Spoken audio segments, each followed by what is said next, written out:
We grow up, and we play. We invent new ways of doing things, and we collaborate. We prepare for that special date, and we care for each other. We do whatever it takes, but our world is on fire, and our future is at stake. We don't have time to wait, but no country, business, or individual can fix this on their own. Together, we can set things straight. Let's act. Through the power of many, we can make change happen. Let's encourage sustainable solutions. Let's suggest new ways of doing things and demand bad practices to stop. We all unite behind the one thing that matters: to save our world. Will you join us?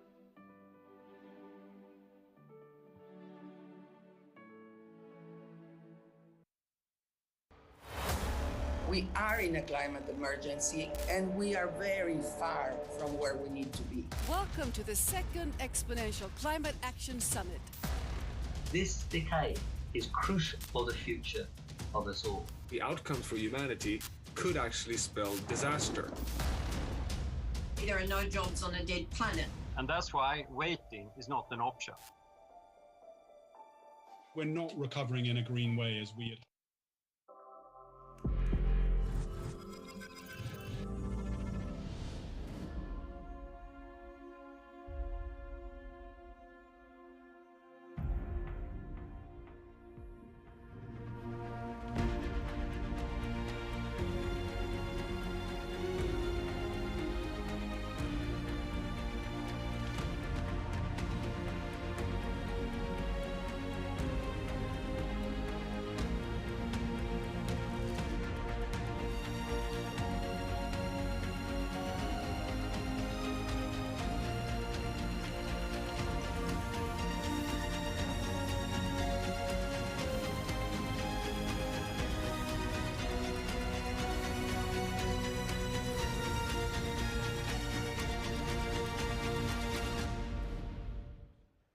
Good morning and welcome to Nature's Newsroom this Thursday, November 10th, here at COP27. We are in day 4 of our programming, and the conversations couldn't be more critical. Yesterday, we had conversations around finance. Today, we are turning to youth and science, both of which are a large part of the themes over the course of these 2 weeks, as we look to the future as well and the role of youth and science in nature-based solutions. Each day, Nature's Newsroom has been bringing you the views, the latest and most important announcements happening here in Sharm El-Sheikh on nature, but also other crucial issues, reflecting the progress at COP or the lack thereof. This morning, we are going to cover announcements from yesterday's Finance Day, as well as what is going on with nature-based solutions. We're bringing you the UK climate champion, Nigel Topping, shortly, and many distinguished guests who will be joining us for an announcement on oceans and mangroves, as well as what is happening with nature-based solutions in Latin America. And we'll take a dedicated look at the climate science and the expectations from COP and the scientific community before we speak to filmmaker Paula Kahumbu on connecting science to audiences through film.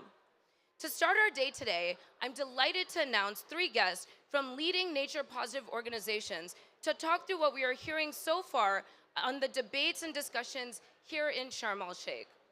So joining me on stage, I'm thrilled to have you. Welcome. Welcome to the Nature's Newsroom. We have Chris Armitage, CEO of Global Evergreening Alliance. Welcome, Chris.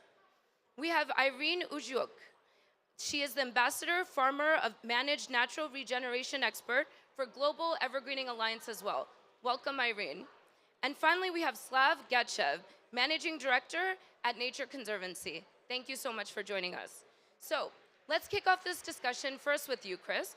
Yesterday, we heard Restore Africa announce a new funding to restore millions of hectares of land across multiple African countries, which will directly support millions of smallholder farmers and their families. So give us your reflections on this, please. Certainly, and thanks for giving me the opportunity. Yesterday we had a number of landmark announcements by major corporate investors. We had an announcement from Climate Impact Partners to invest 330 million US dollars with the Global Evergreening Alliance into community-led land restoration programs. Of that, the first $180 million is going into a 6-country regional program in East and Southern Africa that'll directly support 1.4 million vulnerable small-scale farming families to restore more than 1.5 million hectares of degraded farmlands. And also we had an announcement from Rabobank, again into one of our farmer-led restoration initiatives in Nigeria that'll support around 120,000 vulnerable farm families to restore around 200,000 hectares of degraded lands. But the real value of these announcements, I think, is that they're amongst the largest ever commitments to support community-led land restoration programs in nature-based carbon removal programs. So based on these announcements, Irene, let me turn to you as somebody who's on the ground and really involved in the grassroots action around all of this. What does this actually look like on the ground? What does this mean for you? Yes, so these announcements, as they are made at these levels that are very strategic, most of the farmers who are depending entirely on these budgets are actually on the ground. Now, this announcement is bringing life on the landscapes where farmers now are getting serious challenges because their soils are no longer able to produce. They can no longer get firewood for cooking, and that is why they're destroying their trees. Their livelihoods are already shattered. Kenya, for instance, is experiencing the worst drought in the last 40 years. And what that means is when the drought bites, so does the sow. So they are cutting trees to find their space in terms of ensuring that they can buy food to bring on the table. Now, these kind of programs are bringing lives back to families that are hopeless. So when we restore the degraded landscapes through programs like this, we are bringing trees back on the landscape. The trees are going to provide fodder for their livestock. The trees are going to provide life in the soils, and so the productivity of soils will increase and their yields will actually go up. Women will not suffer from, the challenges of going very far for firewood. The water sources will be recharged.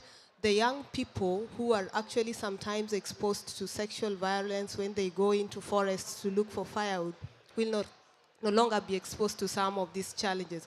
So this program is even beyond the carbon component, is bringing life back to families who are really desperate and hopeless at such a time. Thank you for sharing that. Africa is uniquely, disproportionately affected by drought. Yes. We know that something like 700 million Africans may be displaced as early as 2030. So it's these sort of initiatives that give you some sort of hope that perhaps we might be able to mitigate against that kind of scenario from occurring? This is definitely going to address this challenge, because the reason why families are getting displaced is because they are looking for livelihoods. They are looking for opportunities for their families to get food to eat. They are looking for food for their livestock. So when you restore degraded landscape in this massive way, and really more important at grassroots level, then you are dealing with the migration problem in a very effective way, because the sustainable supply of natural resources which they need to keep them where they are provides the opportunity to minimize the challenges they face that keep them moving and further away. And actually conflict is also a multiplier effect, because they start fighting against their neighbors to get food for their livestock and water to keep their livestock surviving. Okay, so thank you. That means there's some hope in these announcements. So good to hear your reflections on that and the promise that that holds for mitigating against these future bad outcomes. So Slav, let me turn to you. I would love to hear your thoughts on the announcements from yesterday. Based on some of the reflections we heard from Chris and Irene, what are you concerned we're still not hearing about regarding reaching net zero commitments? Thanks for that, and thanks for having us. So I represent the Nature Conservancy, which is one of the largest environmental conservation organizations in the world, and we're proud to be partnering with partners such as my fellow panelists to implement these programs on the ground.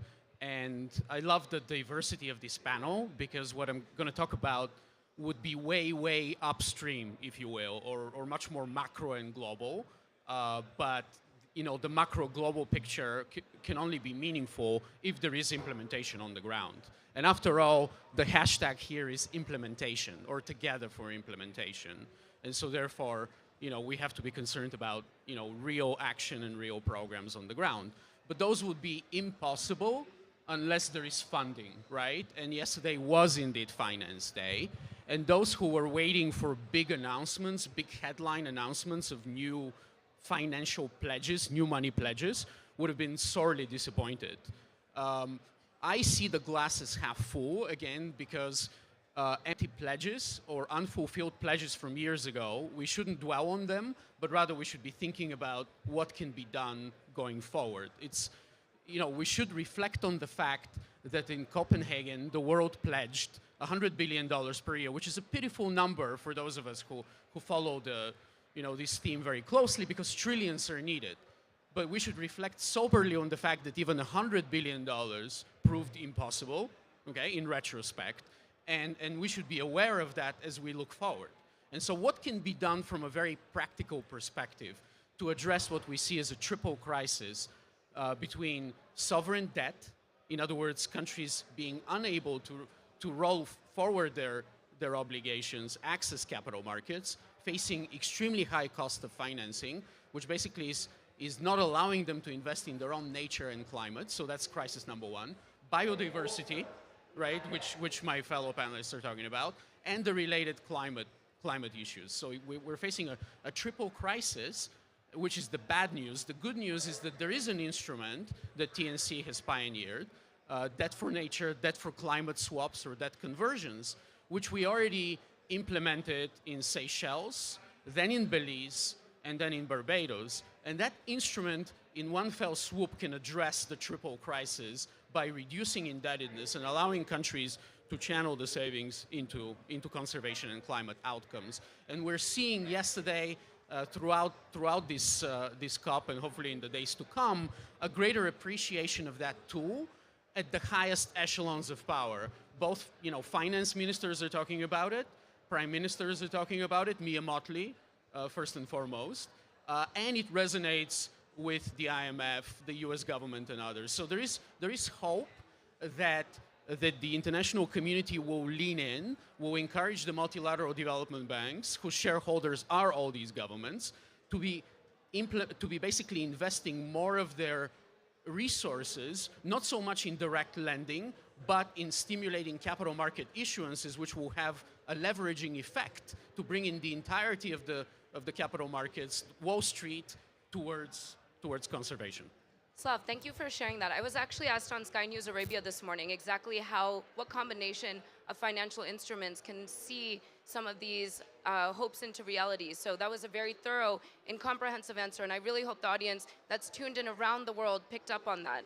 So thank you for sharing that. I love Chris's reflections on exactly that. Do we have the financial instruments to see these solutions scaled? So I think there are a number of different opportunities for financing real change, and one of the areas that we're particularly focused is working with carbon markets and carbon offsetting programs. And I know there's mixed feelings around carbon offsetting, but one of the things we're hearing from global corporates around the world is that there is an enormous amount of funding available, a huge willingness to invest in really impactful programs on the ground, but there's an enormous shortage of really investable programs for them to channel funding into. And I think what we're seeing now is an enormous paradigm shift in the way development-focused land restoration programs that are community-led, delivering real empowerment to communities and building local economic growth and improving food security can be funded by carbon offsetting programs at scale. So last year at COP26, we had a pledge of $150 million US from Climate Asset Management.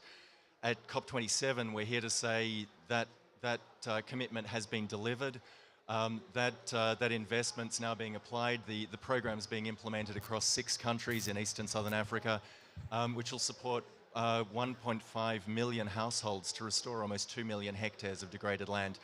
And the real beauty of this is that it's not just a way of funding incredibly effective land restoration that also contributes really substantially to climate mitigation, but it's providing sustainable income streams over the next 30 years back to the communities. They get at least 45% of the carbon credits that are produced by the program, and it gives them a reliable source of revenue to be able to plan around and to be able to progress from subsistence farming to farming as a business. So it's something that has multiple benefits for a lot of the countries we're working with. And this is something that we're seeing scaled up this year. So with the announcements yesterday, there's an additional $342.5 million going into similarly impactful programs. They're not just funding commitments, they're commitments to channel resources into real grassroots-led programs on the ground. This is absolutely fascinating, and it's incredible that the outcomes of it are helping the communities as well. This is something we're thinking through carefully. We don't need to look back on what wasn't done in the past. Let's look forward to what we can do for communities now. I really appreciate the positive tone and message that you've all taken. Irene, do you feel confident that we're going to get there, given all of this that's happening? I mean, we are in the right direction. I think despite the politics around coming to the COP and what we hope to get and what we miss, there are opportunities like what the Alliance is presenting that is bringing hope to the communities, and more importantly, dealing with the issues that affect them directly. Because when you address the household needs, then you are definitely reaching people where they need the help. So some of the announcements are really at high levels and they never reach the communities, but these kind of programs are meeting them directly at their needs. And more important, as they address their challenges, the program is able to address the climate change crisis in the long run.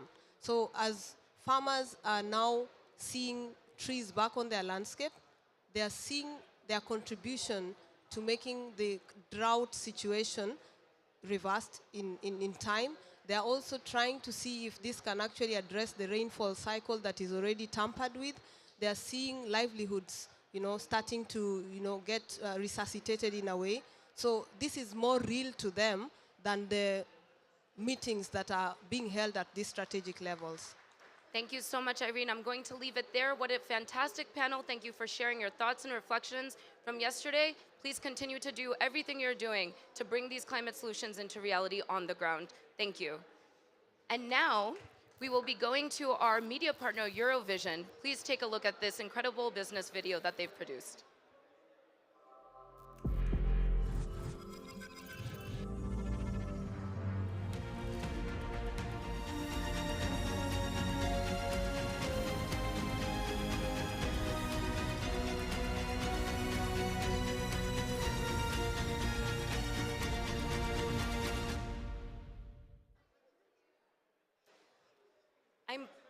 I'm pleased now to invite a distinguished panel to the studio for a new announcement live in the Nature's Newsroom on ocean commitments and the importance of the world's mangroves to fight against climate change.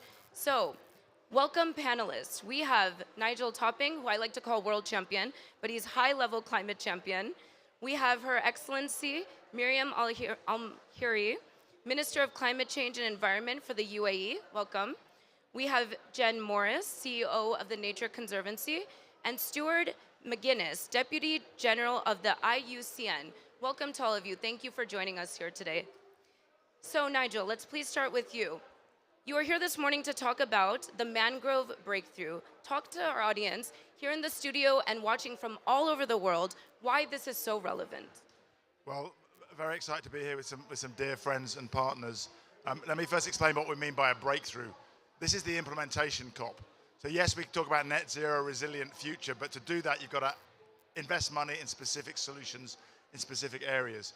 And on Tuesday, the high-level champions with the Egyptian presidency announced the launch of the Sharm El-Sheikh adaptation agenda, 30 specific solutions and what scale they need to get to by 2030. And I want to talk about one of them today to formally announce the mangroves breakthrough. The idea is that by agreeing where we need to get to, and by the way, I think the AFR 100 is kind of a prototype for that, with the Momentum Evergreening Alliance towards 100 million hectares by 2030. The idea is by having that clear shared goal, we can all work together towards it, attract finance, and measure progress. And so the mangrove breakthrough is a collaboration between the Global Mangrove Alliance, which includes many of the partners here, and the high-level champions have worked to slot it into this Sharm El-Sheikh adaptation agenda, and it commits to raising $4 billion to invest in the future of 15 million hectares of mangroves globally by 2030. That's about halting mangrove losses and restoring. There's a lot of details there. 35 partners already signed up, including all of the Global Mangrove Alliance members and the Ocean Risk and Resilience Action Alliance, as well as Salesforce. So I think it's a really important part of this COP is we're now talking about implementation, and that means concrete actions towards specific goals we can hold ourselves accountable for. I'm delighted that the UAE and Indonesia have also launched a Mangrove Alliance for Climate. And if you like that, we often talk about the ambition loop, like non-state actors and state actors urging each other on. And I think those two initiatives will work very closely together as part of the Sharm El-Sheikh adaptation agenda between now and I hope by the time we get to the UAE COP28 that we've got lots of money on the table and projects already being implemented, like we've heard earlier for AFR 100 and the Evergreening Alliance. Thank you. Fantastic. Thank you for sharing that news. Oh, and sorry, I want to add that I'm really here to represent the amazing work of all the partners, and particularly my dear colleague Ignace Beguin, who very sadly can't be with us because he's had to go home for a family bereavement. But if Ignace is watching, I just want to say big hug, Ignace, and thank you for putting this amazing momentum together with so many partners. Okay, team, let's send him a live tweet to get his attention. So, Jennifer, the Nature Conservancy is a supporter of the Mangrove Alliance, and these types of collaborations are critical. So how do you think about collaboration to really find the resources and scale the solutions that this alliance will be putting forward? Absolutely. Thank you so much for having me. So first, one word before I answer your question, which is why are mangroves important? So hopefully everyone in this room knows that, but for our audience out listening to this show, mangroves are the uber ecosystem. Not only are they critical for biodiversity and fish habitats, not only are they critical for carbon storage, some scientists are saying 6 times what we get in tropical forest ecosystems, but they're also critical livelihoods for people, not only for fisheries, but also, of course, because they help prevent and reduce storm surges when it comes to increasing climate change. So mangroves save lives. I think that's really important to remember. The reason why the Nature Conservancy is involved in the Global Mangrove Alliance is quite simply we know that doing this alone is insufficient. We have to have radical collaboration in this space. So 6 years ago, 30 organizations came together to form the Global Mangrove Alliance, which is a science-based effort, and that's really critical. We have to ensure that every initiative that's happening is based on really strong on-the-ground science. So a science-based initiative with 3 primary goals. One is to double the amount of mangrove protected in the world. It's around 40% right now. We need to get to 80% protecting to actually, again, provide all of those benefits for humans and for nature around the world. Second, it's to stop all the existing losses. And third, it's to restore half of the losses that we've had to date. So a very global initiative. We have to have breakthroughs. So as Nigel just said, we have to see money coming into this space. As I've often said, conservation without money is just conversation. We have got to see big initiatives working together, and we hope by even before COP28 that we're going to see new announcements of new financing going into this critical habitat. We're really excited about the efforts of UAE as our next host, as well as this collaboration. We want to make sure, working together, we can have the best outcomes through science-based approaches to mangrove conservation. So that naturally takes me to Your Excellency. If I can turn to you to give your thoughts as a key partner in the Mangrove Alliance for Climate as well that you launched with Indonesia. Tell us how non-state actors and state actors can work together to really reinforce the outcomes of this type of alliance. Thank you so much. Great to be here. Great to be here with so many friends. And yes, as Jen mentioned, mangroves are just incredible. And it's really important, as many countries are going on their net zero pathway, that we make sure to make nature our ally, and we use the force of nature to help us sequester CO2, greenhouse gases from the atmosphere. And as Jen mentioned, it's really incredible when you see some of the scientific facts of how beneficial mangroves are in so many aspects. And so for us, again, implementation is the game right now. And so for us joining as the Mangrove Alliance for Climate, MAC, what was really important is to have that arm within this network to say this is where we want to attract governments as we go to COP28. So we've got the non-state actors, we've got the science, we've got the finances. So I congratulate also the high-level champions and the Global Mangrove Alliance to all their efforts. And coming on board now with MAC, we've got also 5 countries already on board with us. We've got Australia, India, Sri Lanka, Spain, and I always forget the 5th one. Japan as well. So these 5 countries are the first movers into MAC, and this is just a taste of what the UAE with Indonesia can do to get the governments on board as well, because we need all hands on board to make this happen. As you all may know, mangroves also, they need to reach a mature age for them to actually be able to sequester CO2. So we've got to start planting them from now. Fantastic. Thank you for sharing that. Stuart, let me come to you. From your vantage point, how do you feel about this mangrove breakthrough? It's very ambitious, of course, for conserving and restoring these forests. And so what will be the impact if we succeed, if we're able to achieve these goals? There's going to be 3 impacts, and I'm actually really confident. I think we've got the momentum now to be able to deliver that. The first is on mitigation. If we hit the breakthrough target, we will sequester an additional 230 million tons of carbon dioxide. What is that worth? That's like taking 50 million cars off the road. The second one is an impact both on livelihoods and biodiversity. Mangroves are a natural nursery for fish species and other marine species. We will be able to increase or enhance, or in some cases restore, 37 commercially important species of fish and shellfish. There will be 25 billion new individuals every year for enhanced biodiversity, but also enhanced livelihood opportunities for local communities. The third major impact is on protection. Protection of livelihoods, protections of homes and infrastructure. And how this works is mangroves, 100 meters of intact mangroves reduces the wave energy by 80%. So what we will be able to, 15 million people will be better protected from storm surges, increased tidal surges, those sorts of things. In addition, $65 billion worth of homes, properties and infrastructure will be protected as well.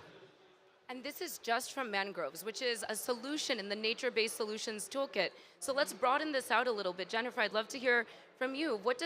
Where do mangroves fall in the priority list among all of the different ways we can look to nature-based solutions being a key component of overcoming the climate crisis? How do you kind of position mangroves in the broader context?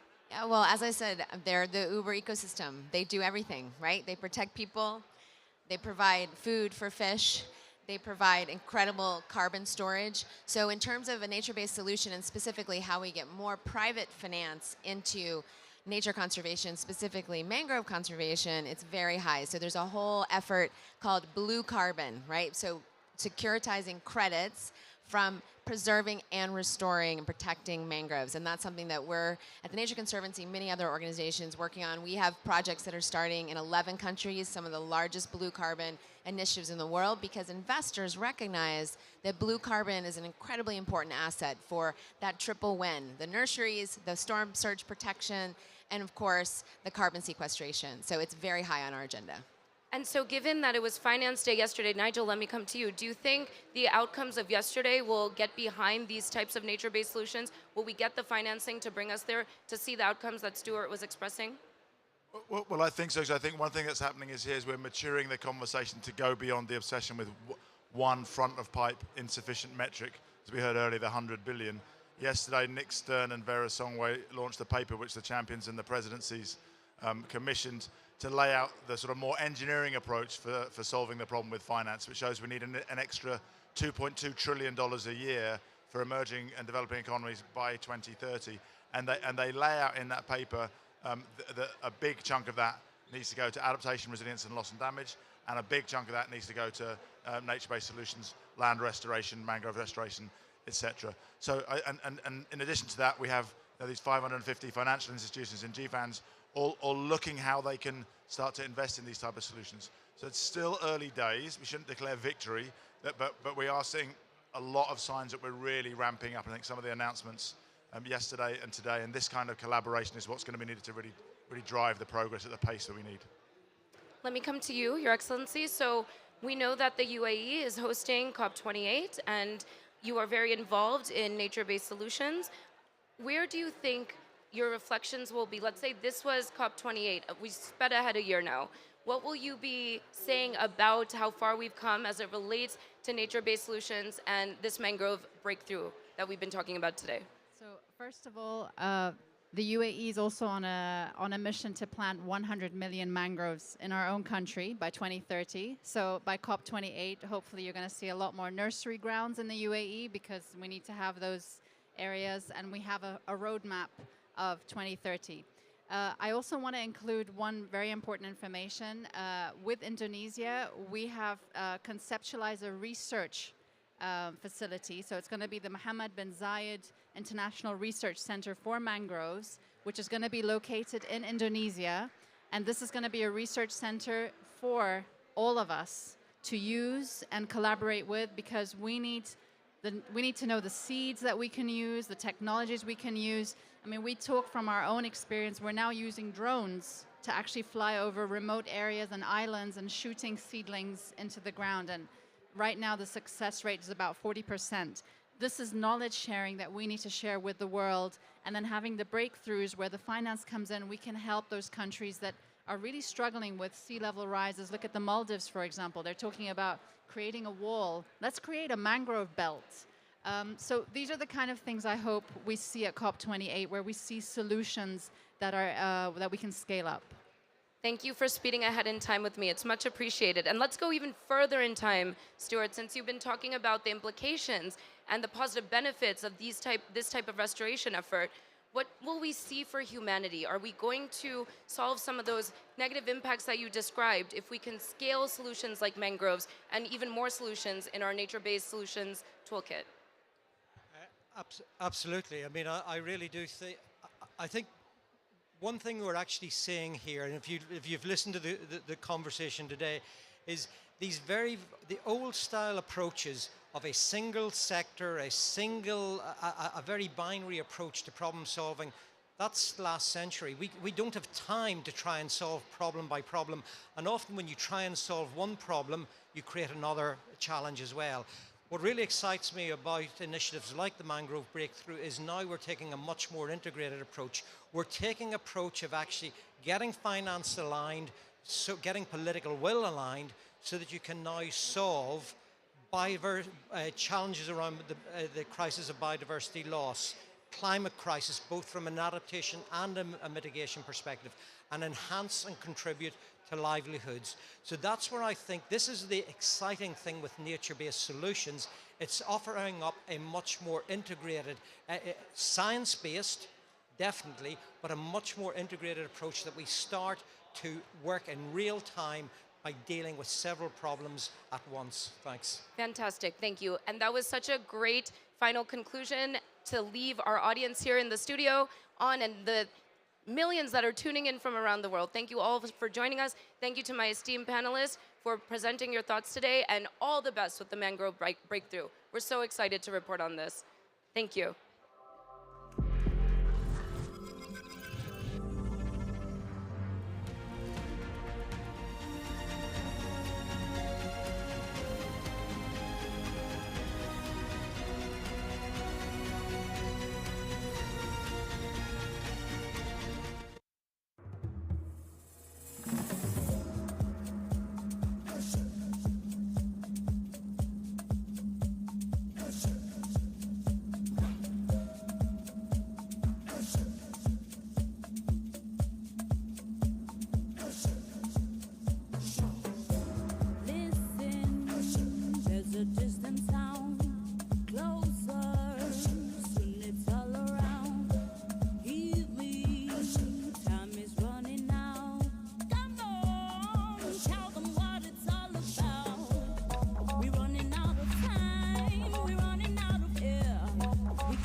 switch it up for future generations. Level up. If our planet dies, how will you console me? We don't have time to ignore the signs. We don't have time.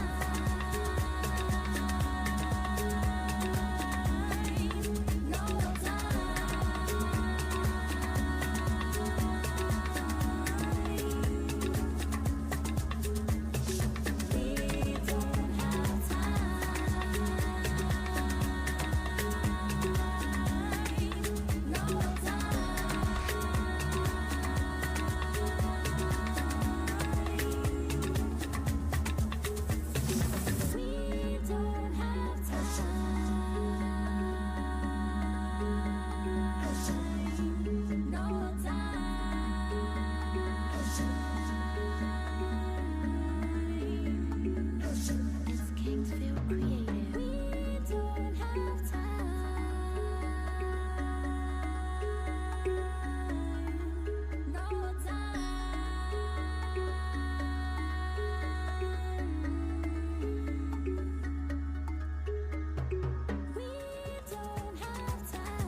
We grow up, and we play. We invent new ways of doing things, and we collaborate. We prepare for that special date, and we care for each other. We do whatever it takes, but our world is on fire, and our future is at stake. We don't have time to wait, but no country, business, or individual can fix this on their own. Together, we can set things straight. Let's act. Through the power of many, we can make change happen. Let's encourage sustainable solutions. Let's suggest new ways of doing things and demand bad practices to stop. We all unite behind the one thing that matters: to save our world. Will you join us?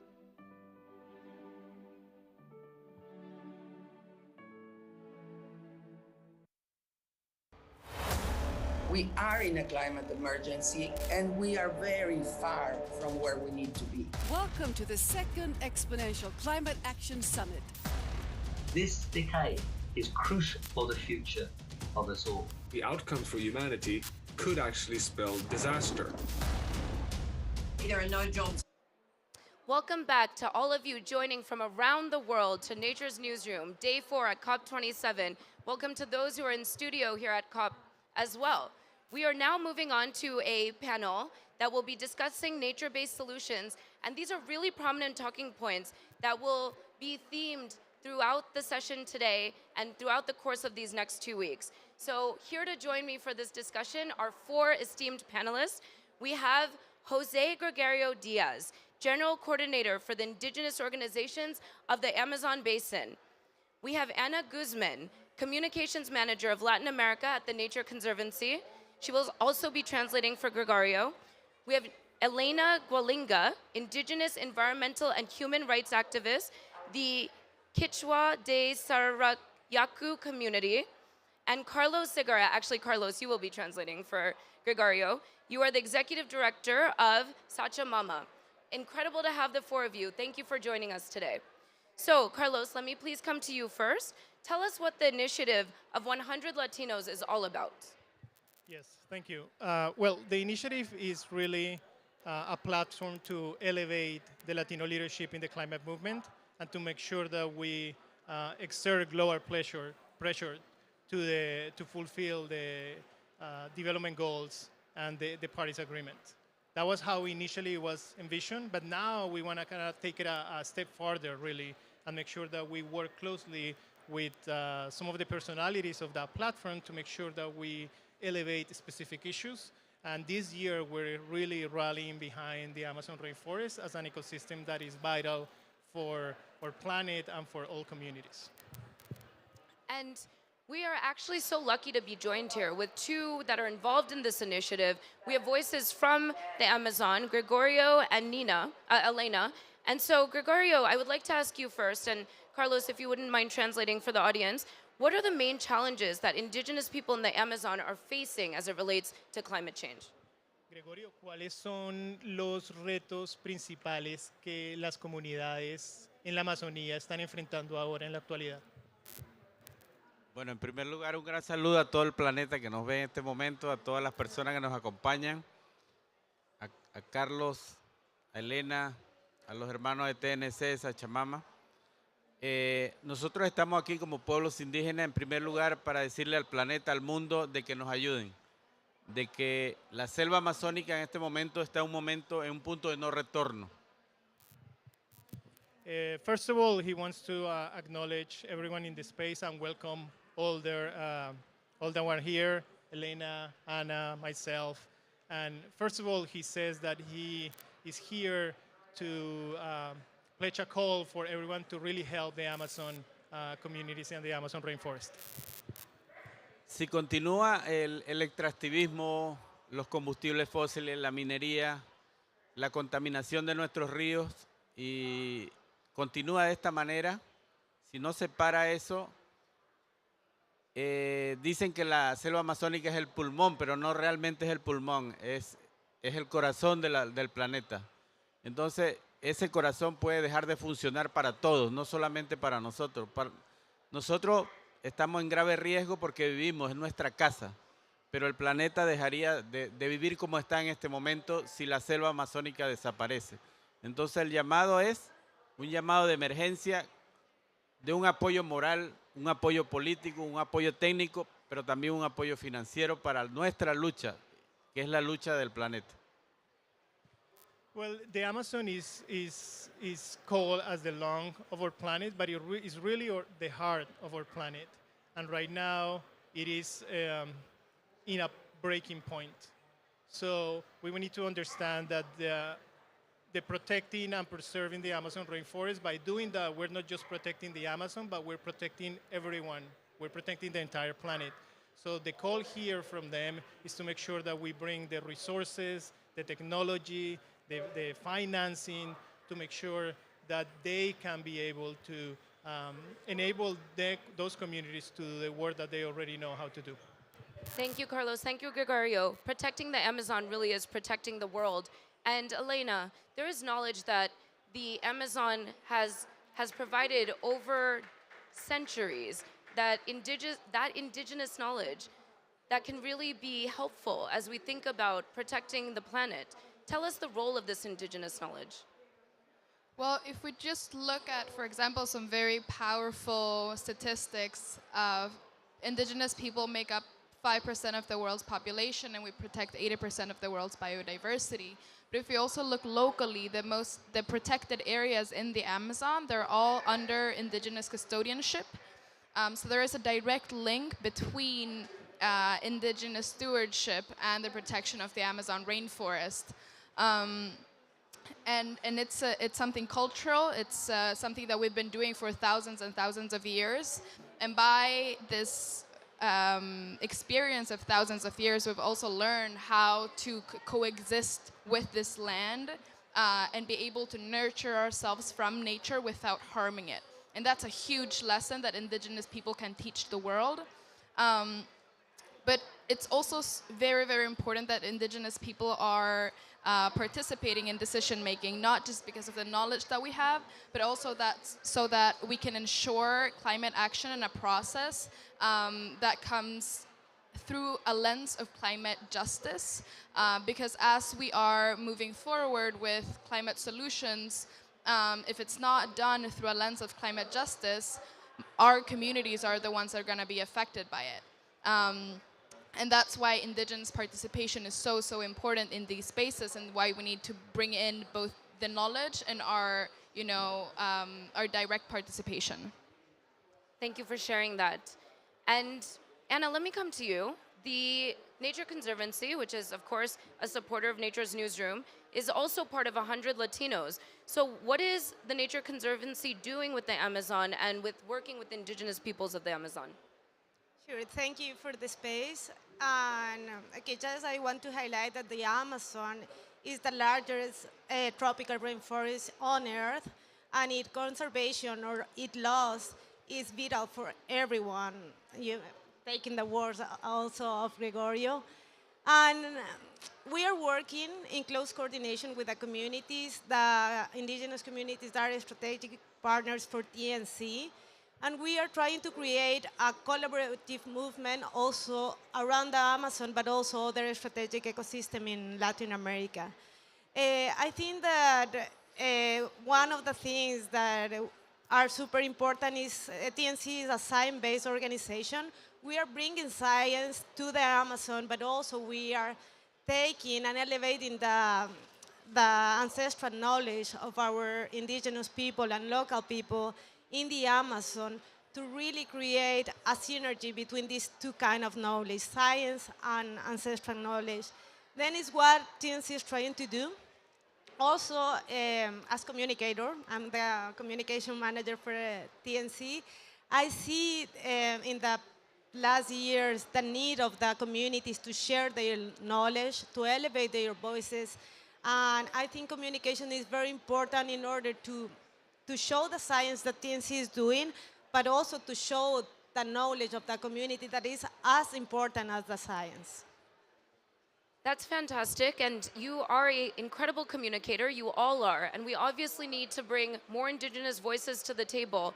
We're grateful for you, but obviously this initiative is to put more indigenous voices to the forefront of these critical conversations. So, Carlos, let me ask you, how does this initiative help increase and raise the voices of indigenous peoples?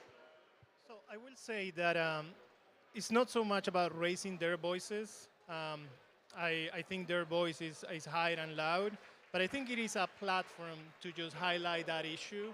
And because of this group of individuals that we have in the space, this year list is so diverse. We have people from the business sector, we have people from the government, influencers, indigenous people. It just creates a space to really elevate a narrative in places that otherwise we haven't been talking about this. So that's the whole intention with this, making sure that we can go into spaces where these conversations are not taking place to make sure that we raise the awareness globally about the importance of protecting and conserving the Amazon rainforest. Thank you so much. It was incredible to hear from you all. Please continue doing what you're doing. We look forward to inviting you back to this conversation. Thank you for taking part in Nature's Newsroom today. Much appreciated. Thank you. We are now going to Johan Rockström. Stay tuned for this incredible conversation that was taped earlier this morning. Johan, thank you for joining us. There is a new report this morning in which you warn the potential to adapt is limited. What is the latest science telling us? Well, the latest science shows clearly that already at 1.2 degrees Celsius of global mean temperature rise, we're seeing massive harm and damage, both socially and economically, around the whole world. And of course, the most vulnerable countries in the world are most affected. to the developing countries, and what we're seeing more and more evidence is that go beyond 1.5 and we start seeing signs of reaching the limits of adaptation. So our adaptive capacity hits a ceiling. If we come to 2, that capacity will be even more impeded. And this is very serious because it just shows that what will vulnerable communities do if they come to a point where they simply cannot adapt anymore? You cannot keep your farming system working, or your household working, or your freshwater provisioning, your drinking water working. Well, the only choice they will have is to migrate. So the risk is that the limits of adaptation, which we're approaching fast, may trigger, or are very likely to trigger, even larger problems with displacement, migration, which in turn may lead to social disruptions. You have an ear within the negotiations here, and last year, nature positive was a theme at the COP26. Is it on the agenda this year, and what are the impacts of the conversation around nature-based solutions? Well, nature positive is definitely in the, let's say, in the whole COP setting, in the blue zone and the green zone, and all the dialogues. There's a very, very rapidly and well-established recognition of the need to get nature carbon sinks right to have any chance of delivering on the Paris Agreement. How much it is in the negotiation space is still to be seen, because that's not on the agenda for this year. This COP meeting is the first COP meeting in Africa. It will be focusing on adaptation and loss and damage. What we're trying to communicate, which I hope that the negotiators will really bring in very, very seriously, is that the best way to handle adaptation and to avoid unmanageable loss and damage is to invest in nature. Nature is your resilience building capacity. If you want to have secure food provision, if you want to have local energy provision, if you want to have any chance of securing your freshwater supplies, you need to work with nature, not allow losses, not only of your carbon sinks, but of your whole buffering capacity for heats and droughts and floods and extreme events. So I think we are, we'll see where this lands. I mean, hopefully there will be a positive outcome here at COP27 with at least financing on the table for adaptation, for mitigation, and for some kind of mechanism to prevent loss and damage. This will naturally end up with a lot of nature-based solutions. I think that will be what comes downstream of the negotiations here. You have long spoken of the fact that humanity lives beyond the capability of Earth to sustain us. To date, with the response that we've had across the political spectrum, across these conferences and across the different political responses, how are we doing at getting back to living within our means? No, we're not making progress. We meet here in Sharm El-Sheikh in a situation where all, arrows are pointing in the wrong direction. We're not bending the curve of emissions. We're continuing to destroy the very resilience of the Earth system, nature. We are not seeing countries ramping up their pledges aligned with science. And even the pledges that we have, they're not delivering on them, neither on methane nor on deforestation, halting deforestation, or on mitigation. So we are in deep trouble, and why we can scientifically say that without hesitation is that, the risk analysis has been around for a long time, but what is new is that we're running out of time. The global carbon budget for a safe landing is only, equivalent to 8 years of global emissions, which can become even smaller if we continue losing capacity of nature to absorb carbon and capacity of nature to keep carbon. So we are in a really, really serious juncture when we meet here, and so far I cannot see any real efforts from the political leadership here to raise up the ambition. On the contrary, there's even a tendency towards discussing, well, perhaps we have to question whether 1.5 degrees Celsius is the right target for the climate action. I think that would be a complete disaster if one suddenly starts shifting the goalposts. I mean, scientifically, we know with a very high degree of certainty that 1.5 is not a goal, it's a limit. It's a physically based limit. Go beyond it, and you'll have even more loss and damage problems with extreme events of droughts, floods, heat waves hitting the vulnerable communities in the world, but you'll also cross tipping points. And if you cross tipping points, you will irreversibly just slide away to a less and less livable planet. So we have to do everything we can to keep 1.5 alive. You say that at best, in some respects, we have 8 years. to sort of stay within that limit. What needs to happen? What actions need to be taken to get us to that point? What needs to happen now? Well, it may almost be perceived as a bit of an arrogance, but it's actually quite simple. And we have actually agreements on this. I mean, number one is to cut global emissions by 50% over the next 7 years. That's the charge, that's the pace. It's 5 to 7% of reductions per year. Can that be done? Well, the answer is it will take a massive effort. It won't be easy, particularly in the beginning, but most assessments show that it is actually possible to do. So the second step that needs to be taken is to get the financing on board, because it will never succeed. Well, we should put it this way. Industrialized countries in the north are actually moving towards decarbonization already. If you look at Europe, the European countries have reduced emissions by 25% over the last 20 years. If you just look at that curve, you can just draw a straight line, and they will largely be at net zero by 2050. So what we need is to be able to show that that pathway is doable, it gives benefits, and that the rich countries in the world need to put the financing on the table to help the big developing countries, the big ones to start with, to accelerate the pathway towards a net zero landing. And then the third is to, we have to simply get science-aligned, nationally determined contributions. All countries' plans need to be aligned with science. And those can not only be about energy transition, they have to also be about securing the carbon sinks in nature. So, you just have to get the forest, biodiversity, wetlands, soils agenda, farming systems right at the heart of those national plans. And finally, I would argue that, what is generally perceived as being impossible to achieve must be brought back on the table, namely a global price on carbon. We are in a global crisis which requires, completely out-of-the-box willingness to step up the game. And that requires nothing less than a price on carbon. All research shows you put a price on carbon of $100 per ton of carbon dioxide, and you know how quickly it would go to stop investments in coal? Like that. Like that. The financial markets would just back off immediately. So you just need to get the economics right. It's a massive market failure. Everyone recognizes it, and still we're sitting in a status quo mode. So, we have the toolbox. It's just a question of recognizing the crisis and acting on it. So we have the toolbox. How do we shift attitudes, both at the sort of governmental level, but also within society, to accept, to take the actions that we need to take? Well, this is unfortunately still a challenge. I think that we in the scientific community also have a significant responsibility why we haven't achieved a better awareness among all citizens. We see increasingly that one of the challenges we have here is that the only way to succeed is if the whole world transforms at the same time, which means all citizens, all companies, all economies, all cities.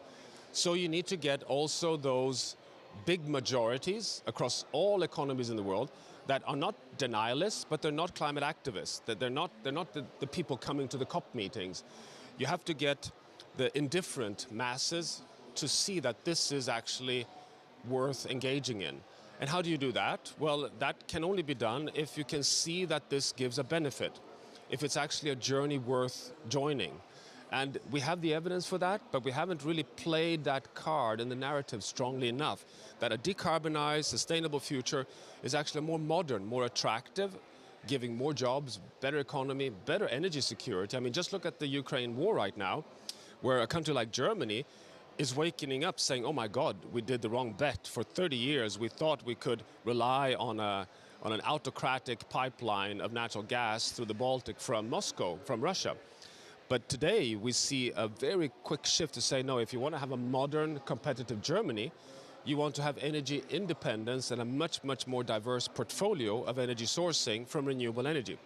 So that shift has to come across, and how do we get that narrative to become mainstreamed? So just going back to our final question, the report today, what are the insights that the science is telling us that needs to happen and that you'll be talking about here at COP? Well, there are 10 new insights that we are putting to the table. Many of them are interconnected. I would pick on three particular ones. One is what we discussed earlier on the limits to adaptation, which is a real worry in the scientific community that we're bumping towards a ceiling of, go beyond 1.5, reaching 2 degrees would make it impossible for many communities to adapt. The second is that this translates into more hotspot regions of potential conflict, that we have more and more evidence now, not that climate change causes conflict, but that climate change is a threat amplifier, and that it goes via food insecurity, freshwater insecurity, and ecosystem decline. And that this is what undermines the very life support base for rural communities, cities in the more vulnerable regions in the world. And the third part is that the insight number 10, which is that, you know, our incremental journey on systemic change is not working. We simply have to recognize that we are operating our climate policies within, you know, a resource-intensive economy, which is not, to say, matching the pace of change we need. So we need to back off one step and recognize that we need some really deep new thinking on what kind of measures, regulatory measures, are required for us to accelerate the pace of change. This can include, for example, putting a moratorium on all coal investments, like a global price on carbon, like some form of UN Security Council governance regime where we look at climate conflict equally as we look at different types of conflict based on war. So, you know, it's a need for kind of stepping out of the conventional way of looking at our economy. And this is now coming forward increasingly also in the science. Dr. Rockström, thank you very much.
Thank you so much for joining us today at the UNDP broadcast. My name is Matt Tranchen, and I serve as the president of March for Science. We are the world's largest grassroots decentralized science network in the world and a proud partner of the Don't Choose Extinction campaign. Today here, of course, is Youth Day at COP27, and we are privileged to be joined by some of the world's leading, most impactful youth leaders from around the globe. Of course, over the years, young people have had an increasingly important role, not just in global climate action, but here at COP, increasingly joining national delegations and actually becoming an increasingly more impactful role within the negotiations. And so we're going to kick off today actually with some special words from a UNDP program specialist, but we're also honored to welcome Her Excellency Aminath Shana, Minister of the Maldives, who'll be joining us shortly. But before we do, I would like to welcome Samira Savalara, a UNDP program specialist who works with the NDCs and negotiations at the UNDP, and she'll come on and provide us with an update here at COP. Samira.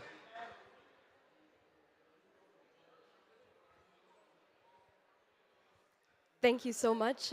Really pleasure to be here, and happy Youth Day to all of those of you watching. I am Samira Savarala, a program specialist with UNDP. I've been following the negotiations closely. I've been here for the past 5 days, and it's very exciting to be here. There's a lot of buzz, a lot of energy. Everybody is gathering to really discuss what are some of the climate solutions that our young people especially have been leading. We at UNDP have been focused on what's called our climate promise. We're supporting 120 developing countries on their NDCs. And one of the key aspects of the NDCs, which are the national climate plans of countries towards the Paris Agreement, we found that many of the governments really want to have more social inclusion and more stakeholders involved in the NDC enhancement process. And this includes many of the vulnerable, marginalized communities, indigenous peoples, women and girls, and especially young people. Young people bring a lot of the climate solutions that governments are looking for. We actually have found that in the NDC process, there's been about 80% of these new NDCs, these new climate plans that are now including young people more meaningfully.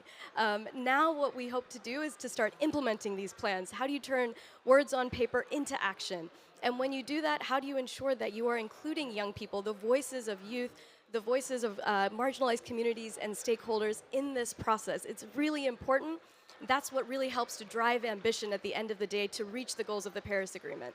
So today, you'll be hearing from so many young people that are really leading the way, many people from some of the vulnerable countries and communities that are really taking charge, and we're really looking forward to hearing more about those examples. One such really amazing example is in Zimbabwe, where youth leaders have actually put together a policy document that helped inform the new NDC in their government, and the Zimbabwean government actually used the youth recommendations in their plan. So they really are leading the way. They really are influencing decisions. They're here to hold governments accountable and to share their solutions. So thank you again so much for this opportunity, and really looking forward to hearing from everyone today. Thank you. Thank you so much, Samira. And over the years, the UN agencies and the UNDP specifically has really provided, increasingly provided opportunities for young people to play an impactful role here at COP and at events around the world. But look, we have a really special guest. Her Excellency Aminath Shana, Minister of Environment for the Maldives, will be joining us with our friend, UNDP Chief Creative Officer, Boaz Paldi. Boaz, please take it away. Thank you so much, Matt. Thank you, Minister, for joining us. It's really an honor to. We're good. It's really an honor to speak with you today. We know that the Maldives are in a particular peril. We know that you're in danger. We know that that climate change is going to affect you first and foremost because you're a small island state. Can you tell us a little bit about what's going on with climate change in the Maldives? First of all, thank you for for inviting me to this panel, and it's a privilege to be here. Like you said, we are a frontline state, and the Maldives, I think most people would know the Maldives as a honeymoon destination, but I've always said that that's home for me, and we are 1,200 islands, and the highest point in the Maldives would be about less than 1 meter above sea level. That makes it extremely vulnerable to any amount of sea level rise, which we have observed. Every single island in the Maldives has run out of fresh water. Every single island in the Maldives is eroding. Every monsoon season has become a struggle for us because of frequent flooding as well. So for us, this is not about something that would happen and if it would happen. We are living with the realities of climate impacts every day. And so in this COP arena, as the Minister of Environment for a frontline state, what do you hope to achieve here? What's your hopes and dreams?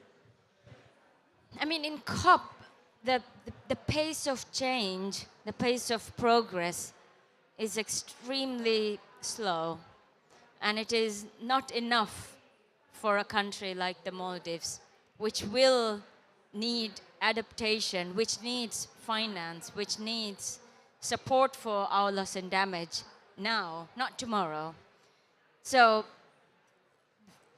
the little progress that we make here may not make a difference, unfortunately, for our country, that probably the global temperatures will overshoot 1.5. And the difference between 1.5 and 2 degrees for us really is a death sentence. We will have more flooding, we will have more erosion, our critical infrastructure is going to be affected, and before it happens, it may even become uninhabitable. But I want to continue to live in the Maldives. So what do we need to do? We need to find adaptation, you need to prioritize adaptation in a way that could save countries like the Maldives. We have just 86 months to go. Just 86 months to go before this, it's all gone. Before we can fix this, and if that 1.5 is not below the global global targets, I can't even imagine. I don't want to imagine because I want to continue to live in the Maldives. And so what type of actions are you yourself taking in the Maldives to mitigate, to adapt? I don't want to just portray the Maldives as victims of climate change. We are also leaders as well. We have continued to voice our concerns on adaptation, on loss and damage since the 90s. And we will continue to do that. We have played a significant leadership role in both the biodiversity COP as well as the climate COPs as well. But at home, we're not waiting for the world to come and help us in adaptation. We finance most of our adaptation from our own revenue. We have built seawalls. We have provided flood prevention measures to our islands.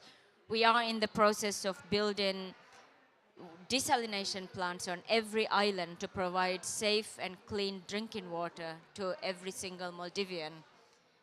We are investing in renewable energy. We have a target to reach net zero by 2030, even though our contribution to greenhouse gases is just 0.003%.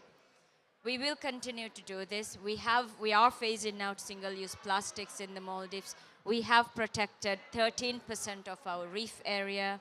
So we're not waiting for the world to come together on this. And my question to everyone is, if a country like ours, so small, but also very big when we think about the ocean space that we have, if this is the amount of work that we are doing, I fail to understand how a larger country with more resources is unable to do this. When we were talking before the interview, you were telling me about your experience a few weeks ago where you went in a submersible. Can you tell us a little bit about that? It's so fascinating. Yeah. So the Maldives is currently conducting a joint research of our deep oceans with Necton. And this is an Oxford-based organization. And we are working to understand what is beneath our water. We are we are the 30th largest country when we consider the ocean around us. So not a very small country.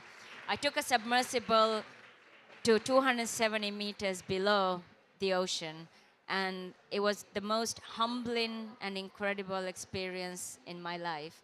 I think when you go that depth, you understand how insignificant you are as well, and how much there is and how much biodiversity there is for us to protect. With the initial findings tell us that there is a ecological oasis in the Maldives at around 500 meters depth. And our ocean is still quite healthy. And I think the work that we have done over the years on conservation, on making sure that our fisheries is one of the most sustainable in the world, with all our fish being caught pole and line, we don't practice any unsustainable fishery. So that gives me hope. But we may not be able to continue to do that if we are not going to change our own behavior. And so today's Youth Day at COP27, you yourself are a very young minister. What's your message to youth around the world? What's your message around climate change, around empowerment?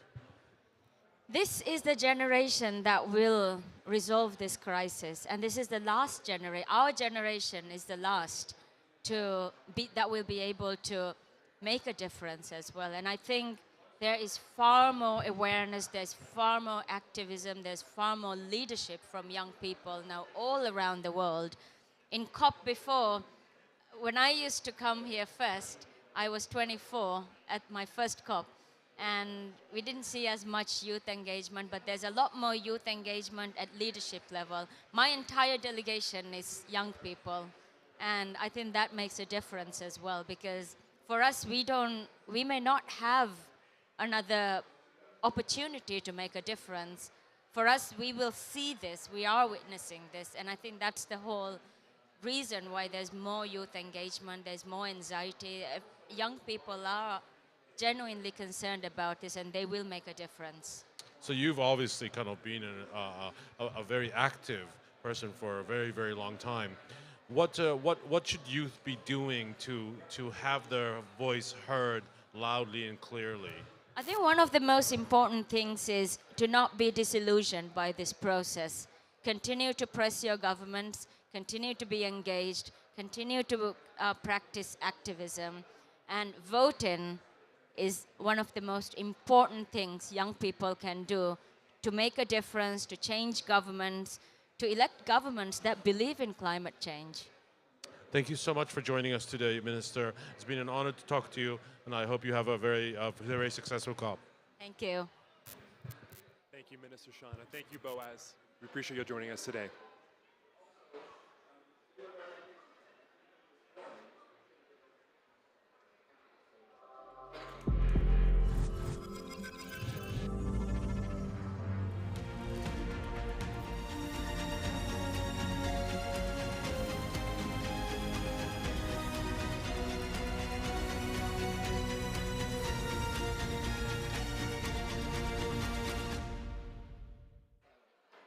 We are back with the UNDP broadcast, and I am joined by my good friends Marie-Claire Graf and Hita Lakhani. Ladies, how are you?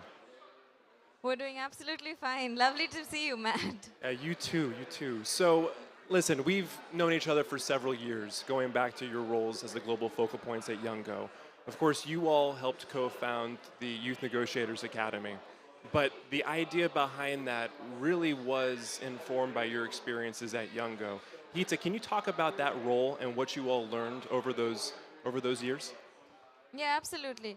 So personally, my journey started back in 2015. My first COP was COP21 in Paris. But through the years, I engaged, of course, got in touch with the youth constituency, worked with so many different working groups, young people from across the world, and in 2019 was elected to be focal point with Marie-Claire. And the 2 years that we were focal point, we worked with 10,000 young people from 170 different countries and to engage young people as observers in this space. So how do you be there, hold governments accountable, push for what youth might want in this space? And through the process, the one thing we found was that there need to be young people in the decision-making tables, and there is still a lack, and that sort of led us to doing what we're doing today. So Hita, talk about some of the frustrations that you experienced in that role and how that informed really the solutions that you all helped develop that are at the heart of the Youth Negotiators Academy. There have definitely been times in the negotiations where we've seen how governments have been at headlocks, especially when it comes to more contentious issues. How do you talk about the science, the finance, the issues that really matter?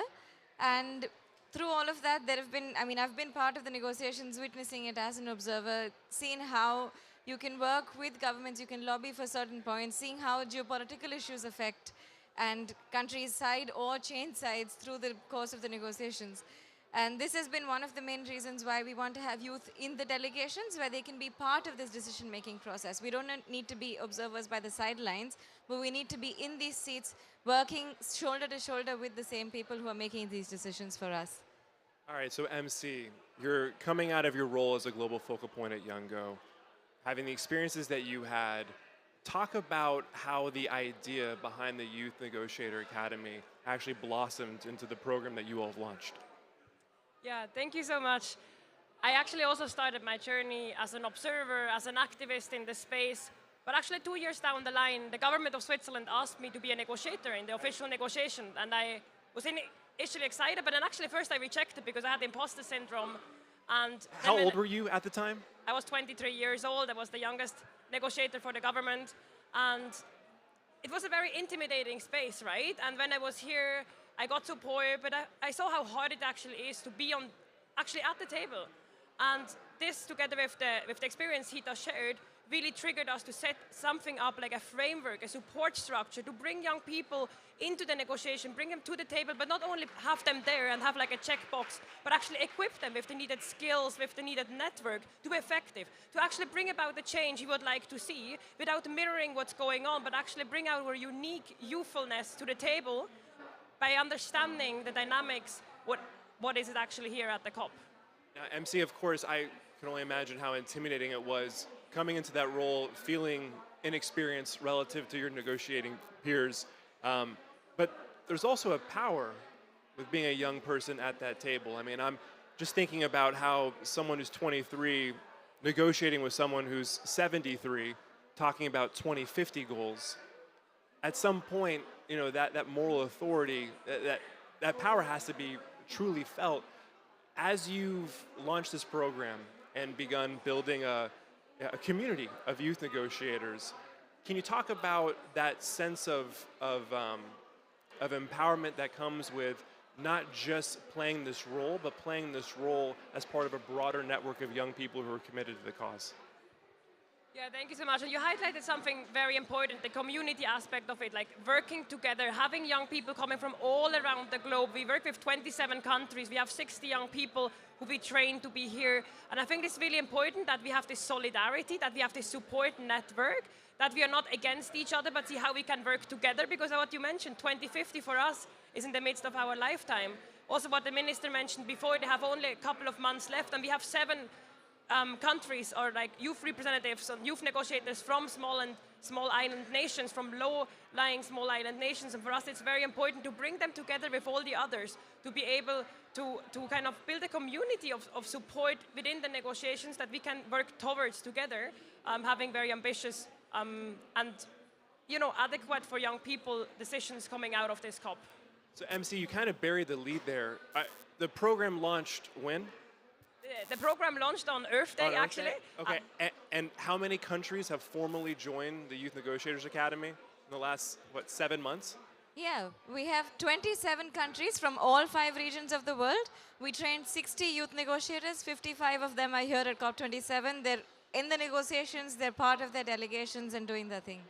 So one thing I think is so powerful about the program that you all have created is, of course, as you call on governments to bring young people a part of these negotiations, there's a financial burden that falls on those governments to do so, especially small island developing states.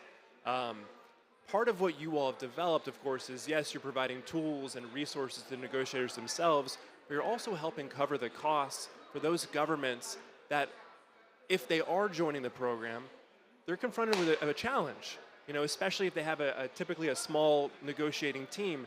Do we have a young person join that team and replace a more seasoned negotiating veteran, or empower a young person to play that role? What you all have done is actually allow them to do both. Can you talk about, in launching the program, how you've been able to not just get 27 governments on board, but actually raise the resources to help scale the program? Yeah, I think it's been a lot of work. We've been doing 4 people doing almost like 2 times a day the work that we've been doing, but it's been an extremely exciting journey. We've gotten support from multiple different individuals, organizations. The Scottish Government is one of our biggest founders, the supporters, but we also have right from the Robert Bosch Foundation to many others that are part of the journey along with us. But the other thing to mention is that we've gotten also an overwhelming response from the countries. We've had lead negotiators, we've had heads of delegations who've told us, we wish we had this program when we started 10 years ago, 20 years ago, whenever that was. And when we look at the COP now, there have actually been certain delegations where for the start of the negotiations, their heads were not present, they were not at the venue yet, and our negotiators were the ones sitting in the place of the heads of their government and were negotiating, were in the meeting for the heads of delegations only and was representing their countries. We've also had other governments, other delegations where the delegations have been so tiny that they had funding constraints in their countries and the senior negotiators didn't have funding, but because we were able to cover costs, our youth negotiators are now taking the lead and they're part of leading certain negotiation tracks in their delegations. So we've really seen it both ways, how there is financial issues, not just for the young people, but there are countries which face financial issues anyway to come to to negotiations.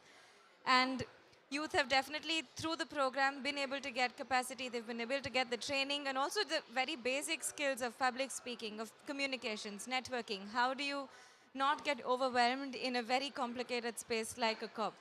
And have literally been sitting on these tables on behalf of their seniors and their delegations and making those decisions.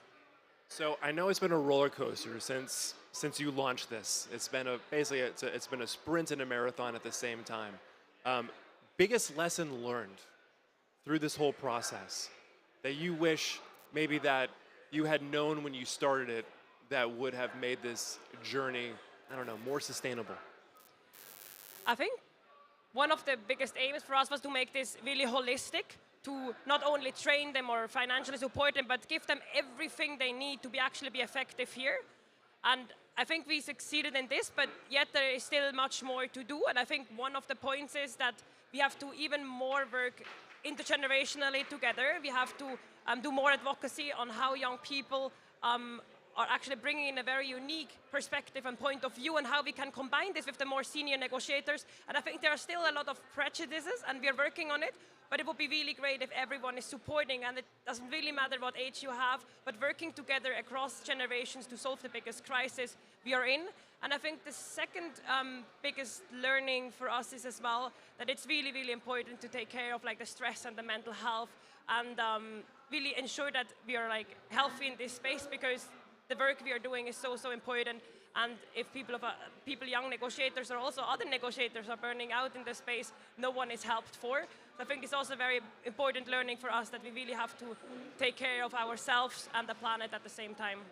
Well, and that's where that, I think the community that you've built becomes so important, because you have, I mean, we're talking about not just young people traveling to COP, but truly on the front lines, at the negotiating table, responsible for spearheading the kind of climate action that everyone around the world is calling for. That is enormously stressful. You all are providing tools, resources, mentorship, training, shelter in many cases. But that sense of community that you all have built, coming out of COP27, as you move forward, talk about how you hope that community grows, and what's the plan to get more governments to follow the lead of the 27 that have been a part of the inaugural class? So one of our goals is to actually get even more countries on board. We have 27 now. For next year, we hope to have at least 50 countries who are joining us, so we can slowly, have young people everywhere. But also, moreover, we don't only want to constrain us to the UNFCCC, the UN climate change negotiations, but also have youth influence in the biodiversity and desertification negotiations and all over the UN, because we need young people sitting in all these tables and actually connecting. For me, one of the most touching points was when in the loss and damage negotiations, our negotiators from various regions of the world actually huddled together to figure out what they would do. And just naturally they came together because they were a community, and they kind of overcame these barriers of I'm from this country or this region, and they were working together to actually bring forward good language, consensus-based language. And for me, this is the drive and the power we have as young people, as this community. And we would love to see this spread to more countries, to more young people, but also to other conventions, because ultimately all these conventions need to work together, because it's not only about climate, but it's about desertification, it's about biodiversity, it's about nature here in the Nature Pavilion. So for us, it's very important that we have this commonness and that we all work together. I love that. Okay, so Hita, close us out. So for everyone who's tuning in, it's clear that the Youth Negotiator Academy is a program that truly represents scalable impact. I mean, you are truly empowering those youth leaders on the front lines at the negotiating table, fighting on behalf of all of us. For people tuning in who want to help, who want to get involved, how can they? I think the first would be just, if you're in touch with your country delegations or your government or anyone that you feel might be, the right person to put us in touch with, we'd be more than happy to see how we can get you or your country on board. Like Marie-Claire mentioned, we're looking to scale up and to get more and more countries, not just in the climate change process, but also in the other processes. So if you know of either UN officials or if you know of country officials, we'd be more than happy to take conversations forward. But secondary, we're always, always, always looking for funding, because like we mentioned, we're fundraising. We've covered costs for about 40 young people from more than 20 countries to be at this COP, and the need is only going to go forward. So any kind of contribution, we'll be very, very grateful to receive this. Any support, any soft links, if you don't have money but you have connections to people who possibly might have the resources, those are also very appreciated.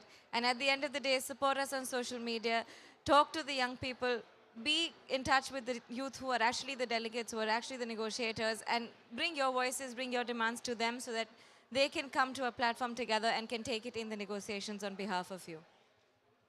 Hita, MC, absolute privilege. Thank you, ladies, for joining us today. And next, we're going to be joined by Emily Olander from Ericsson in just a bit. Stay with us.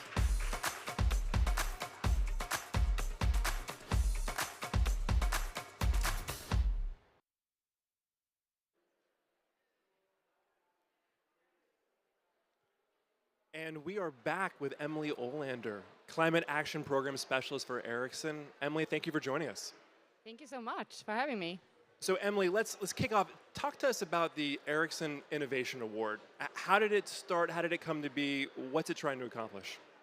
Yeah, I think the reason why we wanted to start with the Ericsson Innovation Award is that we talk about youth engagement here today, right? And us, for Ericsson, as a ICT company, a telecommunication company, for us, digitalization is the key for success going forward. We know that our technology have an impact, the whole sector, around 1.4% of the whole global economy in greenhouse gas emissions. But we can influence up to 15% up to 2030 in reduction in greenhouse gas emissions. If you then add 5G, IoT, like Internet of Things, new technologies coming up, we know we can do more. So for us, it was also important to get that recognition out to the communities, but then also acknowledge that we need young innovators coming to Ericsson. And as a business-to-business company, we need them to know that we are out there. So we started this Ericsson Innovation Award a long way back. I actually don't know when it started. I'm sorry about that. And it's actually focusing on getting university students around the world to apply in teams to combat a global problem. So I started in Ericsson back in 2019. So 2020 was the first year I became a judge. Okay. And then we had the comebacking problem of Reclaim the Future. So all the students, I think it was 500 applicants, got together. We got 3 finalists and then 1 winner, actually a winner in Australia, looking into how platooning could reduce shipping industry emissions. So it's like university students who really do this great impact. They have the vision, they have the technology knowledge, and they can create that impact. And then they get prize money to continue their innovation. They get contacts to people that can drive their innovation forward as well. And I think that's important in the empowerment that we're talking about today. Yeah, well, and for all the young people tuning in right now, the 2023 award season, when does that kick off? How does one apply? What does that look like? Exactly. So already today, like we will have the 2022 back in December. So please follow that as well. I think we have amazing finalists soon to be announced. I think usually the application period starts in April and then finishes off in August, September, and then you get semi-finalists during the autumn, and then we get 3 finalists around this time of year, November. Yeah. Then they go to the final round where we have the judges, both internal and external judges, and then they can go to the prize money as well. But just keep the heads up on the Ericsson.com for the EIA awards. Very cool. And I know Ericsson has other programs that are used to empower young people. Could you talk about some of those? Yeah. As I said, we know what our technology can enable, but we also know the knowledge needs to be shared. So we have Ericsson education program around the world, actually trying to get school people firstly connected. We have a program with UNICEF, connecting schools to internet. And then you can also get that impact. But we also know that education in ICT technology is really important. So we start early. Educating them around, we have different projects around the world, but then even continuing up to university levels. So we have, for example, 21 hours ago, we have a 5G education program partnership with the Bulgaria, sorry, the Technology University of Sofia, where we will drive the 5G impact program, improving the students' knowledge of 5G. Then they will have more capacity to actually be then hired by local companies. So we create this capacity of ICT knowledge within the countries. And that will also help ourselves, but also our company. Hey, Emily, do me a favor. Pick up the other mic right next to you for the rock. Excellent. Thank you. No worries. Sorry. Jump back in. No, but it's basically education. I think that is really important because we know that we both need to get access to technology. We Right. help with that, but we also need to educate them in that, and that needs to continue. And I think it doesn't need to stop there as well. We did a climate education for younger school children during the pandemic because we wanted them to be engaged. And it was actually really a fun way of engaging them digitally. Yeah. Emily, question for you. Everyone here, we're hearing a lot of 1.5 to stay alive. The climate crisis is urgent. We don't have enough time, right? Technology as a vehicle to scale up solutions and help address the climate crisis. Talk about, from your standpoint of being a young person, being in the private sector, what the role of digital technology is and how that represents the vehicle through which we are going to address the climate crisis. It was really well put. I don't know if I can top that up.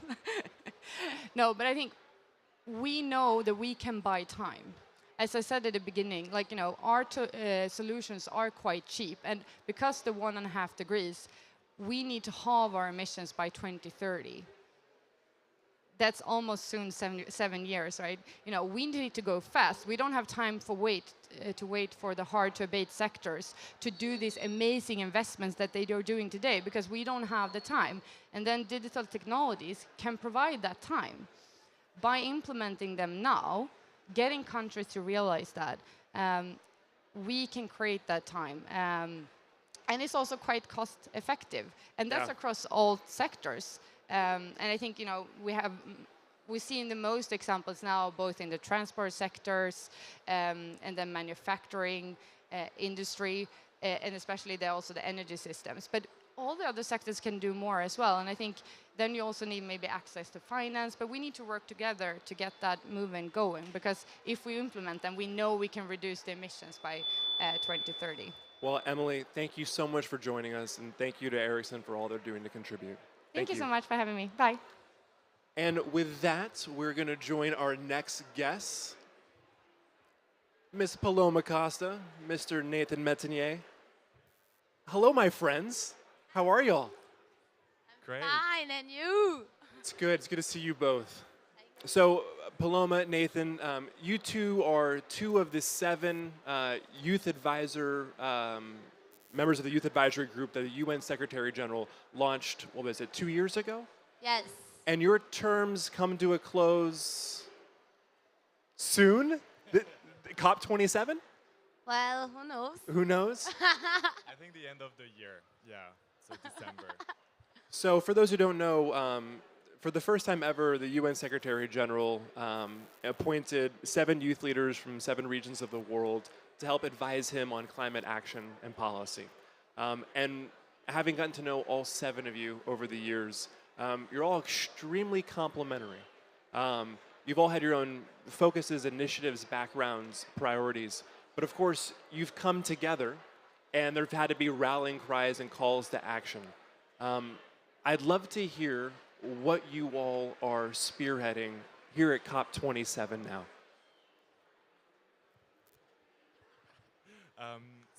I think as youth advisors, we have led a lot of different consultations. And Nathan, I'm so sorry. We're both going to use the black microphone.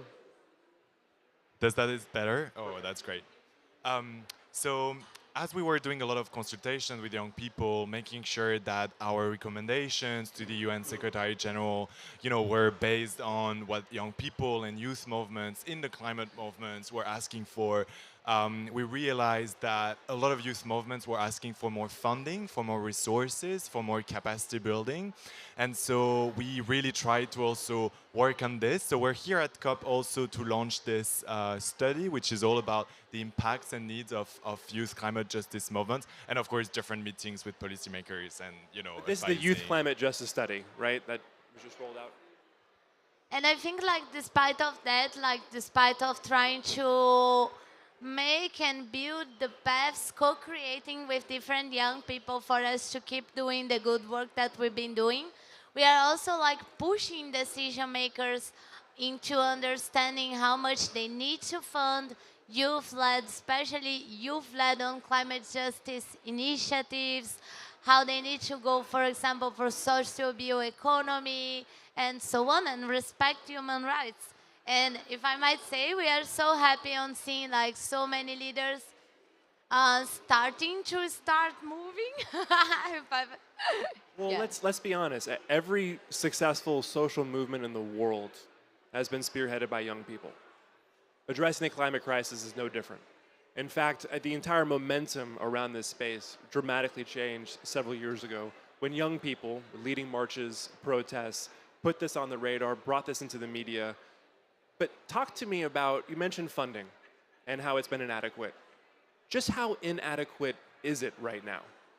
Yeah, so it's actually really interesting because the study showed that out of all global climate philanthropy, only 0.76% goes to youth climate justice movements. Wow. And this is crazy because when you think about it, so much work is being done by us, right? We had policymakers telling us that, for example, in Europe, we would have never had the European Green Deal without us pushing in the streets, in the rooms, in the backstage. And so I think what's really important for us is also to call for more resources because as youth movements, youth activists, well, you know, we also need to pay a rent. We also need to, you know, like pay our food. And I think there's been this overemphasis on, you know, this is a completely volunteer movement. Of course, that is our strength, our young people. We're young employees, we are students, and therefore we can volunteer for a lot, and that will always be the strength. But yet, we could do so much more with more funding. Oh, I imagine the burnout is real. Yeah, please, Paloma. No, I was just going to add that adding to it, it's a small amount, right? And of that, 0.26% goes to the US and youth-led movements in the US. So imagine, like I always say to my colleagues from Latin America and so on, from Global South, that we actually do miracles on sustaining, for example, the Amazon rainforest and so on. Well, and I mean, you talk about scalable impact and how those resources can be used. I imagine over the years, with very little resources, with everything that you've been tasked with accomplishing, you've had to become extremely resourceful. And so from that entrepreneurial sense, as a climate activist, accessing funds is one thing, and calling on foundations and philanthropists to give more is one thing. Talk about the need to change the process through which foundations and philanthropists actually need to evaluate how they're giving money and the role of young people in that decision-making process. Yeah, you summed it super well. I mean, you know, it's not just about the amounts, but it's also about the way you're giving funding and support, right? And what we're calling philanthropies and just in general organization is also to do it in a decolonial way, in a way that is flexible, where there's a lot of trust, right? When you work in a nonprofit, very often the one that gives you money wants to tell you what to do with it. Right. But we don't want to be told what to do with it because we know what to do and clearly it's having an impact over there. So the whole kind of thing is to tell, look, when you give funding, trust us. This is what's the most impactful. This is how we can achieve a lot. And the other thing we're also asking is to change the way they're also, you know, built. So for example, philanthropies is very secretive, right? It's very rare that people that are youth climate activists that come from the front lines, from the grassroots, are actually making the decisions on where the money goes. And so we're calling on philanthropies and organizations like these, you know, to be more youth-friendly, to hire youth climate justice activists, to have youth climate justice activists in their boards, making the decision. And I think that's super important. Yeah, Paloma. No, I think Nathan said it all. I will just compliment saying that if we want the climate revolution, we need to fund the revolution. And who's better to know where the revolution is starting and running and going, if not us who are actually doing the revolution? So you're at COP, you're launching the fund, right? The initiative's being launched here at COP27. I know there's, of course, a focus on building partnerships, accessing donors, philanthropists. For everyone who's tuning in now, who understands the crazily important value of this, how can they contribute? How can they get involved? Yeah, thank you so much. So yeah, we came together and realized that we were sharing the same issues as youth climate activists from all around the world. And we thought, why not creating a youth-led instrument where it's basically us deciding where the money goes and to which movements, because who knows the best than the youth climate justice activists themselves where the money should go and what are the most impactful movements. And so we are launching an instrument that will support youth climate justice movement and will be fully participative with the young leaders deciding themselves. And yeah, we're very excited about that. So far, it's a low profile, but we'll launch it much stronger in the next month. Excellent. Nathan, Paloma, thank you all. Paloma, last words. No. I was just going to say that you asked what people can do. And honestly, I think they can respect us enough to construct and build a new path, you know? Yeah. Reforestate their hearts. I hear you, Paloma. Well, Paloma, Nathan, thank you both so much for joining us. Thank you. It's a privilege. We love you. And with that, we'll be right back. Thank you.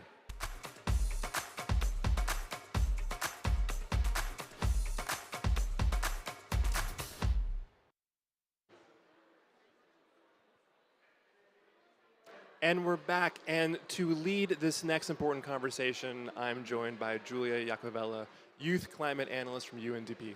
Julia, it's all yours. Hello, everyone. Hi, my name is Julia, and I'm a Youth and Climate Analyst at UNDP.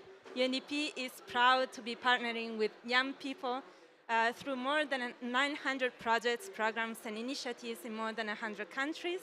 Today, we're joined by a few of these young people here. Can you please briefly introduce yourself?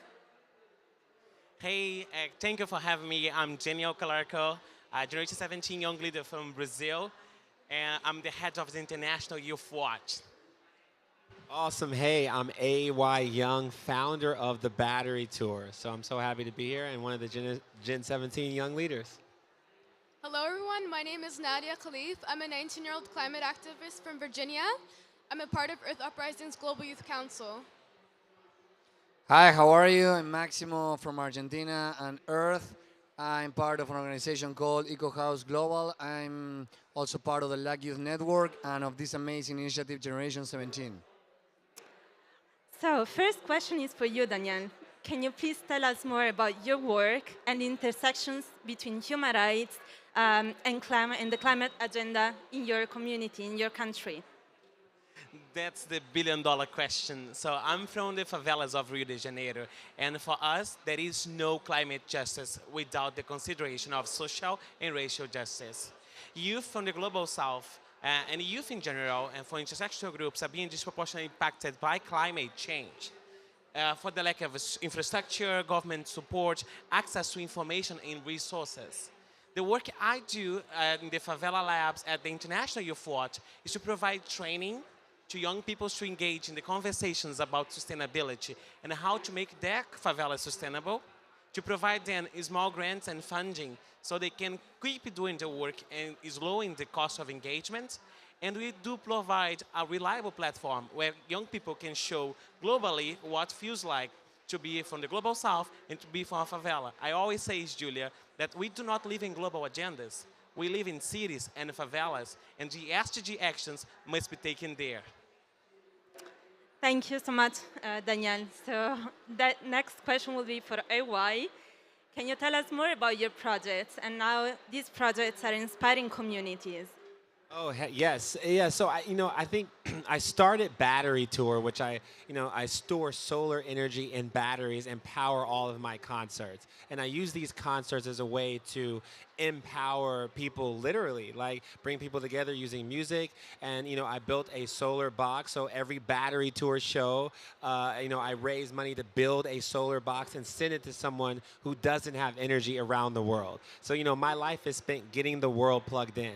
I think music is a universal language. I think it's the best way to bring us all together. And I'm so happy that's Maximo, the homie. I just launched, Project 17. right? So being one of these Gen 17 young leaders, I made one song for each goal, and I'm lining up these 17 implementation partners, one of them being the Eco House and the men, Maximo, and I'm using this music to empower action.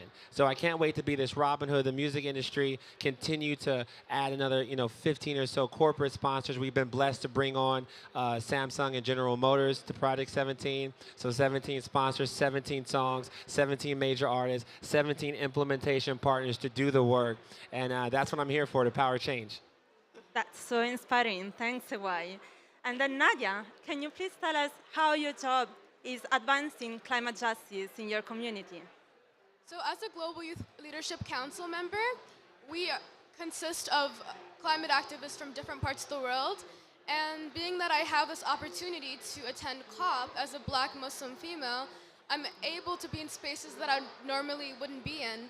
And one of our short-term campaign goals is to set up bilateral meetings with change makers and foster intergenerational conversations with them, and express our environmental issues to those change makers. So for that, I've been able to push through, and I've been able to push through with my projects and inspire change within my community. And one other thing is that I've also done interviews explaining the intersection of my values, morals to climate justice. And so I've been able to inspire people to be climate activists within the Somali and Muslim community. Thank you so much, Nadia. And then we have a question for Maximo as well on climate education. So how your organization is leading on climate education in Latin America and the Caribbean. Hi, how are you? As we know, education probably is one of the most important tools to transform the world, to change the world. So we focus on that because almost every report about sustainability says that we lack of climate education, ecological education. How are we going to do this huge transformation that we need? That's very important. The solutions, talk about the solutions, not only awareness of the problem. So we focus in three aspects. We made a three-side strategy in Latin America.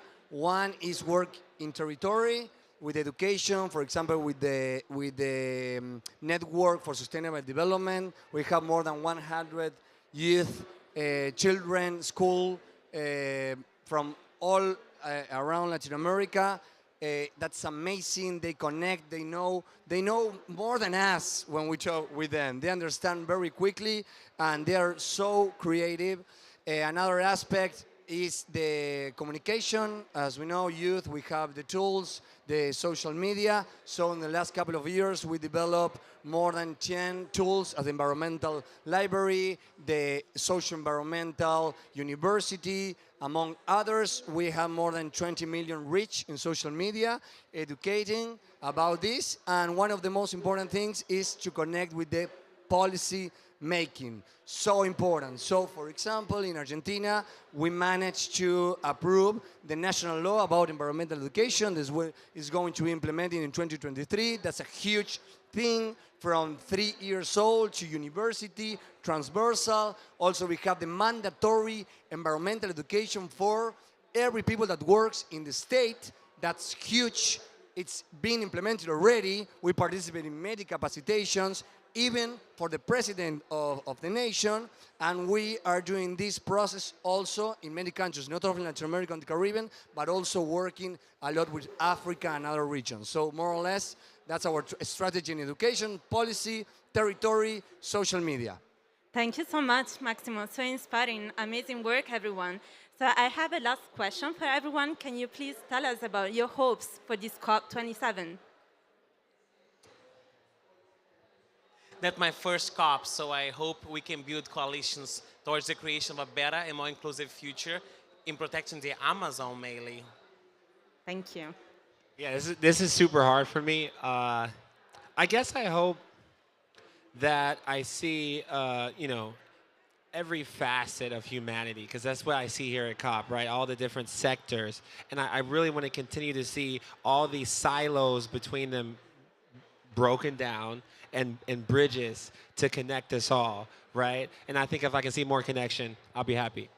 Thank you. Why? So one thing that I hope to get out of this COP is to become more well-rounded, and I'd like to go back to my own community I'd like to go back to my own community, being very inspired to start my own grassroots organization, an organization that advances climate education specifically for kids. So for me, COP is every day, not only these 15 days. But what I expect is to be more empowered as youth, and as usual, think globally, act locally. Come home with a lot of learnings, with more resources, with more connections, so we can work in our region as we should. That's what I hope for this COP. Thank you, guys. Thanks so much. Oh, and we have Frankie arriving here. And don't choose extinction. Thank you. Hello, Frankie.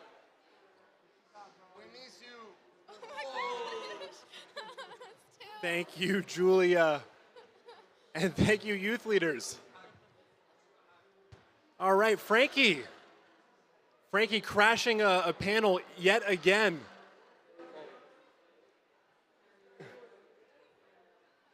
It's the classic don't choose extinction dance. Well, look, we are joined by Frankie the Dino, UNDP Signature Climate Campaign, and again, Mr. Boaz Paldi, Chief Creative Officer for UNDP. Frankie, it's so good to see you. Obviously, we're lucky that Boaz is here to translate, but let's kick off. Frankie, why did you come to COP27? Frankie says, what is that? I didn't catch that. Oh, okay. Frankie says that he's at COP27 to really kind of like put shine a spotlight on what needs to be done and how quickly it needs to be done. There's so many issues on the agenda and so little time. So he really wants to see movement in this COP, and that's why he's here. So, Frankie, of course, you launched this campaign a year ago, right before COP26, and the call to action of world leaders was for the end of fossil fuel subsidies. Can you talk about where that movement's gone, especially considering that for the first time in the 26 years of COPs, for the first time ever in Glasgow, they finally put fossil fuel subsidies on the agenda?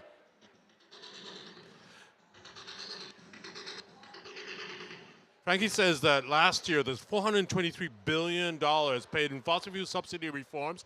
80% of that goes to manufacturers. That means oil companies. This year, unfortunately, because of the war in Ukraine, that figure is going to go up to $600 billion or over $600 billion, and it's just not acceptable. We need to get rid of these fossil fuel subsidy as soon as possible. Over here, we've got indirect subsidies that are piling up as we speak in COP. We're at the 6 trillion mark there, and it's absolutely imperative that we humans make it happen that this goes away. It's like the dinosaurs paying for their own asteroids to hit the Earth for years before they hit the Earth. That's what we're doing. We're basically paying for our own demise. All right, Frankie, we're going to close it out. I'm going to want to know, for everyone who's tuning in and everyone here at COP27, what's your call to action?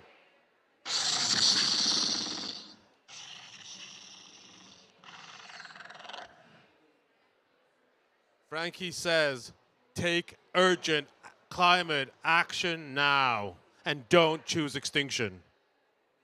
Amazing. Thank you, Frankie. Thank you, Boaz. Thank you, UNDP.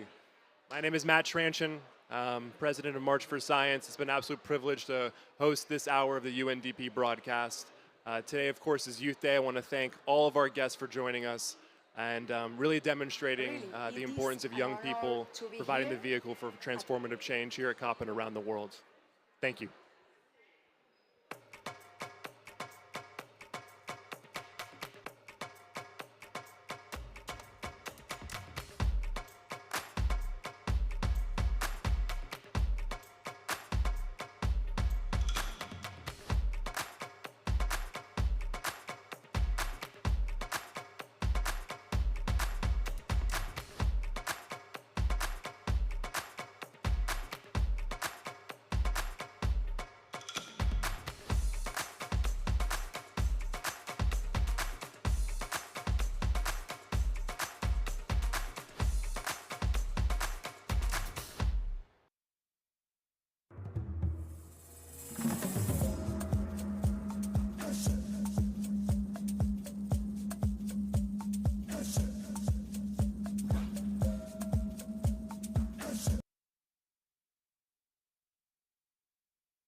Moreover, tourism is main industry. And we boast one most of exceptional subtropical climate unmatched in the world. For example, some important data, in my opinion, and I think it's important to share in this panel. 40% of employment and 35% of the Canary Islands GDP depend on an activity is with almost zero seasonality, thanks to factors such as the trade winds and the Canary Current Sea. These are some of the main reasons for our successes. I believe that our colleague of Iberostar Group, which has been committing to the destination, the Canary Islands, for many years, knows a lot about this. This reality, this tourist success, is now danger. And we must take co-responsibility to look at solution. We calculate, for example, that in 2019, that the carbon footprint of Canary Island tourist activity, not including air and sea traffic, emitted 1.850 million tons of CO2. And among them we have must reduce through a correct strategy of measurement, evaluation, and information exchange continuously with a 50% target for 2030. That is why our adherence of the Glasgow Declaration and climate action in tourism seemed as an extraordinary opportunity for us, for Canary Islands, to commit ourselves to a global and coordinated visions to face the great challenge of climate change. We have finalized our climate action plan even before ratifying our adherence as a destination. How did we do it?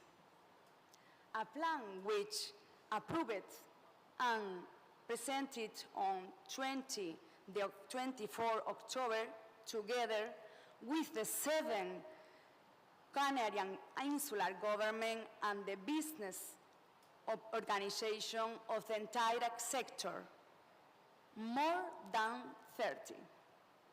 Because the whole Canary Islands destination is aware of the fight against the climate change and the achievement of the more sustainable destination. This climate action plan includes the following 4 points, among others. Number 1, a digital application designed because of a specific methodology adapted to the needs of the destination and tested in a pilot experience with 35 corporations in the Canary Islands to the tourists. This tool will enable companies to measure their own carbon footprint free of charge. It will also enable real information to be collected and consolidated on the mission of the Canary Island tourist activity. Number 2, Sustainability Office. For more, we will have a Sustainability Office. We will provide advice and support all tourist companies in the Canary Islands. Number 3, A catalog. We have designed a catalog with more than 220 emission reduction measures to be applied depending of type of activity. And number 4, funding lines. We have established different funding lines to support local business and public institutions in the field of energy efficiency and circular economy. In 2023, this line have 170 million euros. In conclusion, we plan, we promote, we join forces, and we also commit ourselves to its direct implementation. I think that the claim is perfect together for implementation. Thank you very much.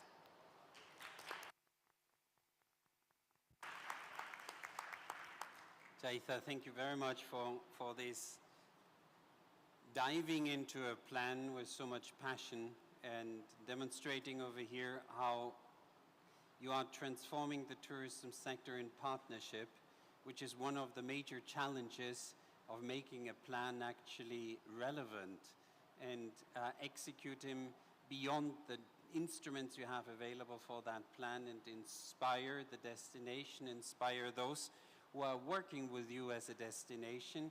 And with that, I'm preparing the floor for my next speaker, a very distinguished person, Megan Morikawa.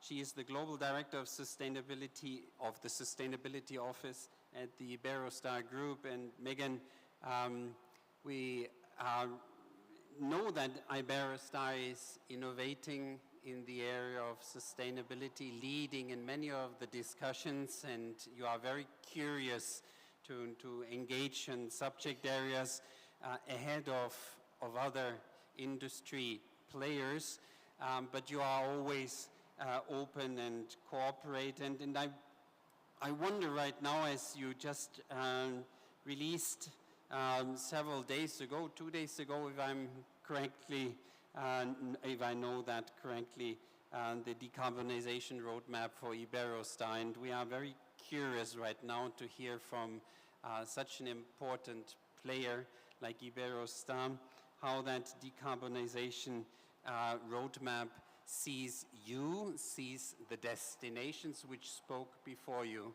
and how that inspires others for their climate action. Thank you very much, Dirk, and distinguished panelists and our speakers. It's really an honor to be here today to speak on behalf of the private sector and to hopefully demonstrate this step of implementation, right? If this is the COP of implementation, as signatories, one of the first signatories of the Glasgow Declaration last year, we had 1 year to be able to ensure that we were delivering our climate action plan, and we're very pleased 2 days ago to have launched our decarbonization roadmap. But I'll pause here for a second. My name is Dr. Megan Morikawa, and I'm here on behalf of Iberostar Group, a Spanish-based luxury hotel chain, on behalf of our Chief Sustainability Officer and Co-Vice Chairman, Gloria Flusha, who unfortunately could not be here with us today. But I'm very enthusiastic to speak a little bit about what this decarbonization strategy details and how we hope that can be an inspiration for others in the accommodation sector.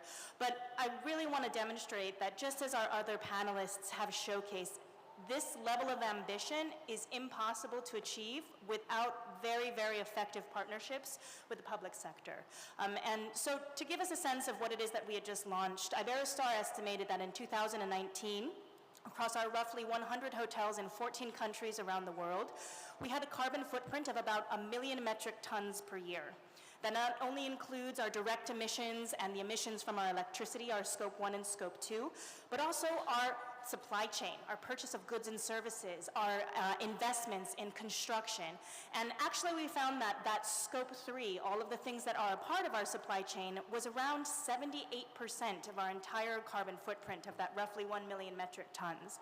So when we worked to commit to delivering our climate action plan, I think one of the important lessons to draw from what we've done at Iberostar is that this journey can happen relatively quickly for a business.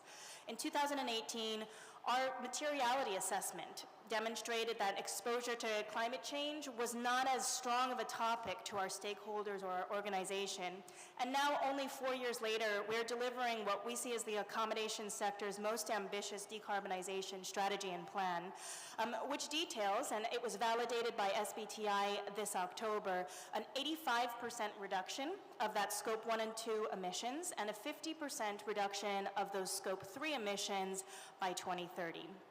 That level of ambition showcases that it is possible for an accommodation provider to not only halve emissions by 2030, we plan to do this decarbonization strategy over 8 years, but to have emissions without yet relying on traditional carbon offsets as part of their strategy.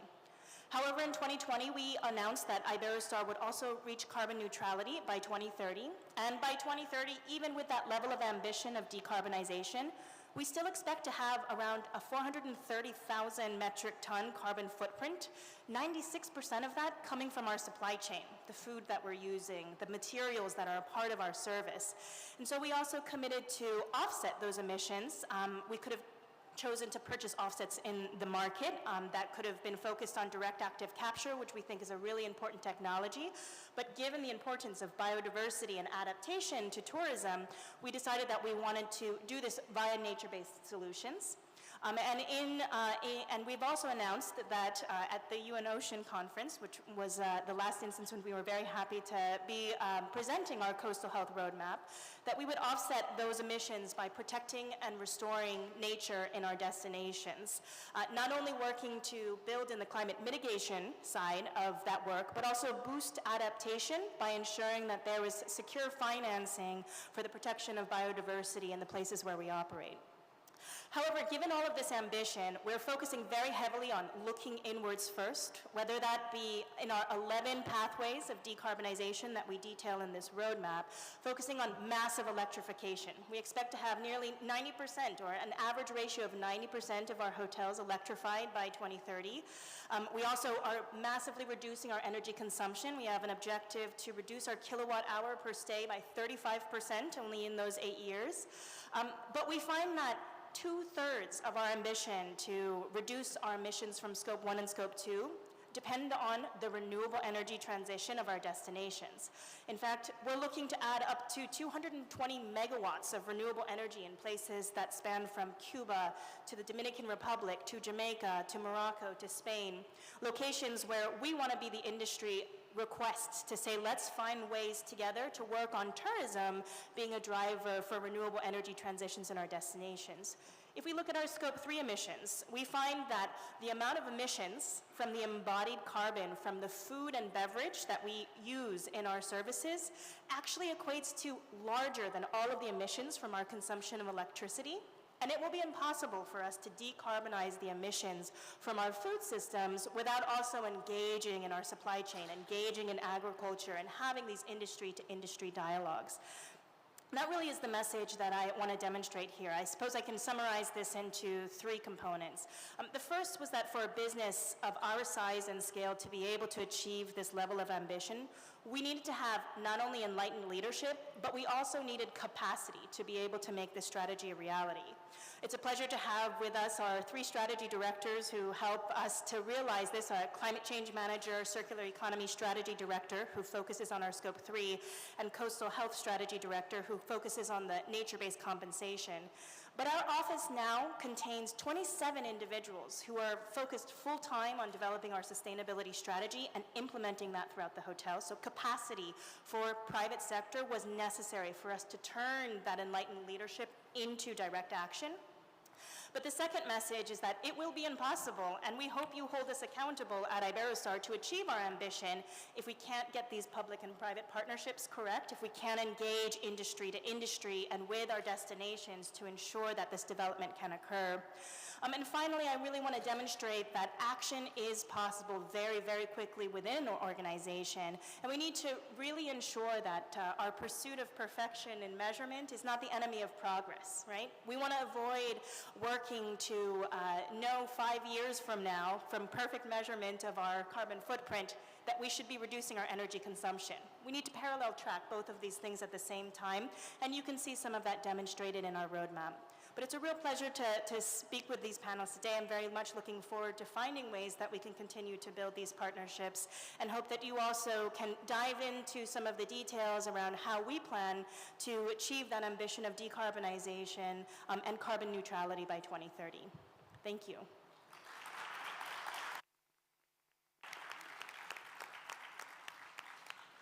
Megan, thank you very much for these inspiring words on the actions you are taking, and stressing over here the need for partnership with the public sector, which is key to the success when you are looking beyond, as you pointed out over there, the initial scopes you are influencing and where you actually depend on cooperation. And that is very much appreciated, and it's a second message this panel wants to send, especially at sub-national level, how that is working for the private sector and the company operating at international level, how important you see the sub-national level in your cooperation, public-private sector, not just demanding, but interacting, exchanging over their evidence, exchanging over the needs, and how the private sector is seen by the public sector as a partner of implementation of climate action. And that as a launch partner is very inspiring to see the progress you have made. And it allows me right now to introduce then the next panelist, Glenn Maciok. He's the Chief Executive Officer of the Sustainable Hospitality Alliance. And Glenn, it's such a pleasure to see another launch partner here, SHA, being present this year at the implementation statements, joining us at the implementation statements. And you at SHA, you have done a lot with the Hotel Carbon Measurement Initiative, better known as HCMI, but the long version is what is the correct reference to it. You have inspired the sector. You are representing over there many leading hotel companies in the alliance, and you are supporting their efforts of measuring and advancing carbon. Glenn, as another launch partner next to Iberostar, it's a pleasure to have you here, and please let us know what right now happened to HCMI and the update you just released recently. Absolutely, absolutely, and it's a tough act to follow with all the distinguished guests here on the stage, but also Megan, one of our proud partners within the Sustainable Hospitality Alliance. And we're honored to be a part of the movement to engage the Glasgow Declaration from the industry's perspective.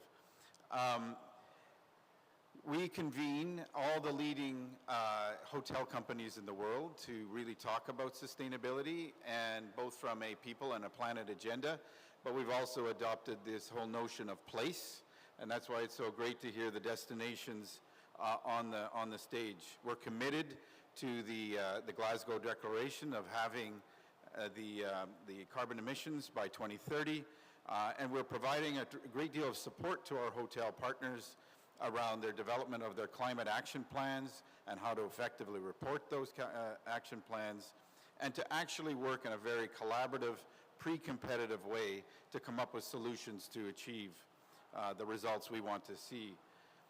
This past year, we had the good fortune to launch the Pathway to Net Positive Hospitality. This is a practical set of tools and resources that enable a hotel to go beyond net zero and actually look at giving back more than you take from the industry, and giving back to community, giving back to stakeholders that support the industry, but actually making the industry a prosperous one that is much more holistic in its approach. Very pleased to say all the major CEO companies supported that philosophy in the adoption of that, and that was adopted in March of this year at ITB Berlin, which is the leading tourism convening conference in the world. Iberostar being one of them, and it's so good to see the whole team here and your leadership in that regard. We also, as Dirk alluded to, updated for the first time in 10 years the Hotel Carbon Measurement Initiative. We had to really look at the new protocols, the new GHG protocols, and actually adopt more activities around reporting and investing in energy renewables, which was not conceived 10 years ago in its effort, but also embarked on looking at how we measure Scope 3. So there is elements of the Scope 3, and this next year we are going to adopt a much more comprehensive set of tools to address Scope 3 measurement, which is a very complex exercise, as we all share. But one of the things that wasn't happening 10 years ago and what has happened since is there are 13 agencies around the world that have also incorporated the HCMI into their support tools. It's really important that we break down the silos and that we actually have a common set of measures around a set of tools, and I'm pleased to say that the HCMI is the most used tool in the world when it comes to carbon measure. And finally, I want to just reference the fact in the last couple of months, we have formalized a number of leading partnerships and protocols between organizations to help us come up with solutions for this effort that we have in front of us. And these agreements are beyond just, handshakes and sweet talk, basically. This is about really getting down to business and, again, breaking down those silos of partnerships so that we can actually succeed in this effort. It cannot be done individually as a group, but we see very importantly to help scale and have impact, we have to have those partnerships. And we're very, very proud of the fact that we were able to work on that and get those key measures in place as a firm foundation for the next year's efforts to achieve the Glasgow Agreement. So thank you for this opportunity to share what's happening at the Alliance. There's so much more, but with limited time, I'll leave it there. Glenn. Susan, if you, Glenn, fantastic. Thank you for this very important message. Susan, if you allow me one thing right now, technically, I want to give the floor to the Deputy Executive Secretary of UN Climate Change, UNFCCC, Mr. Ovais Samad, who is very much pressured by time, and then we return to you. Mr. Ovais Samad, it's a very great pleasure to have you here. You are a very reliable partner. You joined us at COP25, COP26. We are hopefully reporting to you the implementation UNFCCC is looking for, and we are very thankful for your personal support, the support of the Secretariat, and the very good people you have helping you to make the work happening. Miguel is one of the stars among your team for us. Can we ask you right now to join us to address not the closing remarks, but your intervention, as I heard you are very pressed by time? Yes, please. Susan, that's fine.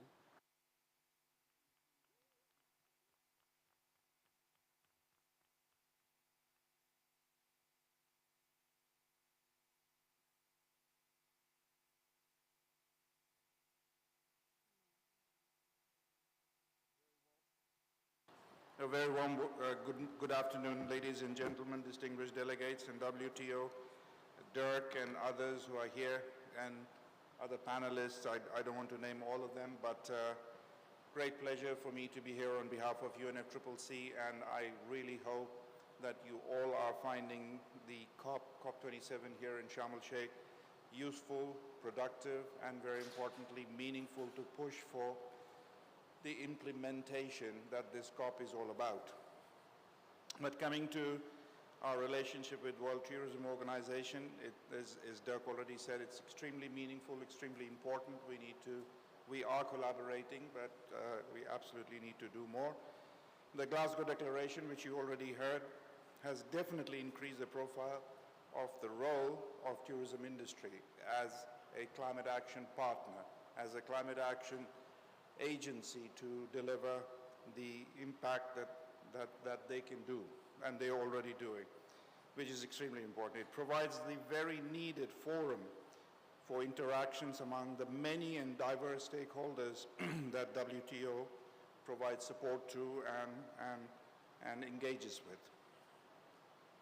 Because it's all about looking for solutions, and solutions that has to be innovative and implemented scale at pace. Because if we are to remain within the 1.5 degree limit, it's not a target, it's a limit, then we have to really step up our efforts to make transformative changes across all sectors.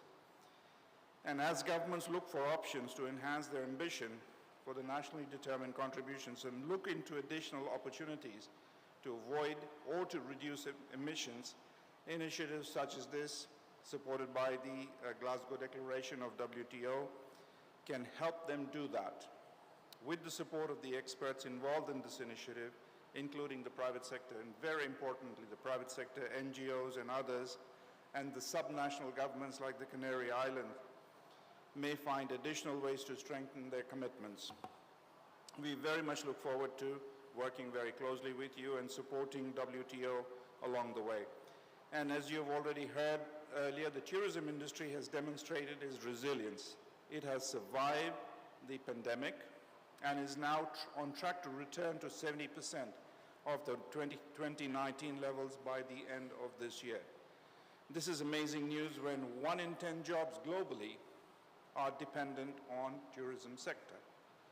But the industry still faces an even bigger challenge, which is the triple planetary crisis. The work is not over, it has just begun for all of us and for all sectors. The Glasgow Declaration is a guide, one built by the industry, which the industry can adapt and enhance to face this challenge. We encourage all of you to do everything in your power to accelerate climate action. Your industry and the world depends on it. And lastly, I would like to congratulate all of you. I don't know what's happening with the system here, but once again, I wish you all the very best. Thank you very much, Dirk. With apologies.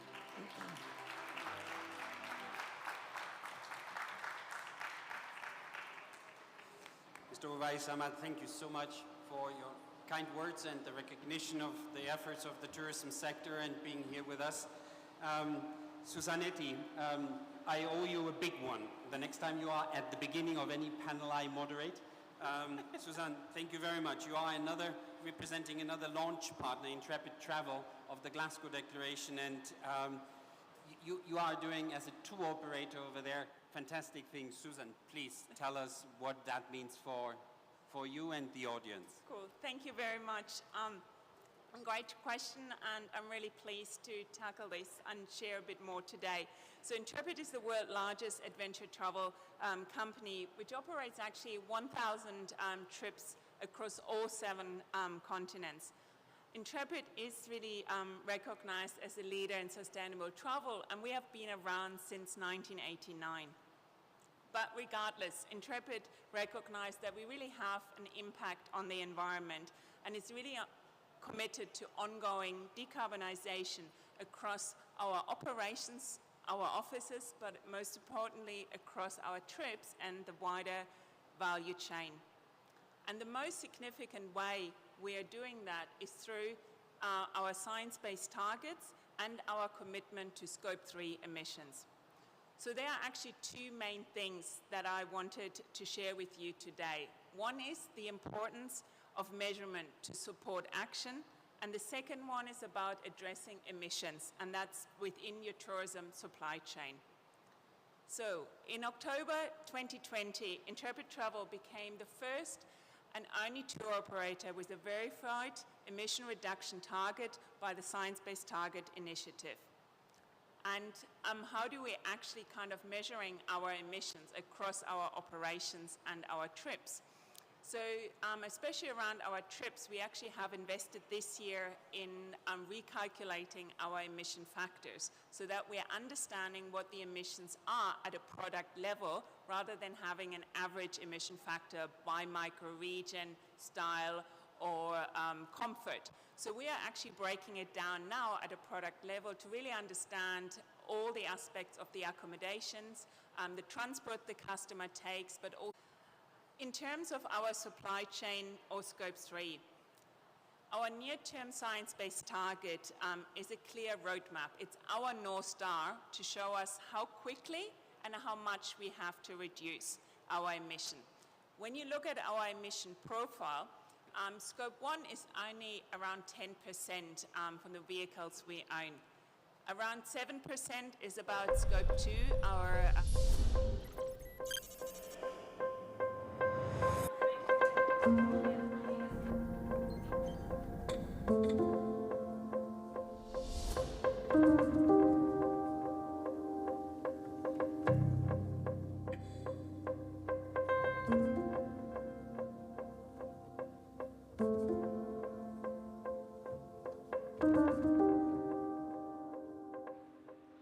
Welcome to this session where we will be focusing on science and youth.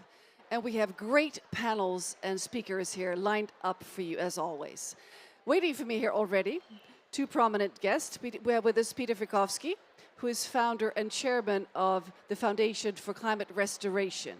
And it's also excellent to have with us here Susanna Hancock, who is an independent researcher at the Jubilee Foundation. Wonderful to have both of you. Sorry, Jubilee Expedition, not the foundation. You were the foundation, you're the expedition. So, please tell us briefly, starting with you, Peter, about your work. So I'm Peter Fikowski, and I founded the field of climate restoration. And climate restoration is the goal of restoring CO2 levels to what they were, the healthy levels we had over the last 10,000 years until 100 years ago. And the goal is that to give our children a planet that they can live on. So it's not the 1.5 or 2 degree goal, it's a 0 degree warming goal. And the really good news is by being specific that we want to do that by the year 2050, we actually see that the natural solutions are already there and ready to be implemented. And so it's very exciting because when people learn about climate restoration, then they discover, oh, we can get out of this mess. Well, thank you. And I hear in my ear now that we also have ready for us Alon Shokron, head of Environmental Youth Union in Israel. So let's have Alon up here on the screen. He should be with us via Zoom. And if it's not, we'll... Okay. Okay, he's not ready yet. So let's go to Susanna. Please tell us about your work. Excellent. Thank you very much. And thank you. Coming through. Thank you for having me. My name is Susanna Hancock, and I am an interdisciplinary, transdisciplinary climate scientist focused on the Arctic and the polar regions. Those regions are warming on average 4 times faster than the rest of the world. The oceans in the Arctic acidifying 4 times faster than the rest of the world, where I specifically do my research, and last spring completed a several 100-kilometer ski across the high Arctic, retracing an expedition from 150 years ago, trying to be the first to the North Pole. That region is warming 7 times faster, and the implications of that are not isolated to the Arctic, but are found around the world. So in my position, my main goal, my main job is to take the science. I head up a science team with the organization Arctic Base Camp. I head up a science team of climate scientists and risk managers from around the world looking at how the Arctic amplifies and derives a lot of climate crises that we're having around the world, and taking that message directly to those with power, decision-making pressure, such as heads of state and global CEOs. Well, thank you very much, Susanna. Both of you, we are here focusing on science and youth. What is your opinion on that? This is actually the first COP that we have a youth pavilion. Peter, what are your thoughts on this? I'm very excited about it for 2 reasons. And when I developed climate restoration, it took me a while to realize that I'm doing this for our youth, actually for next generations, for our great-grandchildren. And up until now, the youth have been promoting net zero, which is really good, except that no one's ever claimed that we'll survive net zero, that we actually have to restore the levels. And we need the youth to say, listen, we actually want a planet that we can live on, and that's 0 degrees, not 1.5 or 2 degrees. So getting the youth involved is phenomenal. My group actually brought Alon in. I hope he gets on. And so he'll talk about how he discovered climate restoration, and rather than hoping against hope that something that he might survive, he actually sees that we have a plan using nature's methods. So it's very exciting. Well, thank you very much. And here's Alan from Israel. Wonderful that you were able to join us. Sometimes the technical links are not 100% working. So Yes. let's turn to you and listen to you explain a bit about what you do, please. Yes. Hello. I am Alon Shokron. I am an activist from Israel. I am 17 years old. And all of my life, I've been taught about the climate crisis, about the point of no return, and about the chaotic situation that our world is going to face.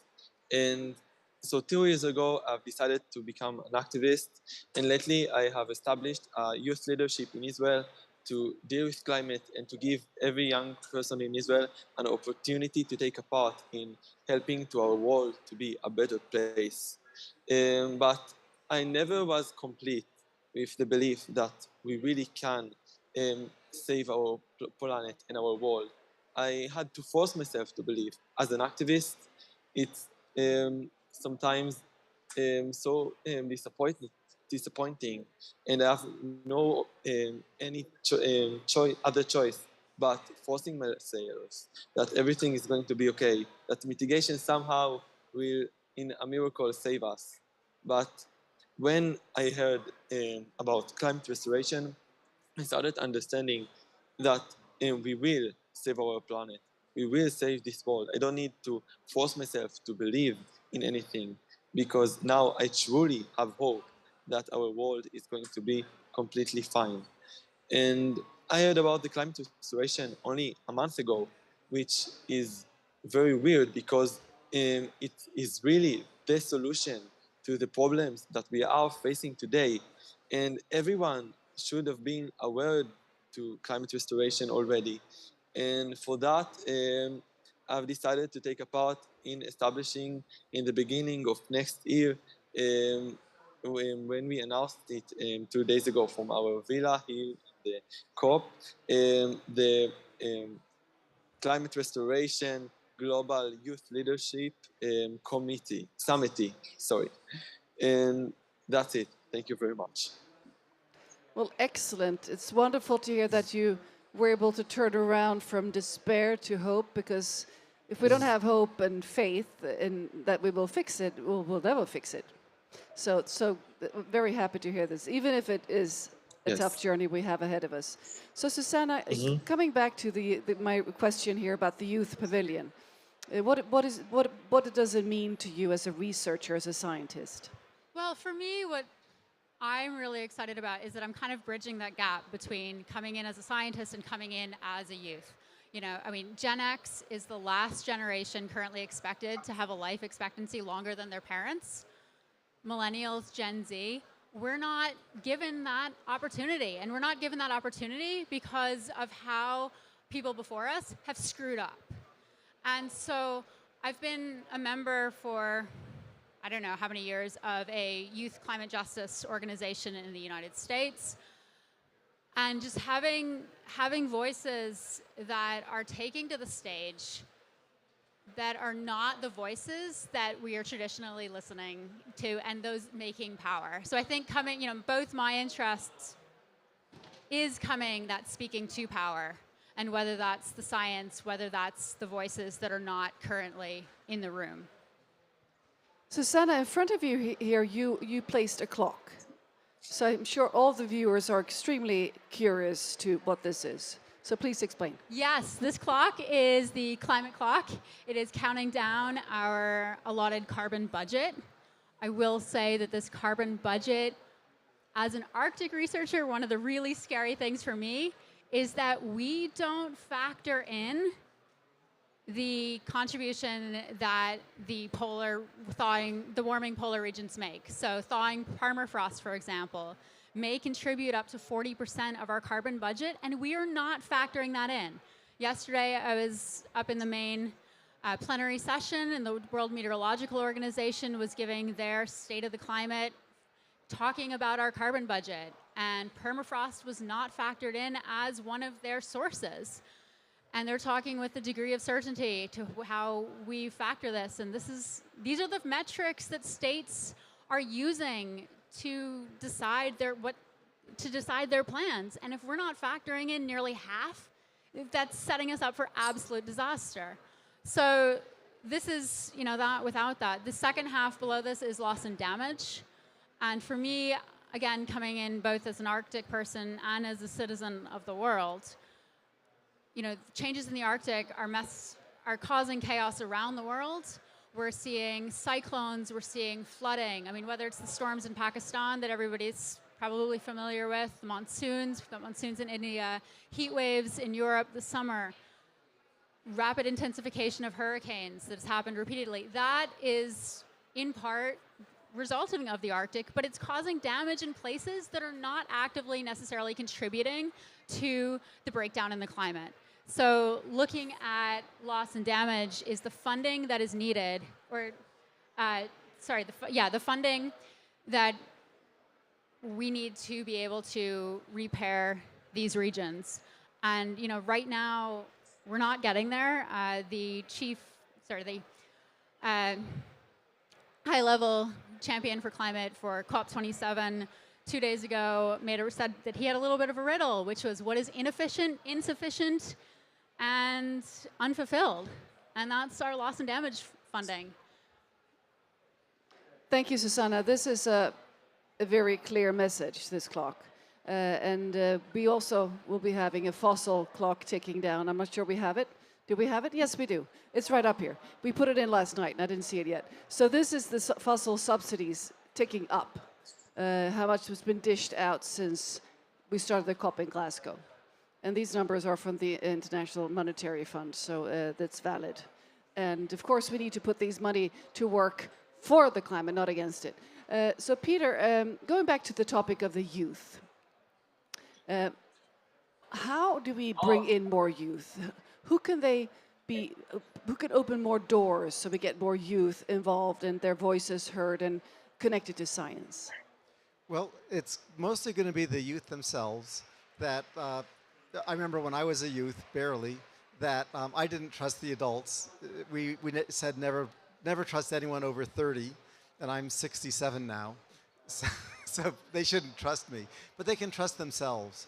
And as Lon said, it's common sense that we want to have a climate that we can survive. And it's not enough that we just stop here at a climate that's destroying our ecosystems and destroying our life. So we want to restore it. But we need the youth to say that. As a physicist from MIT, I'm familiar with how in science you want to predict the future.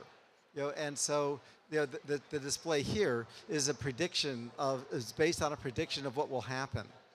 Now, for us to actually remove the CO2, all the excess CO2 like nature did 10 times in the last million years, that's not predictable because it takes creativity. And that's what we need from the youth. Because, as a 67-year-old, I can tell you, we get into brain patterns and we do the same thing over and over. The youth don't have that problem. They say, wait a minute, let's restore the climate. That will inform the people like myself who have a budget to take action. Right now, the biggest problem is the budget keepers, the U.S. administration, investment banks, they're all doing the standard same old, same old, same old. And so we need the youth, like Alon, to say, wait a minute, focus on restoring the climate to get the result we want. Well, thank you very much, Peter. Alon, what are your reflections when you listen to people? Peter, you were nodding most of the time as he was speaking, so I guess you agree, but your reflections, please.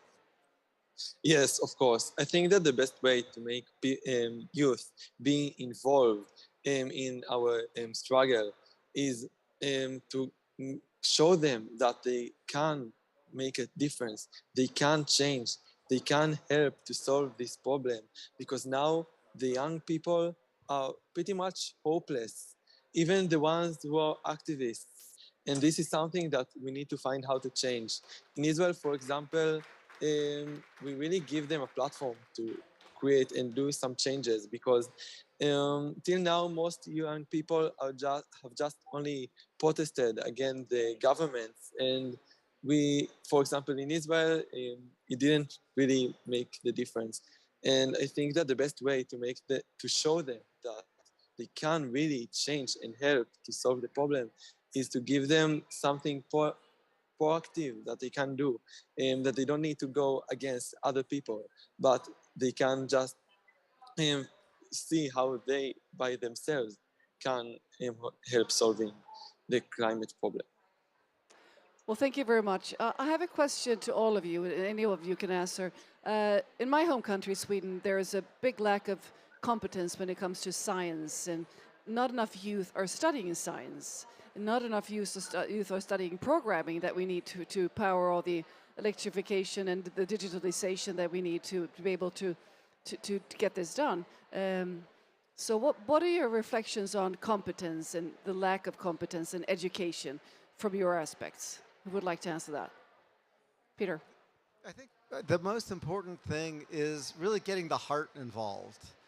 That when I was young and President Kennedy said we're going to land a man on the moon, it was exciting. And then that excitement has got me into astrophysics and physics. And so just the raw technical stuff is less important. That, remember, we went to the moon using slide rules. And I was talking to a friend who didn't even know what a slide rule is anymore. But this is before calculators, long before computers. That's how we went to the moon. The important thing is heart, and let that take people into tech. So also, from my point of view, I think we need to make young people, and of course you understood already, that science is also a means to save the world, that you don't have to go into other fields to be able to be a good climate citizen. We really, really need young scientists. So Susanna, you're still young and you're a scientist. What can you say to young viewers out there watching that are maybe contemplating studying English instead of natural sciences? Well, nothing wrong with English studies, but we need more scientists, right? Well, I think two things. One is I started so I started in science actually when I was 4 years old. I wanted to be an astrophysicist, and that's why Peter and I get along. Astrophysics unites. But it was that draw into that curiosity for me, and it was really following that curiosity and creativity, which are things that we don't always associate with science. And so often in our education, those are things that are drawn out of subjects like science. We see those as very left-brained, concrete, no room, no play with anything. But when you get into the higher levels, the amount of creativity there is outstanding. And so figuring out how we can teach these subjects in a way that is invigorating, I think our education system is part of this. But I also think that we don't just need scientists. We need people, as Peter said, who are passionate. And right now, I think one of the biggest issues from the younger generation is that, and I don't need to say this, the younger generation doesn't need to say this, Secretary General Antonio Guterres the other day, a little while ago, talking about how global leaders, business leaders, they say one thing while doing another, and quite frankly, they are lying. We are accustomed to this. And it's very hard to keep that passion, keep that enthusiasm when there's bullshit everywhere. You know, the COP26, you mentioned the fossil fuel subsidies since the start of COP26. Was there not the agreement out of that of no more fossil fuels? The initial writing was phasing out, then it was phasing down. Yeah, phasing down. So it's correct. a watering down of the. But we haven't seen that trajectory yet. In my own country, in the States, US, you know, it was within a week of COP26 ending that we auctioned off 80 million acres in the Gulf of Mexico. We last year were averaging 332 fossil fuel permits per month. These are escalating. We're not going in the direction that our leaders are saying. So it's finding that passion. However, I think it's not just science. It's whatever lights your spark and is going to give you that renewed energy to keep fighting. So it's basically about harnessing. You're talking about the love in here, Peter, and the energy, and of course, you're also. You mentioned earlier in your statement that you were more feeling senses, had senses, feelings of despair that you were able to turn into action. So it's all very much about emotions, right? And on that note, we have this campaign, We Can Do It. It's on this screen here, and it's a global campaign that we are launching now. And it's a way of lifting the spirits. That it's a way of committing to saying that, yes, we believe we can do it. Because if we don't believe it, it's not going to get done. So how about if we just take those numbers over there, all the fossil subsidies, and channel them into action. And this is actually our message. Rid of the fossil subsidies, put them to work on climate action. So would you be able to do that gesture, the rosy gesture? You're good? Are you good, Alan? Will you want to do this? Yes. For the camera? Come on. Of course. Flex. Here we go. All right. Yes. Yes. Wonderful. Well, fantastic that you were able to be on all the way from Israel. Well, it's not that far from Egypt, actually. But wonderful. Yes. Keep up the wonderful work you're doing. And let's have more youth turning despair into action. And thank you, Susanna Hancock.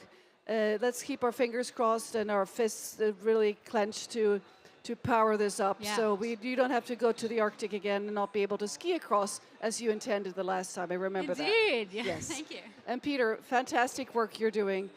Just keep at it. And I'm sure we'll meet again here on another broadcast. And let's just hope that we have moved forward in the right speed. We are moving forward. The progress is just beginning to pick up. And I just can't tell you how excited I am to be here. So thank you. Well, thanks so much. And spread the word. Hashtag We Can Do It. We can do it. Right. Thank you so much. Thank you. Thank you very much. And now let's listen to a keynote. We have the chair of the Fossil Fuel Non-Proliferation Treaty, Tespora Berman, who is ready to be on here. And there you are. Please join us here. You have the floor. And I will move so you get all the limelight. Wonderful to have you with us. And here's, you can take my microphone because it's a stable one. Thank you so much.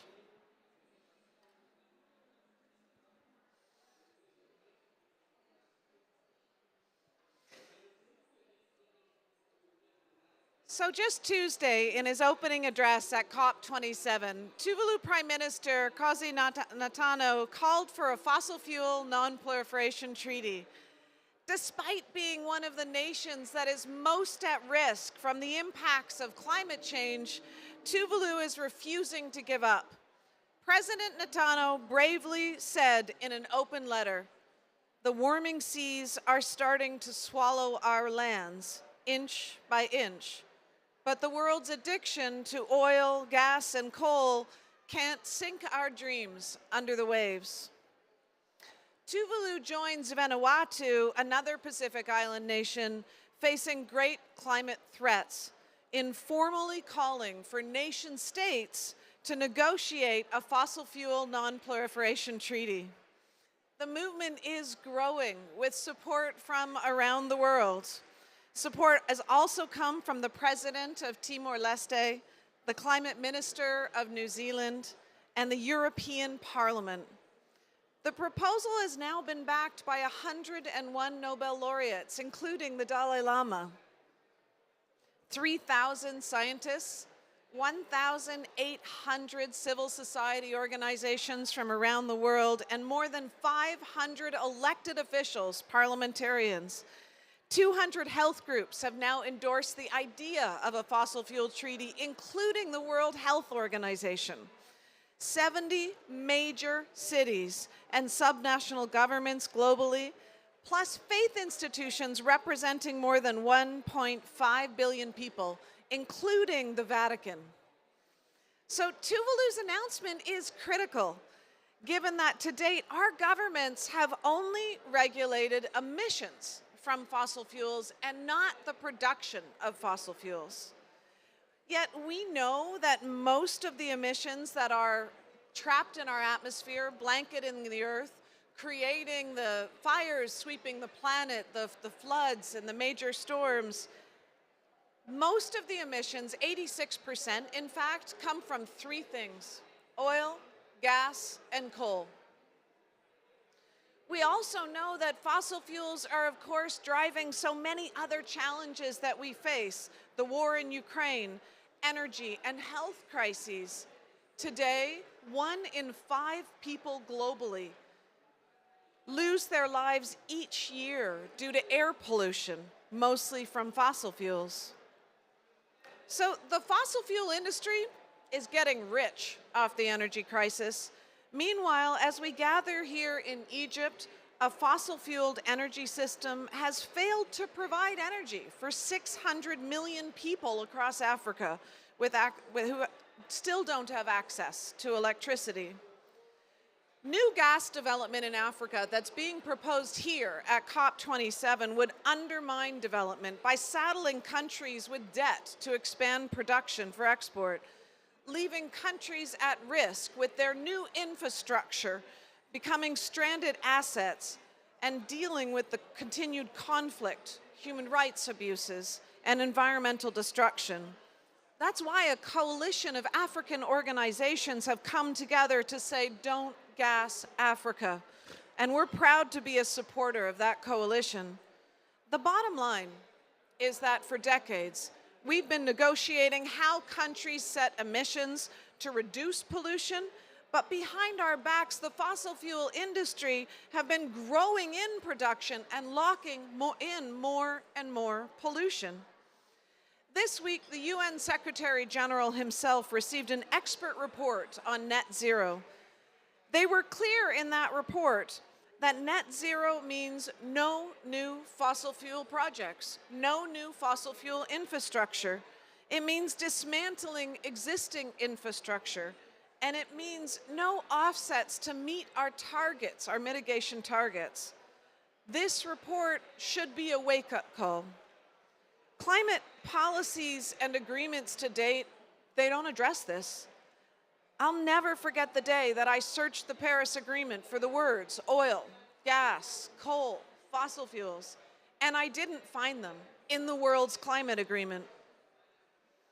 The fossil fuel industry has been successful in making itself invisible in the climate problem. Fossil fuel CEOs, they know that production will have to decline, but they're holding out. They're all holding out that they'll be the last barrel sold, or that unproven technologies that aren't working at scale for carbon capture and storage will allow them to continue to expand production and pollution. The problem is the math just doesn't add up. Countries are already planning to produce 110% more fossil fuels than we can ever burn under a 1.5 degree scenario. In fact, even if coal was phased out overnight, existing oil and gas projects alone would push us way above 1.5 degrees.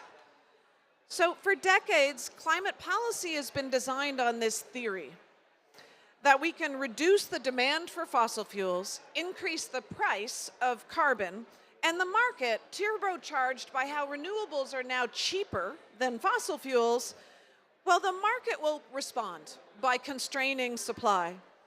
The problem is, it's not working. It's certainly not working fast enough to keep us safe, because the market today is distorted by fossil fuel subsidies, $11 million a minute, the IMF reports, in fossil fuel subsidies. The markets are skewed. So we currently have no framework for international cooperation to constrain the production of fossil fuels. No mechanisms to negotiate, well, who gets to produce if we have a finite carbon budget, and how much? We are today granting new permits for new oil, gas, and coal projects. We're pouring trillions of dollars right now into expanding products and production of the products we say we're transitioning off of. Let me make one thing clear. It's not a transition if we're continuing to grow the problem. So we already have enough fossil fuels on the planet, either under production or under construction, to meet our needs while we move to a net zero future. If we stopped building new projects today, we would have enough fossil fuels to carefully manage a global just transition.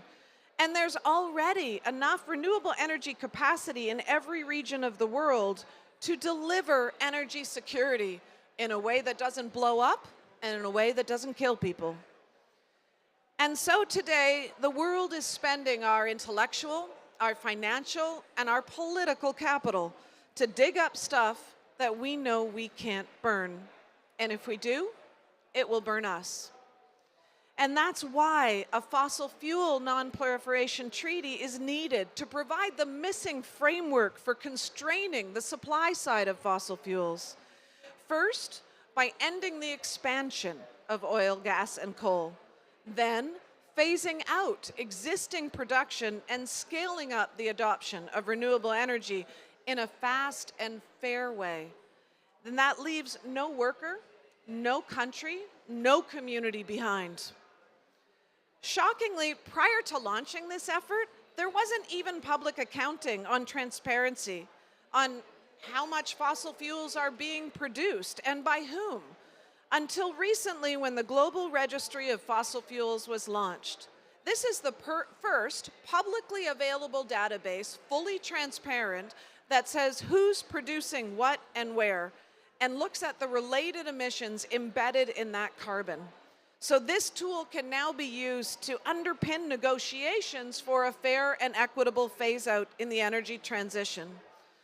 So we're working to make sure that the treaty is grounded in principles of equity. What's holding us back from constraining production is different in the global north than in the global south.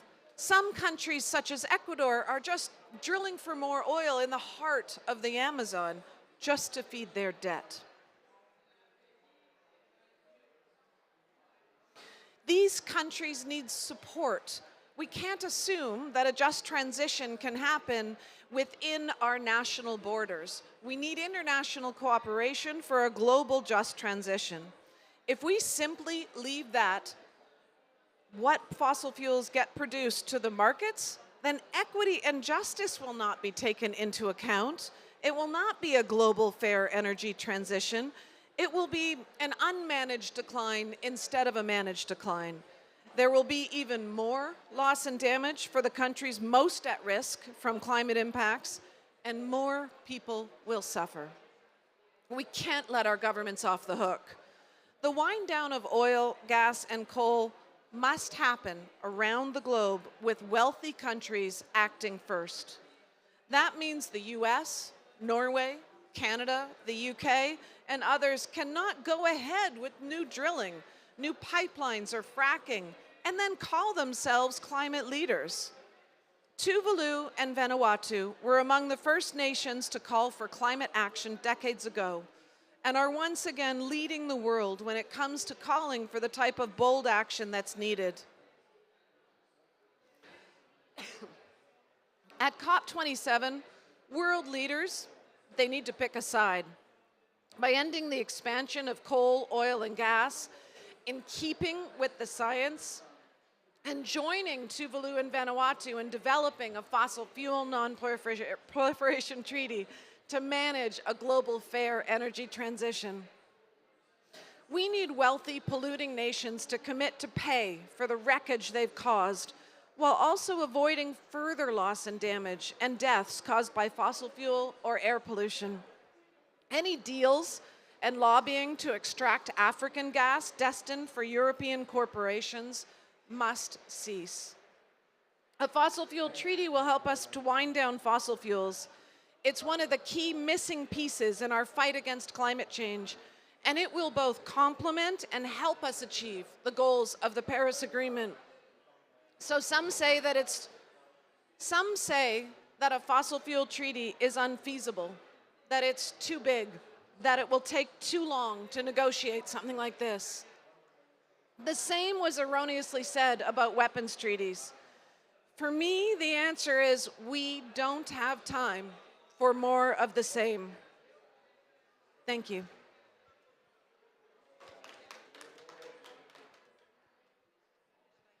Well, thank you so much. That was an excellent speech, and just this this treaty is fantastic. So let's just hang on 1 second, because somebody was speaking in my ear. Do we have more time on this for me to ask some questions? Yes, we do have time. Excellent. First, I said I had to wrap it up, and then so you take this one, and we have one microphone each. So, your hopes for this treaty, how has it been received, and what are your hopes? Well, the idea of a fossil fuel treaty is about 2 years old. We only launched 2 years ago. And the support has been enormous. And every day we're being contacted by more governments who want to talk about it, more cities who want to talk about it. The thing that I find exciting when we all studied this other treaties, nuclear, chemical, landmines, is that the journey matters towards a treaty. So already just proposing a new treaty that constrains the supply side of fossil fuels is creating new conversations, new discussions, bilateral and multilateral conversations. And it's increasing climate ambition. It's making it, the fossil fuel industry have less social license when they propose these new big projects. So I think we're on the road to a treaty much faster than we thought. But because of the growing support for the treaty, we're already, I think, changing the frame. So when you look at the negotiations here, what impact do you think that the treaty discussion and just the launching of the treaty could have more specifically in what will be coming out of Sharm El-Sheikh? Because we did have for the first time, in Glasgow, fossil fuel subsidies actually mentioned in the treaty. Yes. Facing out first, but then facing down. It was watered down, the writing. So the treaty and the missing piece of the puzzle that it really is, how can that be found in what's coming out of Sharm El-Sheikh? Is it possible at all? Well, so the groups who are working on the fossil fuel treaty are here meeting with governments from around the world. And we prepared a briefing note for governments with suggested text that should be included in what comes out of COP27 that recognizes the science, that like Catherine McKenna and the UN Secretary General did in the high-level experts group release on Tuesday, where they said the science is clear, no new expansion of fossil fuels. I will note that they did not say no new expansion of unabated fossil fuels, and they didn't say no inefficient subsidies. They said no fossil fuel subsidies, no expansion of fossil fuels. And that's the kind of language we need to see, especially in the context document and from countries in their own nationally determined contributions and how they show what they're planning to do. They need to start showing production decline and not just emissions decline. So I think we need to see it in the text coming out of COP27 because that's the truth, and we've been avoiding it for a long time. Well, you are surely mounting the pressure, and that is wonderful to hear. So I really, really, really would like for you to look at this sign now for a bit, the We Can Do It campaign, because I think it really is in line what you're trying to achieve here.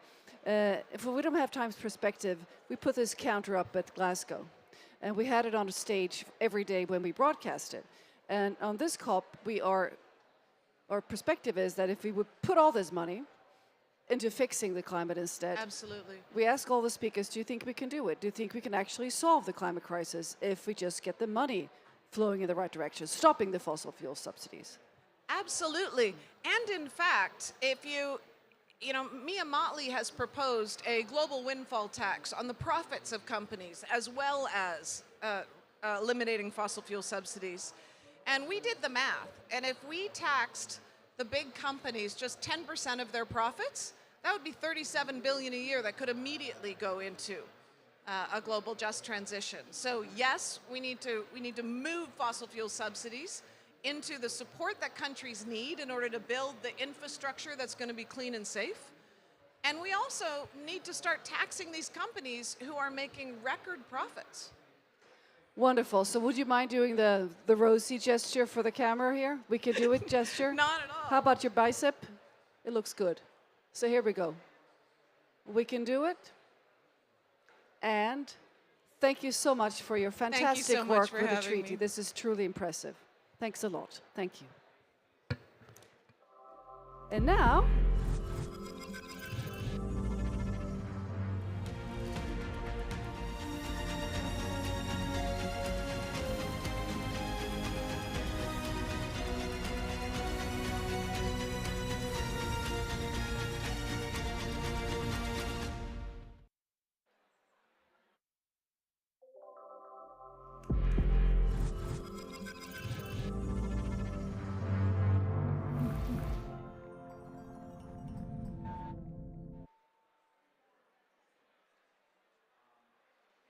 so impressive. So now I'd like to turn to my colleagues in Nairobi, and there they are. Hello, wonderful to see you. How are you today? Hello, Katerina. Wonderful to see you too. We are doing very well. We are here at Mount Kenya University on this day 3 of the broadcast, and we've been very keen following the discussions on youth and science, very informative. We are having a young audience that is very excited about this conversation and their inclusion in the climate solution. And I think I would just like to just comment that it was a really nice to have to listen to Zebora as she was speaking about the non-proliferation treaty, because today in the morning I was just catching up with the news and saw that Kenya has a delegation of 12 lobbyists, fossil fuel lobbyists represented at the COP27. So we seriously need to have this conversation, and our country is actually require a warning for that, because it shows that we are still not committed to going free of fossil fuel. But also quickly, we have had audience that have been keen and following the conversation. And one of the participants, a climate warrior here from Kenyatta University, she wanted to just share a quick reflection and maybe ask a question. Karibu Vera. Thank you. Hello, everyone. I'm Vera Okech from Kenyatta University, and I have a question. My question is, why is it so hard for majority of youth-based science projects to be funded, citing mistrust of their capability to implement their innovation, yet these are the innovations that are supposed to remedy the effects of climate change? I come up again. Why is it so hard for majority of youth science-based projects to be funded, citing mistrust of their capability to implement their innovations, yet these are the innovations that are supposed to remedy the effects of climate change? Thank you. Well, that's an excellent question. I'll bring that into the next panel. Thank you so much, Nairobi, and we'll meet you soon again. And I'll bring this question to the next panel. Thanks a lot. Thank you very much, Katerina, and see you a bit later. Thank you, thank you. So now we move on to the next panel. We have a panel on the Climate Youth Negotiator Program. So welcome up on stage here. We have a big team of speakers. Please take your seats. Marie-Claire Graaf, welcome. Please join me here on one of the stools. Omar Malmo Sambua, there you are. No, not here yet, okay. Maria Cecilia Quaglino. And we also have with us Lydia Birthwhistle Sawyer. Excellent. So we have 3 out of 4. That's good at a COP. Sometimes people get lost or get stuck in another panel. So let's start by letting you say a few words about what you do in this field. So please start. Yeah, thank you so much. And so the Climate Youth Negotiator Program wants to bridge the different spaces between young people who are not able to be in the negotiations and then actually young people be in the negotiations and enable that the demands and the interests of young people are reflected in decision making today, because ultimately we are deciding about the future of young people right now in the negotiations, and we train young people to be in these spaces and actually make their voices heard. Thank you so much. I know it's tricky with a hand microphone, so if you could just keep them fairly close to your face. We want everybody to hear what you're saying. Thank you so much. Thank you so much. So I'm leading up stakeholder engagement for the COP26 presidency, or former COP26 presidency as of Sunday.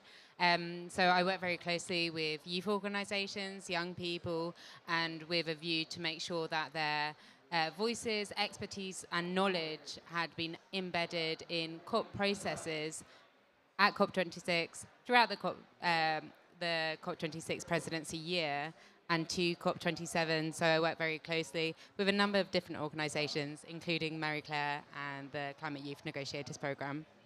Thank you very much. And over to you, Maria. Hello. Yes. So in this case, I am one of the young negotiators being part of the program, and I come from a grassroots movement background. I have studied environmental engineering, and at some point, I have realized that we need to push forward for political will in order to reach the common goals on climate change. So I am really happy to be one of these young negotiators actually being part of the decision-making processes here in the UNFCCC. Well, thank you so much, all three of you. Did you catch the question from Nairobi, from the young activist there? She asked, why is it so difficult for youth science projects and ideas that are coming from the youth to be funded? I think she would like to question, and you're one of you, or maybe all three of you, would like to shed some light. What are your thoughts on this? Why is it so difficult for projects and initiatives that come from the youth to get money? Would you like to answer that one? Maybe I can answer it in a broader way, because young people are still suffering from a lot of prejudices. Why young people are not taken serious in the negotiation space, in decision making, but also when it comes to funding. There's always like, well, why do you need so much money? You could do it differently. You can do it for free. There's like always an expectation that young people do a lot of things for free, where everyone else would be paid. And I think we have to overcome this prejudice between generations, that we all have to work together and that we have to see each other, on an equal level to work together. And we are all different, but we're all unique and we need each other. And it addresses the question why young people are excluded in decision making. And it's the same answer to the young lady, why young people are suffering from financial constraints when it comes to funding. Lydia, would you like to add? Yeah, I mean, I agree with what Marie Claire said. There is a value attachment to money, and if you value someone's time, you pay them for that time. It's very important. I think there are two things that I would like to sort of build upon, and one of them is around recognition.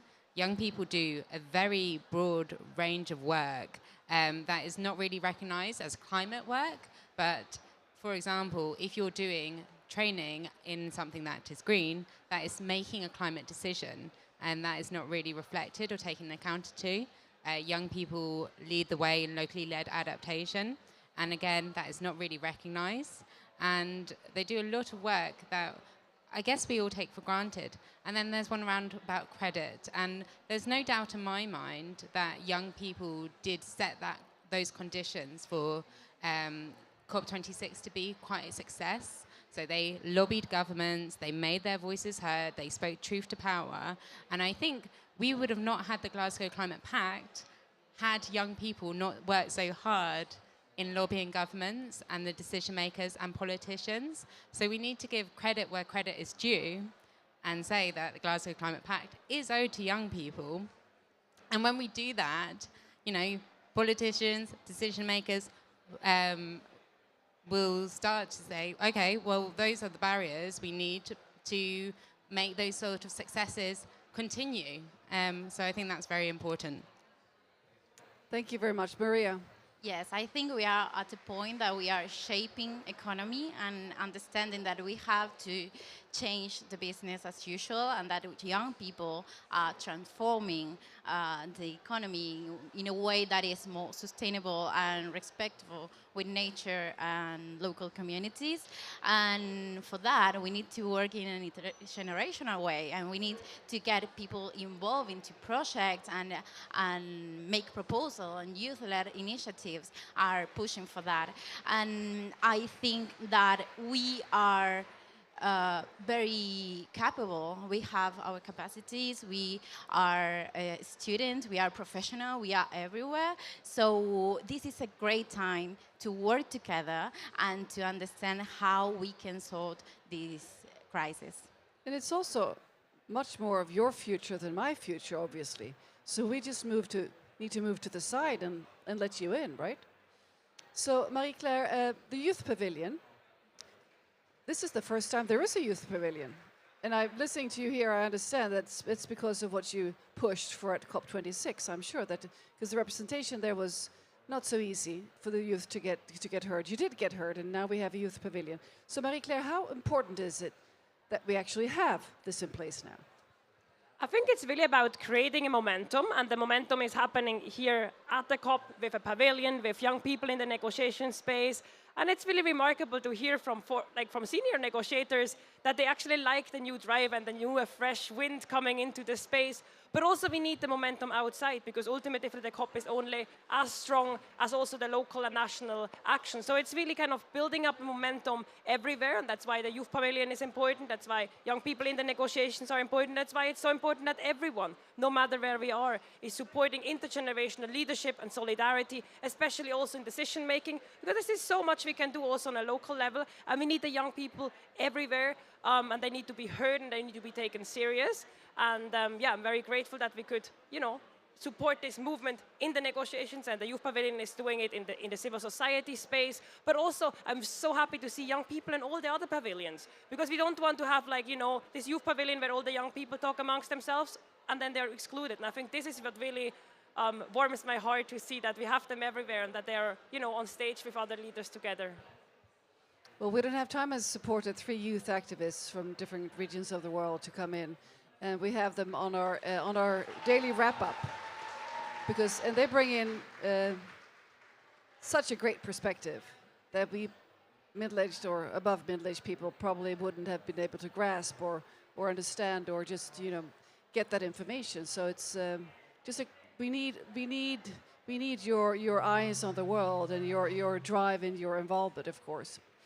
I'd like to just reflect back on the previous speaker, because I was so impressed by the treaty that she presented, and I'm sure you all are aware of it already even before the presentation. How does that affect you when you hear about this treaty? What are your thoughts, the non-fossil proliferation treaty? This is underway now, and it was started by the island nation of Tuvalu.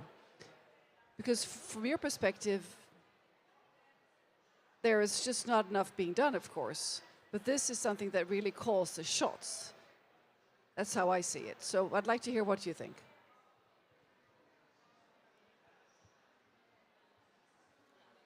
Yeah, of course. I will be fairly brief. I think this is very important because there's broad recognition now that if we carry on with fossil fuel subsidies and burning fossil fuels, there is no 1.5.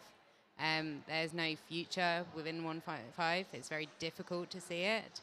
So we need to really build momentum around that. And I would like to see it at COP27, but also continue to COP28, because I think it's very hard to move. And I think we saw this sort of last year at COP26 with last sort of amendments to text. It's been a battle, and it will continue to be a battle, but it is really of the utmost importance. Maria, would you like to reflect too? Yes, I think from youth movement, we are raising that we need to keep oil on the ground. So this is very important, and I heard that yesterday we had the first country advocating and presenting this non-fossil fuel proliferation treaty as a position, which is very important in order to reach our common goals. Well, we've had other treaties work before, so this is literally a do or die situation we're in. So I have great hopes for this treaty. Marie-Claire, I'd like to listen to your reflections, what you have found the most interesting so far from your perspective, the first days here. What I found really amazing to see is how the young negotiators, despite the different countries, actually got together, for example, in the loss and damage negotiations, and they kind of worked together and to try to find solutions to come forward. And I think it's exactly this collaboration we need, because ultimately we have to find consensus language. And when we see how these young people from 3 different continents actually, and 3 different regions came together and working together because they were friends, they were in a community together, and then proposing this actually afterwards and supporting each other, I think this is really the way to go because it comes from a place of dedication, love. It comes from a place of really kind of having this very intrinsic motivation to save our own life on this beautiful planet. And I think this is a very different dynamic coming in, and I think it's very important to embrace and support this dynamic, and I really hope that it can kind of, spread through the space, that we see each other all as collaborators, and unfortunately still too often we fight each other, sometimes for very silly reasons, and kind of lose the bigger picture. And I really hope that we can achieve this by empowering young people to take this intergenerational leadership. Well, thank you very much, Marie-Claire. Would any of you like to add your findings for the first days? Yes, it has been a great experience to have this network of young people coming. It's like a change from the protest to proposal and actual being part of the decision-making processes. And as Marie-Claire said, we are all supporting each other's, and it's really powerful. It's what I feel is like a very hub of empowerment and youth empowerment, and that is very unique to have. Yeah, and just to add, so the UK government has been supporting the Climate Youth Negotiators Programme, and we've had 3 of our younger negotiators participate in it. And they've really, really valued not just the structured work that comes with it, but again, it comes back to that sort of network. And meeting other young negotiators outside the formal setting feels a lot more natural, and it's really helped them to not only build up their confidence, but build up those relationships that are so important at COPs. Well, thank you so much. Greta Thunberg, who's from Sweden, as most of the We Don't Have Time team is too, she chose not to come this year. What does this mean for the youth movement, that she's not at the COP? Does it mean anything, or is it just well, please tell me what you think. I have been part of Fridays for Future movement. That's where I started all this activism, and I'm very supportive of what Greta Thunberg and Fridays for Future movement is doing in order to raise ambition. I think, and maybe thinking about what happened back in Glasgow, all media, press, all the attention was put into Greta when we had so many wonderful young people doing amazing things all the time. I know she's kind of pointing some political issues here in Egypt and everywhere else, but I think this is a great opportunity to show that we have so many young people doing a lot of incredible work. And one decision that Fridays for Future International had taken before this COP27 was to fund those young people on the front lines. So we have mostly activists from the global south that are already suffering the climate crisis in the first hand. So I think she kind of tried to put the attention on those people that really need to raise their voices. Marie-Claire, would you like to add? Yeah, maybe just to add, because the reason why she is not coming is also related to human rights. And I think something also very important, that's why we're also wearing, Cecilia and myself, these red lines, because human rights is a red line, and there is no climate action without taking human rights into consideration, and indigenous rights and everything. So we are also fighting, many others, for having very strong language on human rights in the climate decision here. And I think this is a very important message she puts out there. And then other people put it out in different ways. So it's, again, like a momentum we are building, in this case, around human rights. Well, thanks so much. And the media I just read before I left, she said exactly what you stated, Maria, that she wants to hand over the megaphone, she said, to young leaders in more affected communities all over the world, which I think is beautiful. It really is. So, in wrapping this up, I'd like you to take a look at the campaign we have on the wall here, and also to this dreadful thing on this side. Do you know what it is? It's the fossil fuel subsidies that's been handed out since the start of the last COP. And of course, this needs to be diminished. This river of money that's flowing into the destruction of our planet needs to be stopped. And we don't have time. We have we started this campaign because we feel that we need to make sure that people feel that it can be done, because if there is only despair and no action, we will go nowhere.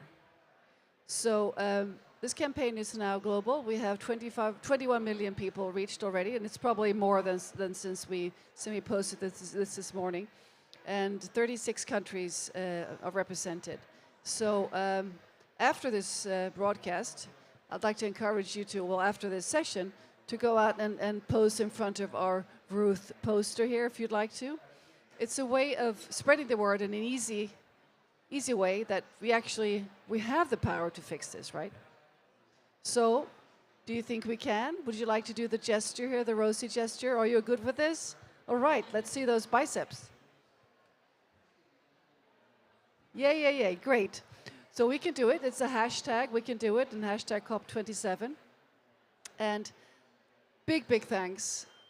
I have daughters, probably your ages. I have 3 daughters, and just looking at you makes me very happy, because just like you, they're very worried and also very devoted to this beautiful planet, like you said, Marie-Claire. So just keep at it. Go after the bad guys and make sure we get this done. So, thanks, Maria. Thank you, Lydia. Thank you very much, Marie-Claire. Thank you. And now we have some very special guests here in the studio. Well, all guests are special, but these guests are very special, extra special to me. Because in 2015, I traveled to the COP in Paris with my 3 daughters. And at that point, I still am, a spokesperson for a Swedish climate organization called Our Kids Climate, in Swedish Våra Barns Klimat. And we had gathered a group of parents from all over the world, and we decided to form an international coalition, calling it Our Kids Climate. So during the COP, the first days of the COP, we met at the Place de la République. And this was, of course, just after the Bataclan, the terrorist attack in Paris. So the big demonstrations couldn't take place. I'm sure you remember the shoes that were placed on the square, the big Place de la République square, instead of people marching together. So on that square, we lined up parents from different countries of the world. I think we were representing 9 countries. And we cut out paper dolls from kids, and we stood side by side with activists from all over the world, lining the streets, because we were allowed to do that, not march, as a big civic demonstration at the COP. And since then, this organization has grown. I'm just one of the humble co-facilitators of starting it. Here at the studio, I'll be joined by the real powerhouses. There are many, but Maya Meiler is with me now. She's co-director of Kids Climate right now, and it's been for a while, doing fantastic work. And also Sholi Fayani, Climate Parent Fellow, because we have a fellowship that they will be telling more about just in a minute. And please join me here on stage and take a seat. And I think I need to give you a hug. May I?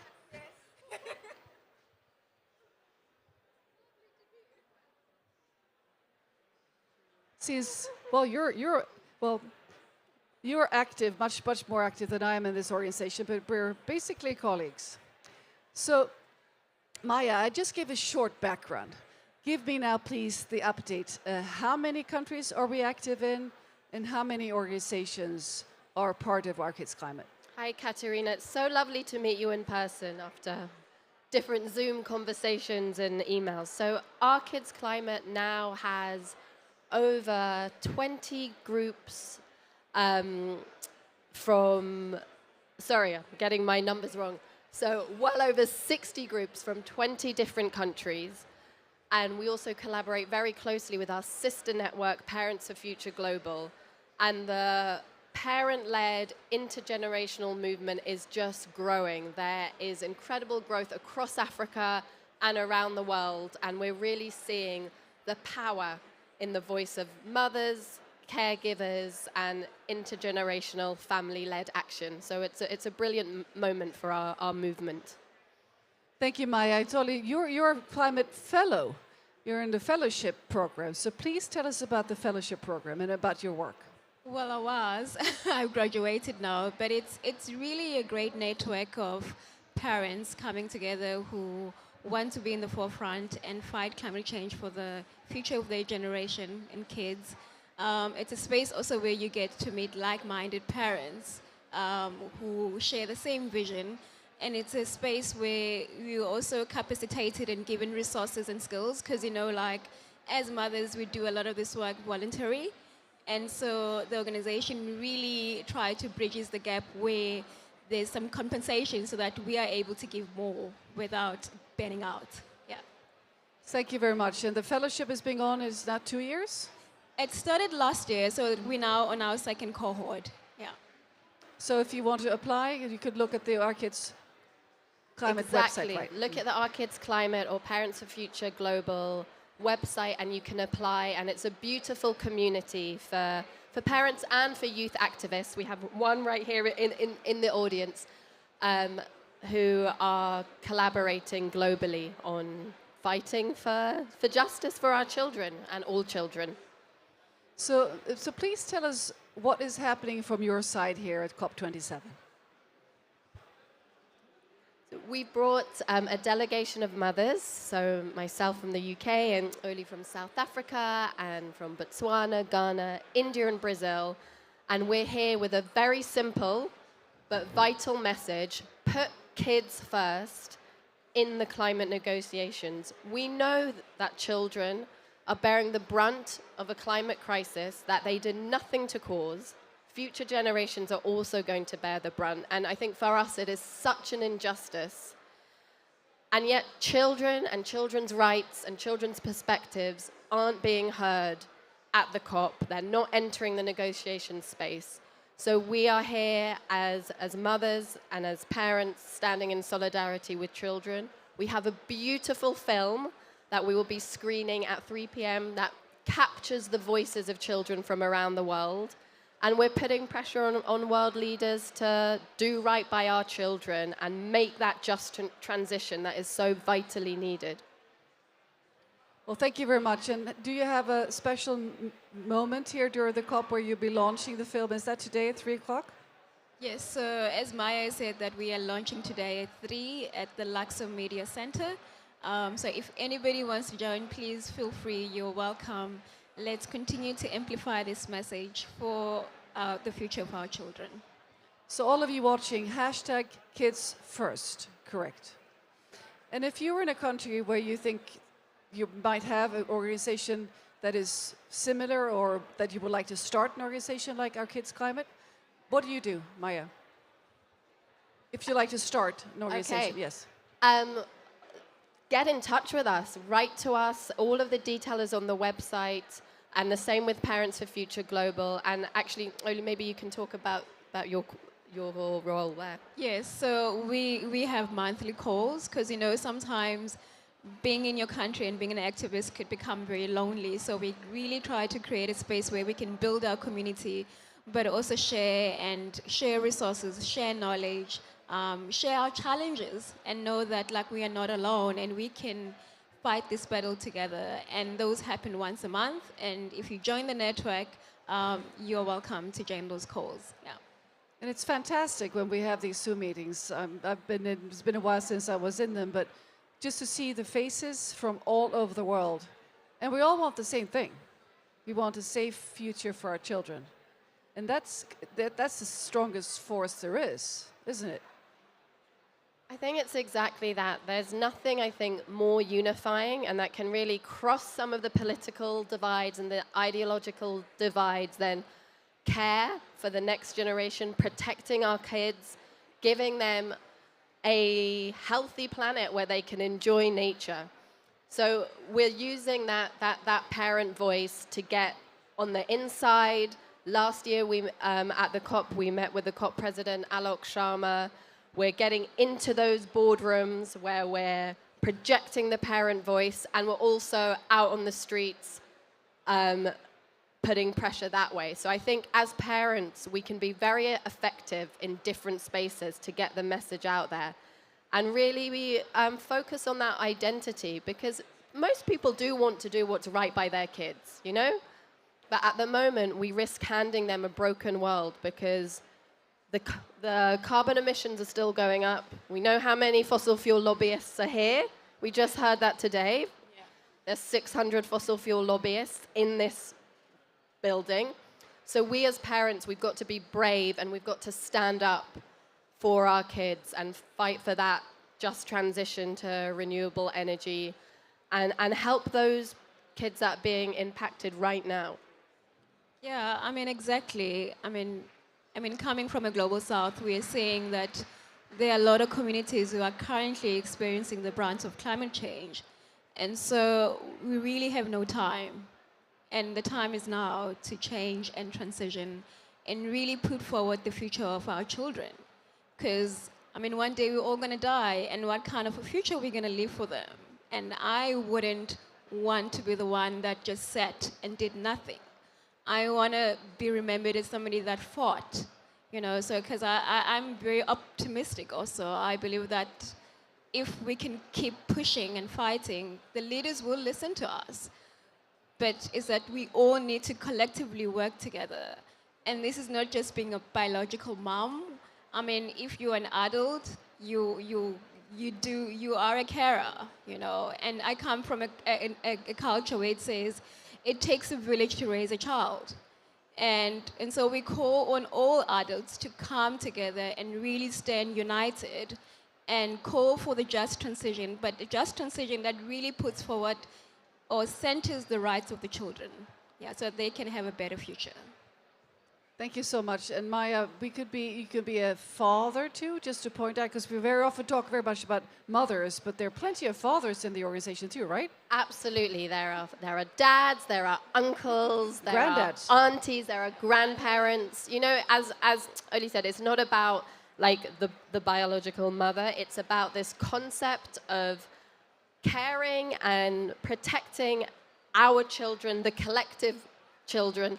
And the beautiful thing about being a parent or an uncle is that you can talk to people at the school gates, talk to them at the football club. That's where I do a lot of my recruiting.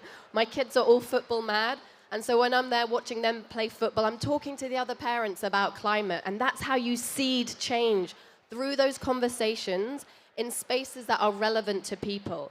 And that's what we're saying to parents. Not everyone can or should be an activist. People have a lot going on right now with the cost of living crisis, and they're facing so many issues. But just talk about the climate with your kids' teachers, with their friends. And that's how we're going to build the momentum and build the pressure for change, because it will take all of us. And I think our feeling is that anything is better than nothing. And there shouldn't be these barriers to entry into the climate movement. So that's what we want to hold people, welcome people of all backgrounds who care for their kids. It's something many of us have in common. Well, thank you so much, Maya and Zoli. And it's Kids First, hashtag Kids First. And hook up with the organization in your country or start one. It's easy. It's all on the Our Kids Climate website, because we need all the parent power, the grandparent power, the adult power to keep pushing, right? That's right. And also there's Parents for Future Global as well. We're a sister network and we collaborate. So there might already be a group in your country, or exactly as you said, Katerina, just start, take the plunge. We did that and it's taken us to amazing places. For the love of our children. Yes, exactly. That's for the the love best of our reason children. of them all, isn't it? Or somebody else's children. Well, thanks so much, Maya, and thank you so much, Zoli. Unfortunately, we need to move on. I could be chatting with you for the rest of the day, obviously. Thanks so much, and best of luck. Thank you so much for having us. You're most welcome. And now we're going to our hub in Stockholm.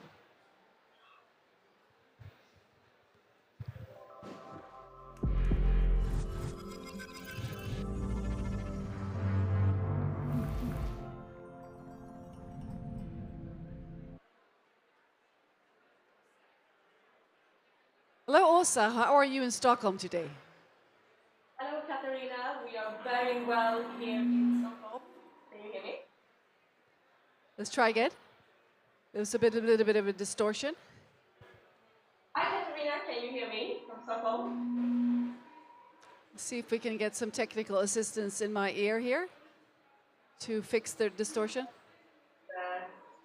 They will have some audio problems from Stockholm, so let's keep trying. Or maybe if it doesn't work with the head mic, maybe there's a head mic around.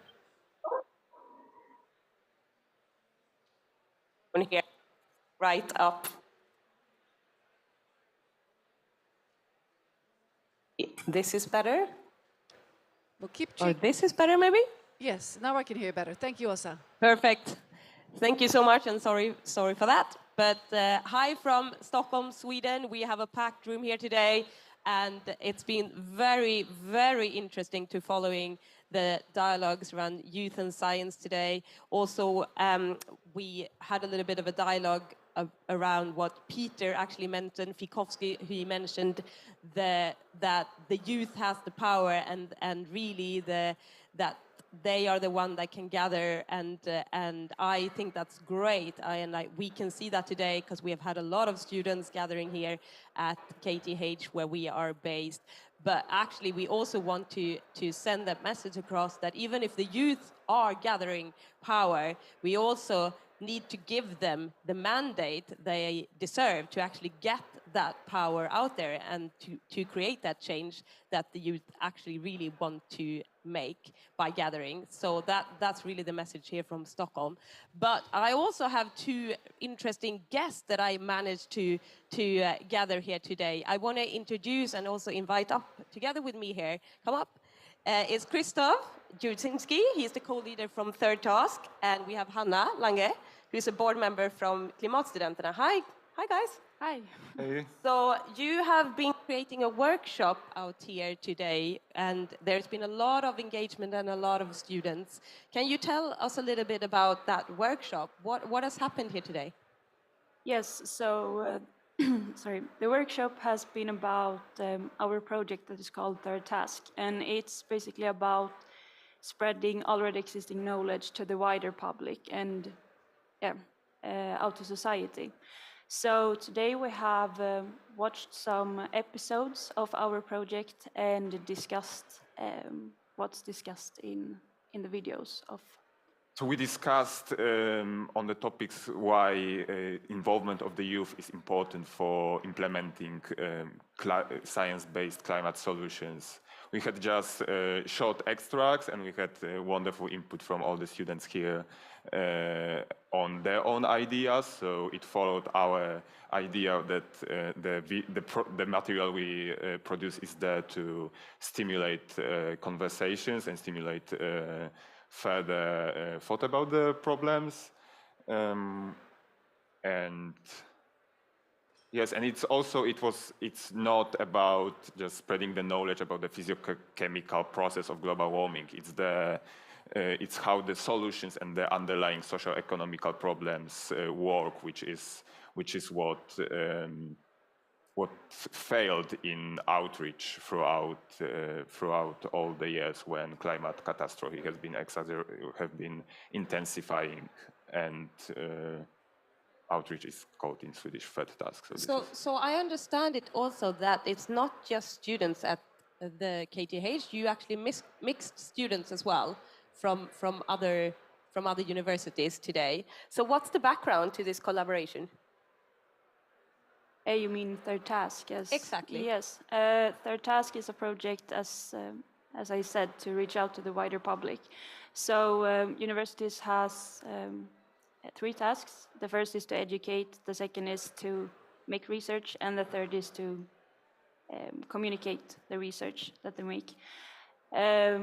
So the background is to, as Chris said, we think that in the sense of climate crisis, the universities has failed in the Third Task. So our project is to make video episodes about conversations that discusses the Third Task in sense of climate crisis in different disciplines, as Chris said. So it's economic aspects, it's from philosophic aspects, it's from the perspective of educational impact, and so on. And I think what we also wanted to ask is, so the project is led by Klimatstudenterna, where Hanna is very active, and that's that translates to climate students, and this is a Sweden-wide organization which gathers students who want to be active in bringing solution to the climate crisis, and it also goes now international, and yes, that's how we collaborate between universities and also have some people from outside universities. So that's great, and you speak a lot about solutions. So now we obviously want to know, what was the output of the workshop and the gathering that you had today? Did you come up with any solutions? Solutions is maybe a strong word, but we want to make discussions about the topics. And what we discussed today was, among many things, was how we can transform climate anxiety to a transformative force, but also how youth can be part of the table of decisions and not only make our voices heard, but also be part of the decision making. Perfect. And I do know that you have an additional final message that you want to read out. Can you explain and read it out, please? Yes, so we have a message from a friend who's been long involved in environmental movement back in Egypt, and she could not, it will be obvious soon, be here with us, no, in Sharm El-Sheikh. And it is about the fact that we cannot ignore where the COP27 takes place. It is not only that Egypt, despite claiming it champions Africa's conversation about climate change, is the second largest gas producer and greenhouse emitter on the continent. Egypt also has one of the worst environmental track records on the planet. Over the past 8 years, more than 13 indigenous populations have been forcibly displaced from their lands to make way to mega-scale real estate projects, and 4 natural protected areas, including a UNESCO World Heritage Site, have been bulldozed. What is more dangerous than transgression against the environment is the Egyptian regime on human rights. There are currently more than 60,000 prisoners of consciousness in LCC's prisons, and in the past 6 years, 27 more prisons have been built to accumulate more of the prisoners. We also need to ask ourselves, what does a climate conference hosted by a country that daily incarcerates, tortures, and kills the citizens say about our priorities towards the planet and its people? You can't choose to ignore that human rights and climate justice are interlinked.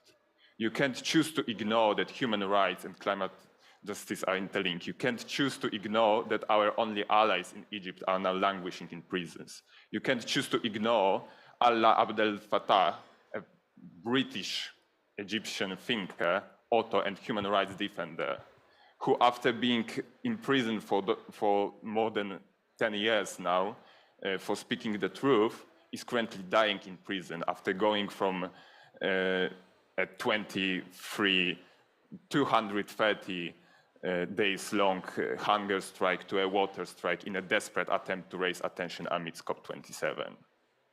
Now is the time to speak up. The most dangerous time for Egyptian activists and human rights defenders will be the moment COP27 ends and eyes turn away from Sharm El-Sheikh. As activists, as academics, as decision makers, as free people who still have a voice, use it. Uplift the Egyptian voices that have been brutally silenced for so long. You have not yet been defeated. No climate justice without liberty. If you want to know more, you can look for #FreeAllah on any social media. You can check COP Civic Space. You can contact us. Thank you so much for that strong message. And with that, we say thank you from Stockholm and hand it over back to you. Thank you. Thank you very much, Stockholm. We're now moving back here to the studio in Sharm El-Sheikh, and we have a keynote, and we're actually more of a Q&A keynote coming up here. We have Asha Easton from Immerse UK lead KTN waiting for us here. She should be connected with me on Zoom. Let's see if we have Asha Easton with us. Now we have Nairobi instead. That's always nice, but I was actually looking for Asha Easton. There's Asha. Hello, Asha. There you are. Let's see if I can hear you too, Asha. You are currently muted. Oh. There you are. Keep on speaking. Yes. Hi. There you go. Yeah, I'm not Asha. Asha is my colleague. She woke up with a very sore throat. Yeah, because you didn't look like an Asha, but you know you shouldn't be too sure on things. So please introduce yourself. Hello, thank you. I'm Daniel Dubowski-Bryant, executor of the Virtual World Society. Great to be with you today. Thank you. So please tell us about your work in this field. Absolutely. So first of all, hello, Egypt. Hello, Cairo. Thank you, Sharm El-Sheikh. Thank you for having me. I specialize in virtual reality and in particular virtual reality conferences. So I've worked with a UK organization, Immerse UK, to put on a small-scale COP26 in virtual reality. We are working to provide services to COP27, COP28 with the right partners to allow virtual reality to be a solution for accessibility and carbon reduction. We ran a large-scale green conference in virtual reality. Now, virtual reality is just a tool, but there's nothing virtual about the solutions we have here. We're having this call on Zoom, which is great as far as it goes, but meeting in a virtual space with other people. We held a conference over 6 days with 5,000 attendees, 150 speakers, and we had a researcher from the Arizona State University calculate that this saved us 95% carbon footprint savings by doing it in virtual reality. And you have the benefit of actually being in a shared space. We held some of our events on the surface of the moon because it's virtual reality, looking up at our beautiful Mother Earth. And so we're looking to provide this service to increase accessibility with partners, and we'd love to collaborate with COP because of the carbon footprint savings. So we are focusing on youth and science here. So how does this enable, I understand that it does, but and if you would really sort of stretch that, Yes. do this trajectory here for the youth perspective, if we can get these Absolutely. conferences more virtual. Yes, in 2020 we collaborated with UNGA, the youth global youth organization with the General Assembly of the UN. We worked with about 40 youth activist organizations around the world, and we hosted events in virtual reality for them. That's one of the things we can do. The other thing is that many people, in particular youth activists, would probably very much like to be able to attend your global conference in Sharm El-Sheikh, and for obvious reasons, that's a constraint. But with Zoom and in a greater depth, with greater embodiment and access, we can do this in virtual reality. It means that youth activists could access a aspect of a global conference like this via virtual reality and be heard there without having to fly, without having to buy expensive plane tickets or travel arrangements, without having to use very expensive hotel rooms. So it's very much a tool for access, especially to young people. So this is a great example of inclusion, of course. And Exactly. here we don't have time. We normally do only no-fly conferences. We never fly in speakers. We do everything not virtually, Great. but digitally or on Zoom. But the COPs, so far we have chosen to be in place with a smaller team. Right. So I completely agree with you. This sounds like a great solution. So my question now would be, how do you develop this further? What do you need to scale this? What is the Right. How do youth organizations get on board? Because many of them do not have access to finance. Absolutely. So the three organizations, Immerse UK, Virtual World Society, and Educators in VR, are collaborating to make these virtual conferences possible. So the first step is to get in touch with us, either one of those three organizations. The second step is for us to work with the right partners at the conferences themselves. So we're looking to collaborate with We Don't Have Time or COP directly to explain to them how easy it is to use these tools now to put on a parallel conference in virtual reality. Doesn't have to cost very much. We're specialists. We can run the event organization in partnership with these conferences and show you what can be done. My vision is that we get maybe 10, 15 world leaders into virtual reality on the moon, looking at Earth and having a panel discussion from the moon, looking at Earth while we're making decisions, and that youth activists can do the same. We can get in a room together and we can ideally meet with the world leaders without anybody having to fly anywhere in an expensive private jet, from our homes, and we can have these conversations in a very real space. So please, if anybody is interested in pursuing this, get in touch with info@virtualworldsociety.org. And we'd love to collaborate with you on COP28 or any other climate conference or any other conference as such. We now have the solutions to run much greener conferences. Please get in touch. Well, this is wonderful work you're doing. I have a final question, just to connect back to the topic of this session, the youth and science. So, from your perspective, what will happen if we cannot make this open space, or just make it possible for youth to be more involved in the work on climate justice and climate transition? What are your fears here if we keep the doors locked and the prices high and just make it difficult for the youth to actually take part? Well, it's not an option. It's not an option. If we don't include youth, we are sailing a broken tanker straight at an iceberg, and we all sink together. It's no-brainer. And youth have the energy. Youth have the courage. Youth don't think of problems, they think of solutions, and they have a sense of urgency that we need. So for the love of the planet, please open the doors to youth, involve them, work with us. We want exactly that. We want to make this accessible to everybody, including especially youth. Virtual reality is a very real tool. Talk to us, help us. Well, thank you so much for joining us here on this virtual call. It's wonderful to have you with us, and best of luck. This is really cool what you're doing. Much. Really, really Thank cool. you. Thanks so much. Thank you. And now I'm looking for the next speaker here. Right, she's coming in. I was getting a little bit worried here. We have so many wonderful speakers, and sometimes they get detained by press or by other people wanting to talk to them, because this is what it's all about, the COP, right? Connecting and speaking.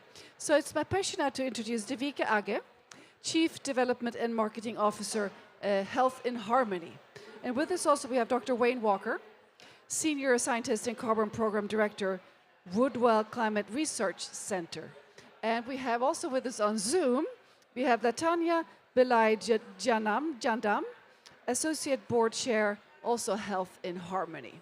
So for all of you watching here, I'm sure you just like me, you're curious. Tell us about Health in Harmony. Who would like to start? Shall I kick it off? Yes, please go. So Health in Harmony, was started in 2007 by Dr. Kinry Webb. And the ethos behind it was, for too long, we haven't placed communities at the heart of the climate crisis. So it began with asking a simple question. What does the world need to give you as a thank you for the service that you have provided in protecting these precious rainforests? And the communities came back with 3 asks. We just need healthcare, support our livelihoods, and give us the education.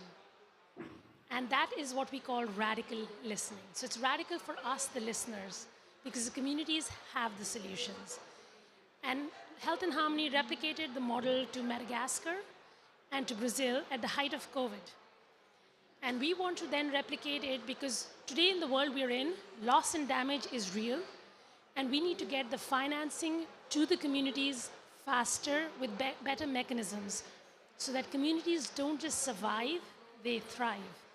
And that's where we started working with Woodwell and Dr. Wayne Walker for a platform we call Rainforest Exchange. That is the crossroads of the communities providing the solutions and the technology providing the monitoring, research, and valuation. So with that, I hand it back Wonderful to you. introduction, thank you. Would you like to please add your perspective on this and how you started working together, and what is your part in this collaboration, please? Sure, absolutely. So my background is in forest monitoring. So I use information from satellites and from the ground to track changes in forests, and particularly the carbon they store over time. And about 3 years ago, folks at Health and Harmony reached out to me. They were interested in how myself and Woodwell might bring to bear our science to help build rainforest exchange. So as part of this collaboration, what we're doing is we're developing tools really to do two things. First of all, to track in near real time deforestation, so that in any given site where Health and Harmony is working, we can know with some frequency, with some consistency, and like I said, in near real time, when deforestation is happening so that it can be stopped. And then what we're also doing over time, we're looking in these forests where Health and Harmony is working, we're looking at the trajectory of change in forest carbon. For two reasons, really, to sort of understand the impact of the work that Health and Harmony is doing, the interventions that they're having on the ground with communities, to understand better what the impact that work is having on climate, and then to share that with the world, with communities, with youth, with the donor community, and so on. Well, it sounds like a really match made in heaven, that you can really work together with different competences. Latanya, please share your perspective. And where are you coming in from? What country? Where are you zooming from? Hi, good afternoon, everyone. I'm zooming from the UK, but I'm an indigenous environmental activist from Indonesia. So please tell us about your part in this work.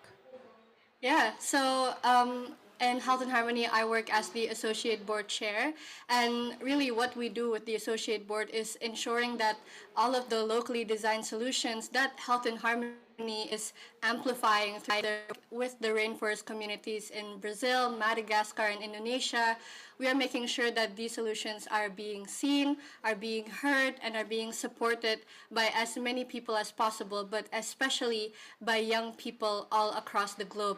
And I think the platform Rainforest Exchange itself is very, very valuable at a time where we are recognizing the important role of indigenous communities all over the world, and Rainforest Exchange allows for these communities to be put at the center of these solutions and to truly be empowered by the work that they do as land and forest stewards. And more than that, this platform allows for them to access into that funding that is needed in the pursuit of building livelihoods and gaining access to education, healthcare, and all of these needs that need to be met for indigenous and local communities all over the world.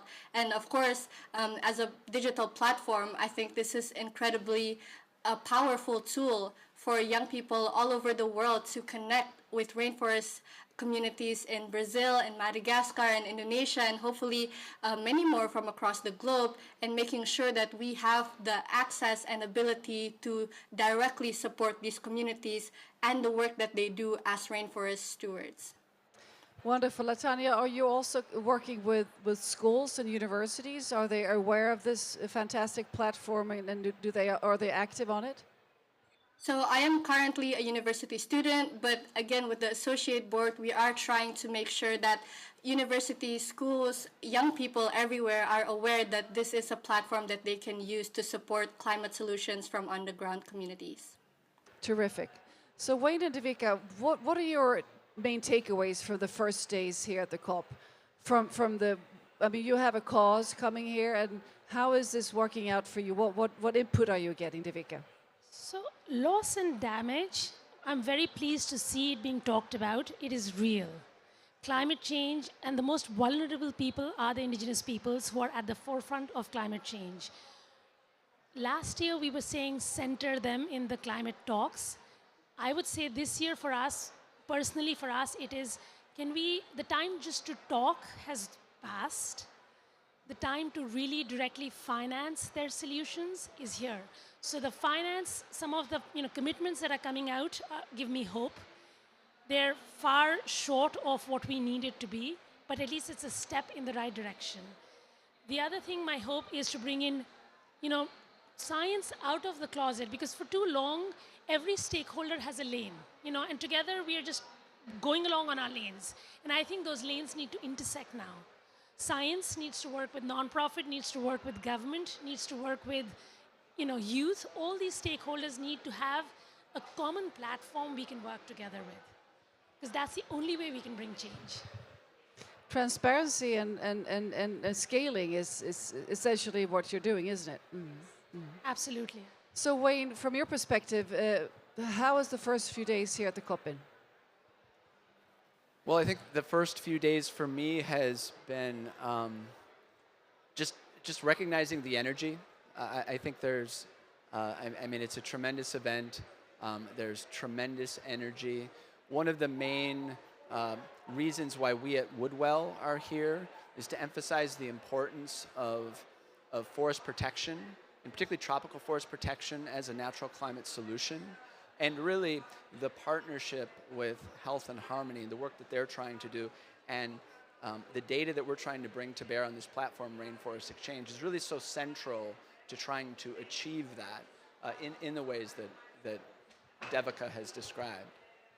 I can imagine also that you do hook up and meet and get contacts with organizations that you might not have met before at a venue like this. So yesterday we had a person on that was representing an organization called 400 Million Tons. And he was focusing on strengthening smaller rubber plantation owners to grow back rubber trees on the abandoned lots in their countries. So, for instance, this would be a platform that should be connected with yours, right? So how do you find each other? Do you find new partners and new ways of working? Has that been your experience so far? I would say absolutely. I mean, among other things, this is a tremendous networking opportunity. This is a tremendous networking opportunity, obviously. And many of these opportunities come about, just completely by chance, just happening to meet people. Others are obviously organized in advance, but there are so many groups here and so many opportunities. It's tremendous. So for you to scale this even further, this platform, the work you're doing together, what do you need, Devika? We need stakeholders to support us. We need funding. We need attention. We need, so this is fabulous. Thank you for giving us this platform. We don't have time, because every such opportunity enables us to bring the leaders, the communities we support at the forefront. So for us at Health and Harmony, Charlotte is here. She's the executive director of an organization she started in South Africa. And there are 3 other indigenous youth leaders that we are supporting to bring. Helping us just spotlight the work Bella is doing with her communities. It creates awareness. It creates that opportunity. And that's what we need, awareness, opportunity, so we can bring all the stakeholders for this joint action. Thank you, Devika. And I'm turning now to Latanya. From your perspective, give us a wish list. What do you need to push on further from your role? I think in the previous COPs, I've recognized that there is still underrepresentation of indigenous peoples, local communities, and especially people from the global south. And I don't think this year the challenges have been any smaller. It's still very difficult to get delegates from the global south countries to attend these climate conferences. But we need to recognize that there is no climate justice without their involvement.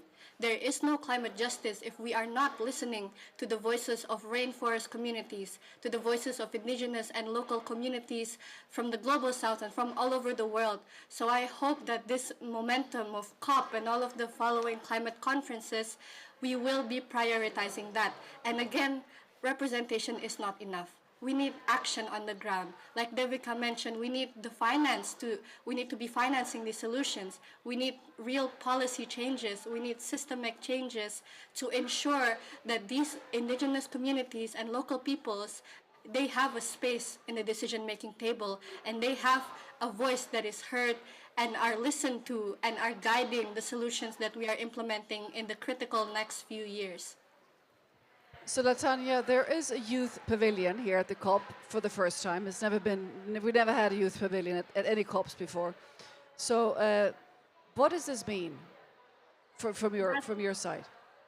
It's an incredible validating feeling to know that we are, the group of people that should be heard actually now have a formal space in the zone for people to listen to us, for people to have conversations with us. And I think it's a great step. We need to be scaling that up even more. It's great to see that we will be having important discussions with incredible young activists from all over the world in that pavilion. And I hope that not only other youth are there, but government officials, nonprofit, everyone, businesses, companies will come to the Children and Youth Pavilion and listen to what the young people of today have to say about the future that will impact us the most. Thank you, Latanya. And I'd like to turn to the camera and also sort of give a call to action to other organizations watching this. Here at We Don't Have Time, we have chosen to support 3 activists from communities, from local communities, to be able to come to the COP. And I think that, I'm sure other organizations do it too, but I think it's important to make it possible for more young people to actually join in and to be able to be present at the youth pavilion, because I really hope that this is not going to be the last time there is a youth pavilion at the COP. So if you have the opportunity to find somebody who comes from a frontline community and bring them to the COP next time, I strongly recommend that. So, Wayne, from your perspective, what do you need to strengthen your path forward in this collaboration? I think one of the things that really stands out, and Devika touched on it, is attention. And one of the roles that I like to play as a scientist with my data is shining a light, not only on the problems, but also on the solutions. And I hope that through my work and through the Rainforest Exchange, we can start to bring more of that attention on all of these issues. And so that would be the number 1 item for me, the thing that we need. Of course, we need funding, we need support, we need to be able to connect with youth, we need to be able to involve indigenous organizations. But at the end of the day, it's really all about attention. Thank you. Speaking of solutions, would you like to share, any of you, a great example of the outcome of your work? Maybe some learnings of collaborations or some such, except for what you're talking about here between you two and Latanya here. So what would you like to share that has happened based on the Rainforest Exchange platform? So I can share a concrete example. So Health and Harmony started, working in West Kalimantan in Indonesia. Stanford, and this to me is a perfect collaboration of science, work and crossroads, right? All stakeholders. And the communities, Health and Harmony went and did the radical listening. We asked the communities came back with the solutions. We just invested in it. Stanford University did a 10-year analysis of our work from 2007 to 2017 to see the impact it had had on that rainforest. Their findings astounded even them. Our $5 million investment over this 10-year period in community solutions yielded in 65 million tons of averted ground carbon dioxide, resulted in 90% drop in logging, 21,000 hectares of critical rainforest regrew. But more astounding was that there was a 67% drop in infant mortality and disease burden.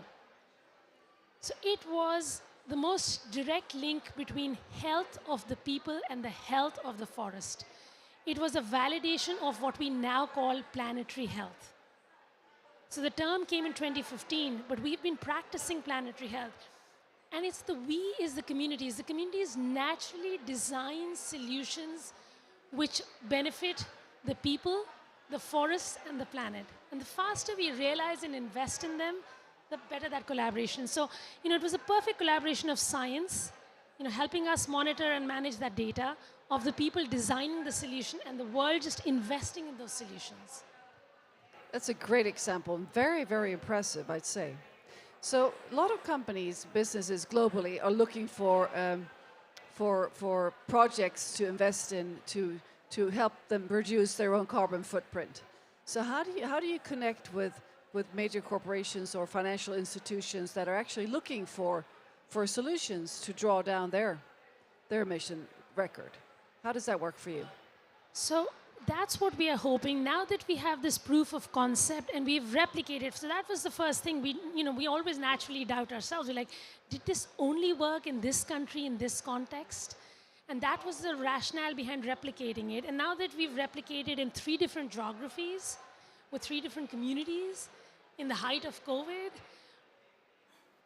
so, that's Income's Rainforest Exchange is the platform, but then we also realize that for corporations and for businesses and governments to invest, they also need to understand that this is not a blip in the sky, right? And that's where I feel that collaboration with Woodwell and Dr. Walker for creating that MRV, the monitoring, reporting, and valuation. Wayne, do you want to talk a little about that? How that gives credibility. Right. I mean, it's fundamentally about transparency, about credibility, about bringing data to the people that need to see it. I mean, whether it's to indigenous communities or whether it's to business leaders who want to know with some degree of certainty that any given solution, including the solutions that Health and Harmony is trying to implement, that they're actually having the impact that is being claimed. That is so important. And that's, again, why this partnership is, I think, so valuable. It's terrific. Great examples and also clarifying the financial setup. So if we look 5 years into the future, where are you there? Where will Health and Harmony be then? Well, for me, I'm hoping that because of the mapping the pan-tropical rainforest belt, if we can just get the communities in the pan-tropical rainforest belt on Rainforest Exchange and have the world communities supporting them, we can meet 1.5. We can meet that target by 2030. We have it all now. We don't need any more innovation. We have the technology, we have the platform, we have the solutions. For me, 5 years from now, I would have almost 50% at least of the communities on this platform being supported by the Global North to achieve their solutions.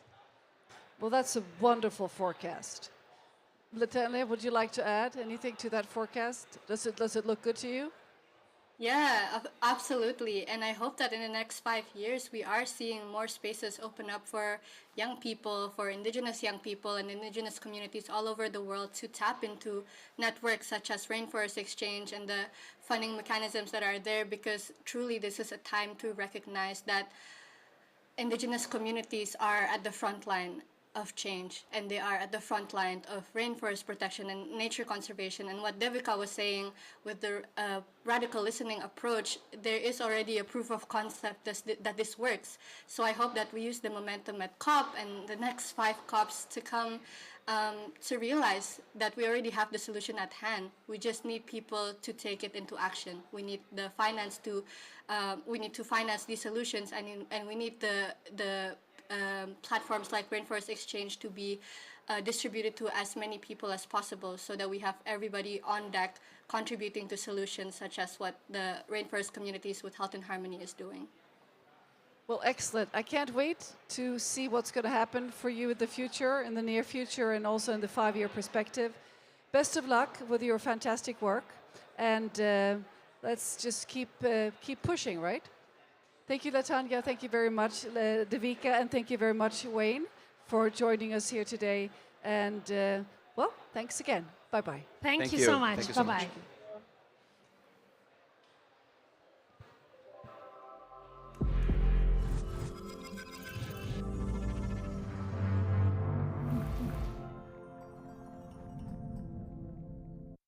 We now have the opportunity to go to our hub, and we're going to Simon Bergboom in our hub in Washington, D.C.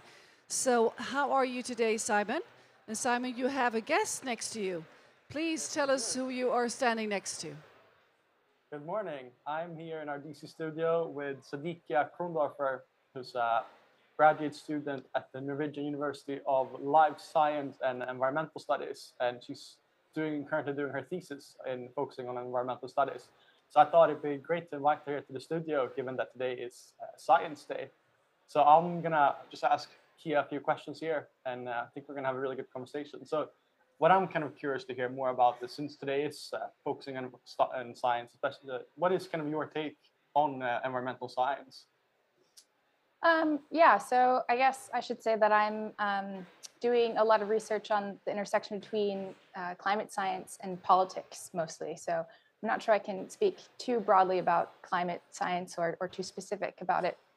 But I'm interested in how people understand and perceive their environment and how they understand climate science, the science behind it, and how all of that translates into political behavior.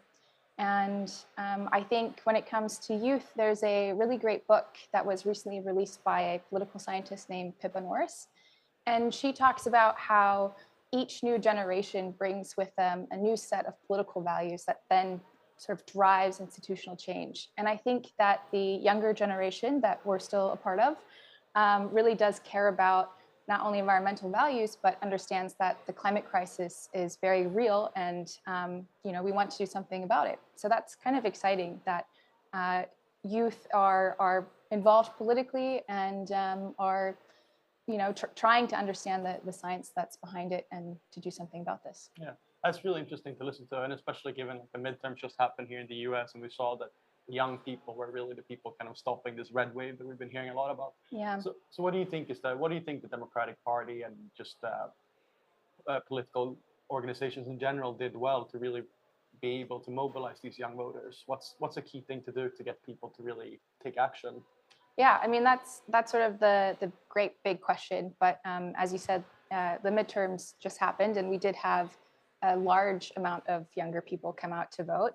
And there was a lot of groundwork that was done both by advocacy groups and on social media. And I think actually both parties really tried to target younger voters specifically. On a personal level, I think that there's really been a shift in terms of how people view voting in the United States. And it used to be sort of my vote doesn't really matter. It's not really going to change anything because I'm just a single person. And that has really changed, I think, in the last 2 to 3 years, where people, even if they recognize that it's just one drop in the bucket, it is going to make a difference. And not only that, but it's a privilege to vote, and people want to keep that privilege. And younger people especially are really concerned about the future of not just democracy, but the future of the planet. And because we will probably outlive the people that are currently in power. And we want to have a healthy, happy planet that is filled with democracy. So I think that, not to be too over-optimistic, but it seems as though it really is moving in the right direction when it comes to younger people and politics and climate. Yeah, no, that's super interesting. So on a more personal level, how positive do you feel regarding the climate crisis? Do you think do you think COP27 is going to be a success? And do you think we're going to be able to solve the climate crisis? Well, nobody has the magic crystal ball, but I do think it's been really exciting to see that there are these youth delegates at COP27. That has been something that people have been pushing for a long time. And really, there have been these movements that have been led by younger people like Fridays for Future or Extinction Rebellion. Our previous speaker was also speaking about Indigenous youth. And so I do think that, again, this is a core value that younger people seem to have. And also on a global level, right, we're very connected on social media. So I'm not sure if we will solve it, but I do think that the younger people are pushing it in the right direction. Yeah, I agree. Because as we've heard a lot from COP, we can do it. So that's Absolutely, the message we can do it. From DC. So well, thanks for great input from Washington, D.C. And now this concludes this part of the session, the Youth and Science session. We're now taking a 30-minute break for the plenaries, and we'll be back and talk more about adaptation and mitigation at 3:30. Bye-bye for now.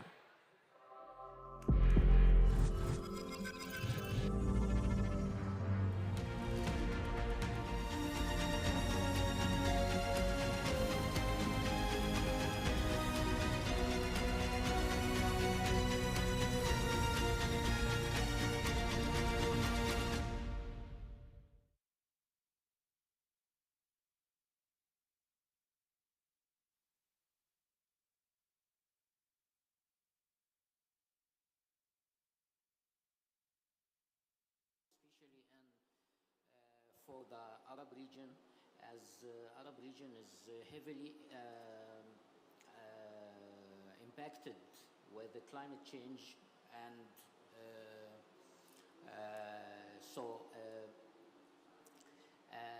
in last we just finished the Arab strategy for climate finance, depending on the needs-based assessment for the region. The problem in the region is as we have a very huge gap in financing adaptation, and the problem in this regard is the mismatching between the needs of finance and the available finance in international financial agencies. As international financial agencies have more than 70% of their available loans and facilities for only mitigation, and less than fourth of the whole amount is only for the adaptation. While the need in the Arab region is mainly for adaptation. Now the strategy for enhancing the accessibility of Arab countries to the international agencies of finance, helping the countries to access finance by capacity building of how to preparing proposals for projects and adaptation projects. Also, we started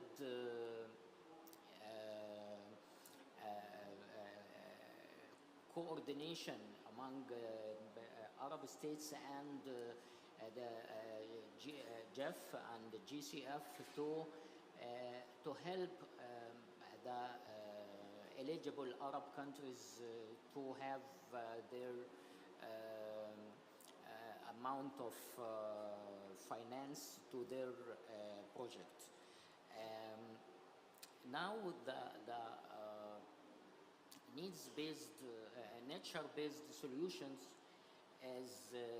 is also very important, as it will help in balancing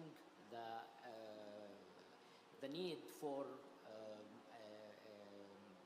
balancing the deterioration in the nature, like desertification and drought and many nature problem, and on the other hand, enhancing the capacity of the nature to continue and to be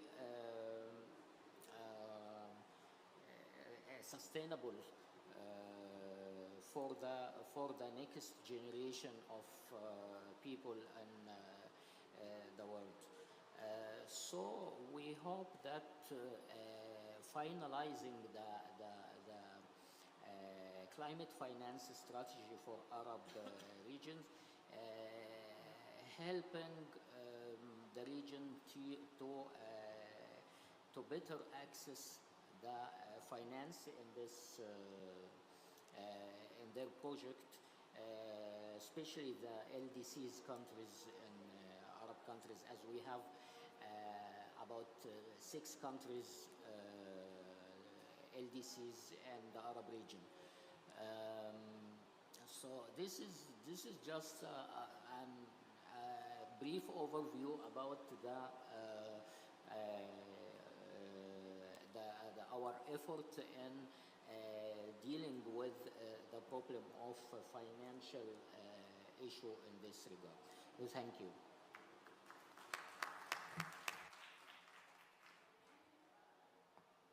Thank you, Dr. Mahmoud, for your kind intervention. And now I invite Ms. Verdian, I hope that I am pronouncing your name correctly, the chair of the MBD Regional Board, kindly for your intervention. You've got 10 minutes as well. Thank you so much. Yes, my name is Verdian. Yeah. So Africa is the most vulnerable region in the world by the impact of climate change. Some studies suggest that damage from the impact of climate change in Africa will be even higher than other regions. So those impacts of climate change may be divided into sectors or 3 sectors, which is health, agriculture, and water. Although the challenge for pursuing nature-based solution is in Africa many, the 2 main challenges involve climate action. As per question, the challenge is still the technical and the financial resources. So what do we need to do? As a civil society, we do robust the mobilization of resources and technical support. As a regional organization, which I'm representing here, the Nile Basin Discourse is a regional organization composed in operating in 10 countries. With our regional office is in Entebbe. It has been created in 2000 with the focus and the objective mainly for advocacy and bringing the community at the grassroots communities level for them to be at the same level of to really participating in the involvement of the climate change. The many objectives since their creation is the partnership between the public and private sector in order to address and increase the threat of climate change. NBD has been playing a role in making work policy, strategy, legal framework to attract many technology and climate resilience investment, while the private sector bring technology and finance. By doing that, NBD has been partnering with different regional organizations, intergovernmental or governmental, mainly the Nile Basin Initiative, which we have been partnering since 2003, but we formalized our MOU in 2014. So we always renew our MOU on every 4 years. Now we have a MOU which will run up to 2025. So the NBI mandates is to organize the platform for the Nile Basin government to dialogue, to cooperative development and management in the Nile River, water resources, design investment programs, and projects to be implemented by member governments. For NBD mandate is to mobilize the voice of grassroots communities, identify their concerns and priorities, and package the information and present to the same to the decision policymakers, to the government and intergovernmental. So this is influence decision policy strategy, program, and government intergovernmental. So mainly NBD as a civil society, our objective is to bring the concern of the communities at a really very low level, where we operate in 10 countries. We have members in the grassroots. We have now working with more than 600 organizations, the grassroots. I'm here by the invitation of our member of Egypt NDF.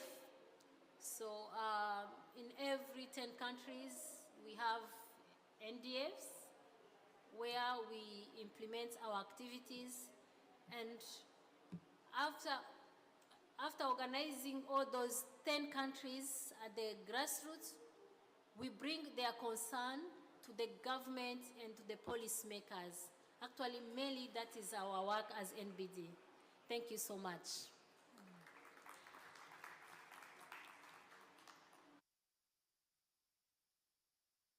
Thank you, Ms. Verdian. Now I invite Dr. Diya Al-Rusan, who is a professor in Al-Hashimiyya University in Jordan, but he is leading a group of youth through an organization established a couple of years ago called, and it is actually the co-applicant with this side event. It's called Green Generation Foundation. Please, Dr. Diya. Good evening, everyone. I guess it was a long day for each one of you, and you're almost tired of hearing a lot of talks during the day. So I will try to make it short, and we'll try to put this title you can see on the screen in the context of regional cooperation. Thinking about any climate change adaptation or resilience to the climate change negative impacts, actually could be thought about it or think about it in three levels: the national level and the regional level and the global level. And to be honest, the regional level is somehow shadowed by global development and the implementation on the national level, which is actually a very important issue that need to be included when we are talking about the Arab countries. We in the Arab countries have a lot of shared challenges. We are almost sharing the same challenges of water scarcity, desertification, reoccurrence of droughts. And thinking about those, they are adding a lot of pressure on other sectors, social, cultural, political, and so on. If we pick any or few of the topics that shared in the Arab countries, talking about example for water, for example, thinking about water, like 66% of the water in the Arab countries is shared with neighbors. 14 out of the 22 countries have transboundary surface water shared among them. If we talk about the desertification, for example, like the quarter desert, Sahara al-Kubra, that include or expand in Saudi Arabia, Yemen, United Arab Emirates, and Oman, actually is expanding and taking over the agricultural lands and the wetlands. If we talk about health, many vector-based diseases, or all vector-based diseases like malaria and yellow fever, they do not recognize the country borders. Sharing those challenges actually at somehow and some point could lead to conflict and tension between countries. So what we believe in Green Generation Foundation, that regional or sub-regional cooperation is some important issue need to be considered when talking about the Arab countries. And when I say the sub-regional, I don't mean the 22 to Arab countries. This could be taken in the context of Mediterranean countries, the African Horn, the countries around the Red Sea arena, or even the Islamic Arab countries.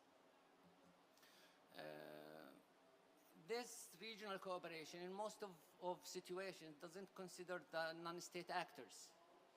And one of the important non-state actors are the youth, which is characterized, like all the Arab countries, characterized by high percentage or large spectrum of youth in their community. If we talk about Jordan, from where I came, like almost 39% are youth, are between the age of 15 to 35. This large spectrum actually is one of the spectrums that will be highly affected by the climate change because they will live longer on this earth. And actually they will be, as we believe in a Green Generation Foundation, they will be the leaders of the future. So it's really important to understand how those youth are thinking about climate change, not just only in the national level and in our case Jordan only, but also on the whole region. But actually it's difficult to understand or study the whole region at once. So I will mention one of the projects that we are currently working at, which is named Red Sea Net.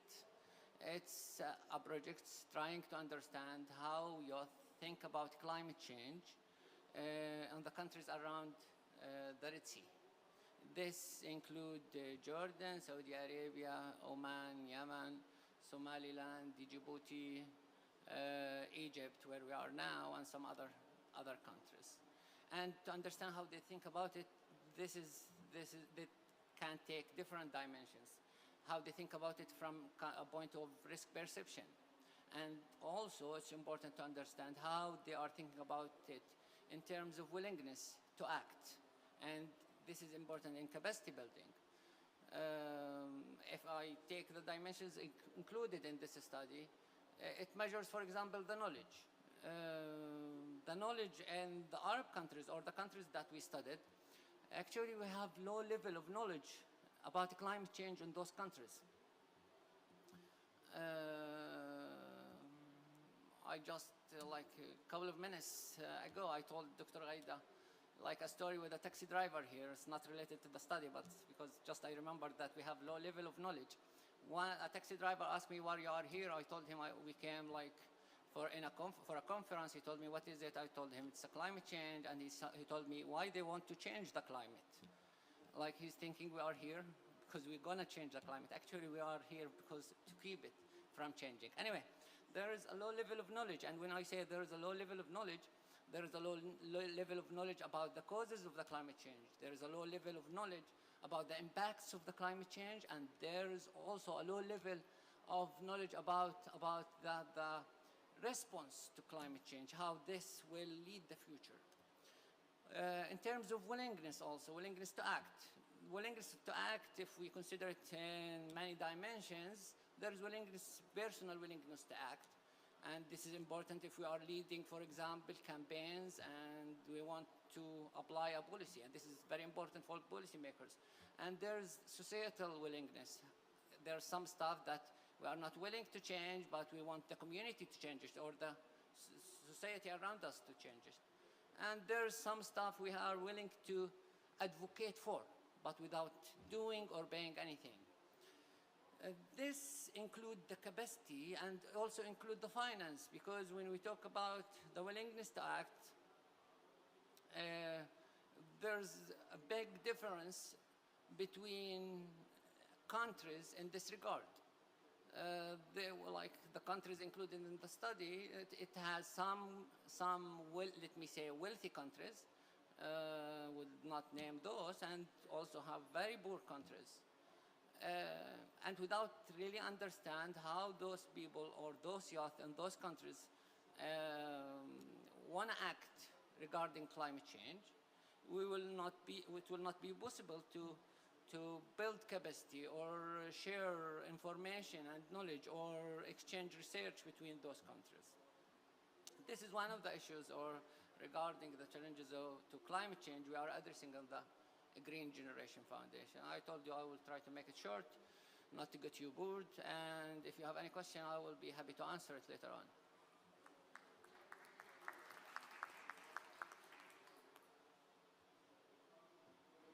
Thank you, Dr. Dia. Dr.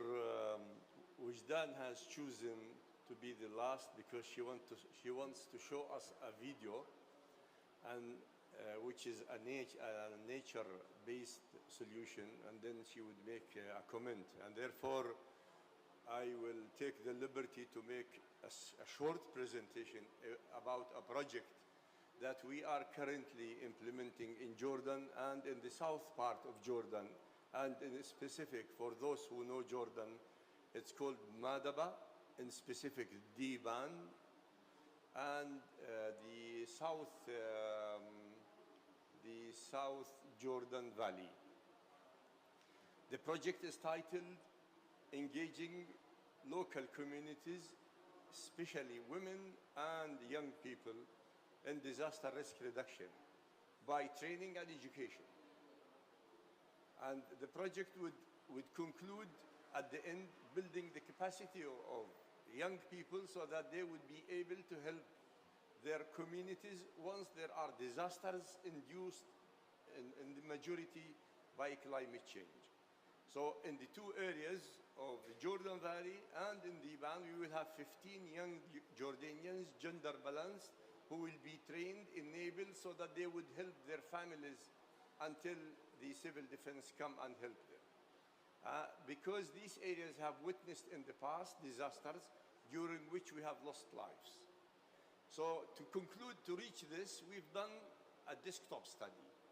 And then we had a field study, questionnaire type, 200 questionnaires per each area, through which we have concluded what are the disasters endangering these communities. And then we had a validation workshop. We wanted them to agree with what we have concluded, because what we have presented to them is something that comes from them, and they did validate. We had included 11 natural disasters and about 8 human-made disasters. Now we are going to build the capacity. We're going to come up with a training manual. We will train 15 stakeholders, then build the capacity of young Jordanians, how to deal with flood flush, how to deal with if there is a sliding in the soil, how to deal if there is an accident with chemical materials. And then we will have 15 community consultations during which we will educate and raise the awareness about the various disasters that they have concluded in their questionnaire. This is something I say, and I conclude that this is something comes bottom up. And this is something Dr. Mahmoud from LAS has mentioned, that we will help them in writing their proposals so that they could apply for donors and get some fund, small funds. The accumulative small projects that are implemented at the local level by community-based organizations would have a say, would have a difference. And therefore, I believe, strongly believe, that we have to depend totally on the local community so that they would be the people who would help us in either, reforesting the land, increasing the vegetation cover, harvesting water, building gabions so that they would protect their soil to be eroded by when we have flash floods. And so this is actually what we are doing. And I am helping an organization in Jordan to come up with something called financial mobilization strategy. And I think this is going along with what Dr. Mahmoud from the last said, that maybe each small NGO has to come up with a financial mobilization strategy. It's not always that you have to approach a donor to get money. Sometimes you need to restructure yourself. Sometimes maybe to remanage yourself. Other times you have to network and establish partnerships. You could as well approach the private sector in your own country. You could go, I can go to the Ministry of Environment. They have a green fund, or they have an environmental fund. So therefore, I think the future, we're talking about nature-based solutions, it has to come from bottom up, and each has to think in a way, because you see the people were demonstrating saying it's an overdue of 100 billions over the past 2 years, and the rich countries are not paying any. So if they are not paying, and this is their contribution to some of them are due to their faults, then we have to act. And I think action has to come bottom up with the help of our governments, private sector, and all maybe academic institutions. So this is the project. This project actually we have implemented. Before that, this is funded by Canada Fund, which is a small, it's about 20,000 JD, 30,000 USD, but the impact is so huge. Sometimes you may have a small amount of money, but the impact would be huge. This project, similar to this project, we have implemented a regional project. And this included Egypt. Ra'ed was the lead organization.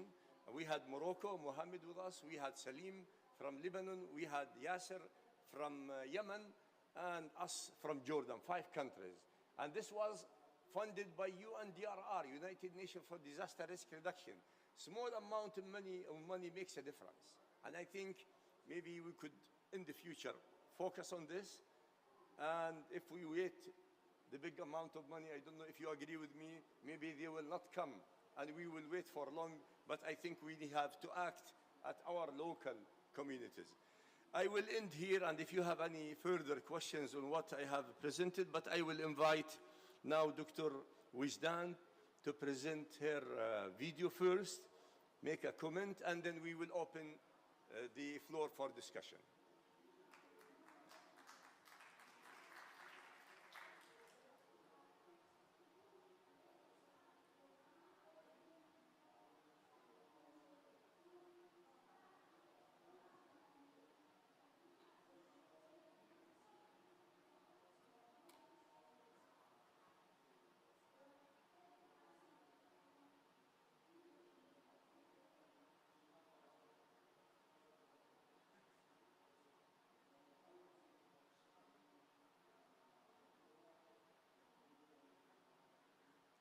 أي وحدة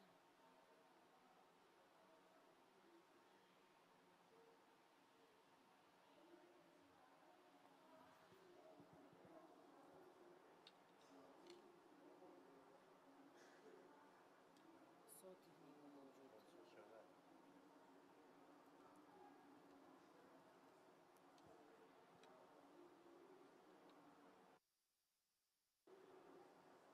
ما في صوت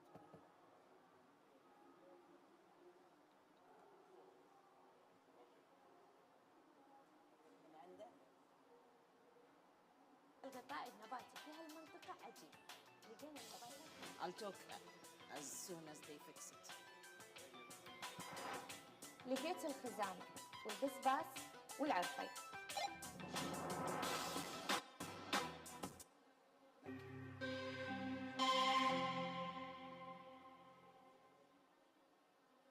Before we start our video, I asked Mr. Ziad to keep me for last. All the problems and all the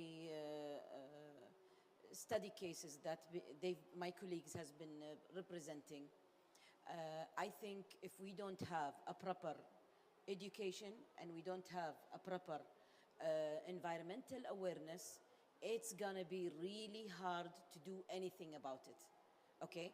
So, KIPS, Kuwait Environment Protection Society, we have dealt with many challenges. One of the challenges that we have is sometimes you will find people, even though you have protected areas, you will have people who can come inside the protected area and demolish or ruin this space, which is supposed to be protected, okay? And we have also the overkilling, and we have also the of the animals. You will see that a lot of problems, it can simply be cured.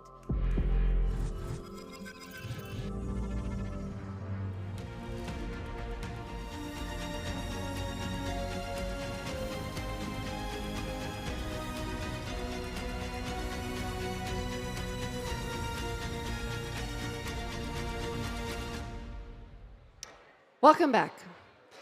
How can businesses and society as a whole contribute to mitigation, adaptation, and to more resilience?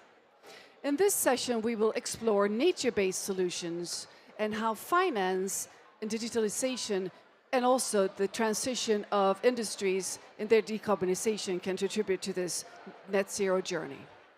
And we'll start by bringing on stage two of the founders of the Exponential Climate Action Summits. Please join me on stage, Ingmar Rentzhog, founder and CEO of We Don't Have Time, and Johan Falk, who is co-founder of the Exponential Roadmap Initiative. Great to have you both here, of course. So Ingmar, why did you start these summits? We've had now, this is actually the 7th summit here today. It all started not by me actually, but it started with me and the We Don't Have Time team when we, for the very first time, hosted a no-fly climate conference 2017. We had speakers all over the world, but instead of traveling like everyone do here, we did it totally digitally. This was long before Corona, and it was early days. And a couple of years later, Ericsson called me, and they thought this was a great format, and they wanted to do something. And I didn't really know about Ericsson's climate action, so first I was a little bit skeptical, but the more I learned, the more impressed I become. So we founded this format together with Ericsson's partner, Exponential Roadmap, that is a science partner in all of this. And we had this big conference, Exponential Climate Action Summit #1. It was a 3-hour broadcast. Now, this 2 weeks, we're doing 10 hours per day, so we have scaled this a little bit. So this is a very special moment that we have come to #7 in the series. Indeed. Thank you very much, Ingmar. Johan Falk, why are these sessions and these summits, why are they so important? You know, already 2017, we published through Johan Rockström the carbon law, basically stating that we need to halve emissions every decade. And particularly essential is the first halving by 2030. And then we released something called the Exponential Roadmap, which basically showed that we do have the solutions to take us to the first halving in energy and buildings, industry, land and food. The key issue is that these solutions are not scaling sufficiently fast. We have to go 5 to 10 times faster. We need to go exponential, and that means that we need finance to accelerate these solutions, we need policies which accelerate the solutions, and we need technology like digitalization which accelerating the solutions. And finally, we need climate leaderships. We need to get a critical mass of companies and actors with a new compass direction. So this is what it's all about, getting people together to accelerate climate solutions. Thanks. Well, thank you very much, Johan Falk and Ingmar Rentzhog. And well, let's get the show on the road. And I'm handing over to my dear host, co-host, Nicholas Nuttall. Nicholas Nuttall, that's unusual. Normally it's Nick Nuttall. Nicholas was when I was very in trouble with my father, so it's unusual. I'm in trouble with you, Katarina, maybe. Okay, so let's get the show on the road. It is indeed a pleasure to welcome Professor Dr. Nicholas Hohner. He's an internationally renowned expert in climate policy, co-founder of the New Climate Institute. Nicholas has been an author for many, many reports, including the United Nations Intergovernmental Panel on Climate Changes, Working Group 3 reports, and the excellent UN Environment Gap reports, which have been almost like a Bible here at COPS now for many, many years, setting the scene. We're here to talk about science. We're here to talk about solutions from what the science tells us. And I suppose, Nicholas, when you look at the broad swathes of issues and areas outlined in, for example, the latest IPCC report that came out in April, plus the UNEP Gap reports as well, and many others too, where is the science pointing us in terms of what we can actually do in this urgency that we have to rapidly address the climate challenge of our time? Yeah, thanks. So first of all, science is very clear that we are not doing enough, no? So what we are doing right now is incremental changes, change a little bit here, change a little bit there. And there, yeah, it sounds like a little bit like a broken record. Each year, science is saying we need to do more. But science is also very, very clear that we know everything that we need to do. Yeah? We need to do things fundamentally different. We do have the technologies to do it. We do know how we have to change our behavior. We do know which kind of policies can help us in doing it. We do have the money if we channel it in the right way. So it's really about doing it. And I think that's the most important thing, that we do things very, very differently. And sometimes also outside of what we think is possible. That's the scale of the challenge that we are in. I mean, some areas seem to be going reasonably well, so it's not all doom and gloom. I mean, renewable energy, is it every 2 years or 3 years or whatever, is sort of doubling in terms of penetration globally. That's fantastic. But I think the IPCC report, and I think even some of the unit gap reports have been pointing to other areas that could scale faster if only something was unpicked. I'm thinking of buildings, for example, or when you look at transportation, we're on the journey right now to decarbonize that, but could there be switches towards, say, hydrogen, for example? Where are some of the areas that you feel confident about in terms of that we could, with some small switches, go from incremental to exponential? Well, first of all, we should not do mistakes. Yeah, I think that's something that is happening a lot right now, that we are doing the wrong things. So first of all, we have to stop doing the wrong things. And wrong would be build new fossil fuel infrastructure. That's still built right now. There's a huge dash for new gas infrastructure. That would be completely the wrong way. And also fossil fuel subsidies. There's still a lot of money going in the wrong way. We see it over here at this COP. We have a screen here with 6 billion or 6, is it 6 billion? No, 6 trillion since the last COP. It's definitely far too much. And to channel that money in something else. And where it's going well, I think, is renewable energy. It's very, very cheap. It's taking off much, much faster. And I think in transport, electric vehicles is also taking an exponential curve. But there's other areas where you have to start that exponential curve. And let's say CO2-free steel, for example.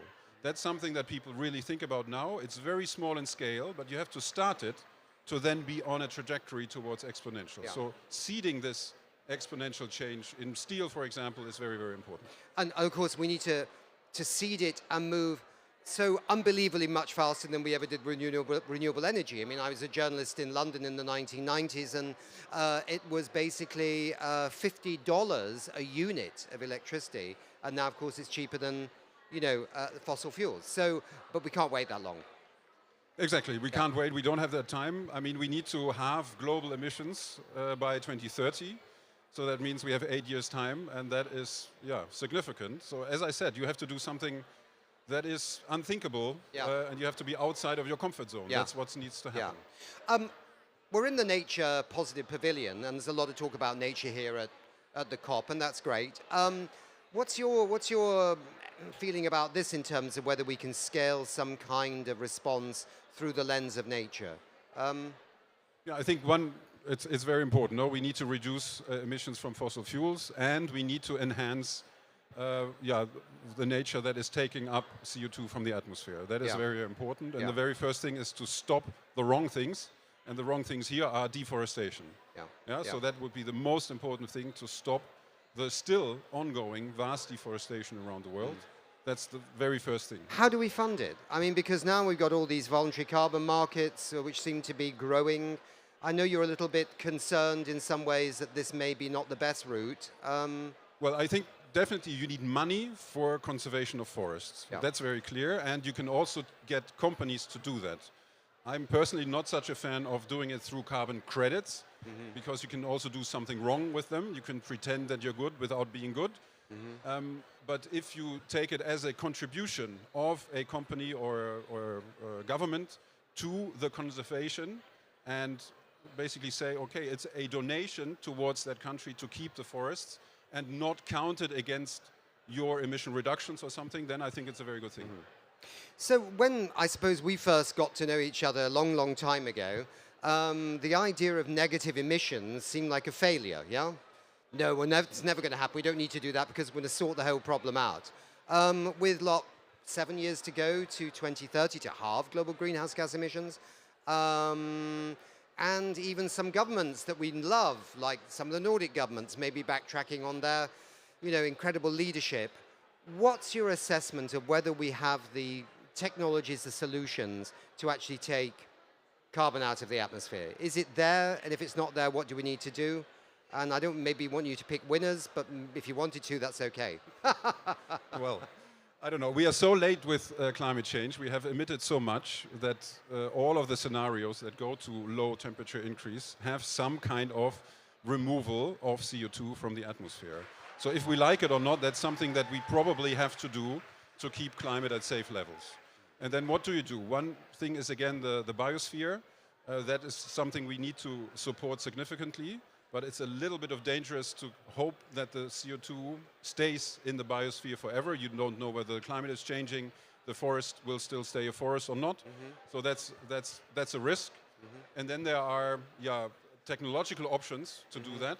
They're quite expensive right now. They take a lot of energy, but I think you need to support them as well. Maybe again with voluntary contributions from companies to say, hey, we are supporting these technologies so that they are ripe and can be scaled up in the future. Right. So basically, we can't rule anything out right now. If it makes sense and it's not locking us into a high carbon future, there's nothing that should be ruled out at this moment, roughly. I would not rule it out unless it has any other environmental negative consequences. Then I wouldn't do it. Yeah. Super, Nicholas. Well, thank you for being here. I know you just arrived at COP27. I hope you have a fruitful time. And look forward to seeing you again very, very soon indeed. I'd like to now hand back to my dear colleague, Katarina. You come in front of me. I'll give you the handheld microphone, and that's perfect. Well, thank you so much, Nick. It is now my great pleasure to introduce Professor Johan Rockström from the Potsdam Institute for Climate Impact Research. So please join me here, Johan, and grab a microphone. Terrific to have you on the broadcast again. Yeah, so thanks. What are your impressions from COP27 so far? Well, it's, as all COPs, quite chaotic and quite unclear when you're coming roughly at this halfway point where it's heading. The heads of states have come and gone. I think a positive sign is that almost 100 were here. We had actually not expected such a large number of heads of state here. Rumors say that Lula da Silva will be coming as a private person, kind of stepping in and now in preparing for taking office.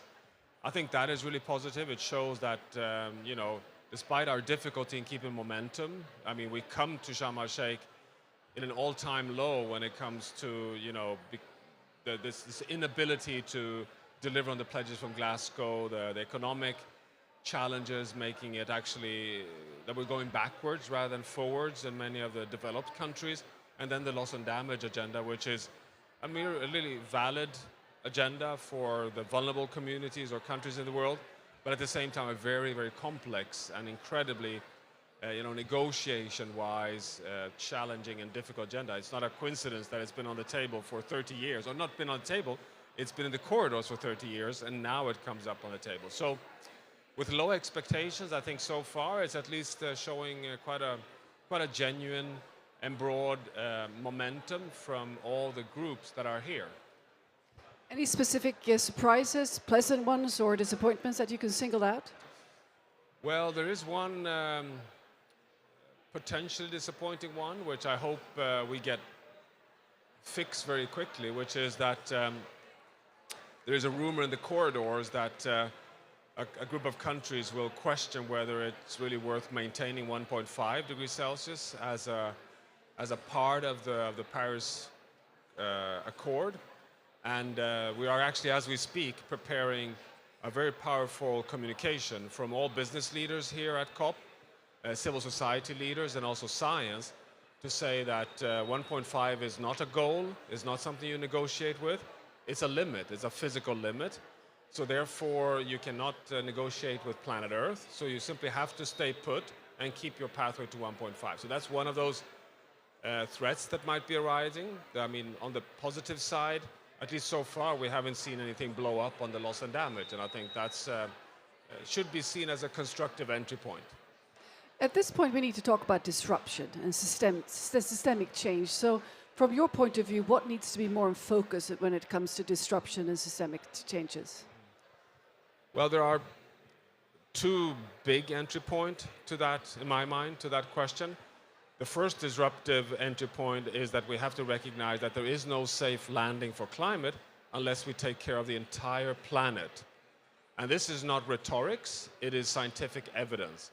And it's quite dramatic, actually, that even if we get off oil, coal, and natural gas tomorrow, if we don't get it right for nature carbon sinks, if we don't get it right on the nitrogen and phosphorus cycle, if we don't take care of the freshwater cycle, if we don't halt, I mean immediately halt the destruction of forests across the planet, we will still crash through 1.5 and probably go through 2 as well. So we do a big mistake if we think that we can silo this in just vertical segments. That's number one.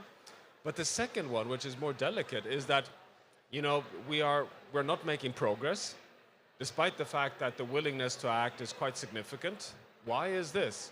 Well, we just released today the 10 new insights in climate science, which is the annual update on the most important scientific updates. And one of the 10 is the evidence, which is not surprising at all, but the evidence that is now published in the scientific literature that, you know, that we're locked into an economic logic that simply cannot align with the policy ambitions that we have.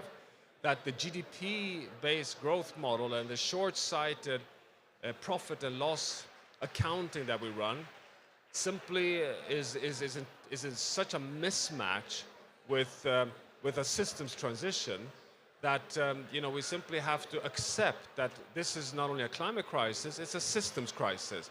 And a systems crisis requires that we reopen the box on a global price on carbon, reopen the box on internalizing all externalities, reopen the box on a new definition of human well-being, and that health and resilience must be valued as part of your economic performance.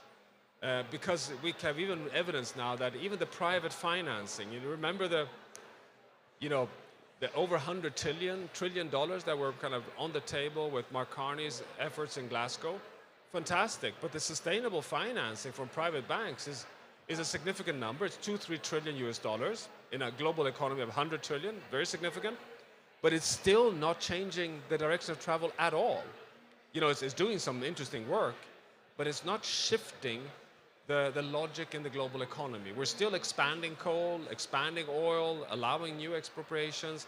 So all the nice talk is still on the surface. It's not kind of really digging in. So I think we unfortunately need to take the systems challenge really seriously and not talk of it just academically, but say, look here guys, if you agree we have a climate crisis, if we're going to cut global emissions by half in 7 years' time by 2030, we better recognize that we have to break some old principles. Owen Gaffney, your colleague, your former colleague, he pitched yesterday on our Climate Dragonfly's Den. He talked about citizens' dialogues to look at the systemic change. What are your takes on taking it to the dialogue with the citizens, really looking at how to shift things around? No, you know, I think we have to recognize that we are currently in a very messy state. Even if we did not have the Ukraine war, even if we did not have an economic recession around the corner, even if we did not have so many problems with distrust between nations, we are at a stage when we are shifting from a 200-year-old logic in running the world into a completely new logic. We're kind of rebooting the entire system. And that is messy, and it will be messy. It will be a gauntlet. And you see it now with the Ukraine war and the European nations having massive problems in finding a new gear when Putin shuts off the gas pipelines. I think one has to admit that this has to be top-down leadership, that this has to be recognized as things have to happen very fast, orchestrated from above, a bit like, you know, the Apollo project. But at the same time, we live in democracies, we live in societies where the only way to do that is if you have support from below. So I would argue that one has to act top-down, but also get support bottom-up. But I would find it a bit naive to think that just bottom-up citizen engagement will get us towards a safe landing. I mean, we will certainly, I think actually, let's put it this way. I think we are inevitably going to phase out fossil fuels in the world economy. The question is not whether we will have a renewable energy future. The question is, will we do it fast enough? And so far, we're doing it too slow. So the question is acceleration. And how do you accelerate? Well, I think you have to basically push all buttons. You have to just go full gear on citizens, but also on policy and governance. Speaking of buttons, how about the fossil non-proliferation treaty that has been discussed at this COP? I'm in support of the fossil fuel proliferation treaty work. I think that is an interesting approach. It's not completely new. It's been discussed in the past of, helping countries financially but also legally to keep oil and coal resources in the ground. I think it's worth considering those that's a typically top-down governance strategy, which is the kind of radical steps that are needed right now. I mean, I would argue that you need a moratorium on coal. You need to stop all new oil exploration. You need to withdraw all the subsidies to fossil fuels. I mean, these are top-down, massive decisions that have to be taken immediately. I mean, I wish that was actually on the negotiation table here. I find that to be, in a way, very disappointing. I mean, already 2 years back, we in the scientific community said that the COP meetings should now change entirely their objectives. It should no longer be about negotiations. There's nothing to negotiate. Everything is negotiated. Now it's only time to deliver. It's about accountability and it's about speed. So you would want to have more discussions of exactly that order.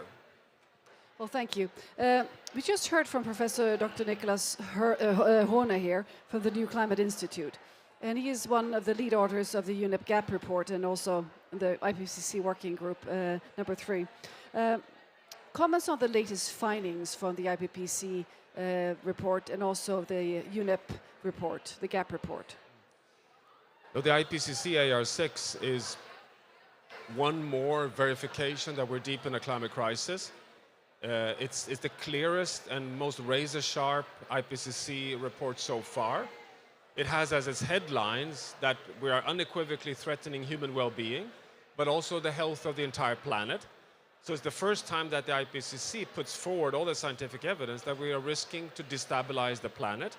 And it states very clearly that the window for safe landing is shutting very fast. So that is really important in the IPCC report. What's also important in the IPCC report is that it, for the first time, has a full list of all the tipping element systems, that tipping points are real. It also recognizes that there's only a safe landing if we take care of the biosphere. The nature agenda is very well represented. But finally, what the IPCC does, which between you and me in a way, I think they kind of overemphasize it. They make a big noise of the exponential positive curves of solar voltaics and battery technology and all the positive trends and land in a quite a balanced conclusion that, look here, we have a problem, but we're also making big headway on solutions. I think that is a little bit imbalanced in how the assessment is communicated. I think we're having bigger problems that we're actually delivering upon, but it's a really important assessment. The UNEP GAP report is unfortunately more of the same. It shows we're on our way to 2.8 degrees Celsius warming in 80 years' time. That is, it's not even science. It's just fact. That is a disaster. It will be a complete disaster for the entire world community. How can I say that? Well, it's because we know that we haven't been there for 4 million years. So, I mean, it's like we've been around on planet Earth for 250,000 years. 250,000 years, 0.25 million. And we are about to push the planet to a point well outside the Quaternary. Well outside even a state that the planet, it's beyond the state where it was chemically, biologically, and physically resembling our own planet today. So, of course, that cannot happen. It just cannot be allowed to happen. It would just be like saying goodbye to all future generations. So, in that sense, we need to, simply just move this drastically in a new direction. What would you say if you had a group of people in the room that are not so worried in terms of that they think this will be solved further down the road with carbon capture, for instance? We have some in the political realm in our country that think this is going to be fixed later on, so we could just keep on emitting. So what would you say to them if they were in the room here? Yeah, no, I mean, it's quite important to recognize that, and I know that it's uncomfortable conclusion that in any population, at any scale, there's a normal distribution of people, and in one end you have the climate activists, those who are willing to do essentially anything to save the planet. I'm great admirers of those activists. Many of them are here. In the other end, you have the denialists. They basically cancel out each other because they are, unfortunately, on the activist side, a relatively small group, and the denialists are even smaller. So what we need to be preoccupied about is the majority in the middle. And these are the 85% of populations in any society in the world who are, not against climate change, science, or action, but they're not willing to step out of their comfort zone to really start acting. And I would argue that many of those are here, actually, that are kind of surfing on the surface, but not really willing to do, to really do the work. And among those indifferent, you have many categories as well. You have those who think that technology will fix it all. Don't talk to me about my lifestyles. Or you have those who say, sure, we're doing some solar voltaics and some good ESG work, but we're still continuing to investing in fossil fuels because that's what gives us profits, and everyone else is doing it, so I'm also going to do it. So I think our challenge is to realize that our problem is not the denialists. Our problem are the indifferent majorities in the middle who are kind of our friends, but they're not willing to step out of their comfort zone and really step onto that system change pathway. And that's our job, to get those to just irreversibly move in the right direction. And many think that technology is just the silver bullet, and we know it isn't, because we need to have behavioral change as well. Technology does play a role. But finally, to say that, just to kind of cap all this, we do show in the science that we unfortunately have pumped out so much greenhouse gases and are so deep into the energy imbalance on Earth that we cannot avoid CCS and direct air capture and different forms of carbon dioxide removal.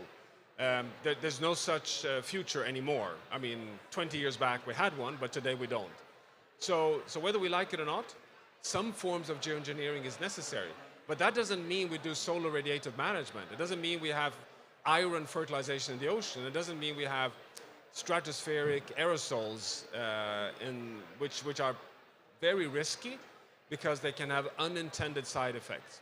But removing carbon, I think, is necessary. Well, thank you very much, Johan Rockström. And just a final word on the We Can Do It campaign, speaking of moving the masses and getting people on board. What are your comments on the We Don't Have Time, We Can Do It campaign? And do you think it's a good idea? And would you mind doing a little bit of biceps flexing here with me? No, I've actually been portraited and been giving pictures on this fantastic doll out there. I think she's wonderful. Rosie. And I think the initiative is great. Wonderful. So let's just, yay. Like that. Excellent, Johan. Absolutely. Well, thank you so much for joining us again. Yeah, thanks for inviting me. Thanks. And best of luck with your fantastic work. Thanks. Now I need to get an iPad for my colleague because this one just gave out. So if somebody in the team who could go and run and get me the other iPad, because otherwise there is difficulties for me to continue without a script. The iPad gave out, so I need my co-host's iPad. So meanwhile, just stay put, and you can look into the We Don't Have Time campaign. We Can Do It. It's a hashtag. You can take the picture of yourself anywhere and just commit and sign it up on the web page. And it's a way of shining light on the fact that we really need to be hopeful, stay hopeful, because otherwise it's going to be really, really difficult to do it. And this campaign comes out of the fact that we have massive amounts of fossil fuel subsidies being pumped out, and we really want to refocus those and have the money. Thank you very much, Sarah. The money going into instead the climate action, of course. So now I have a working iPad here. As you might understand, we have a lot of script, a lot of wonderful guests. So now I just have to bear with me, Budio, with a little bit of scrolling, and I'll make sure I get to the right spot here. And yes, wonderful. So science tells us that we need to absorb more emissions, and we need to use the natural systems. That's why we're here at the Nature Pavilion. And we need to remove carbon by using nature as our friend, not our foe. And now we'll have some terrific guests who will address this topic and some of these issues, including the entire value chain via conserving and supporting forests, local people being involved in this work, and also financing, of course. And we need to use new approaches to solve an old problem. And for instance, digitalization, connected to mangroves, we'll hear more about later on, and also biomass, how we can generate energy while capturing emissions, and this is really, really fascinating. So before we go to a panel, we'll listen to Michael Volosin, who is Managing Director from Roadmap at Conservation International. And please, you have our attention and our floor, and now I'm going to move over. You can sit or you can stand, you can just choose. Thank you A so warm much. welcome to you, Michael. Thank you. I'm here today to talk about the Exponential Roadmap for Natural Climate Solutions, which is a new report that we just launched at New York Climate Week in partnership with Johan Rockström, with the Exponential Roadmap Initiative, with WWF, and with the Potsdam Institute for Climate Impact Research. Next slide, please. We've introduced an entirely new destination for the nature sector in parallel with Johan Rockström's carbon law, what we have called the carbon law for nature, using the latest science, the top-down science of models of 1.5 degree compatible scenarios and bottom-up models of the capacity of nature to reduce emissions and sequester carbon.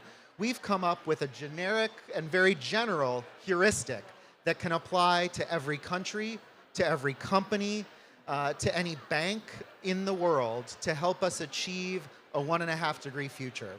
This new carbon law for nature takes us from 12.5 gigatons of emissions, where we are today, to net zero for all agriculture and land by 2030, and a 5 gigaton sink by 2040, and a 10 gigaton sink by 2050.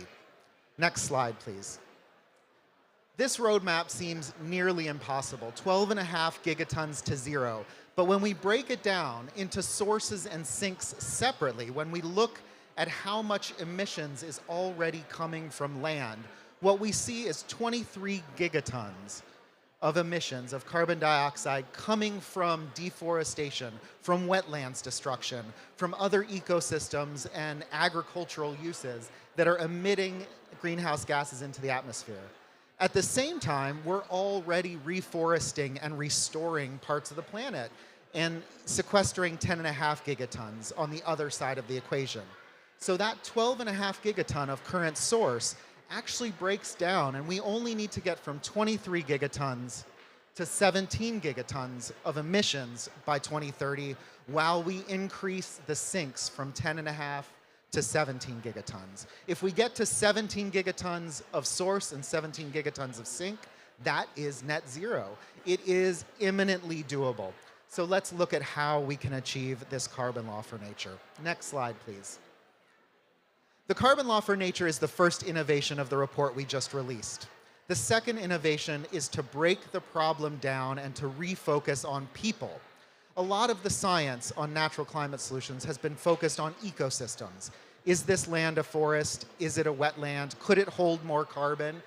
We need to change the scientific view and bring in social scientists into the effort to focus on the people on the land, the indigenous peoples and local communities, the foresters, the farmers, the livestock managers, and the public land managers who actively are deciding our future. And we need to set their incentives correctly by working with enabling actors, with governments and policymakers, with the financial institutions of the world, with businesses, and with social movements to make this change. So we have refocused our attention on people and how we can accelerate the change that people need. Next slide, please. When we refocus our attention on people, a different set of solutions begin to emerge. And these are the solutions we will need to accelerate by 2030 to keep 1.5 degrees within reach. This picture, this slide shows us the mitigation opportunity from what we have called our 8 primary action tracks. These tracks range from protection tracks, where we avoid the destruction of existing ecosystems. This is something that's sitting in the Nature Pavilion. Many of us are very focused on protecting our heritage, our biodiversity, our ecosystem integrity. That's a big part of the problem and a big part of the solution, but a bigger part of the solution is in managed lands. The pink circles represent the opportunity for shifting management of our working farms, grazing lands, and forest lands to capture more carbon and to reduce emissions a little bit. The opportunity from protection is about 100% avoided emissions. The opportunity from land management, from smart use of our farmlands and grazing lands, is 75% sequestration. This is the carbon sink we can produce. This is introducing new trees into agricultural lands. It's increasing the carbon sequestration in soils. It is solutions that we know. Johan spoke earlier about the Exponential Roadmap Initiative and how all of the solutions for 2030's target are known for that first halving. For nature, all of the solutions we need to get to 0 and -10 by 2050 are all already known. We just have to accelerate them. And this is the map to do it. So the second innovation is this focus on people. Next slide, please. Our third innovation in this report is to actually map the mitigation curves, to talk about exponential acceleration of mitigation.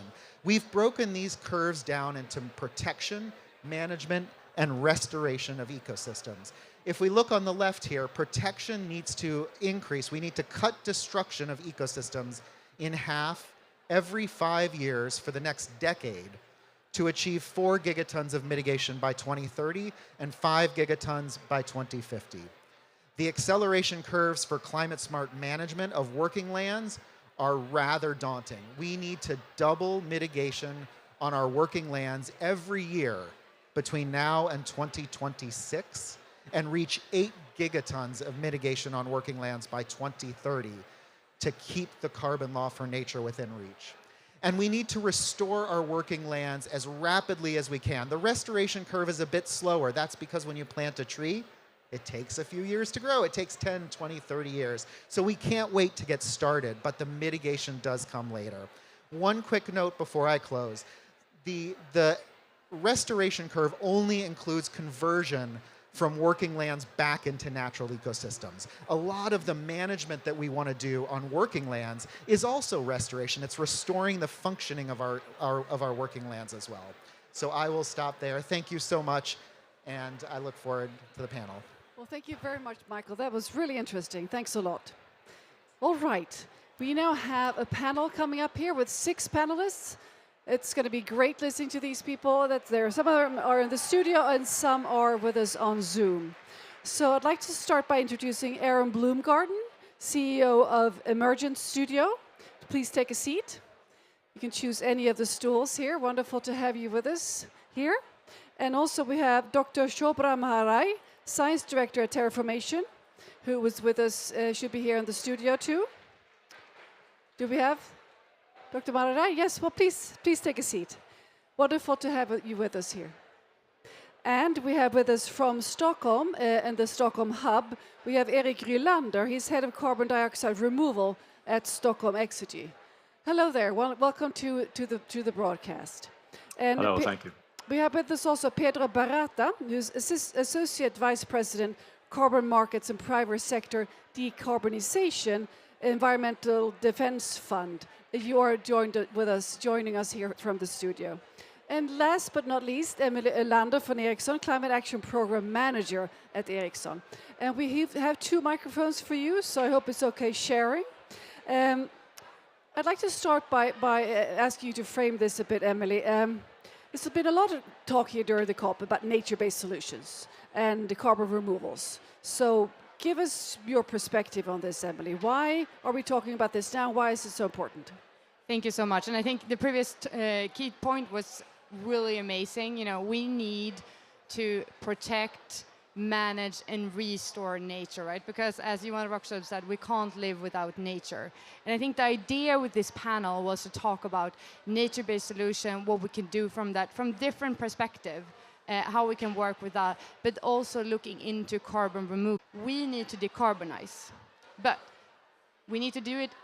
We can probably do around up to 90% reductions within the net zero journey, but the rest, we probably need to neutralize. And those standards are coming on the market. So net zero will be a good standardized method, but you have to look into how you then neutralize the remaining emissions. And then you will need to look at the source. So if you have fossil fuel-based emissions, because of the different carbon cycle, you have to do permanent carbon removals. And that's why we also have Eric here on the show. But then if you have bioenergy, for example, that are restoring from the current carbon cycle, then you can look into more nature-based solution. And then from a tech perspective, our technology digitalization can help support all these three areas of protection, manage, and restore nature as well. Well, thank you for framing it so eloquently, Emily. So, Peter or Shobna, what reflections do you have on Emily's opening here? On what, sorry? What reflections might you have, Peter or Shobna, on this opening from Emily's side? Well, first, a general reflection I would have on nature-based solutions is that it's high time that they take prominence in the discussions at COP, and in particular, where I'm coming from, my background is in carbon market regulation, even at the COP level and as a past climate negotiator. Nature-based solutions will be critical, as will carbon removals writ large. The question is, when do these things become available, and to what scale we can do that, and how do we finance, in particular, tech-based removals?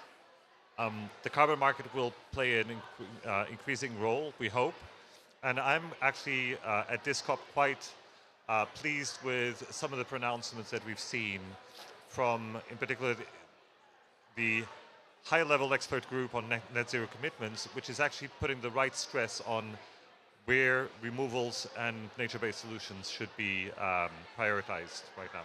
Thank you. Thank you very much, Pedro. Shobna from Terraformation, what are your reflections? I mean, you work specifically with nature-based solutions.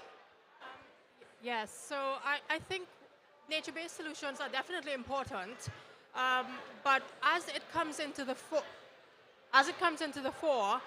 I think that there needs to be also with the propulsion forward of nature-based solution, the consideration of what kind of nature-based solutions we do, because there are many of them that can be maladaptive and malmitigative as well. So, for example, we all know, for example, reforestation is a great thing, but what type of forest are we planting? And, for example, monocultures are, as the name suggests, not a great option. They are not as resilient as native biodiverse forests. And BECCS, for example, this bioenergy carbon removal system, this is extremely maladaptive, and it's, at least the IPCC basically says that this is going to be, competing for land, agricultural land, forested land. It's going to have negative ecosystem consequences. So I think as we move forward with the nature-based solutions, we should also be thinking about what's malmitigative, what's maladaptive, and what's not. Thank you very much, Shobna. Now turning now to Erik Rylander from Stockholm Exergy, because you mentioned BECCS and you are working with BECCS. Could you just briefly tell us what is at hand here? What are you doing at Stockholm Exergy? It's an energy company in Stockholm. So how about the BECCS procedure? Thank you. Yes, Stockholm Exergy, we are a energy provider in the Stockholm region, and we predominantly focus on district heating and cooling, and we produce that energy predominantly from biomass, which is sourced from Swedish forestry. So it's only leftovers from the forest industry. What cannot be used for hardwood products or paper and pulp is what we take care of. So no trees are cut down in Sweden just for the sake of energy production. And we today have a very large CHP, bio-CHP here in Stockholm. It's 350 megawatts of heat output and 130 megawatts of electrical output. An existing plant, existing bioflows, only residues from the forestry. And on this plant, we plan to install a BECCS unit, enabling us to capture and store 800,000 tons of biogenic carbon dioxide per year, which is actually on par with, for example, the total emissions from traffic in Stockholm. This will be deployed, and so we will start operation in 2026. And you've been granted quite a lot of money from the EU Innovation Fund to make this happen. So, and the thought there, of course, is that these techniques can be scaled in other locations in Europe and throughout the world. So Eric, when you listen to Shobna and Pedro talking about the nature-based solutions and Eric on the bio-CCS, what is your perspective on nature-based solutions, please? Yeah, thanks very much. And sorry about the light here. We have some problems on the light at the studio. I think we are getting it fixed now with a, well, something else. It's another type of lamp. So please go ahead, Eric. Not the first obstacle here at COP 27, right? So listen, excuse me. Nature-based solutions have gotten a lot of attention over the last few years. Now, I'm old enough to remember the days of Kyoto Protocol and CDM when there was an attempt to include forests as part of the clean development mechanism, and it never flew, right? And companies wouldn't touch credits coming from forests. Now it's the opposite. Now the world, I think, has recognized the need for nature-based solutions, and that's because, and there's a few reasons for that. Most people learn when they're children that trees are good environmentally. If you plant trees, that's good. They breathe in CO2 and they breathe out oxygen. That's at least what I learned when I was a child. And so this idea about removals, we need removals, we need to plant, we need to restore forests for their removal and carbon capture and sequestration potential. But I think what many people don't recognize is that the act of deforestation is also a huge source of emissions. So burning forests, cutting them down, is at 10 to 15% of greenhouse gas emissions. So to put that in perspective, if all the deforestation in the world was summed up and was its own country, it would be the third largest emitter, right behind China and the US.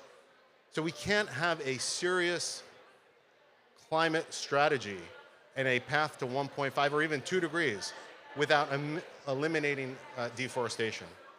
The good news is, right, there's a lot of things we have to do to address climate change. There's a lot of conversations about new technologies that we need to design to decarbonize industry, to change our transportation systems. To stop deforestation, we don't need to invent any new technology.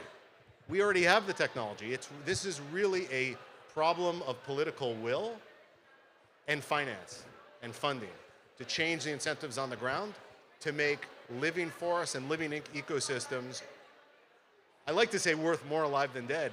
They don't even have to be worth more alive. They just need to have value.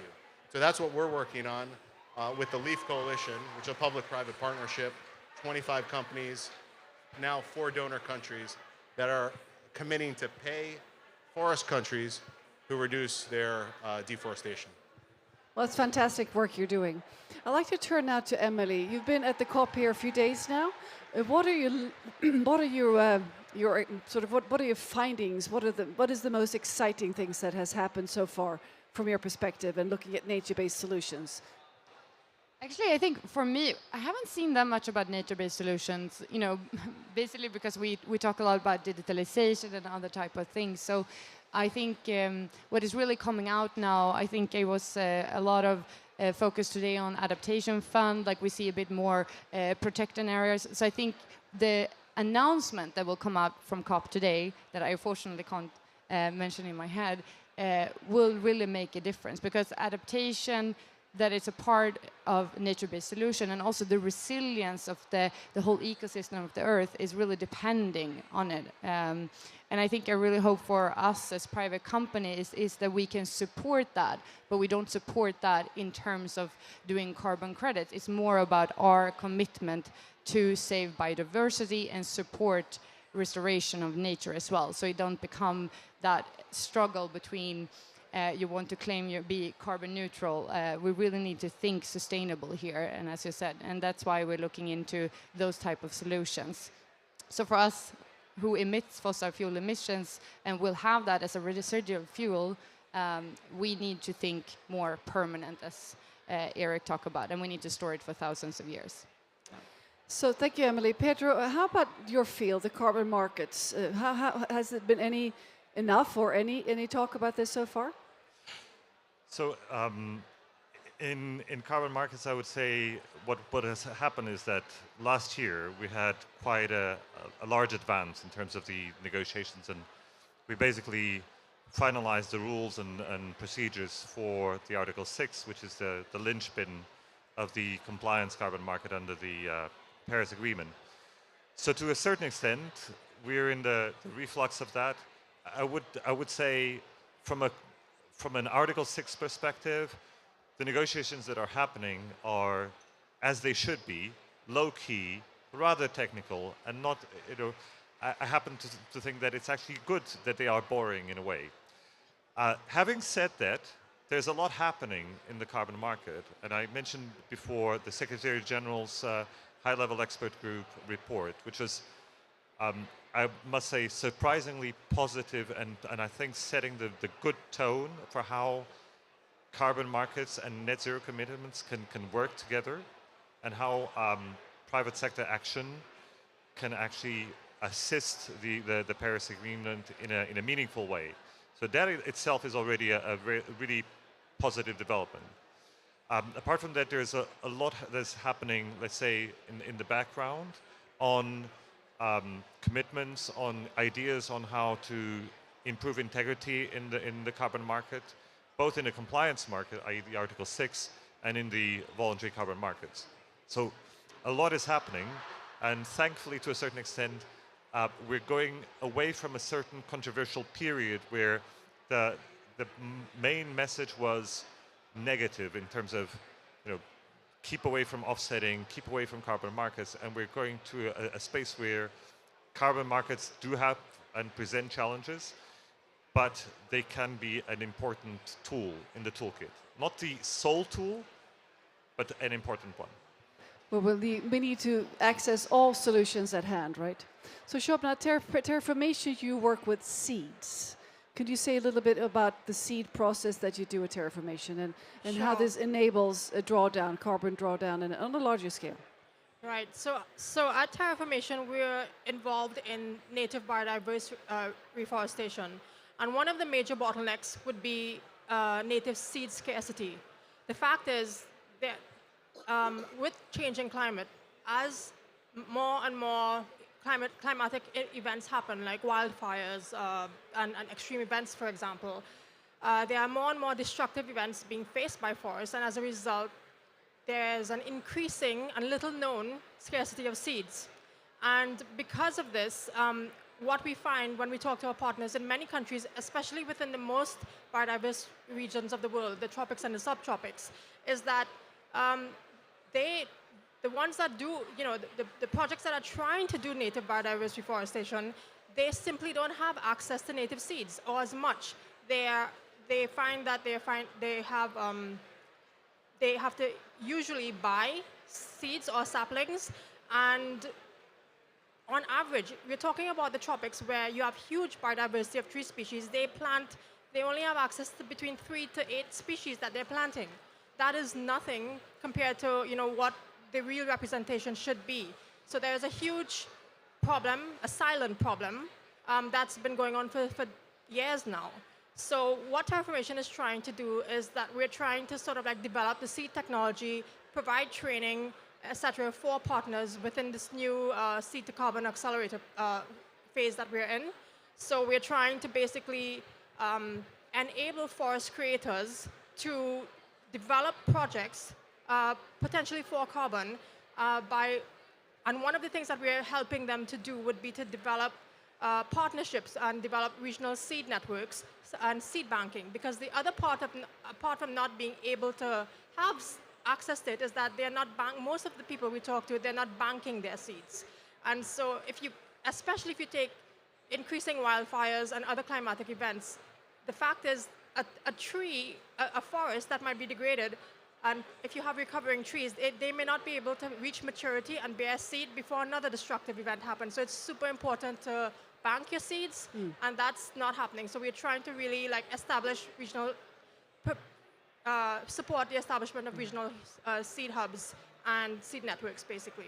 Well, you do fantastic work, and this is really groundbreaking and pioneering because we have not been talking very much about the seed and the scarcity of seeds. Yeah. So, we really have a big flora or fauna or flora, I'd say here, of solutions here that we're discussing. So I'd like to turn back to Stockholm to Eric. The Exergy Bio CCS project here, in terms of spreading it to the world, what are your thoughts on this? Because these techniques, just like Professor John Rockstrom said, a few years back we might not thought we needed them, but now we definitely know that we do need to draw down carbon in these ways and other carbon capture ways. So what are your hopes of spreading the technique that you're now developing to other parts of the world? Well, I think that, just like has already been mentioned, we need all the different technologies that are now being developed to bind carbon. Is it natural solution or technical solutions? We need them side by side. When it comes to the spread of BECCS, I think the spread of BECCS is very rational in the parts of the world where there is a large forest industry.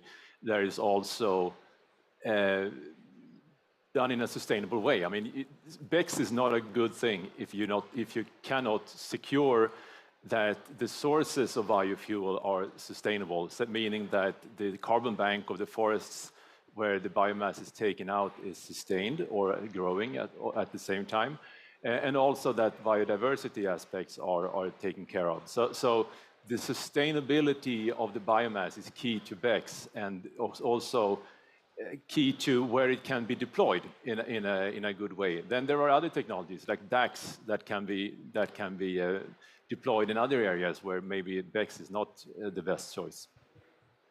Well, thank you very much, Eric, and best of luck with your endeavor. It's a big ask, a big task you're headed into. So that's really important that you succeed. So from your perspective, Aaron, you were nodding as Eric was speaking here. When you look at the different solutions we've been discussing here, how do you see the path forward? Because we really need to speed up walking on this path. We need, obviously we need an all-hands approach. We need all solutions firing at the same time. And so we're out of time. Right? We do not have time. So there is a role for protection of forests and protection of landscapes and ecosystems. Let's not touch those.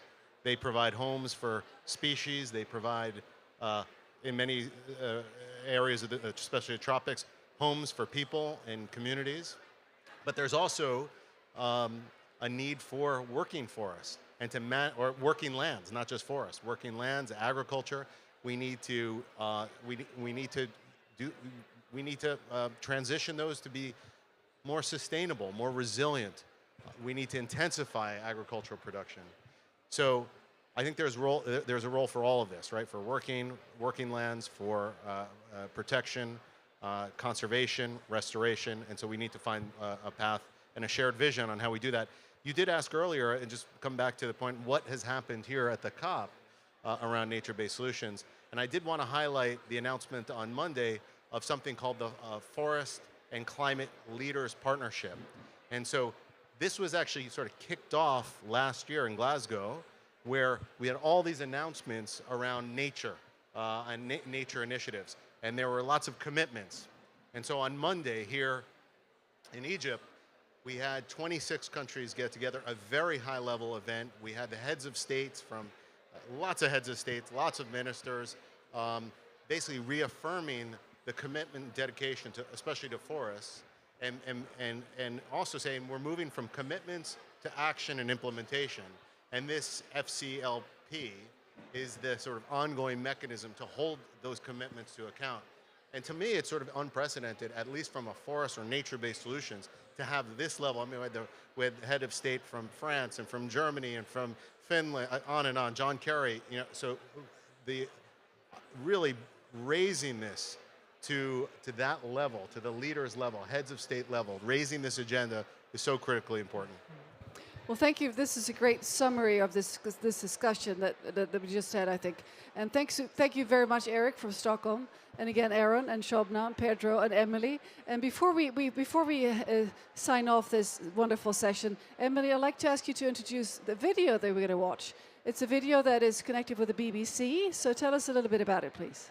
Yeah, so it's our Connected Mangroves video. We've been talking about it a few times in this program as well. It's really a way of how you start with technology, supporting, we planted sensors in Malaysia to actually restore mangrove saplings. So we wanted to plant them back, but the survival rate was quite low, around 40%. So by actually having sensors there, you know when you can replant them, and the survival rate rose to 80%. But now the project, it actually has been restoring the forest, and the mangroves, as we know, are really good in carbon sequestration. But what you can do is we also started with AI-based solutions to actually monitor the bird species. You can use it for biodiversity monitoring, but also looking into if humans come into the territory. So then you can also expand that type of technology to other parts of, for example, forest protection areas as well. So I think, yeah, watch it. It's a way of how technology can support, which you maybe don't think it can support. Yeah. So thank you, Emma. It's a beautiful marriage between technology and nature, isn't it? So after this video, we will also listen to a keynote from Åsa Tamsons, who is Head of Business Area Technologies and New Businesses at Ericsson. So thank you again, distinguished panelists, and we'll look at the video from about the mangroves and then the keynote from Åsa Tamsons, and that will conclude this session, this part of the session. So thanks again, and enjoy the video.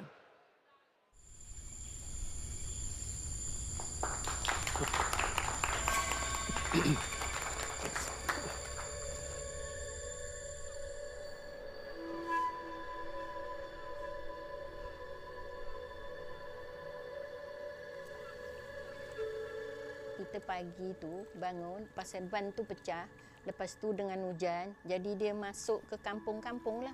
Macam tanaman apa semua matilah. Mana yang tahan kena air masin dia boleh lah hidup. Pasal dia 2 kaki tangga lah kira hari ini dia banjirnya. Masa tu banjir tahun 2015.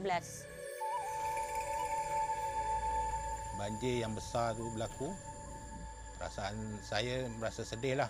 Kerana kita tidak dapat menolong pasal ban tu pecah. Tidak ada penambat banjir. Komuniti dan penduduk mengalami kerugian lah. Rupanya dulu kera hutan lah. Sekali kita dah potong, masing-masing ambil. Jadi kera pun masuklah ke kampung, kacau pula tanaman kita, macam itulah. This community has actually been affected by the floods because in the past, the mangrove forest has been deforested. They've lost their livelihood and the biodiversity has disappeared. So it's important that they are protected. In 2015, Ericsson Malaysia celebrated our 50th anniversary. So we were thinking, what's the best give back to Malaysia? We discovered that there's a community which has such a dire need of, resuscitation of the mangroves. Now, what Ericsson has done is we actually worked together to create a program. So it's a volunteer program, but with a mission to try and help to reforest this place. So we came down, we planted. We found out that actually when you plant these plants, they did not know whether even 20 or 30% of this will survive. And so what we did is we brought in technology into this mangrove planting and get the mangroves to talk to us. We combined mobile broadband, cloud and IoT solutions to track soil and water conditions. This data was used to better manage the site. In 2 years after planting, we had actually reached up to 80% survival rate. Since 2015 to today, I think we can easily say 4,000 plus plants have been planted. To have such a wonderful growth of mangrove plants, can there be anything more encouraging than that?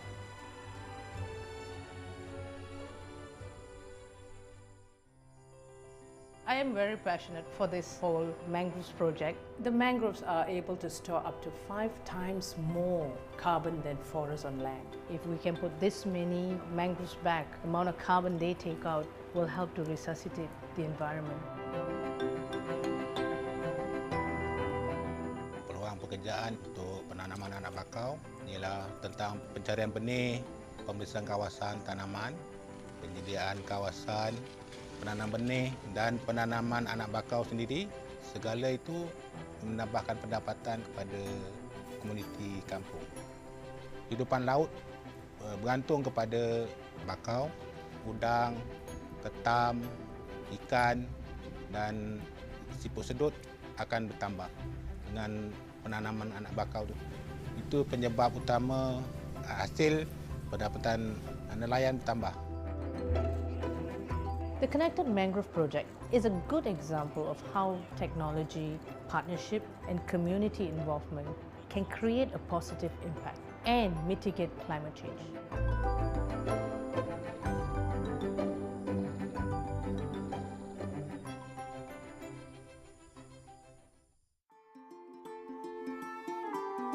For us to be able to help resuscitate this mangrove forest is a little gift back to this community, and you can see so much more joy and self-commitment of these senior citizens who are the custodians of this plant. It's their livelihood, and this is living in harmony with the mangroves. Jadi kayu bakau ni sebagai penyelamat lah kepada komuniti dan penduduk kampung. Dan hidupan liar akan dia kembali ke habitat asal lah, ke hutan, serta sebagai penahan daripada ombak besar ataupun banjir besar dengan penanaman kayu bakau ini. Harapan saya projek tanaman anak bakau ini diteruskanlah dan diterapkan pada generasi muda sebagai satu khazanah untuk tatapan generasi akan datang dan menyelamatkan kampung daripada segala bencana itu.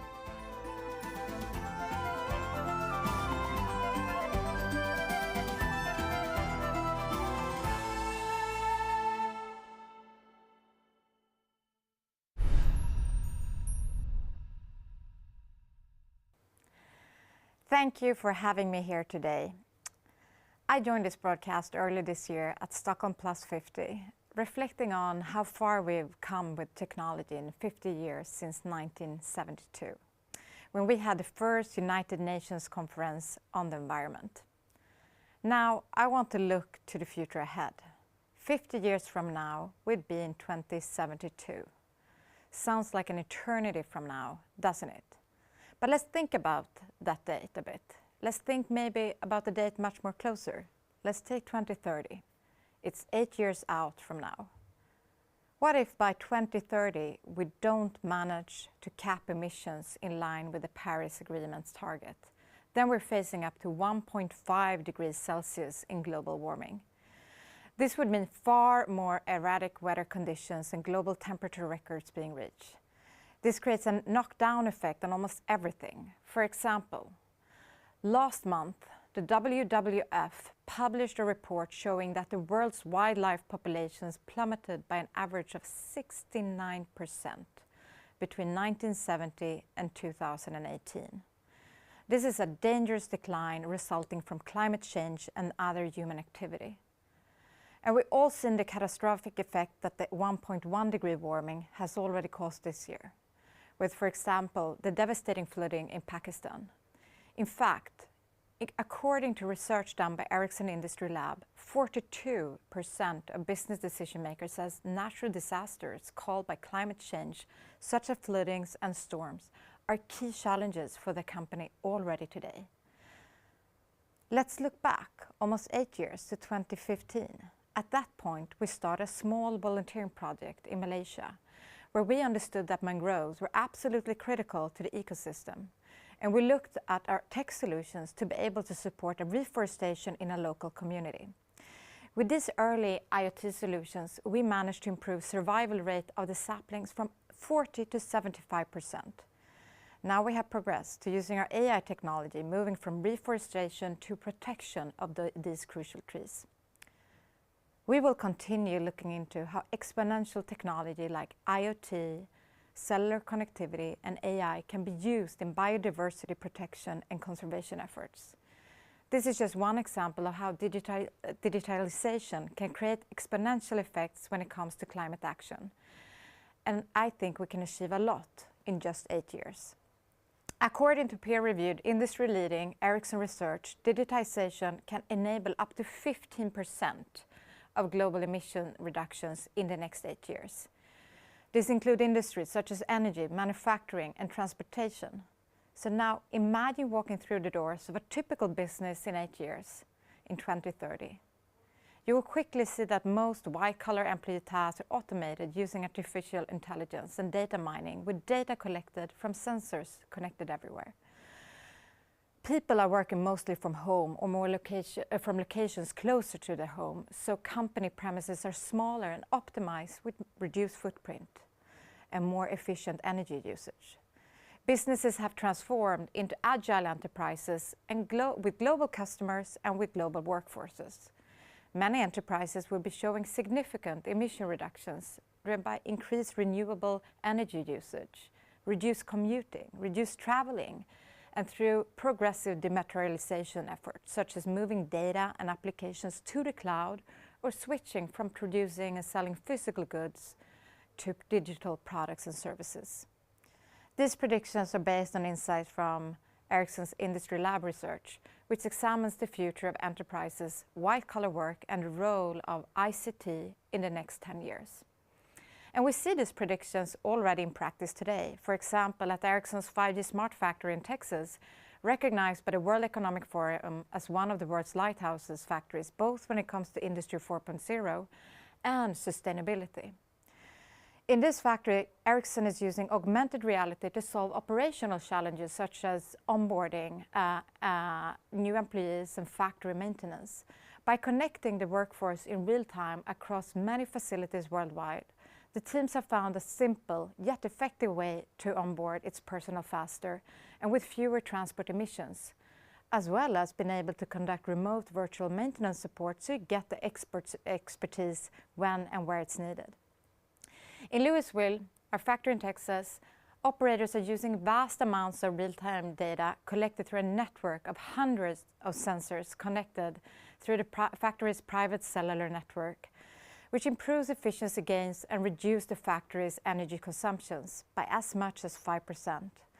With sensors in place, factory operators have targeted various energy-saving measures, such as turning off lights and heat in vacant spaces and using water reclamation for recyclable energy.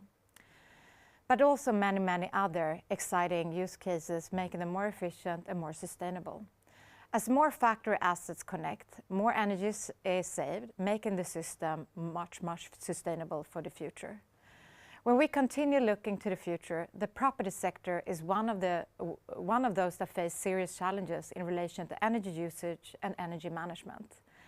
Along with growing environmental concerns and rising energy prices, 35% of all buildings in the European Union are currently over 50 years old. 75% of those buildings are lacking in energy efficiency. We know that cellular IoT connectivity and wireless connectivity can turn something expensive and unmanageable into something easy and optimized. It can help save as much as 10% in annual energy costs and increasing property value. This is something we can do now. The technology, the solutions are here, and we can help reduce both the carbon footprint and buy time for the heavier investments that will be needed. Another example is smart energy grids. Here, 5G will be a key enabler for smart energy grids because of its improved speed, the latency reaction time, and its ability to connect more devices at once. Thanks to 5G, the energy sector will be able to collect data in near real time, helping distributing energy in a much more effective, efficient, fast, and secure way. Those were just some examples from some sectors and how technology and connectivity can play a crucial role in climate action. I think what they all have in common is the need for wireless connectivity and for connecting things and using data. By 2050, we estimate there will be 24 billion interconnected devices. These will be thermostats, electric meters, water pumps, cars, and much more. These devices will contain sensors that constantly collect and react to data. And this vast level of data can be used as information and new levels of intelligence to help us optimize and reduce emissions.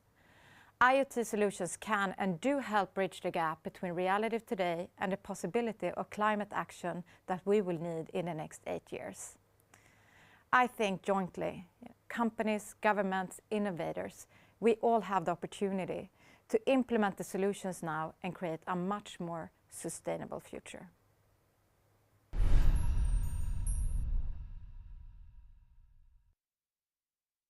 Well, this is a fantastic keynote from Åsa, and the video, of course, for the mangroves was just heartwarming to see how this really, really works on the ground. So now we move on to a panel here.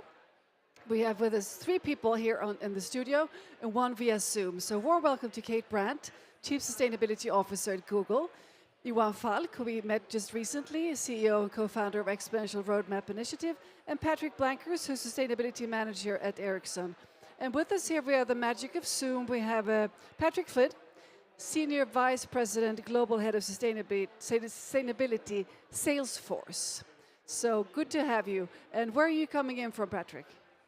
I'm coming in from just outside of San Francisco, California in the United States. Terrific. So welcome to Sharm El-Sheikh.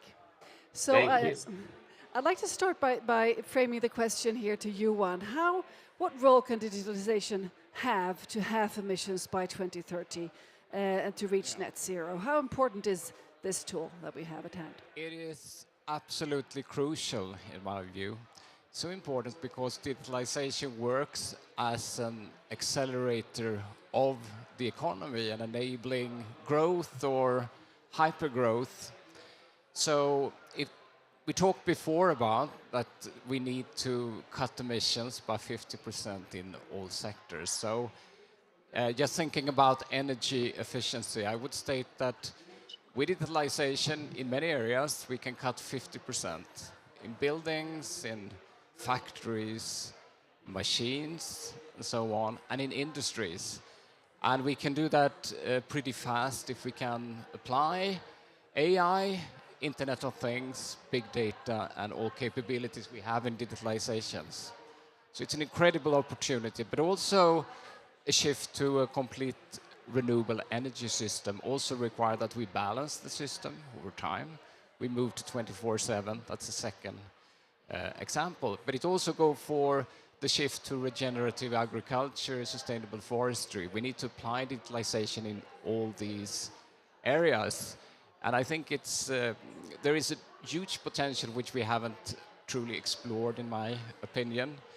And it's also not only the supply side, it's actually that we take most of our decisions through the internet as of today. So there is a tremendous opportunity if we can help people to take decisions to shift to more sustainable consumption. But digitalization needs to have a compass.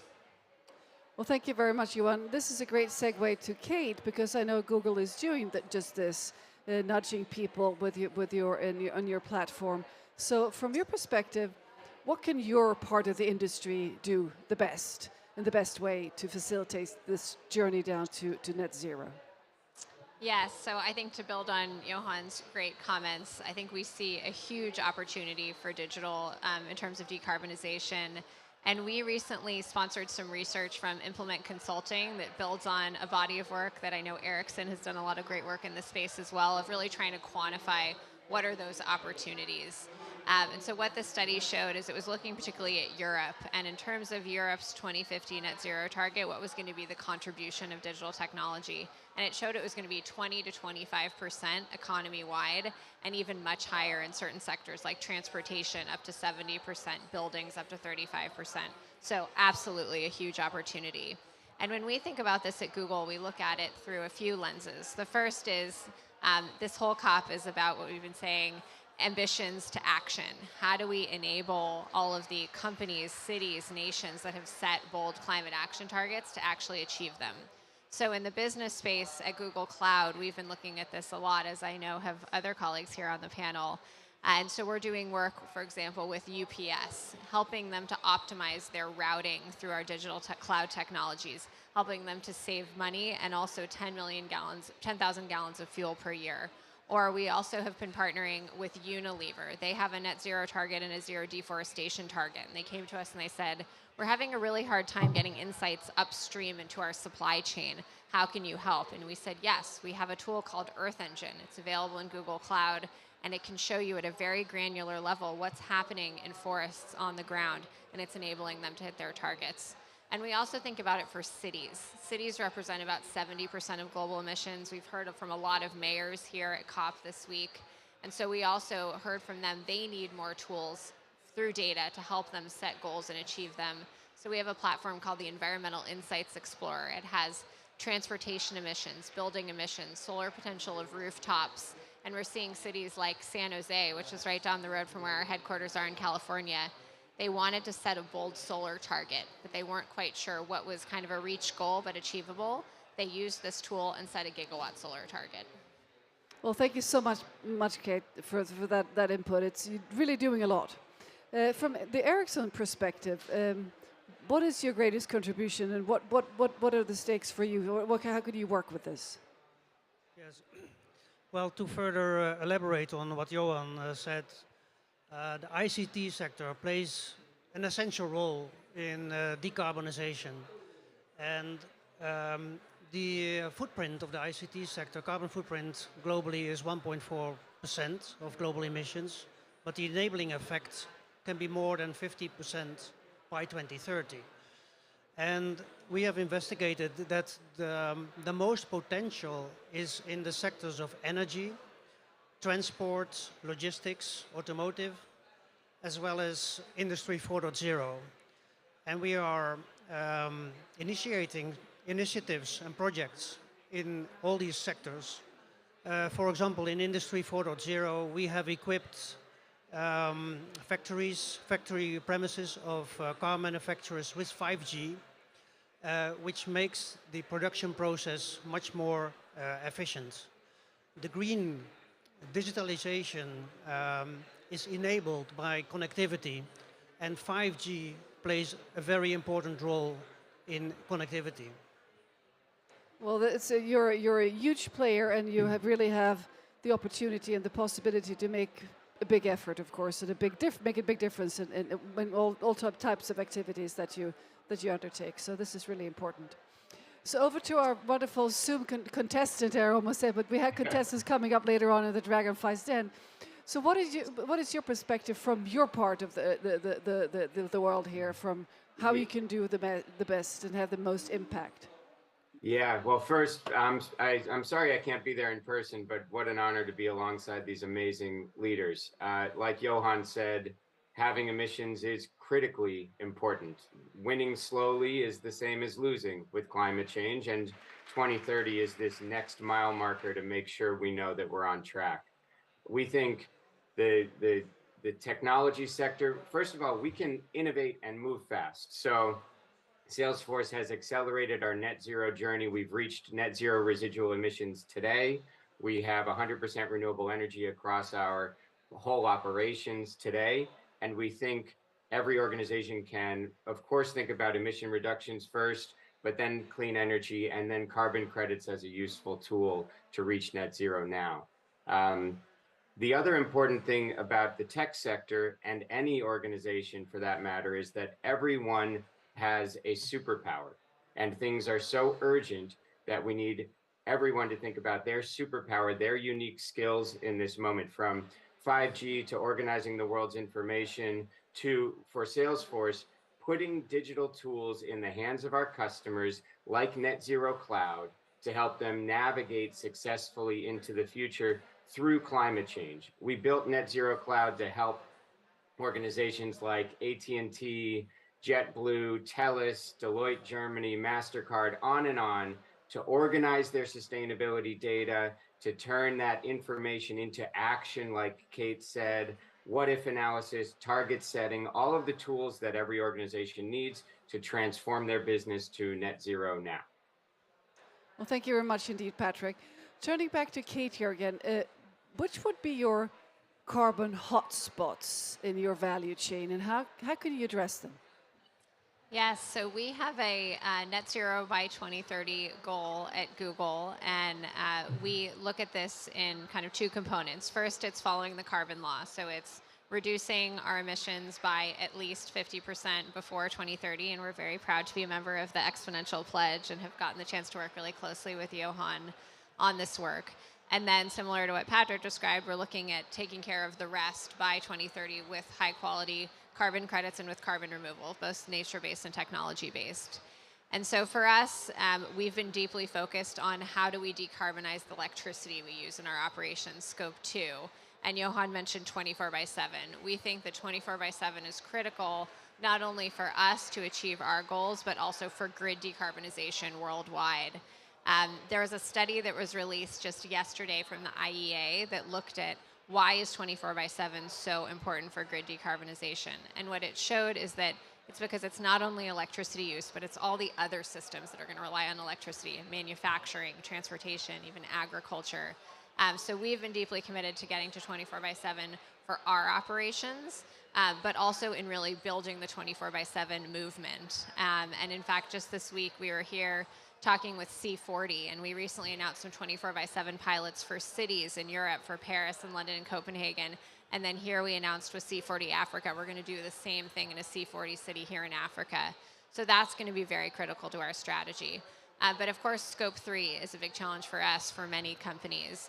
And there too, grid decarbonization is critical. It is critical for us to work to help to decarbonize grids globally.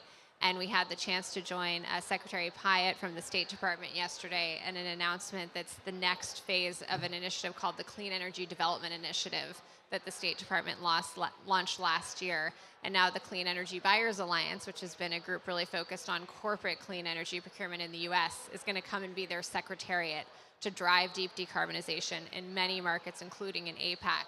And that's a huge hotspot for us in our supply chain. So we're very excited about that partnership. Well, thank you very much, Kate. How about at Ericsson? Which are your hot spots, and how do you sort of handle them? Yeah. Well, as Ericsson, we have been doing life cycle assessments for more than 20 years. So we have a pretty good view on, let's say, where are the carbon emissions during the life cycle of our products. And the picture looks today as follows, that the biggest hotspot is actually our products in operation. In other words, is Scope 3 downstream. And that is why we have a very high focus on the energy efficiency of our products. One of our targets is to make 5G 10 times more energy efficient than 4G. So that means if you want to transmit a certain amount of data, you will need 10 times less energy using 5G technology as compared to 4G technology. Furthermore, also our supply chain has a couple of hotspots. So in our supply chain, the hotspots are aluminum, because a radio product, a radio unit, which is a typical product for a mobile network, consists more than 70% of aluminum. And the extraction of raw materials, as well as the die casting, is an important contributor to CO2 emission. Furthermore, there is integrated circuits and printed circuit boards. So we are working together with our supply chain in order to help them reduce emissions. Because as Ericsson, we have committed to become net zero by 2040, which spans across our complete value chain, of course. And with our suppliers, we aim to reduce carbon emission by 50% in 2030. Thank you much. I'm turning now to Salesforce. Which are your hotspots in terms of carbon, and in what part of the value chain do you have the biggest challenges? Yeah, so we touched on emissions reductions first. Salesforce has a commitment that our scope 1, 2, and 3 emissions on location-based accounting will follow a 1.5 degree trajectory. A very difficult challenge, but it's akin to the one that we face globally. So as leaders, we must aim that high. Now it's hard because 80% of those scope 1, 2, 3 emissions are outside of our direct operation or operational control. They're in scope 3. Most of those are upstream in the supply chain. Now, I like to think of them maybe less as hot spots and more like bright spots, because what we need is a spotlight. When we're talking about scope 3, we're talking about challenges that span the customer-supplier relationship, and we need to shine a light on those and innovate and collaborate. It's why about a year ago, Salesforce launched the Sustainability Exhibit, which is a contractual obligation that we put forward to all of our suppliers, requiring them to do what we've done: set science-based targets, have emission reduction goals, disclose their scope 1, 2, 3 emissions, and deliver all products and services on a carbon neutral basis. And it's not meant to be a stick. It's not meant to be something confrontational. It's meant to be a call for collaboration, for innovation. We know that for all of our suppliers, having them get on the decarbonization train with us is critically important. Another bright spot I know that we all think about and share is aviation emissions. So using our voice as a customer, trying to push supply chains, we joined the Sustainable Aviation Buyers Alliance. We've got a First Movers Coalition commitment for aviation fuel. We've got JetBlue as a net zero cloud customer, and we've joined their Sustainable Skies program. So we're trying to work across that customer-supplier relationship, shine a spotlight on these bright spots where innovation needs to happen, and very fitting with Salesforce as the leader in the customer relationship CRM technology, very fitting for us to be thinking about these collaborative moments with suppliers and customers. Well, thank you very much indeed, Patrick. I'm turning now to Johan Falk from the Exponential Roadmap Initiative. Having listened to Patrick and to Kate and also to your colleague here from Ericsson, how was your reflection here? What is it? Is it doable? What inspires you the most from what you heard? You could ask yourself, if ICT represents 1.4%, is it that important? Because we know that the enablement effect is much larger. But I would say it is. It's absolutely essential. And what is the reason for that? Well, the digital industry is the most advanced, can go in the absolute front line and be the role model. The digital industry knows the Moore's law, it's one of my background as well, and how we can move exponentially and incredibly fast. I also think we should aim for not only net zero, but actually zero, because we are really bold. You know, zero, how do we get there? Well, it's of course renewable electricity and energy everywhere. And I do think this industry, just as we talked about internet for every person on the planet, why not try to accelerate, renewable clean energy to every person on the planet and influence all other industries to actually adopt that type of thinking. But then it's also, of course, about maybe an even more difficult part, which is circularity, because it's really about moving away from too much virgin material and ensure that we use the products, and we really aim for 100% circularity, which is tremendous target, and I challenge everyone to set targets for that. And we also need some new inventions. It's not just incremental innovation, I think, like in semiconductors and others, where we need breakthroughs, real deep research to come to zero. I think it's incredibly important that this industry can go in the forefront and actually inspire all the other industries and aim for zero. Well, thank you very much, Johan.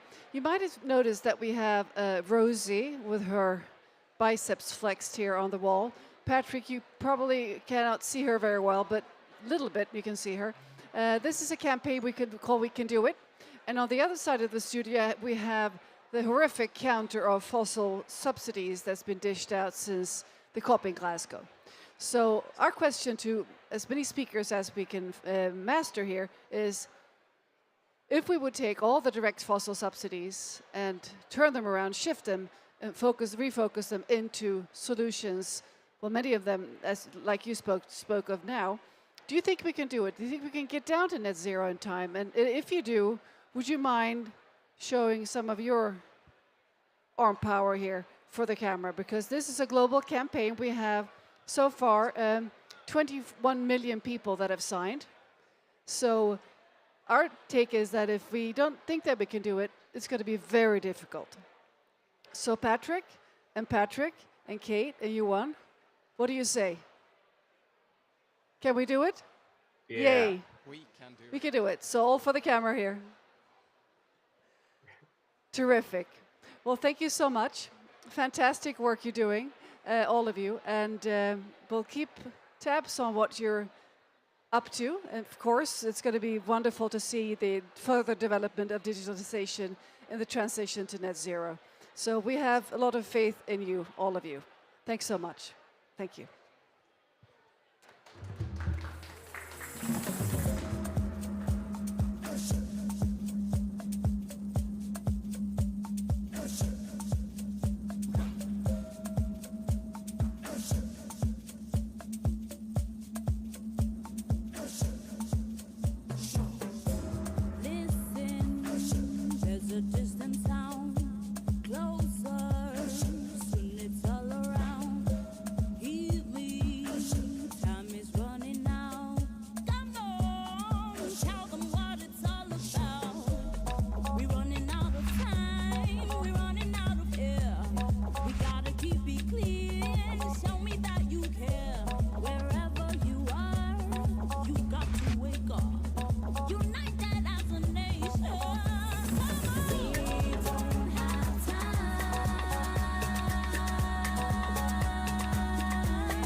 Great, what a fantastic show so far, and it's going to get just as good as we go forward. We're here to talk about climate science and the solutions that must flow from the science that we have. And we've had some super guests on outlining that. We're now looking at solutions. We've talked a little bit about digitalization. That's absolutely critical on this journey to a net zero world. It can move us faster and further and exponentially. I'm very pleased now to welcome on the show Stephen Moore, who is Head of Climate Action at GSMA. And I always ask that question, what GSMA, because even some people might not know what it is, but welcome to the show, Stephen. Please, good to have you here. Just tell us briefly, what is GSMA? Yeah, absolutely. It's the industry association for all mobile network operators globally. Okay. So all the Good. mobile network companies globally. All right, so everybody knows that now. That's good news. What is GSMA's perspective on what they call the ICT sector's net zero journey? What is this thing? Yeah, so the GSMA has been very supportive of net zero targets. So back in 2019, that better? Back in 2019, the board of the GSMA, which is made up of the largest mobile network operators in the world, made an ambition for the industry to become net zero by 2050. And this was actually ahead of any major world economy. And since then, we've been working very closely with our members to help them to align their targets to be net zero by 2050. So we're helping to keep global heating to 1.5 degrees. And we reached a milestone actually last year in 2021 where we had more than 20% of the industry by revenue that was committed to net zero targets. And we've gone even further this year. It's now above a third. But I think more importantly than that, there is the percentage of operators that have committed to science-based targets, which are nearer, which are by 2030. And this is more than half of the industry that's committed to science-based targets. Yeah, so that's really big. And that's huge because a science-based target is not just for your own emissions. It's for the emissions of your whole value chain. So it's actually companies really taking responsibility for emissions that they don't have direct control for. And they're going to have to collaborate. They have to work with their suppliers in order to achieve those targets. And that's what we're starting to see now. Where are the challenges in this? They must be absolutely huge, because on one level, one talks about it, and then you start thinking about, we're here in Egypt, and you think about the supply chain into, say, North Africa, Africa generally, developing countries.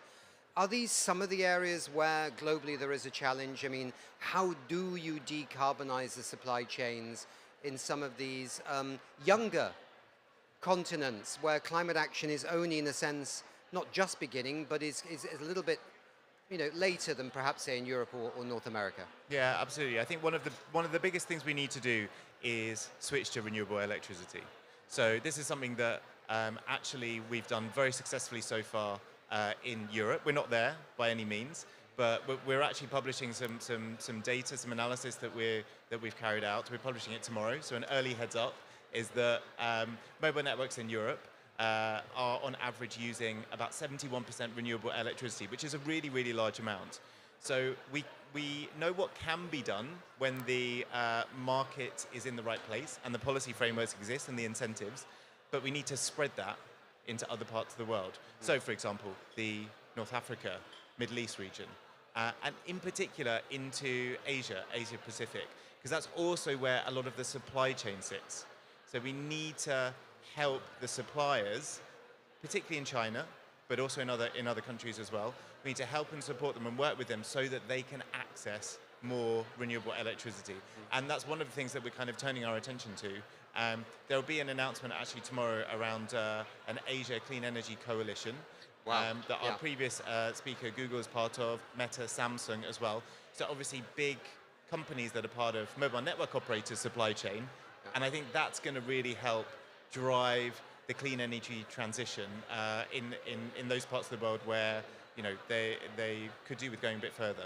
Yeah, exactly. And then after that, it's down the supply chains, up the supply chains, the products, how to bring circularity. I mean, it's a long-term project, yes, but you're moving very fast. Yeah, it is really long-term. So we've produced 2 strategy papers this year on circular economy. The first one we published back in February, and that was focused on network equipment. So we've got fantastic examples of what the likes of Ericsson are doing around applying circular economy principles to network equipment. We want, there's a few different things we can focus on with this. One is actually having a bit more standardized environmental assessment of network equipment so we can understand how to compare one piece against another, especially from different suppliers. Another one looking at the whole life cycle cost and bringing in the carbon piece into that, so that when we're evaluating when to remove equipment and when to replace it, we know exactly the right moment, both from a cost but from a carbon perspective as well. And seeing whether we can reuse equipment. So at the moment, we're putting in huge amounts of 5G across Europe, but that means that some older generations of network equipment actually can be taken out, so 3G equipment. But that can be used in other markets. So we're actually seeing that with the likes of Vodafone and Orange that are perhaps taking something out and reusing it in some of their African markets. Right. And so we're kind of the material savings associated with not having to manufacture this equipment again. Yes, yes. No, that's very interesting. Bringing the potential of 3G to the African continent, and hopefully over time 5G will also then come, perhaps in a similar way, perhaps with new equipment, but perhaps with recycled equipment, and so on. Yeah. Exactly. Yeah. And I think what's happening with network equipment, we're also seeing happen with mobile devices. Yeah. So this is the second strategy paper we actually just published last week, and that's got a lot, like you were saying, a long-term vision for where we would love to have mobile devices be to be truly sustainable.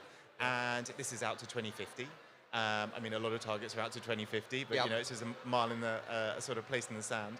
But it's about having devices that are made with 100% renewable electricity, that are completely recyclable, but also ideally made from completely recycled content. So we're using old content and putting it into new phones, and so we really are completing that circular economy. Huge amounts of challenges associated with getting there, but I think it's great to actually have something really ambitious to aim for. How circular is the ICT industry at this very moment, either in Europe or beyond? So I think that's one of the things that we need to begin to measure, because we don't have all the data for this at the moment. So we have bits of it. So we know that, for example, for Apple, on average, they use about 20% recycled content across all of their devices. So that's a good kind of beginning point. So we know, okay, well, we've sort of started. There's 20%. And we know that they also have a target to have the whole of their supply chain powered by renewable electricity by 2030. So that's actually quite significantly ahead of a 2050 target. Yeah. So we know that there are some good headwinds there and there's some good things happening in the industry. I think it's just about taking those individual good case studies and applying it right there across the industry. Federating it across, Yeah. Stephen, thank you very much. We've run out of time. We could have talked a lot more. I think it's very interesting. But we have to press on. Thank you for your insights, and thank you very much indeed. Thank you very much. Thanks. Yeah. So thank you, Stephen, for that. Let's now go to another panel, which we're going to bring up on stage. I wonder if we've got Morten Virod, the President, Electrification, and a member of ABB Group with us. Perhaps not, but that's okay. We have one of our colleagues here. Oh, yes, we do have Martin here. Morten, sorry, not Martin, he's coming. Morten, could you please join our panel over here, please? So this is Morten. He's President Electrification and member of the ABB Group Executive Committee. We also have Nicolas Gustafsson, who's Head of Regulatory and Policy Affairs at the Volvo Group. We are hoping, with the magic of Zoom, to have Jane Okumu.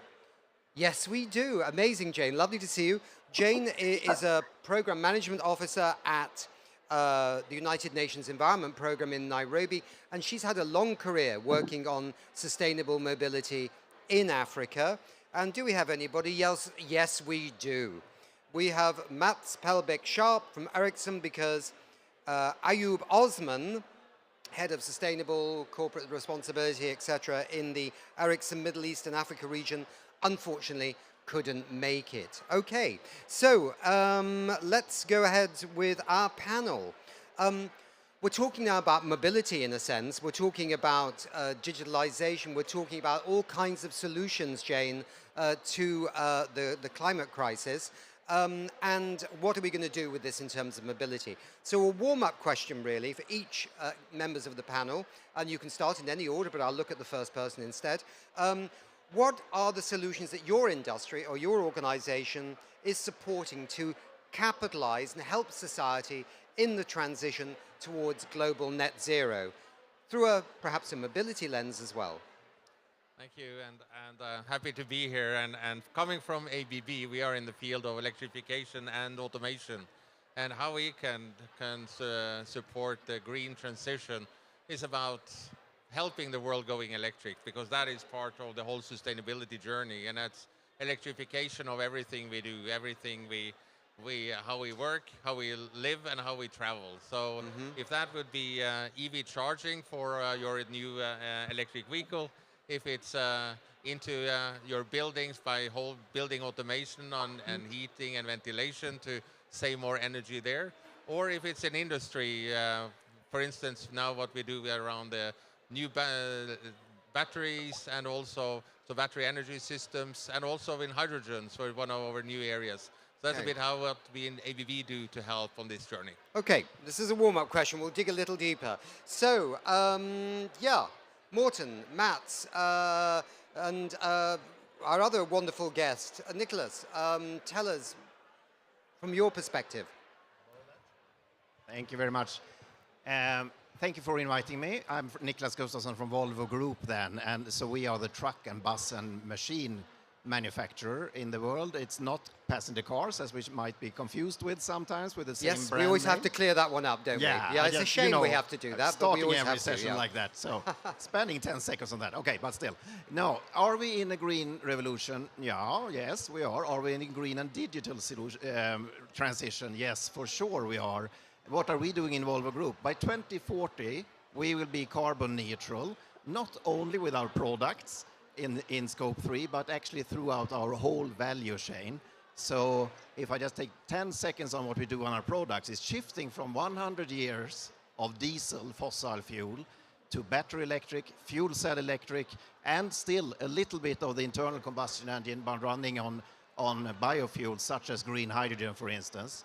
So that's a huge task to do this transition with the help of friends, of course, to do the charging infrastructure, to do the green hydrogen infrastructure, and all of that. Huge challenge, but we will do that. Interestingly, when looking at scope 1, 2, and 3 in Volvo Group, today, 95% of our CO2 footprint is in scope 3, the use of our products. Tomorrow, when we have done this electrification journey on our vehicles, most of that, or even more, will be still in scope 3, but then in our supply chain. We have 50,000 first-level suppliers in Volvo Group. Is that easy? Yes or no? It's not easy, I can tell you. If anyone tells you here at the COP that they have full visibility throughout their value chain, supply chain, it's not true.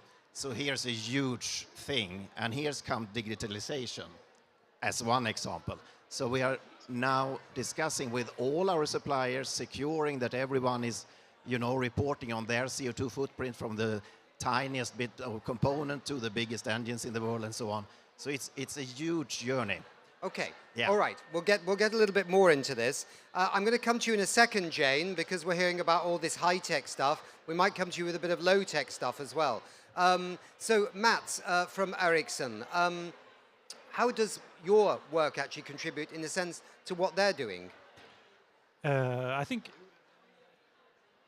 it will be absolutely fundamental. If we think about the route planning for heavy vehicle trucks across Europe, going to all these high power chargers, if we don't know when the trucks are coming, I think it's clear that the business case for most logistics company is about keeping the time. And in Europe, if you have a driver, he can drive for 4 hours, he has to rest for 30 minutes, he can drive for 4 hours. If you don't sort of match that 30 minutes with an available charger, then the business case is not there anymore for that journey, for that logistics company. So I think 5G and digitalization will absolutely crucial, and also the way that we talk between. And I think it's really interesting to see the challenge that we get between industries, because now we're talking about energy sector, road transport sector, and the digital sector, and we need to speak the same language, and we need to work together. And I think that's sort of a magnificent challenge, because we have different standards, different way of thinking, and now we need to sort of match this together to get it working, and we are in a hurry. So it's super interesting. Okay. Jane, coming to us from Nairobi, we've got, as you can hear, some very high-tech European companies. They're also global as well, but we're kind of focusing a bit on that. You're coming in from Nairobi. You've been working on sustainable mobility in Africa. Where is Africa starting to see any of this electrification of transportation? Or is the challenge actually how to provide sustainable mobility in the first place, whether it be public transport, whether it be even cycling and pedestrianization? It's a different story in Africa. Yes, and thank you, Nick. It's definitely a different story, and I think that's where we see the divide, the north-south divide. You know, we've heard about the tech, the shift to electrification. I think for Africa, and that's what we've been doing at UNEP, is looking both at sustainable mobility, what are the solutions today, as we also move towards electrification.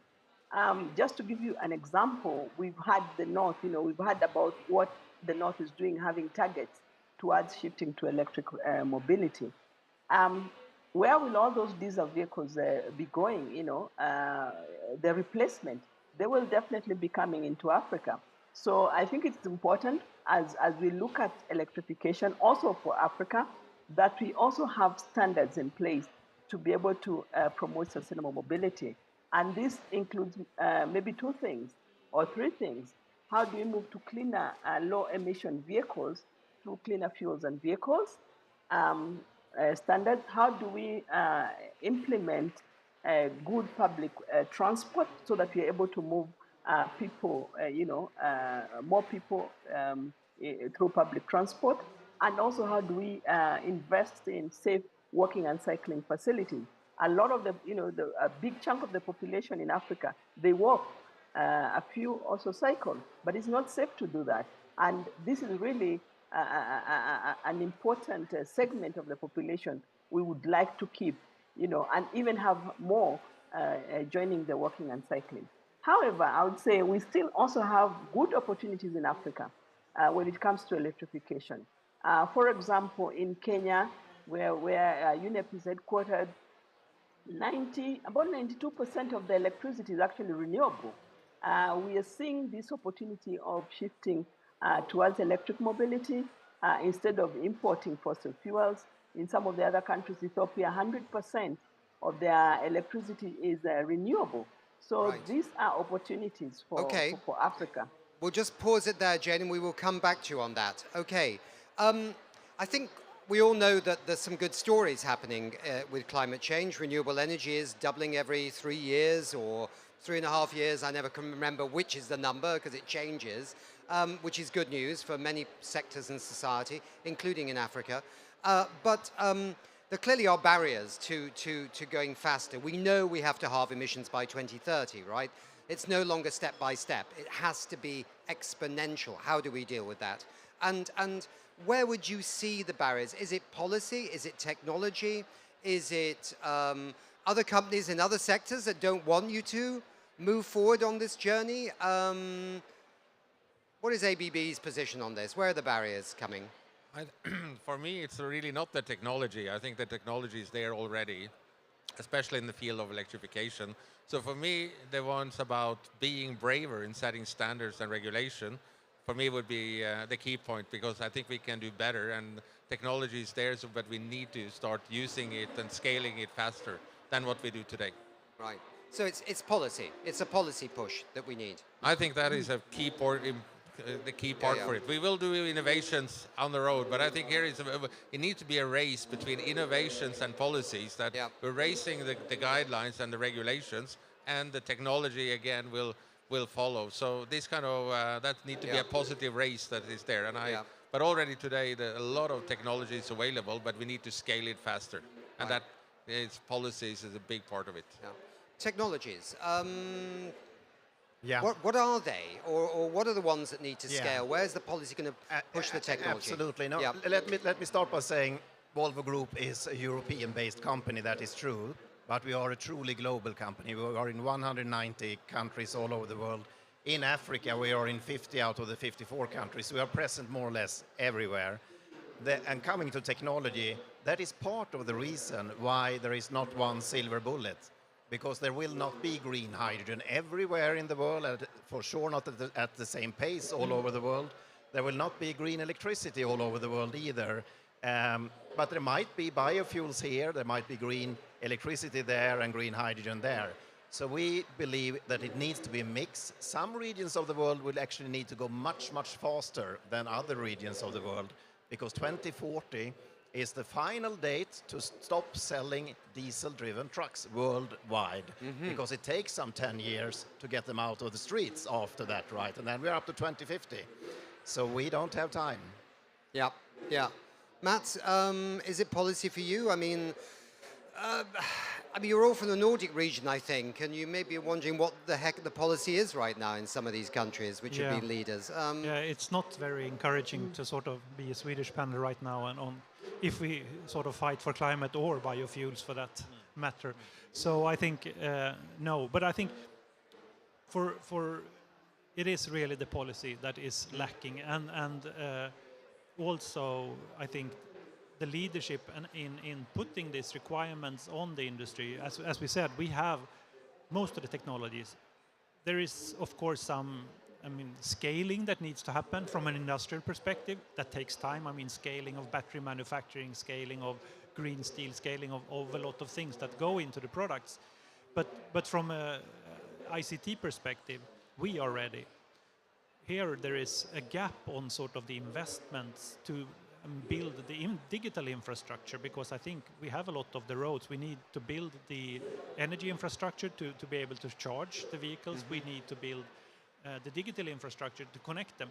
And that goes both in Europe, but even more so in Africa or in other parts of the world where that needs to happen. And I think if we are truly honest about sort of leaving no one behind, we need to build 5G in Africa. We cannot start by 4G. We should build 5G directly. It's much more energy efficient, and we need to get the chipsets ready for the low-cost phones for that. So there are a couple of things that needs to happen, and I think part of that is really not to think about it as sort of an evolution. It needs to be exponential, and we need to make it a revolution when it comes to sort of how we use technology across the globe. Yeah.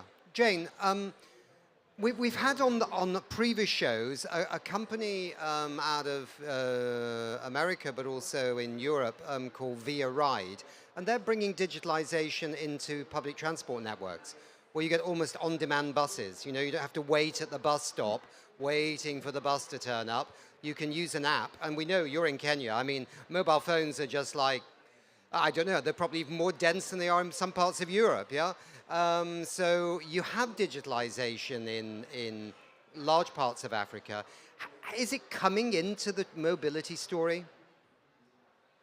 Yes, it is coming, but maybe just before I answer your question, I think it's interesting when you ask the barriers, because we've been supporting about 50 developing countries, developing and transitional countries on just to kickstart the e-mobility discussion. And what we find 3 barriers.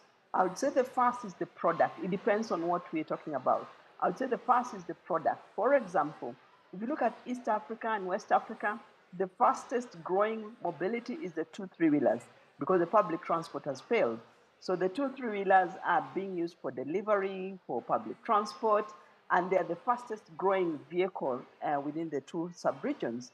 And what we find is that the electric 2 3-wheelers in the market today, they are not viable for Africa, because they carry a wider load, more people, so they're actually breaking down. So we need specific, products that meet specification within the sub-region.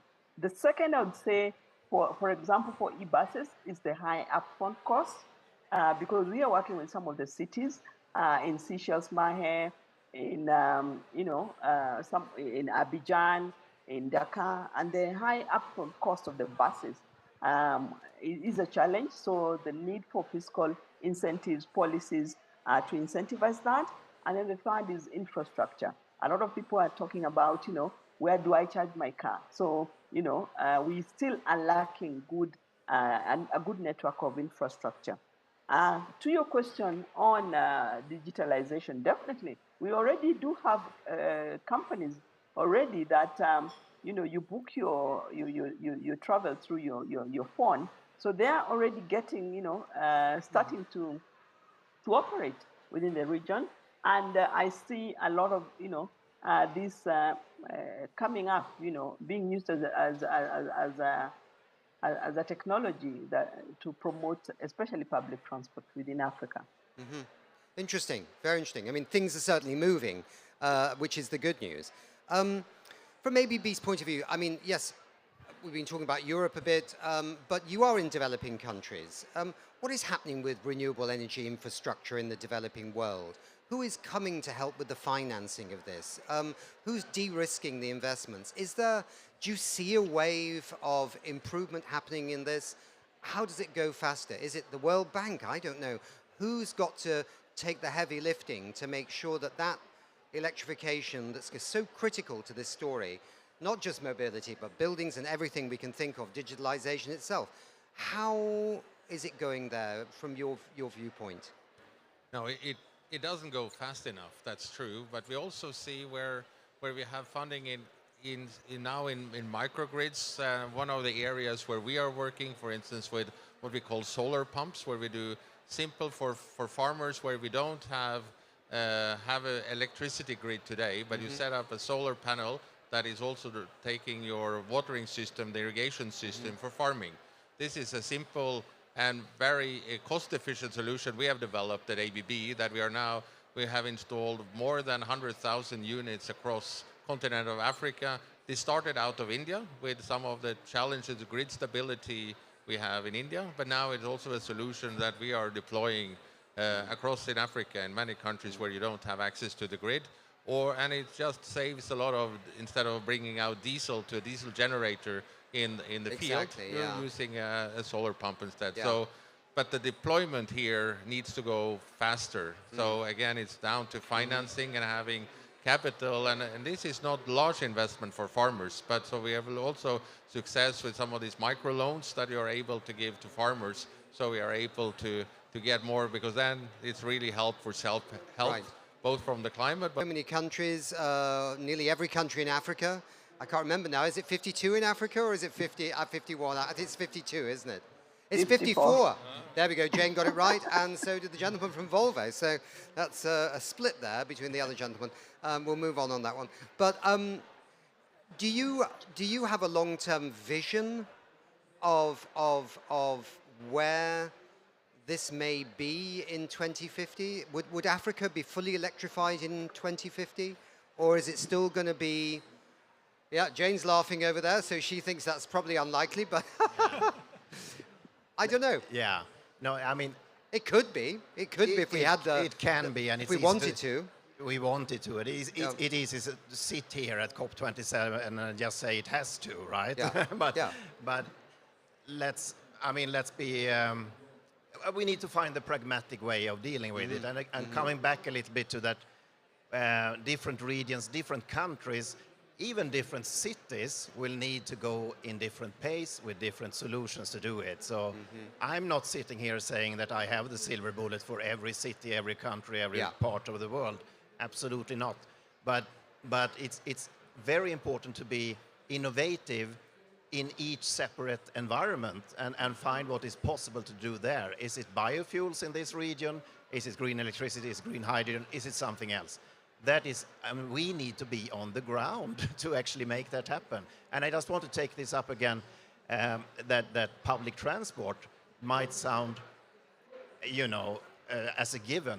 It's actually not a given, right? And why don't we concentrate on securing that we make that happen for real? Because that is, in people transport, it's obvious. I mean, public transport is a key also, both for getting people to move, but also to get the new technologies in there. And then you have the financing challenge. But there's also a positive thing with public transport, because there we have been working for ages with the different development banks, for instance, and so on. They have the tools. They can for sure be quicker. They can for sure be more innovative in financing as well. So maybe something for me to send to the financing communities to try to keep up with the speed of the industry, both when it comes to digitalization, electrification, and mobility, and you know, also to policymakers, because we are moving fast now, right? Yeah, I got a feeling. I'm sorry, Mats, I kind of cut you out there because it's just so interesting as the finance thing, and because we'll also have to wrap up very shortly. But one of the big issues here at the COP27, you may have passed your radar, is this issue of loans to developing parts of the world like Africa, you know, to green their infrastructure and other things, that many of the loans are prohibitively high for some of these economies. And somebody has to de-risk the cost of these loans, it strikes me. But at the same time, I think there has to also be a bet on the future, right? What is the biggest risk to the economy of the world? Well, it's probably climate change if we don't sort it out. So if you can just drop those interest rates a little bit for the loans to Africa, so maybe they match a bit more like Europe, and take a risk on the fact that some of these countries really want to move forward, we might get things moving faster than we ever realized. Do you agree, Jane? Yeah, definitely, definitely. I think the issue of costing, an investment cost need to come down to be able to incentivize. Yeah. But maybe just to answer you, Nick, there was one question you raised on whether Africa will be fully electrified, in the coming decades. What is interesting that we find is that, for example, in Kenya and in other countries, the utility companies are very, very keen to promote electric mobility because there is excess power. Even, there is excess power at night. When everybody is asleep, they don't know what to do with the excess power. So what is happening is the utility companies are really looking at, can they partner with companies, with cities to charge maybe buses at night so that it does not go to waste? So there are, I think there are solutions that, we don't have to have 100% electricity. Yeah. I think there are solutions. That's a very good point, Jane. People forget that in places like Kenya, there's almost an excessive renewable energy, which is fascinating. We have to wrap up here, guys and ladies, or lady.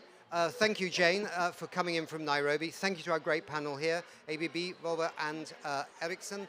And one last thing.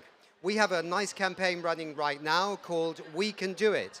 There is Rosie up there, and she says we can do it. We have to believe we can do it, or we will never achieve the climate goals of the Paris Agreement. So that's good, Jane. So now if everyone can just roll up their arms, can we do it?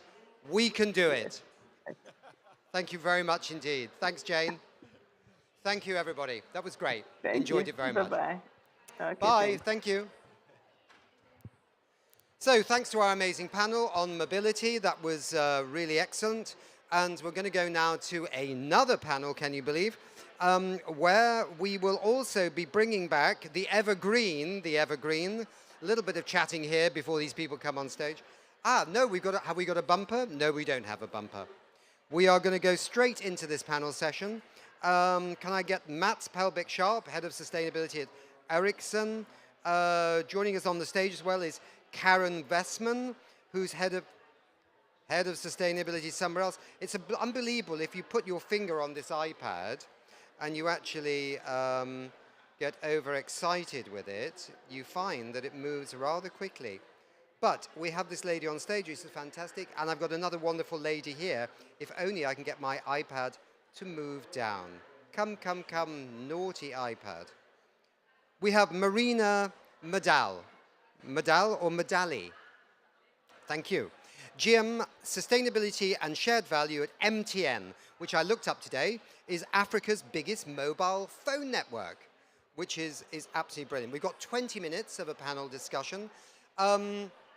We've talked about the science today. We've talked about the solutions quite a lot, but from science to solutions, this is my little question because I think it's important, from science to solutions can be a very long gestation. If you look at mobile telephony, and you'll probably criticize me here, Matt, saying I've got it wrong, it says to me when I search for this that you could trace it back to Marconi, the inventor of radio, or to a Finnish inventor in the early 1900s. Mats is not so sure about that. And then if you look at solar panels, you could be tracing it back to 1839 and a 19-year-old Frenchman called Edmond Becquerel. That's a long time. So we don't want to take that long, do we, to actually fast forward these kinds of solutions that come with the kinds of businesses that you're in. So I suppose my question here is, how do we scale up what we are doing in the area of mobile telephony, digitalization? How do we bring it to the market faster? And is it finance? Is it something else? We can get to finance a little bit in the session here, but maybe could I kick off with you, Madeline? It's gone quite well in Africa with mobile telephony, but is it fully covered yet? How fast could it go in the coming, say, few years with the right incentives? Yeah. So I think basically on the African continent, the gap is still huge between people who are connected and people who aren't connected, okay? So you can't even look at connectivity alone. So you look at things like, we focus particularly on digital and financial inclusion. When you look at it, there's hindrances in mobile adoption, internet use. There are many people that remain unbanked. So for us as an organization that's Pan-African in nature, African-born, we have over 280 million customers. And a lot, at the end of the day, many people are still not connected for basic reasons. And so when you look at the financial aspect particularly, you find that a lot of people are unbanked. So the question becomes, how do you find innovative solutions for them to be able to at a grassroots level, because it doesn't help, you know, to have a huge disparity, you know, between the haves and the have-nots. So how do you enable everyone to be inclusive? And it comes down to offering solutions that are relevant for them, that meet their needs. And as an example, MTN has mobile money, which is, you know, telephone-based, USSD, and so forth. Is it like M-Pesa a bit, or is yes, it? Yeah, okay. Similar, but we believe bigger. Okay. But what we've seen is, you know, initially it started out, it was very transactional based. It was like payment here, payment at a hairdresser, payment on transport and all of that. It's evolved. So you started seeing people keeping money within their mobile money account. So we realized, okay, maybe we need to offer savings options. We need to offer insurance. These are often people that don't even have access to insurance. So we say, let's offer insurance. So the needs are evolving, and so the solutions that we offer has to evolve with it, so that we remain relevant, you know, at a grassroots level and change and be able to really truly change lives. I'll come back. Let's pause on the insurance thing. I've got an interesting question on that, which isn't here, but I'm very interested in insurance in Africa. Mats, can you give your perspective on this? And then we're going to come to our wonderful other guest on this. Yeah, for sure.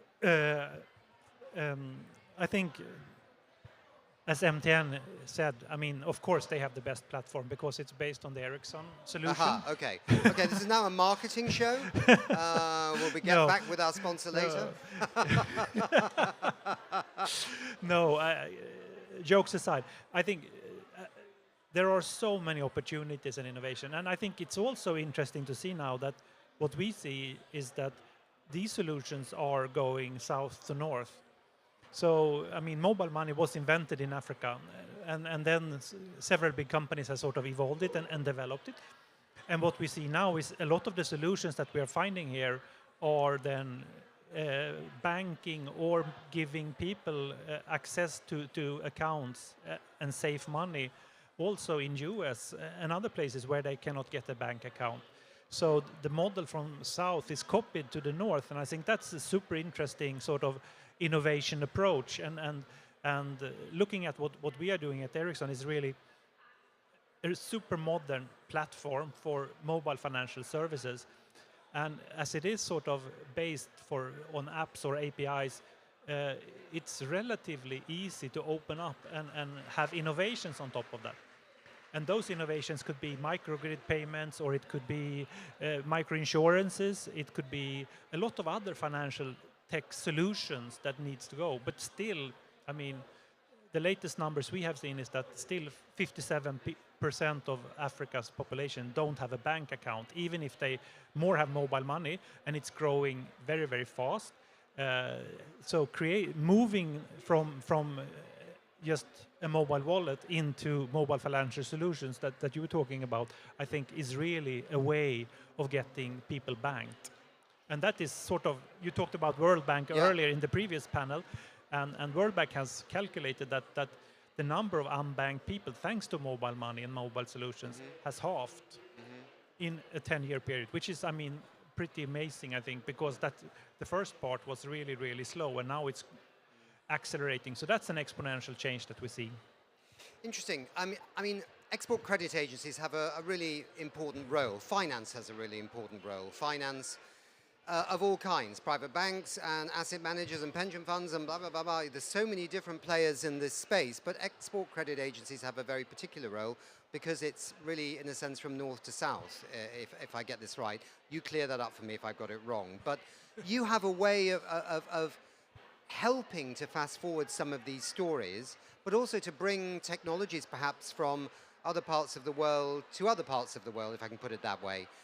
Tell us what is the role here, because we're talking about climate change, but we've slightly spun off into actual social gains, which of course are very important in terms of resilience to climate change. So I don't want to get too far down that road, but you understand what I'm saying. Tell us a bit about your story and how it contributes to some of these conversations we're having. Yeah, sure, thank you. I think you summed it up pretty well, so. Thank you. So I represent the Swedish export credit agency, EKN. Yeah. And the export credit systems, if you will, in the world, globally is just as you defined it, it's one of the tools in the financial toolbox, but it's a tool that's underutilized and that has untapped potential to be able to drive these types of support to emerging markets and being able to provide access for green transition projects, for increasing mobility, for getting access and infrastructure projects in emerging economies, and to governments who may have difficulty of finding finance elsewhere. And let me just give an example of the size of scale. So if you combine all of the direct, the development finance globally, you take that and you add on all of the money that's deployed through the multilateral development banks, that equals the amount of money that sort of goes on an annual basis within the export credit community globally. Now, mind you, a lot of that is used for fossil investments, not the Swedish ones.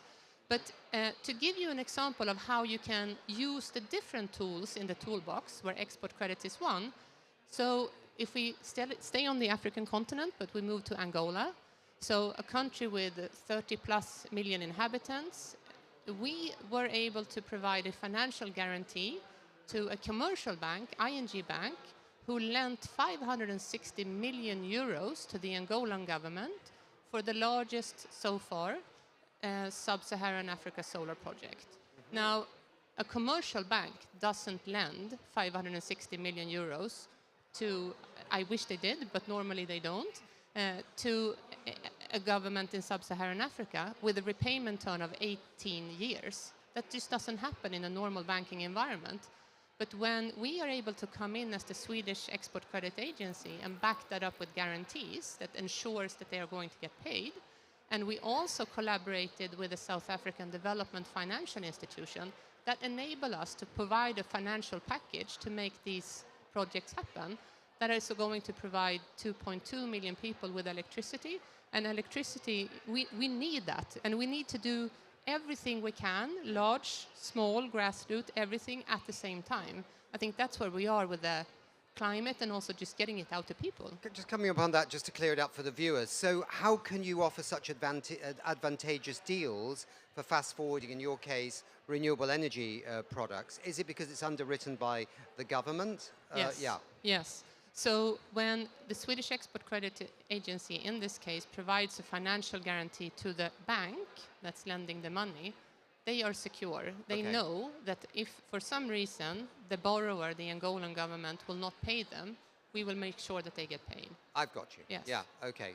I sometimes invest in Trine, crowdfunding renewable energy, and sometimes it says that there is a government sort of underwriting half of your losses if you actually end up with them, which makes you feel a bit more comfortable when you do it. So. Yeah. But also to add on to that, how are we able to do it? Well, we then reinsured part of our risk from our Korean counterparties, because there was also Korean export going into this. Again, shows we need to collaborate, We need to be much more clever about how we collaborate, and we need to use different type of financing tools in the financial toolbox, the nail and the hammer and the screwdriver together, and then it's much easier to be able to pull together something like that. I wanted to come back to you, Madeline, because I thought that it was really interesting because you just touched on the word insurance, because trying to just connect a little bit with this huge, massive organism called COP27, you know, in the corridors and negotiations, there's a lot of discussion about loss and damage, you know, for vulnerable countries that have basically been hit by repeated extreme weather events, how, you know, the rich countries should compensate them for that. But often what is not talked about in this story is, okay, there's maybe some overseas development aid here, and then there's the big loss and damages growing here, but in the middle of it, many, many people in developing countries don't have insurance. Right? They don't have the ability to repair their house if they're hit by a tornado. Is digitalization and what you're doing, in a sense, bringing forward an opportunity for people to perhaps start getting this through their mobile phones and the mobile phone network? Definitely. I think we've been in a lot of sessions over the last few weeks, week or so in COP, and it's really clear that, you know, technology can be an enabler to climate change. At the same time, climate change and development go hand in hand. So what we're finding is that we're still at the beginning of finding innovative solutions to climate change, whether at a grassroots level or at further levels as discussed. And I think there is opportunities. And we've seen, as example, mobile money coming in where it's offering innovative prepaid loan mechanisms and so forth, where people can be able to buy solar prepaid units, which includes electricity generation, at the same time connectivity.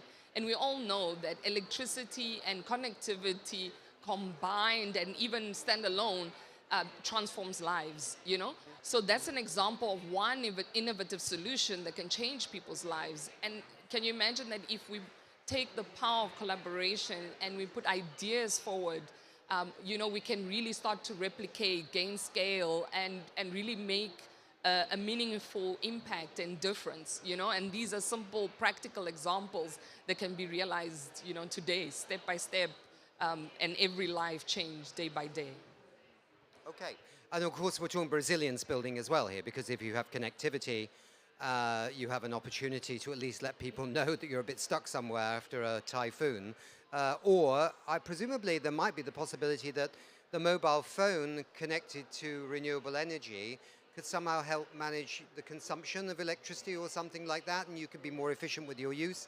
Sorry, I'm now starting to dream about, you know, all the possibilities, but you've already probably solved them anyway. So, Matt's come in on that. Yeah. So I think what is interesting in this case is we talk about sort of mobile money and the platforms.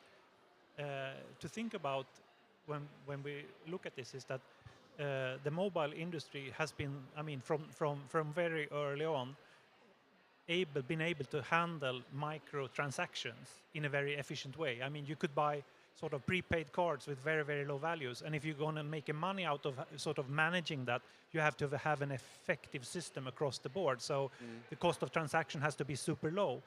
And I think what we can sort of drive down cost of transactions for this. And that is why it becomes so powerful also in innovation for new things like microgrids or other areas. So I think that is one thing, just wanted to add that aspect to it to see what the opportunities are here. On the export credit agencies, I remember, I think it was before COP26, I think the Swedish, was it before COP26 that you were looking at, you know, how, or maybe it was Stockholm plus 50, I'm now losing my mind, how the Swedish export credit could help, you know, across other parts of the globe between developed countries as well. Because America, for example, is quite short of certain innovations that maybe Sweden has. So does it work in both directions? And can it flip around and work the other way? I mean, can you underwrite something coming from Africa into Sweden or not? Or do we need to build export credit agency system in Africa to sell their wonderful inventions? I don't know. So to that answer, there are definitely export credit agencies from other countries who are now underwriting, that's the technical term, and providing guarantees for some of the investments that are happening in northern Sweden, for example, related to the green steel. So yes, it can definitely run the other way around, but we are not limited. I mean, or me personally, I think it's fantastic when we are able, large and small, to support export into emerging markets, and be it for state buyers or private buyers. But we, as I said, I think we are active in 140 countries roughly at the moment. So we are definitely able to provide support and financial guarantees to large and small exporters, and I think it would be fantastic to see, and I think that that's where we're going. Innovation doesn't happen in the global north, it happens everywhere, and I think that that's also one of the takeaways that I have from being here at COP27 is really, like today at lunch, sitting and talking to a female entrepreneur from Mauritania who's an entrepreneur in solar power. And she was here to looking for investors. I think it's fantastic. So I think that this is really the way to go. Just connecting and having a platform to be able to share the innovations and learn from each other. Because as export credit agencies... I'm going to have to cut you there because I've got somebody in my ear saying we're coming up to 1 minute, and he's told me it's a hard 1 minute. I don't know what the difference between a hard and soft one is, but maybe it means I'm in more trouble if I don't listen carefully. But thank you very much indeed. I think this has really explained that very nicely. I think this has been a lovely panel. Let me just mention one thing. We've got Rosie over there, who we decided that there's too much doom and gloom around climate change, and we'll never solve it if we're not aggressively optimistic, and not stupid, but if we really push our energies out to get things done. So we've got a campaign, we can do it, lots of people signing up for it. There's Johan Rockström, one of the great scientists of our time, backing it. And it requires basically everybody just to show their muscles. I'm wearing a jacket so I can hide my small ones. But if you'd like to say, yes, we can solve climate change, we can do it, just show your muscles for the audience. All right. Thank you very much indeed. Okay, great panel. Now we have the Minister of the Environment of Sweden coming on. Ah, there she is. I was told, Minister, I had a hard 1 minute with the other panel, and now they have left, so that's fantastic. It's very lovely to see you. I don't know if you can see me here in Sharm El-Sheikh in COP27, and thank you for finding the time to come in with us. How long have you been a minister now, Minister? Well, actually, I've only been a minister for about 2 weeks, or maybe 3 now. The time's passing by quite quickly, but we've already gotten to some of the work, and I look forward to joining you at COP27, and on Sunday I'll arrive to Sharm El-Sheikh. Oh, wow. Okay, you're going to be here on Sunday. Okay. So for the viewers, I think we need to let you know that this is Romina Pourmokhtari, who is the new Swedish Environment Minister. She's 26 years old. I know my girlfriend in Germany was extremely excited about that fact. And I think we all were to have a young minister like you in power. So now we're coming to a couple of questions. We're here at COP27. It's climate change. The world needs to act upon it, or else the science tells us we're in for a very tough future. We've got a lot of businesses here as well who want to move on climate change. A few weeks before the Swedish general election, I think 227 Swedish companies wrote an opinion piece in the Swedish newspaper Aftonbladet asking for tougher climate regulation. I think they were a large slice of Sweden's GDP. Did you read it? What did you think? What are your reflections about business getting behind stepped up climate action? Well, this is a great question. I was actually not surprised. The industrial and innovative companies in Sweden are always at the front, and definitely when it comes to the climate change. So in a great way, they're pushing both the policymakers, the politicians, and the whole of society to transition to a climate neutral way of consuming, and all of our country is moving forward quite quickly. And a lot of the work that has to be done is in the industry and by the companies. I always say that the climate change is made possible by politicians making the way, but the actual change is made by decisions, millions of decisions by different companies, and also by people sitting at the kitchen tables, and the decisions are the ones that take us towards zero emissions. So it's very important that we as politicians consider how can we help the industry to make the decisions that they have to make for us to move towards a climate neutral society. Okay. We know, I mean, I'm British, so as you can probably hear from my terrible accent. You know, I've seen politics and climate action in Britain go up and down. Sweden's always been one of those kind of special glittering kind of leaders on climate action, social issues, so many different things. I mean, many parts of the world have looked to Sweden as a great leader.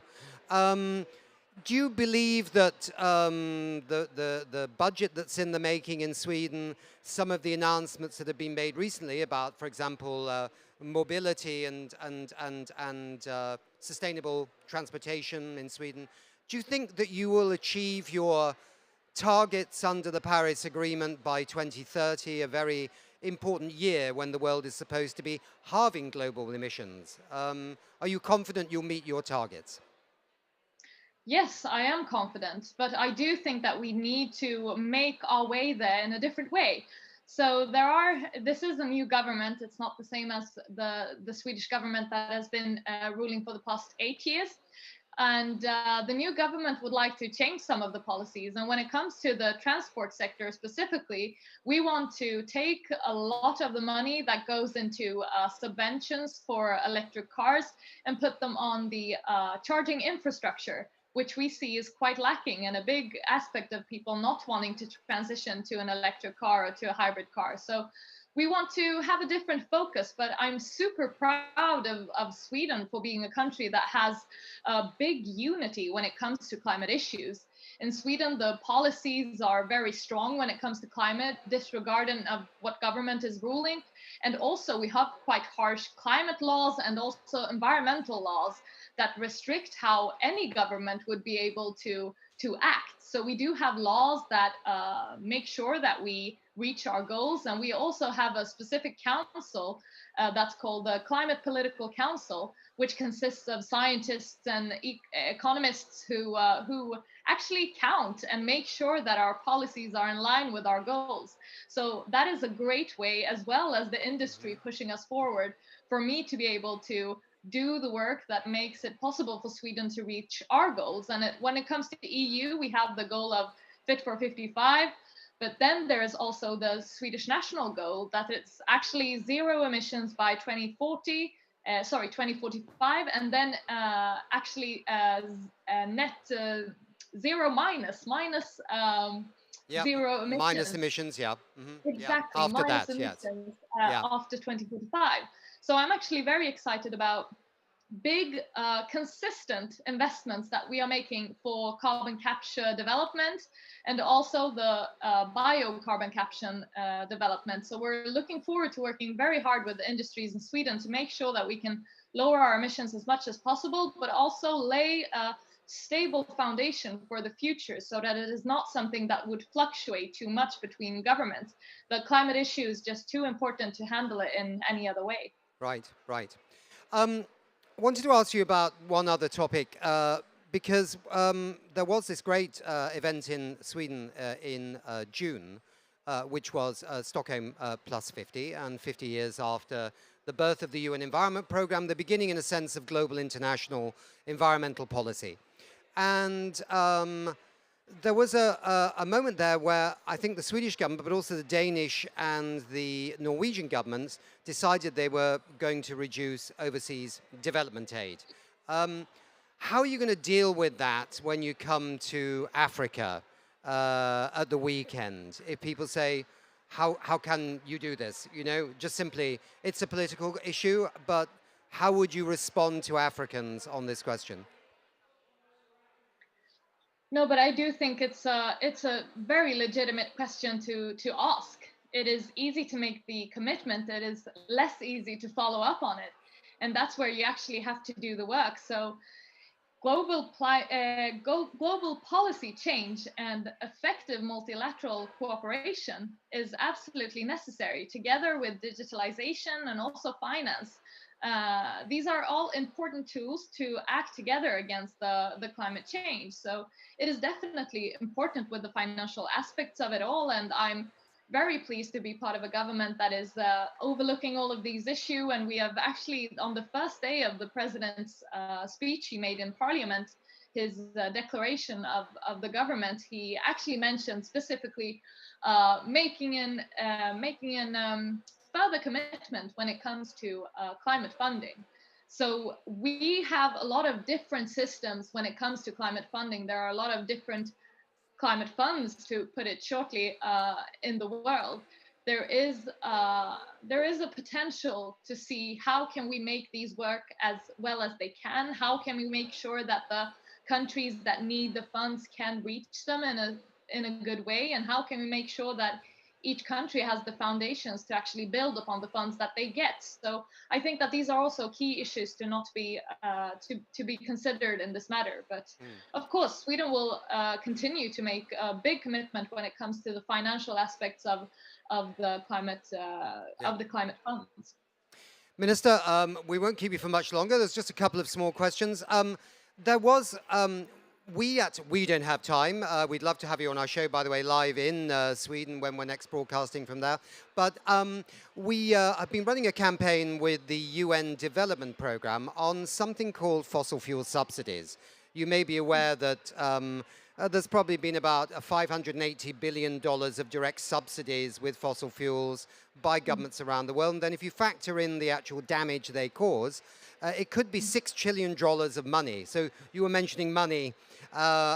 We need to be more efficient with the way we use it. And I suppose a lot of people would say subsidizing fossil fuel companies, they're not startups. They don't really need that help. But all governments have a problem getting off them, mainly for political reasons. We've been working this campaign. You may have not seen Frankie the dinosaur, but the UNDP sent a dinosaur into the UN General Assembly and said, don't choose extinction, get off fossil fuel subsidies. I see that Sweden, under the previous government, I understand, but also under this government, actually have been increasing the subsidies of fossil fuels. We know in a lot of European countries there have been subsidies for fossil fuels because of the Ukraine war for consumers. But this could be a golden barrel of money for any country and for the world if we could reduce subsidizing the very fuels that are actually damaging our planet and could be transferred into more exciting things like renewable energy, social support for people in developing countries and so on. Are you aware of the fossil fuel subsidy story? Do you think it might be worth looking at? Could Sweden become a leader on this?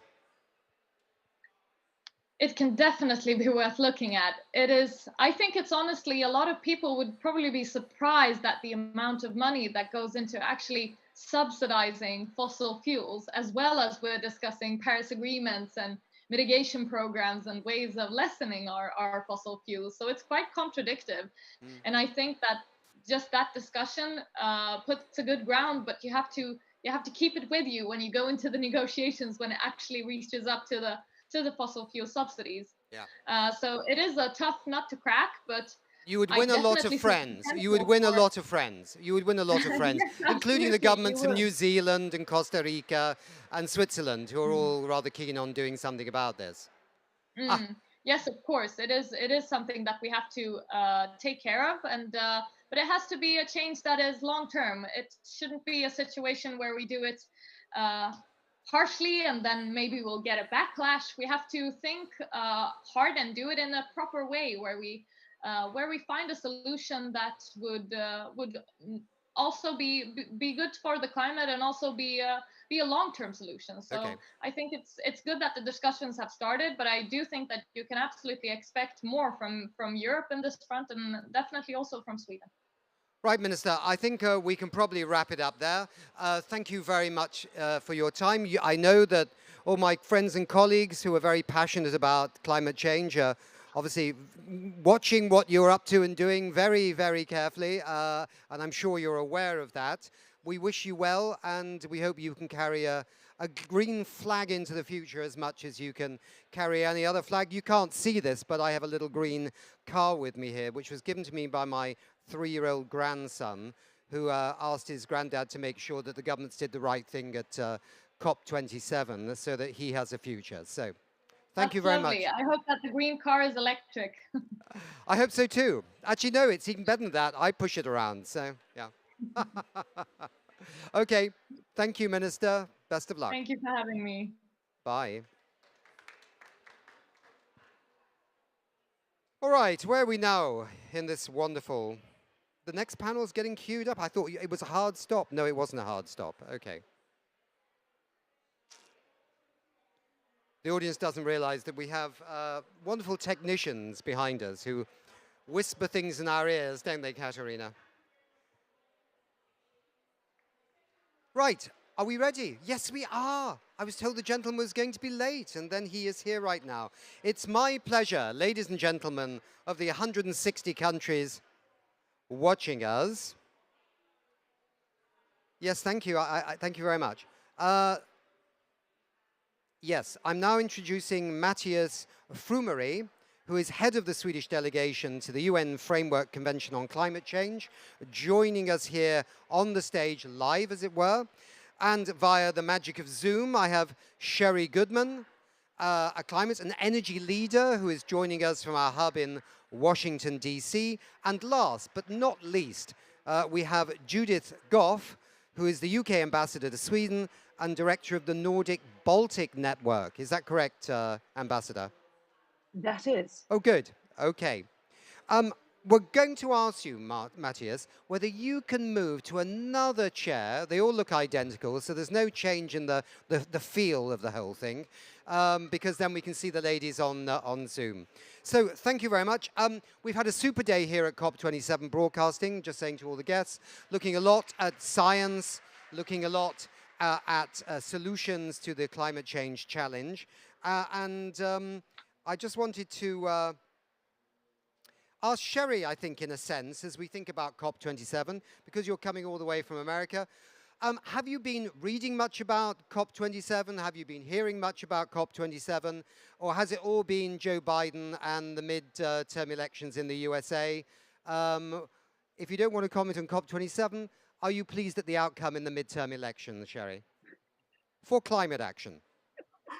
Well, I am pleased with the outcome because you know, we held on to the supporters of climate action better than we thought for an American midterm.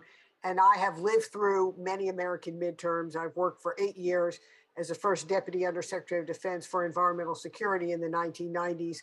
And in the midterm, we lost, you know, at that time when Bill Clinton was president, we lost big. We had the Gingrich contract on America, and that really flipped the switch.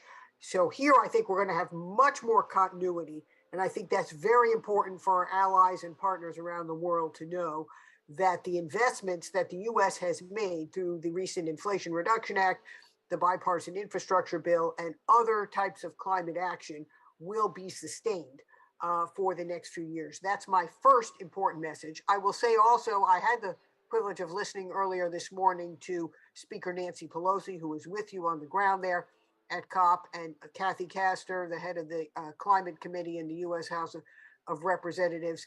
And they and the delegation there are really all in on ensuring that the investments from these bills and others are going to reach the people who need them around the world.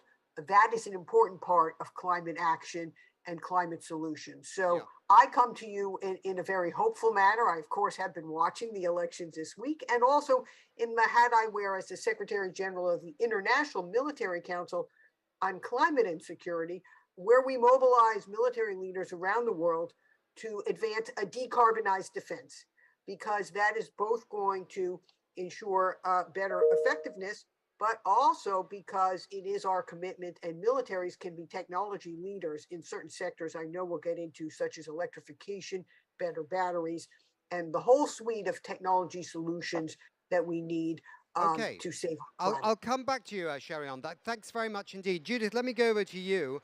I just want to let everybody know on Zoom, and also Matthias in the studio, the technology here in Egypt to COP27 is a little bit different to COP26. So if you're having problems hearing each other, try your best, but the quality of the broadcast going out is good. So don't worry about that. We've had to compromise the quality, as it were, within the room. Judith, the UK government is contributing, obviously, to stepped up action. How do you feel that COP26 was for the UK government? My sense was that it re-engaged the UK even more on the climate change action, and I think has led to a different dynamic in a sense. Is that your perspective from your vantage point? Mm-hmm. I mean, yes, I think I would agree with you, Nick. What we had when we eventually managed to hold COP26, because of course the pandemic did rather pose a challenge for us, was a real moment where I think the UK came together to really get behind an agenda that perhaps had not had the profile previously that it needed to, driven by a government convinced of the need to tackle climate change and to keep 1.5 alive. And I think our view is, having had that moment, we still have high ambition. I don't think we feel that we have got as far or fast enough as we would like to get, is how we drive that forward with COP27. Because whilst we were very keen to make sure that COP26 was a success, we were also very clear that this was not a moment, but part of a continuum and a process that must not stop in Glasgow and must go forwards to COP27 in Egypt and beyond. I ask this question because I'm going to put to Matthias, who's the negotiator from Sweden to the UN Framework Convention on Climate Change, because I used to be the Director of Communications of the UN Framework Convention on Climate Change, and people often said to me, why do you go to these places every year, you know, burning all this carbon flying around? And my answer was, well, it's the only meeting that's probably worth burning carbon for, the rest aren't. But why do you go? What is the impact? Why do we do it? We have the Paris Agreement, so why do we have to meet every year in a different location for this kind of thing? But I think, in a sense, with the UK's experience, and I've seen it with other nations, when you host a COP, it has a ripple effect in the country. Do you think that in Egypt, by hosting COP27, that this could encourage more sustainability action and climate action in this nation? I think we've already seen that. Egypt coming forward with a number of initiatives to be launched here at COP27, both sort of African global initiatives, as well as initiatives which are focused purely on Egypt. So what we've seen already is an increased climate action in terms of the host country. And hopefully that sort of will rub off also to other countries in the region and eventually globally. I mean, that's really what we need to keep our eyes set on, to increasing action on a global scale, given where we are in terms of emissions right now. Matthias, just coming back to you again, because you're here on the ground, you are a negotiator. Are you, what's going on? I mean, are you seeing anything that's actually happening in the negotiations that could give the world, I hate this word hope, it's such an irritating word, but could actually be communicated to the end that we might have some advancement on some topics? Or are there some announcements that you've heard with finance in this and finance in that, that makes you feel that that was actually worth coming for, if I can put it that way? I think, I mean, as to the negotiations, we're sort of not even, we haven't even completed the first week, but we have seen advancement in some areas. And I think we are where we should be at this time, where hopefully we'll be seeing, but towards the end of the week, some results which we could then bring forward to week 2. But I do think that we are sort of the 4 issues which we expected to be sort of dominating the conversations here at COP27 when it comes to negotiations: further emission reductions, climate adaptation, climate finance, and loss and damage. Those are indeed the issues which are sort of dominating the day in terms of the negotiations. But I think it's also worthwhile highlighting all the various efforts going on sort of outside the negotiations, with initiatives like these and actors coming together to showcase what they're doing to accelerate climate action. And also sort of, today is Youth Day, for example, giving youth a voice to expect from us that we will deliver more ambitious action and keeping us on our toes, as they rightly should do. Yeah. Sherry, I'm going to come to you in 1 second, but I just wanted to go back to Judith. So you're based in Sweden right now, and you're doing work in the Baltic region. Is there a climate connection with the work that you're doing there? Yes, I mean, I think actually for every single ambassador in our network, and the UK has a very large diplomatic network, we all do climate diplomacy. You know, this is a very new thing. Go back 10, 15 years, that wasn't the case. So you But have this is now, you have a green job, Judith. I have a green job. And you know, that's not just about how we run ourselves as embassies. I've got a fleet of bicycles at the embassy, if you really want to know, far more bicycles than we have cars. We like to make our own contribution. But the important thing is that we have mainstreamed climate change diplomacy into our day job. It is a fundamental part of what we do. It is part of my objectives, my team's objectives. And we have bespoke staff. I have a very good small and very well expert team that are precisely engaged in this agenda, working with our partners across the region, obviously working very closely with Swedes, and great to see Matthias at the other end of the line, really trying to drive this agenda forward with partners, because the UK cannot do it alone. No country can do it alone. Climate change knows no borders. We really need to be working together on this and making this a long-term diplomatic effort. Yeah. Sherry, let me come to you. Joe Biden is supposed to be coming here on Friday, I think it is, which is tomorrow for us. What would you like to see him say when he comes here to this global meeting? Hello? Can you hear me, Sherry? Yes, hello, Sherry? Okay, there we go. Okay. There we go. Yes, thank you. Well, I would like the president to make known his personal and our national commitment to the full suite of the climate agenda that was just mentioned, the aggressive action towards net zero objectives, the support for adaptation and resilience, climate finance, and recognizing the need to address the needs of climate justice around the world. And that, I think, is incredibly important. And then to use the power of technology, innovation, and solutions to advance climate action across the full suite of climate and clean energy technologies. There's so much opportunity. The engine of innovation is revving very high now across the entire green sector, from electric vehicles to charging, the charging infrastructure, from clean hydrogen to new nuclear to carbon sequestration, across the full range of technologies. And I think that is really a great opportunity to reset, particularly in light of the challenges we still face, across Europe with Putin's war, to really accelerate through the clean energy transition and to help those, particularly, this COP being based in the Middle East, to help those, particularly with water and food security going forward. That is a fundamental element of all of this. And I'm very hopeful that the president will bring a commitment and a positive message. I just wanted to come in on that because one of the conversations here, and it's happened before, but I've heard it a bit more clearly articulated here by the developing world, is that they obviously need finance, and developed countries are obviously feeling the pinch as a result of wars and other things. But that one issue is that the loans made by the rich countries to, say, the African countries, the interest rates are prohibitively high.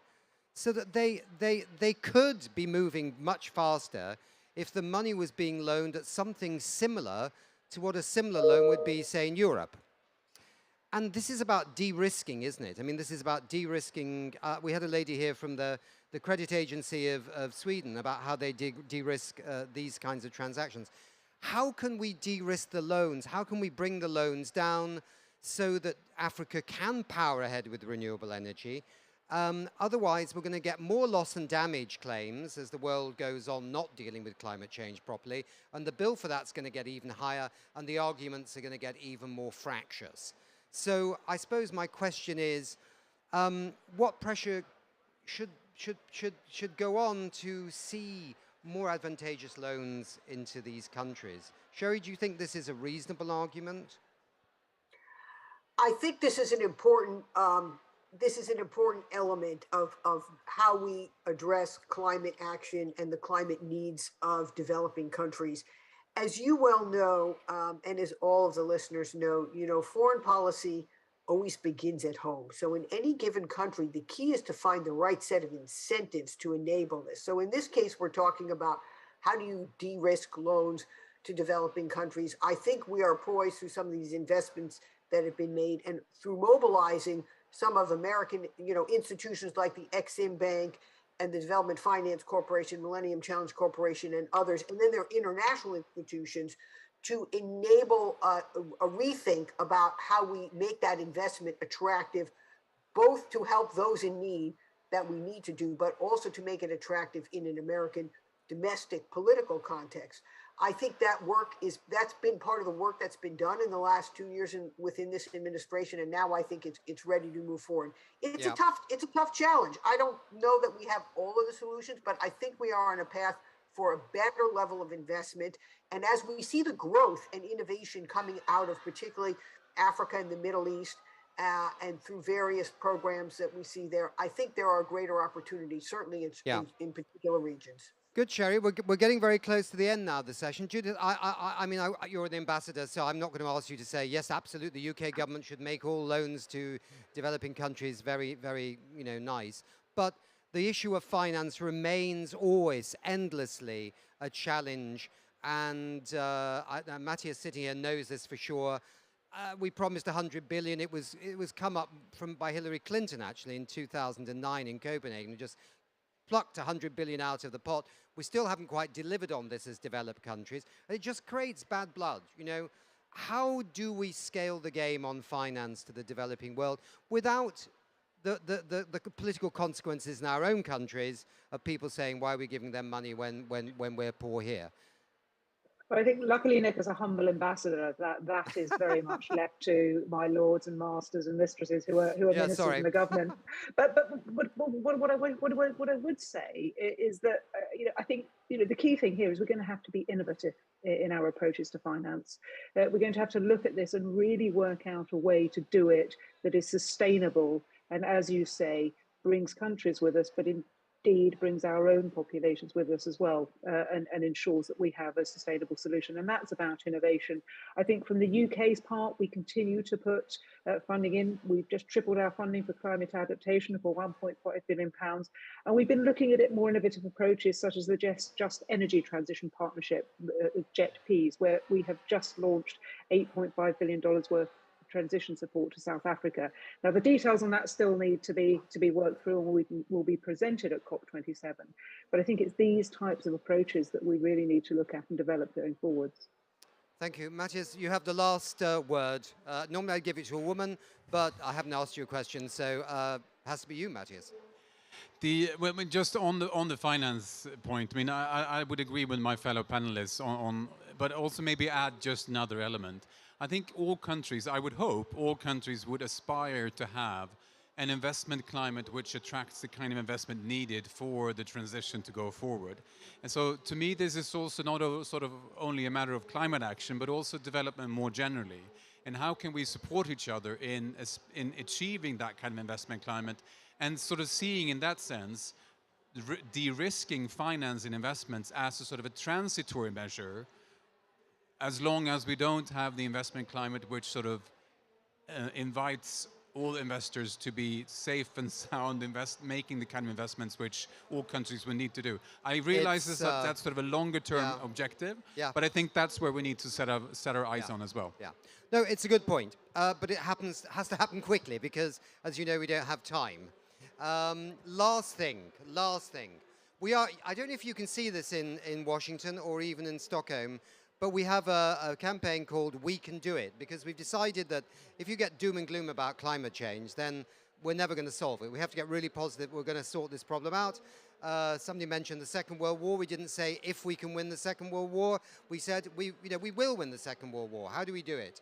And so our campaign is We Can Do It. We use Rosie, the lady from America, that had the muscle arm. Yeah, the muscle arm. So do you think we can do it? Can we do it, ladies and gentlemen? So then raise your muscles like Rosie from the Second World War. We can do it. We can do it. We can do it. All right. Clearly, if you want it being done, get a woman to do it, Nick, I think is what you're saying. I think you're probably right. Okay. Thanks very much indeed. Very nice to have you completely. here. Yeah. Thank you very Thank much you. indeed for coming. Thank you, Nick. Bye. Thank you. Bye. Thank you Thank you. all. Bye, Sherry. Bye, Matthias. Bye, Nick. Bye, Matthias.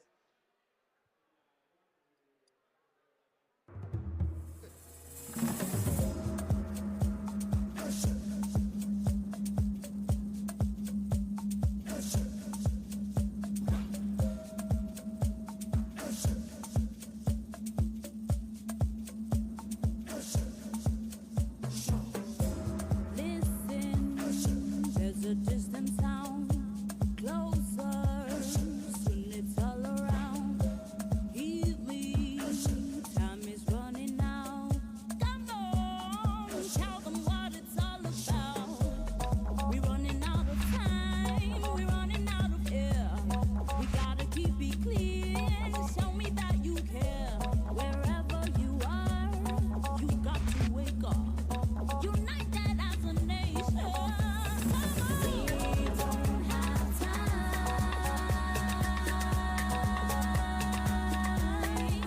No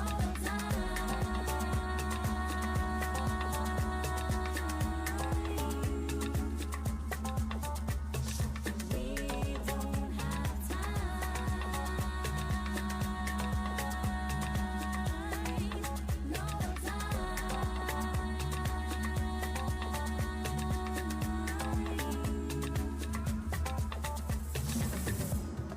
time to wait. There's a world to say.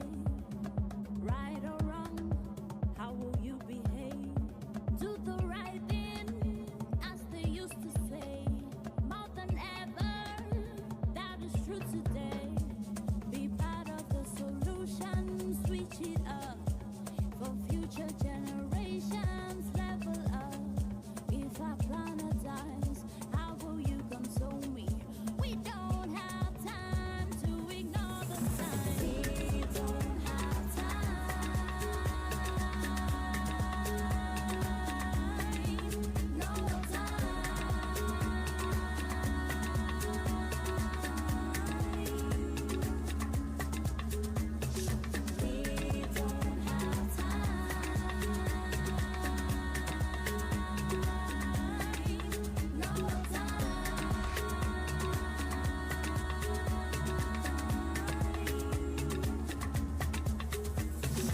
We don't have We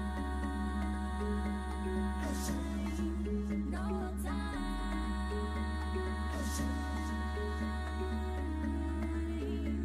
No time. It's Kingsville Creative. We don't have time.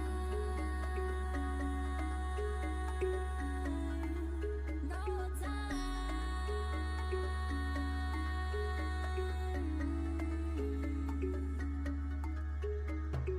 We don't have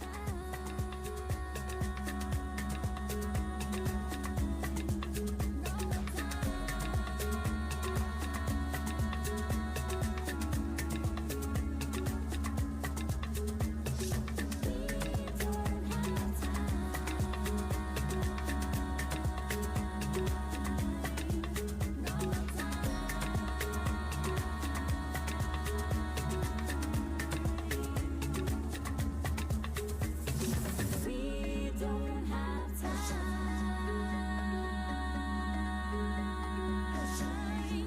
No time.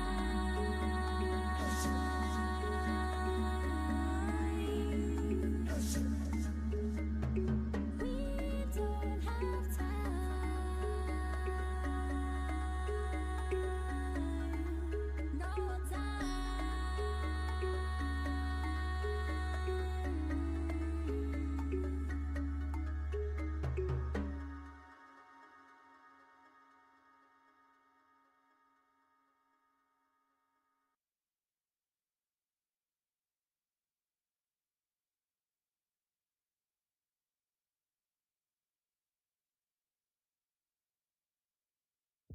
We grow up, and we play.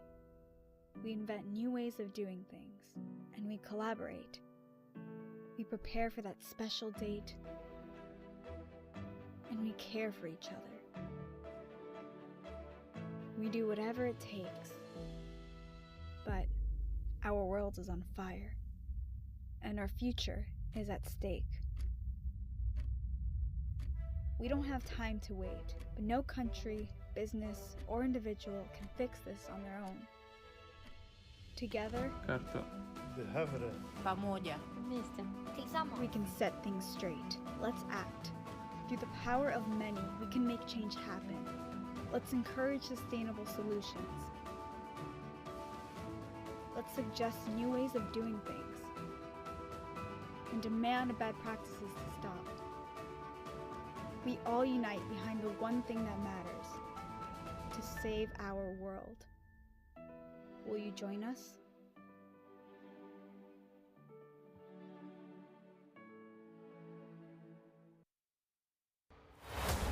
We are in a climate emergency, and we are very far from where we need to be. Welcome to the second Exponential Climate Action Summit.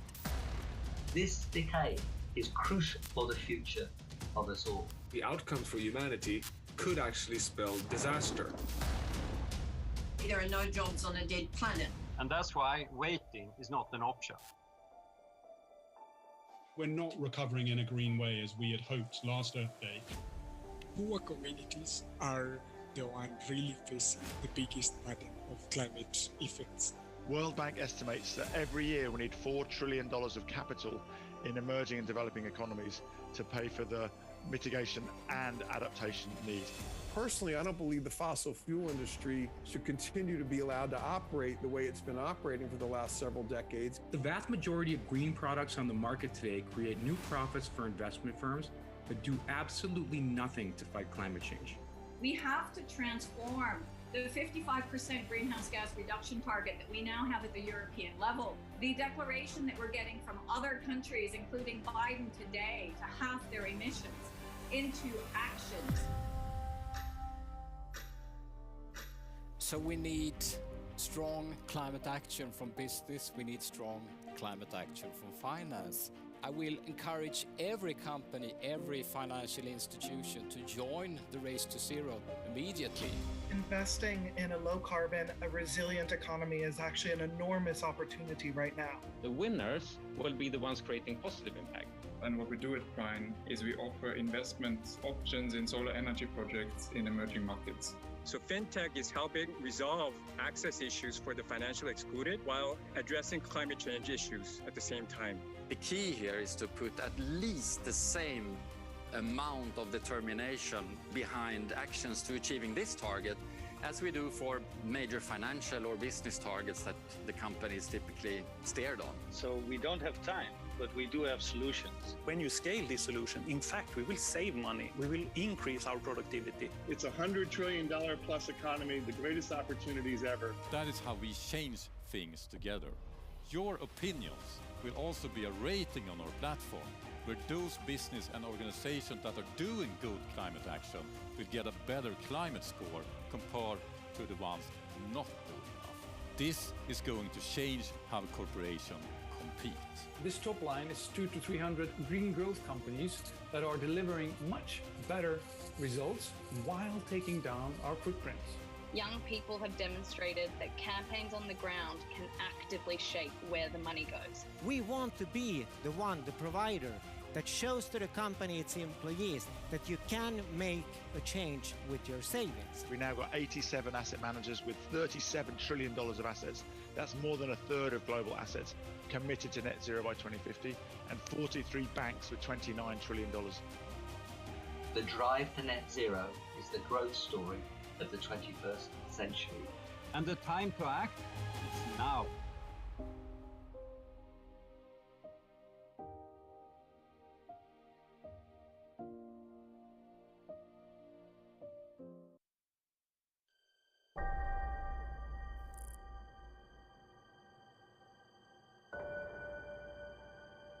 And about 73% globally of all used clothing is being incinerated or landfilled today. Our food systems are failing massively, both people and planet.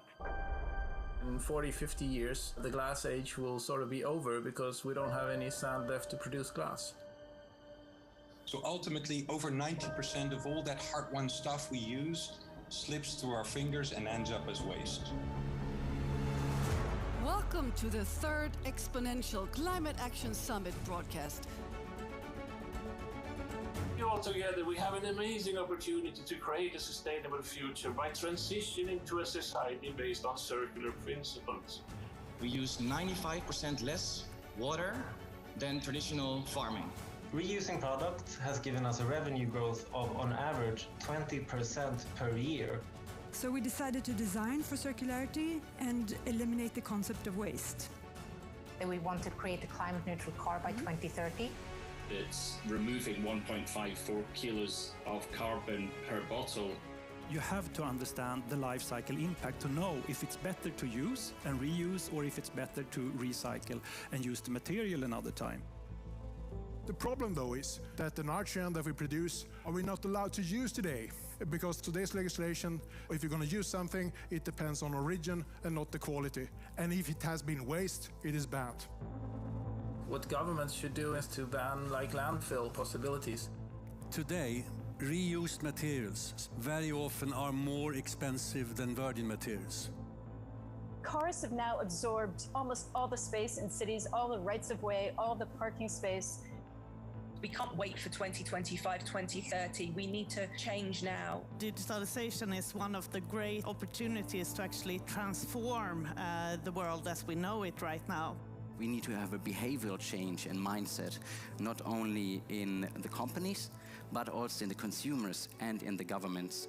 What if we could change the system together? We believe by rewarding climate solutions and warning all the polluters, we will make it profitable to save our planet and super expensive to destroy it. The circular economy is gaining traction around the world. We are working on a system of laws and improvements to the system so that you can fix everything. More than 2/3 of the world economy are covered now by net zero targets. The initiative is really about bringing together the leading companies that will transform, disrupt, and innovate our way along that pathway. We are ready to make this transformation the greatest collab in human history. The future is in our hands. So what will this require then for us to achieve in Glasgow?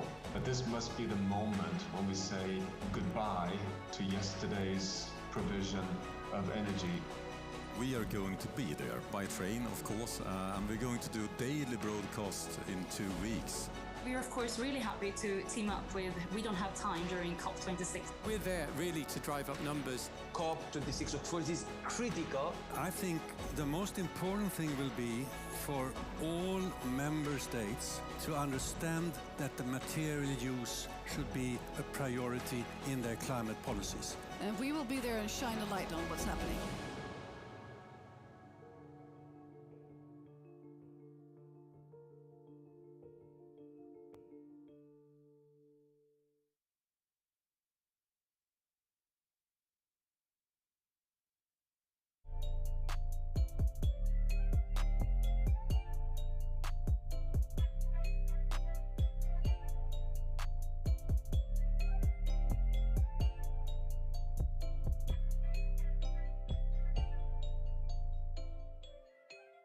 For many years, we thought that the oil, coal, and gas, the fossil fuel industry, the transport, the telco industry, that was the biggest cause of human suffering and greenhouse gas emissions.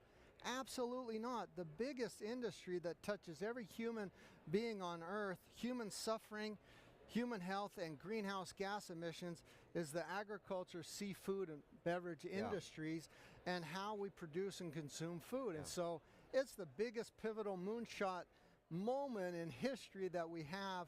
9 years left to really fix it. And so I say global food reformist. I think the entire food system needs to be reformed. For every 2 tons of food produced on the planet, 1 ton is wasted. So around 1/3 of everything that's produced on the planet is wasted. It's over 1 billion tons of food every single year. Now, when you talk about those big statistics, it's hard to get your head around them. So let's just talk about them in a bit different way. You need an area the size of China to grow the food that we throw away every single year. I think like all these like purpose-driven companies has to help their consumers to find the aha moments, because we are not enough as perfect consumers. We have to become active citizens as we are running out of time and have to act so extremely fast within this. Restoring nature is so low-tech, and in a time where everything has to be high-tech and complicated, I believe people are in dire need of solutions. So yes, I do believe that consumer-facing communication, whether it comes from brands or from NGOs like ourselves or from governments, is super important when it comes to really changing the mindset and really making this the decade of doing. It was a great meeting, but the highlight of it is that Jeff Bezos, who was at the meeting, made a big announcement to invest $1 billion for landscape restoration in Africa. I think we need that magnitude of funding. So Jeff Bezos' commitment will come together with another commitment made by 8 financial institutions. So in total now we have $20 billion committed for land restoration in the Sahel from 2021 to 2025. When we look at what the dietary people say, the specialists, they're looking at the nutrients of this kind of food and they see it's great. You know, it's basically beans in different varieties that you have refined.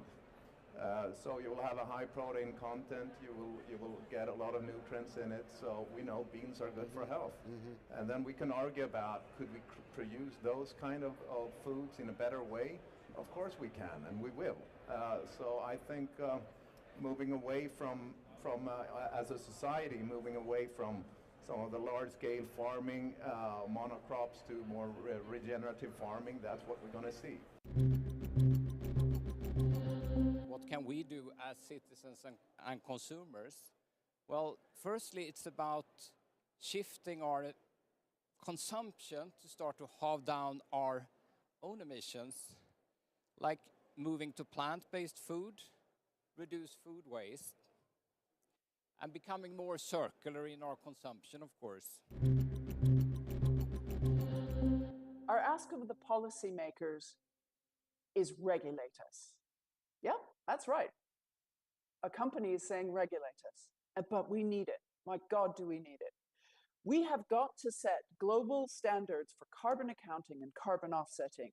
Right now, it's a wild west out there. There's lack of clarity and it just feeds greenwashing and delays meaningful action. We need a set of global standards and targets that every company is working to. What's our message for business? Join us.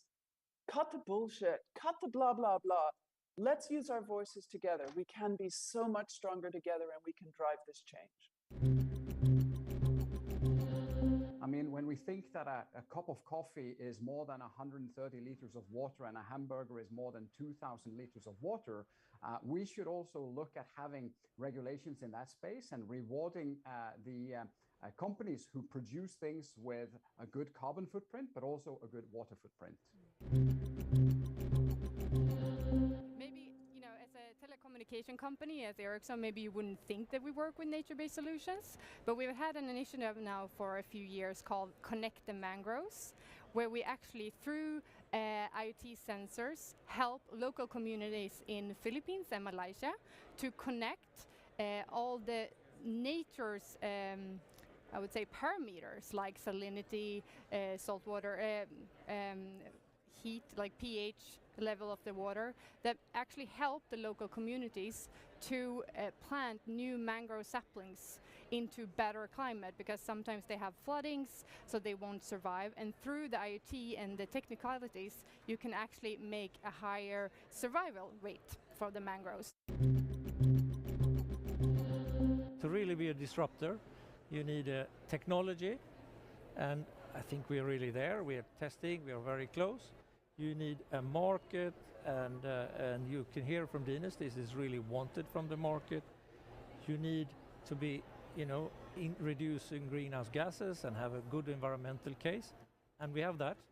And now we only need also, of course, this to be legislation to be in line with what's needed for circular economy, because this is a perfect circular economy case, I would say.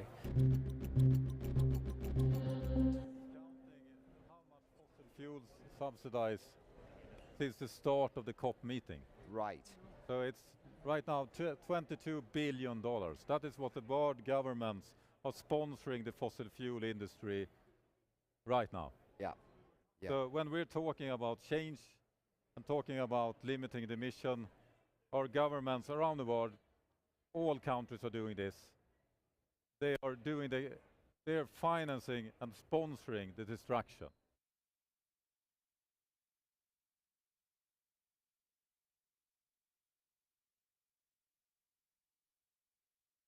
Do you want to act on the climate crisis but don't know how? With our app, you can send climate reviews to organizations and leaders. Our team reaches out to the organization to encourage dialogue. Just download We Don't Have Time. Tap the green Create button and choose type of review. Give climate love to people doing great stuff. Create a climate idea to suggest a solution. Or send a climate warning to those who hurt the planet. To increase your impact, you can share the review, because when enough people agree with you, organizations and leaders will change. Many even want your opinion, because we have to work together. Do you want to be part of the solution?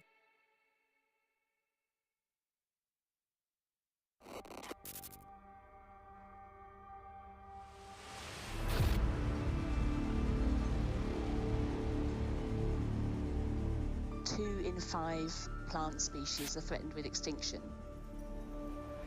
Deforestation problem here is a big issue. It's been emitting more carbon for the last 10 years than it has been storing. And this is a big, big shock. I think it's very important to be crystal clear that so far we are losing the game. But there is hope. We can use the nature to heal our planet. Welcome everyone to the Exponential Climate Action Summit 5, Nature in the Race to Zero. You can't get to where you want to get with 1.5 degrees unless nature plays its full role. This is the question of a generation. The lessons that we've learned from Silicon Valley are really about taking solutions that are proven, technology that works today, and figuring out how to scale those solutions up to the world. Kathleen, thank you for being here. Tell us just a little bit about what it means for Earth Day today as it relates to Ukraine. Environmental crimes are now occurring every minute in Ukraine.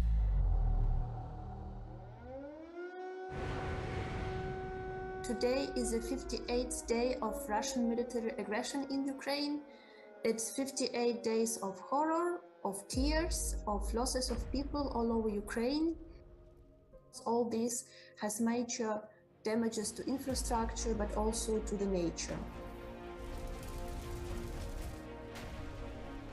When we're talking about the environment, we're talking about livelihood, we're talking about clean air, we're talking about clean water, safe urban areas, public health, food systems. There is no peace building without restoration or preservation of the environment. In a good sense, we hope that many countries all over the world, including my own country, would aim to reduce dependence on fossil fuels as much as possible. 1% of GDP redirected toward the best solutions would be enough to lower global temperature. As much as we want to engineer geological solutions, man-made solutions to sequester carbon or to utilize carbon, we have the best engineered design ever, trees. Forest restoration is the climate solution that is immediately scalable. We have planted, I think, 721,000 trees all over the world. Within just over 20 years, that forest is now a closed canopy forest. Colobus monkeys have moved back into the site. Regenerative agriculture has that promise to not only feed the world, but to really mitigate the climate crisis that we're in. Instead of asking the question what we have to give up, I would ask the question, what do we have to do to get our lives better than we see today? And you may say to yourself, oh, well, what can my voice do? But small holdings can have outsized influences. Doing right for the planet is actually good investment acumen. We bring together the leading innovators, transformers, and disruptors taking action in line with the 1.5 ambition. It became the second most watched film in Netflix history.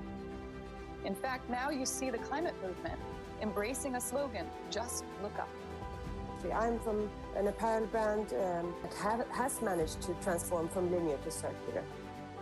And by using our technology in connection with the local villagers and sending them messages and so on, the survival rate of the saplings increased from 40% and double up to 80%.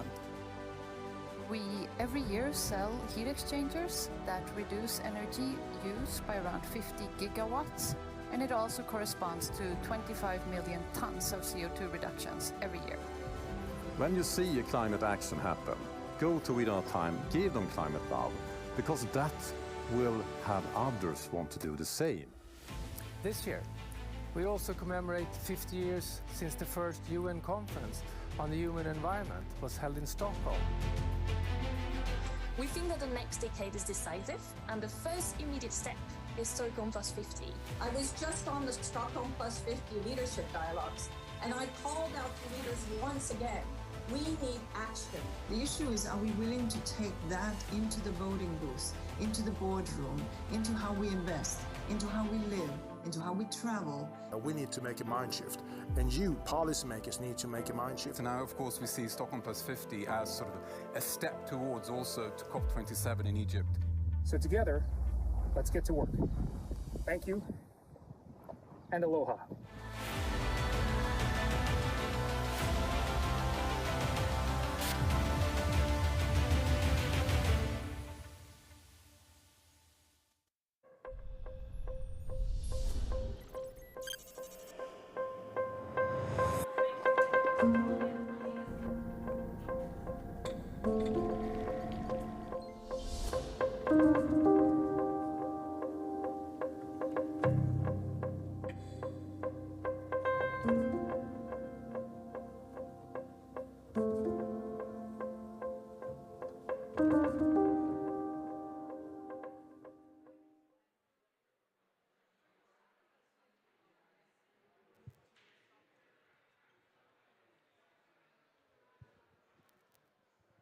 I'm so sorry.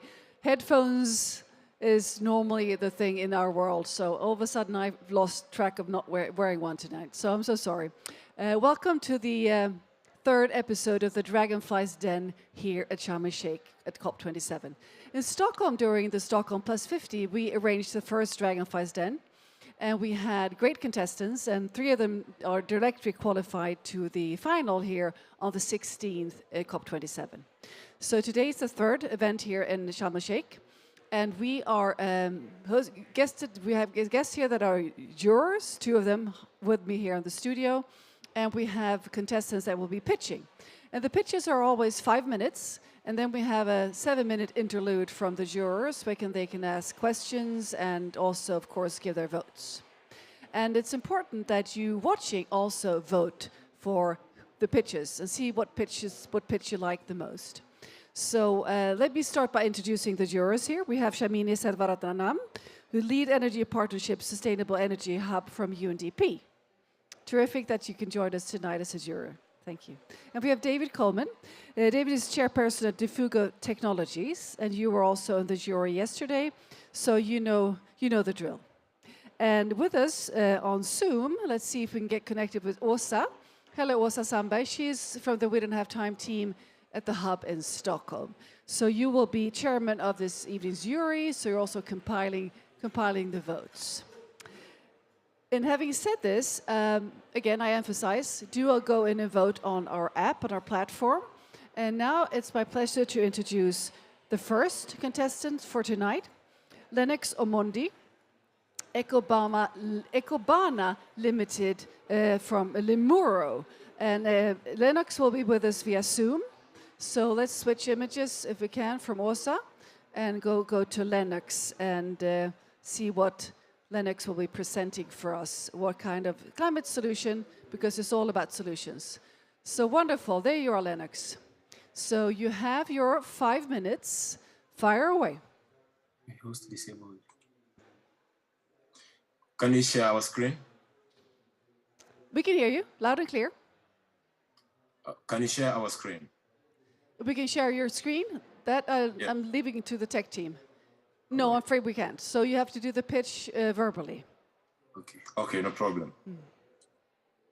So they have your slide, the tech team. So you just start, and they will share the slides. Okay.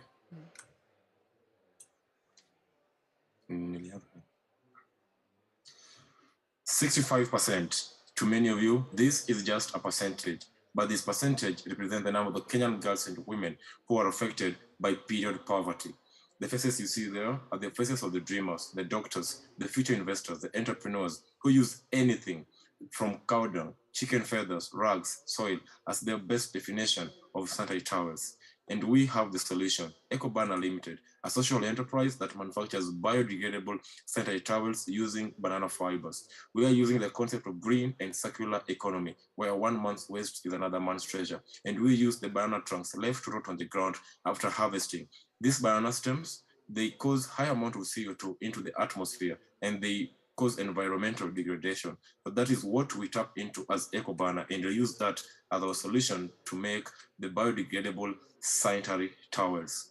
An average Kenyan family spends spends $2 to buy a sanitary product, whereas with our product, they'll be spending $0.38 per month to buy sanitary towels. We are 65% more sustainable and 45% cheaper than the existing sanitary towels in the Kenyan market today. And that price point will allow us to sustain ourselves, as we'll be generating a profit of over $8,600 per month. And we use two business models to sell our product. One is we use phase one, where we target to work with the governments, the NGOs, local partners, and local women groups for our products. Phase two, as we grow horizontally within Kenya, targeting disaster relief agencies such as the UNICEF, Red Cross, and the United Nations. We did our product testing in Yakimincha, Limuru, and Meru, reached over 250 families, established 5 partnerships with local women groups and charitable organizations. We have secured over 70,000 pre-orders. As a matter of fact, we have a signed letter of intent by Discovery Brand CEO to supply over 20,000 boxes of sachets valued over $23,000 in profit. In addition, we have 3 government supports that both acknowledge and recommend our solution, and we are currently working on securing orders from relief agencies to Mandera refugee camps for over 50,000 individuals. But what we are truly passionate about is our impact, and we broke it down to 1 unit level. For every pad of sachet we sell, we shall be empowering 7 girls and women to continue with education, get better job opportunities in the future. We shall be allowing the families to increase their income up to 2 times and be providing a safer household environment for that family. Multiply that by the thousands of boxes and sachets we are selling, and you're looking at a huge magnitude of impact. But today, we are here at COP27 to make our dreams come true. Given our wholesale business model and current demand, we predict and sell and aim to sell over 3 million pads, generating over $60,000 in profit, employing more than 2,000 people in over 4 different countries. And that's just by the beginning. We've already started working on our future product line of EcoBanner that is installing sanitary dispensers in public toilets, schools, hospitals, and favorable government facilities, and also expanding locally and internationally. With our partners, Discovery Brands, Iron, and St. Paul's University, Kenya, we are looking at solving our problems using banana fibers. I know you might be wondering why we're the best team and the perfect team to reimagine and revolutionize the sanitary towels industry in Africa. Well, as a team, we know the competitive landscape, how to build scalable enterprises, how to drive market strategies, bringing quality to customers and investors. And it doesn't hurt to say that EcoBanner has mentors and advisors with over 20 years experience in mental hygiene space, sales and marketing, manufacturing and finance. And that's why EcoBanner is more than just a product. It is a movement of liberations as we empower billions of girls and women to put their own hands, quite literally, in their own hands. And you know what we are building. There is the team, there is the pain, and there is the problem. And we have a beautiful solution. That is the EcoBanner biodegradable sanitary towels. So join us today as we'll be changing lives. Join us today as we create impact. Join us today as we'll be employing more than 2,000 people and creating the opportunities that they are longing for. EcoBanner is more than just a product, and EcoBanner changing lives. Well, thank you so much. And I'd like for your colleague Lennox to introduce himself to. I didn't get his name. It was not in my script. So what is your name? My name is Brian Ndongo. I'm the Chief Communication and Marketing Officer at EcoBanner. Excellent, excellent. Well, thank you very much for your pitch. We're now turning to the jurors here in COP27. David, would you like to start with some reflections or questions, please? Yeah, definitely.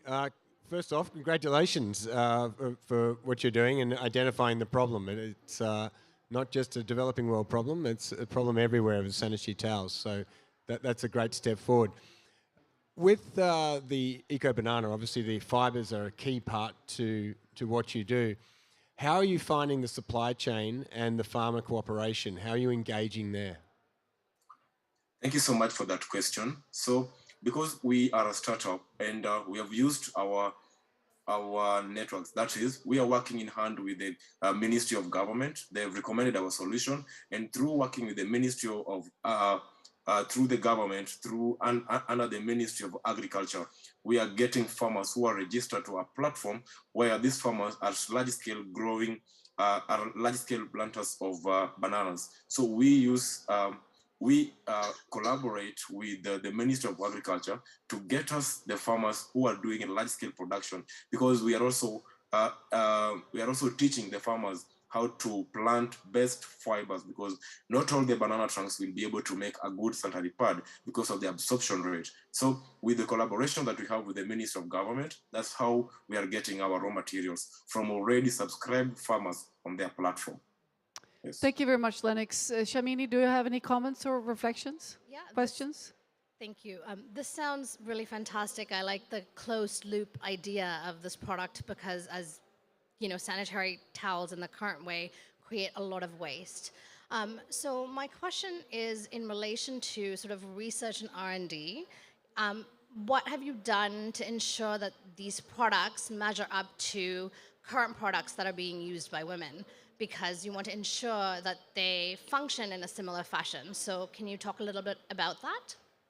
Yes, thank you so much for that question. So what we do, we have done four things. One, what we've done is when we first produced our product, our MVP, after when we finished our research, we took our product out for testing. We first tested it in a company in Kenya that gives credibility, that is security. We were given a proof of concept and also a certificate to show that our product is good. Again, we were given a certificate from the KEBS, the Kenya Bureau of Standards, that our product has been tested and it is approved that we can sell the product and also give it out there. After we got that, we went a step further for us to be able to understand our stakeholders, for us to be able to understand our customers, those who will be buying our product. We did a pilot program, as Brian has said, reached about 250 families. So what we were doing in that period was giving a product and getting the recommendations, getting feedbacks that a customer is saying, I like this way, but I like if the wings are enlarged.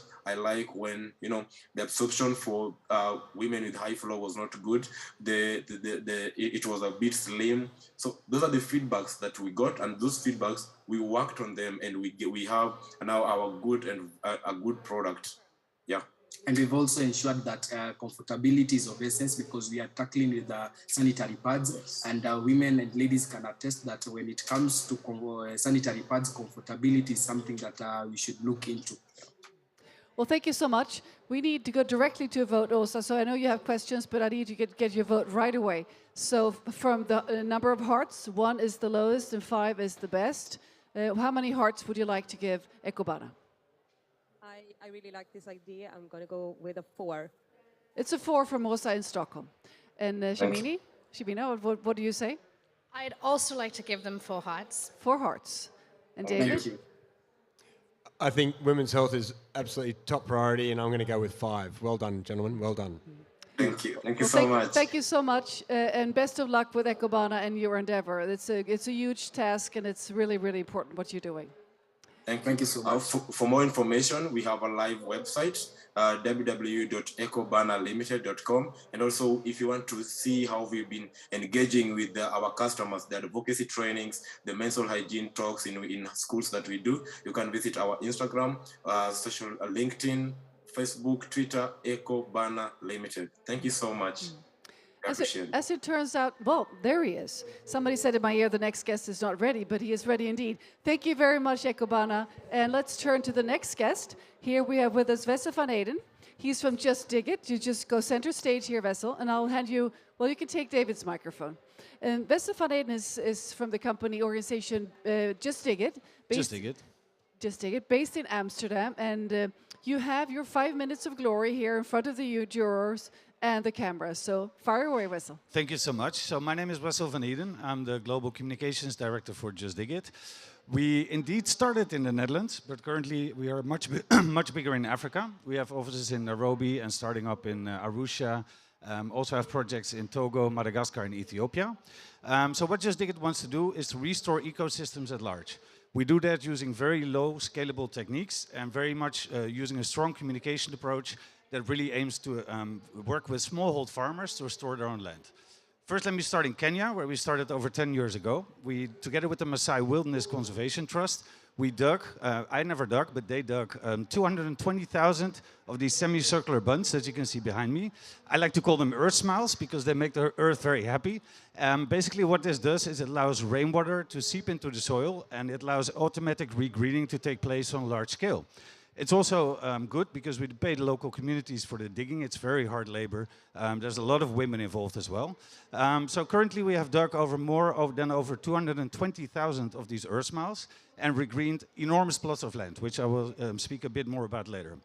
But secondly, we moved to Tanzania, where we work with the LEAD Foundation, which is an amazing grassroots organization based out of Dodoma. And we work with a technique which is called FMNR, but FMNR is invented by Tony Rinaldo.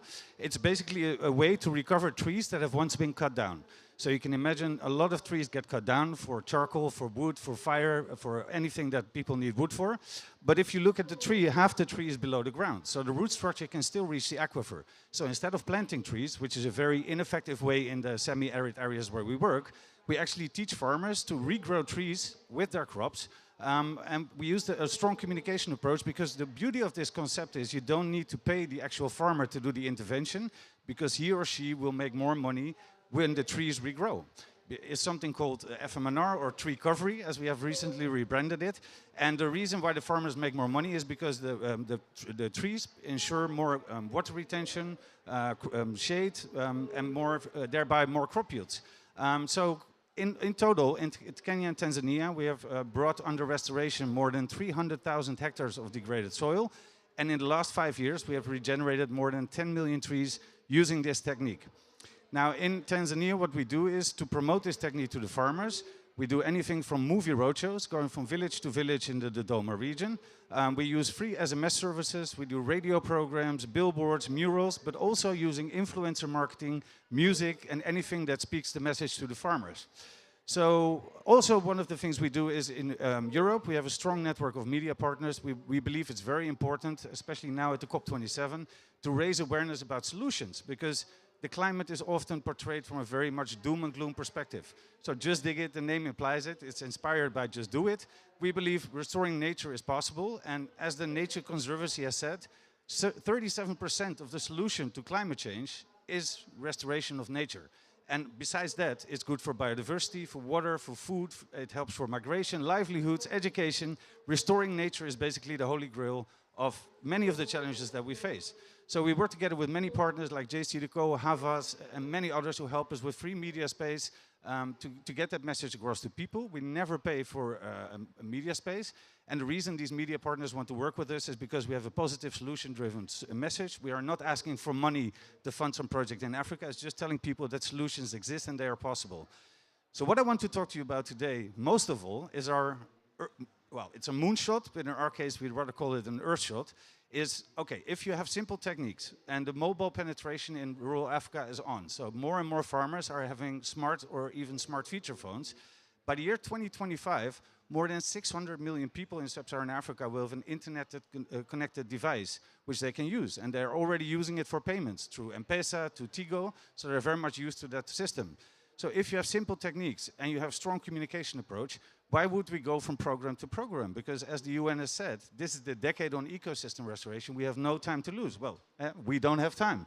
So what we have come up with is a mobile app, which we have tested extensively in areas where we were active and also in areas where we're not active. And currently we have been funded by the Dutch Postcode Lottery to develop this app. We're planning to launch it end of next year or beginning 2024. And the theory of change behind this app is that you could disrupt the entire NGO model by going directly to the potential of 350 million smallhold farmers across sub-Saharan Africa. And if they restore the trees using this free of data app, that's really important to say, so there's no cost involved for the farmer to use the app. They can watch the videos. It features instructions, gamification, music. It's entertaining, but we don't pay them for the intervention, so they are facilitated to restore their own lands. And basically, you don't need boots on the ground, because the verification of the trees can be done through GPS and satellite. So thereby, it's a very, very cheap way of scaling up. It's a very locally owned, locally led way, so no, especially not European NGOs trying to run the show. No, it's all about communication, storytelling, and innovation. And can you imagine what can happen if we can restore, well, if 350 million farmers would restore, let's say, 50 trees in the coming until 2030, and if we offer this app free of charge to all the NGOs active in the ecosystem of ecosystem restoration in Africa, that's our dream. So that's what I wanted to pitch to you today. Just dig it. Well, thank you so much, Wessel. This was truly inspiring. So I'm turning first to Shamini here. Thank you so much. This is really fantastic. So I heard first about Afamanar when it was deployed in Sahel in the 80s. So it's great to see that you're trying to take this very low-tech technology into turning into high-tech. So tell me a little bit about what the business model for this is. For us as an organization, or for the farmers? For the app and for the farmers, like how. Actually, there is no business model. Okay. There is one for the farmers, and that's the only business model that counts. So if the farmers regenerate through FMNR or tree recovery, I would like to introduce that term here. I got the blessing from Tony Rinaldo to call it that, so let's call it tree recovery from now on. So if they combine the trees with the crops, they will see their crop yield increase seriously. So by making more money out of their crops, they're going to protect those trees with their life. Also, by pruning techniques, they can also have firewood because they need it, but they don't have to cut down the whole tree. They just take parts of the tree, but the tree still remains. So the business model, that's for the farmer. And in terms of, for you, to sort of ensure that people are, these 350 million farmers, you're going to need to show them this app and get them on board. Yeah. How do you plan on doing that and funding that activity? Well, we're not funding it because we are in the fortunate situation that we have media partners. And again, can I mention some of them or not? So we have National Geographic, we have the Vivendi, the Havas Group, we have JC&Co, we have Blow Up Media, Streur, all of them supporting us completely in kind because we are not asking them as an NGO for free media space. They're actually contributing by what they do best, is tell great stories. Okay. Fantastic. No more questions from me. Thank you very much. How about David? There you go. Yeah, thank you very much. Look, very inspiring. You make me feel very lazy that I haven't been doing enough for the last 10 years.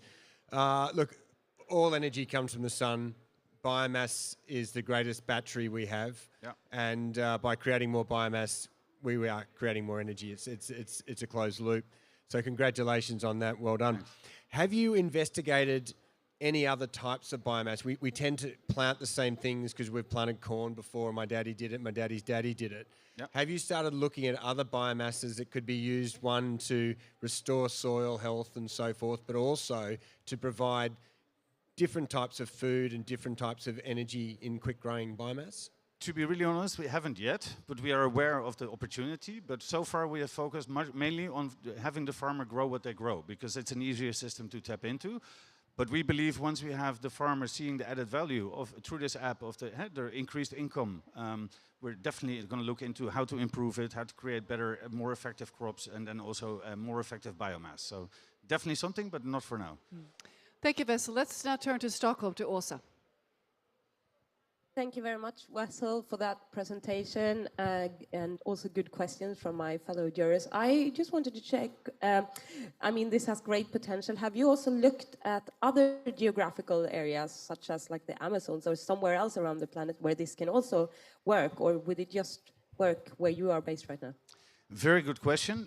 We get that question actually every day because of many organizations, fortunately, are inspired by the work we do through the visibility. But for now, we really have to say hocus pocus, keep the focus on Africa. For obvious reasons, Africa currently has 1.2, 1.3 billion people. By the year 2050, there'll be 2.5 billion people. By the year 2100, more than 4 billion people will live in Africa. And so there's a dire need to restore the land. But they also have the youngest population on our planet. So we believe if we can prove it on the scale of the mother continent, we are gladly giving it open source away to any NGO working in the Amazon or in Australia or in Asia. Thank you. So let's go to a vote. How about you, David? How many hearts for Just Stick It? Look, this is a very solid 5 from me. Thank you very much. Thank you. Shamini? Thank you. Wow. Also solid 5 from me. And Åsa? A very solid 5 as well. It's a very solid 5. I think this is the best score, or at least from yesterday and today so far. So thank you very much, Wessel van Eden from Just Dig It, and best of luck with your fantastic work. All right, we move on in the program. We are headed up to listen to 1 or 2 people. I'm not quite sure how many we will have from 2 Degrees.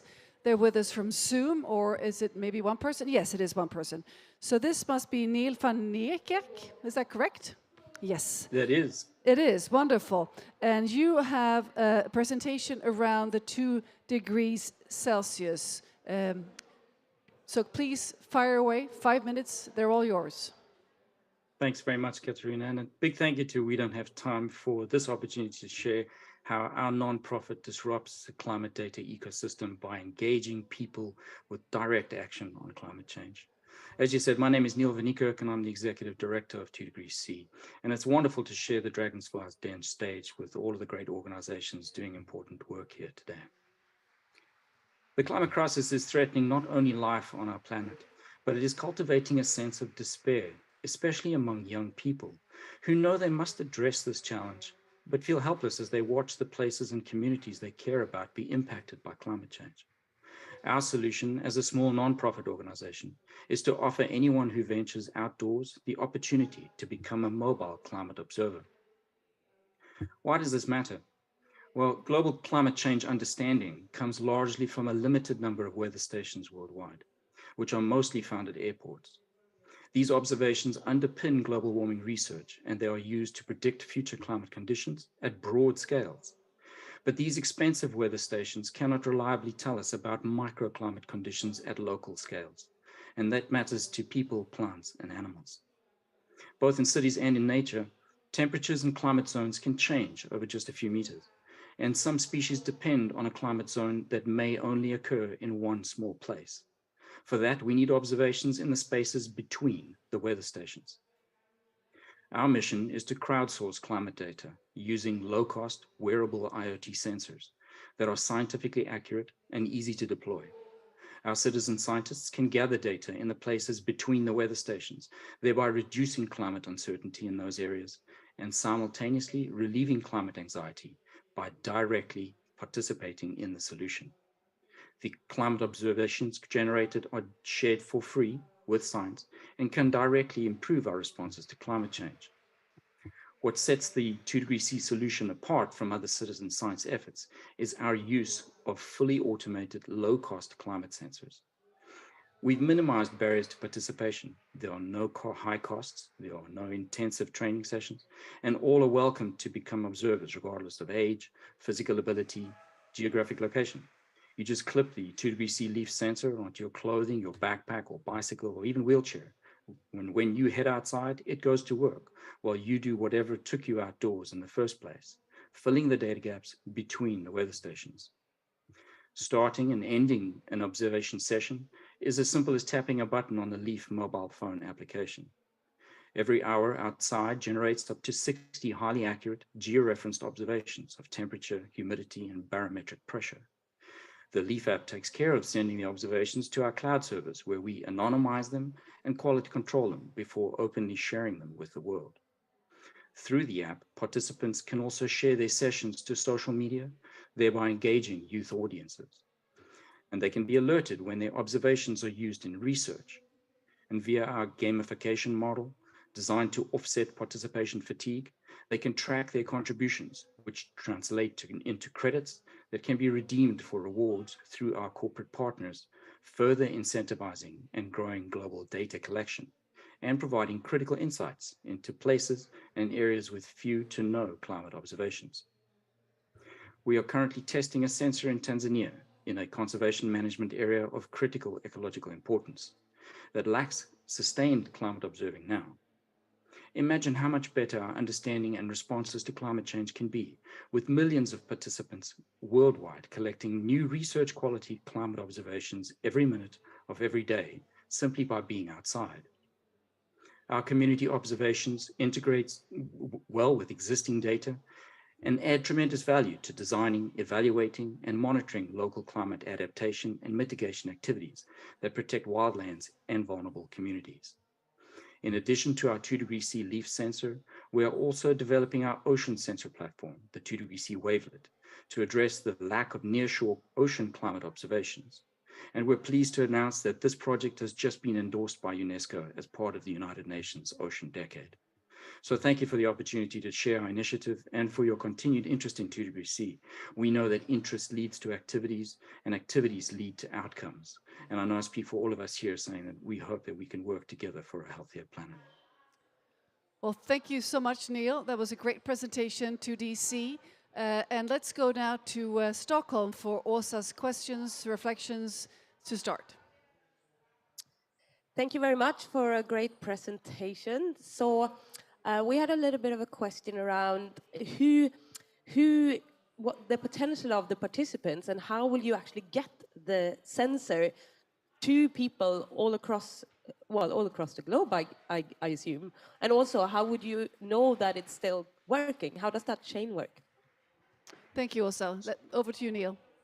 Thank you. Yeah, great question. So these sensors use Bluetooth to interact with a mobile phone. So at this stage, we are limited to interactions using mobile phones. But once the sensor offloads the information to the mobile phone application, the mobile phone application waits for LTE or Wi-Fi, and then it'll send that observation up to the server where it can then be QC'd. As far as sharing them out, we are actively searching for corporate partners to work with.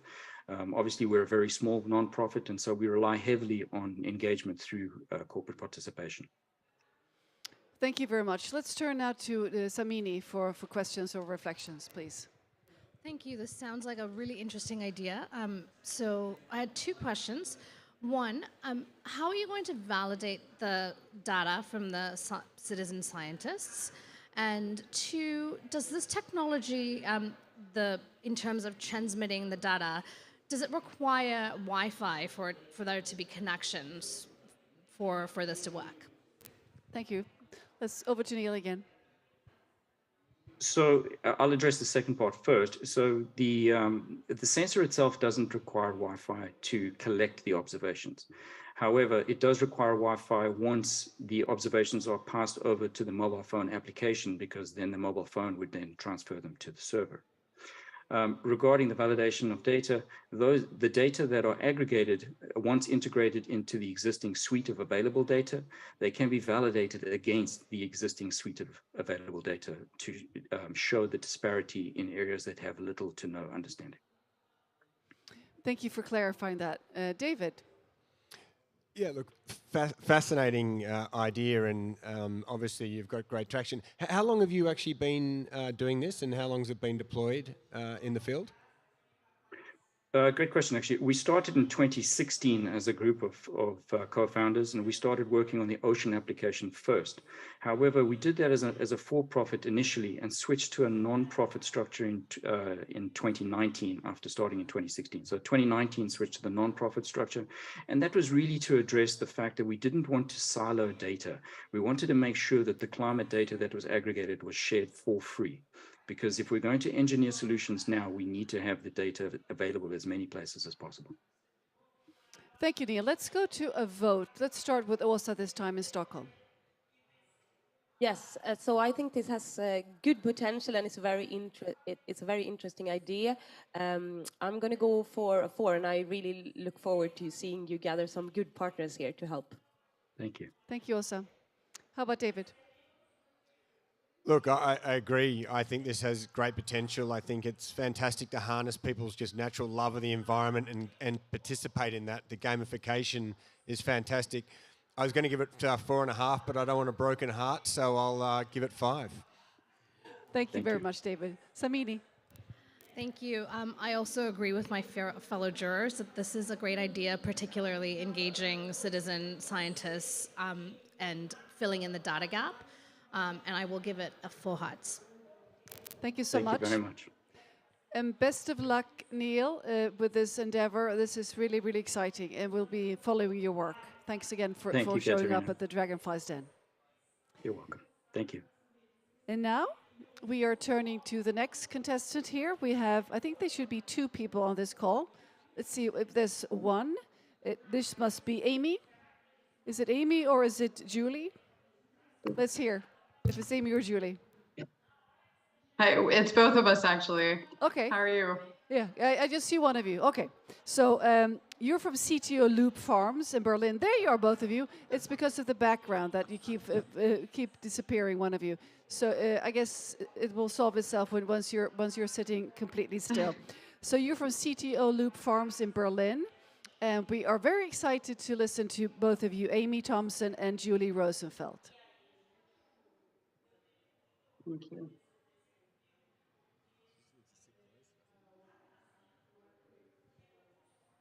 We should be able to share our screen, right?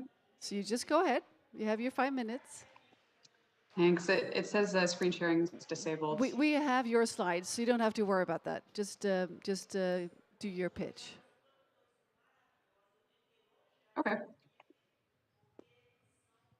1 second.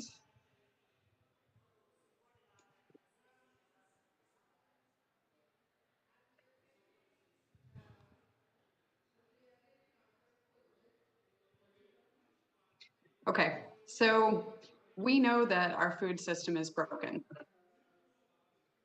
People want good food, but getting good food isn't as easy as it should be. Our current food system is accountable for more than 1/4 of the world's greenhouse gas emissions every year, and it's also accountable for extensive land degradation. All of this, and by the time you get your produce, a lot of it has gone off, and it's just not the same quality that it should be. And this market doesn't really have a solution yet. People know that they want good food and they want to feel good about what they're buying.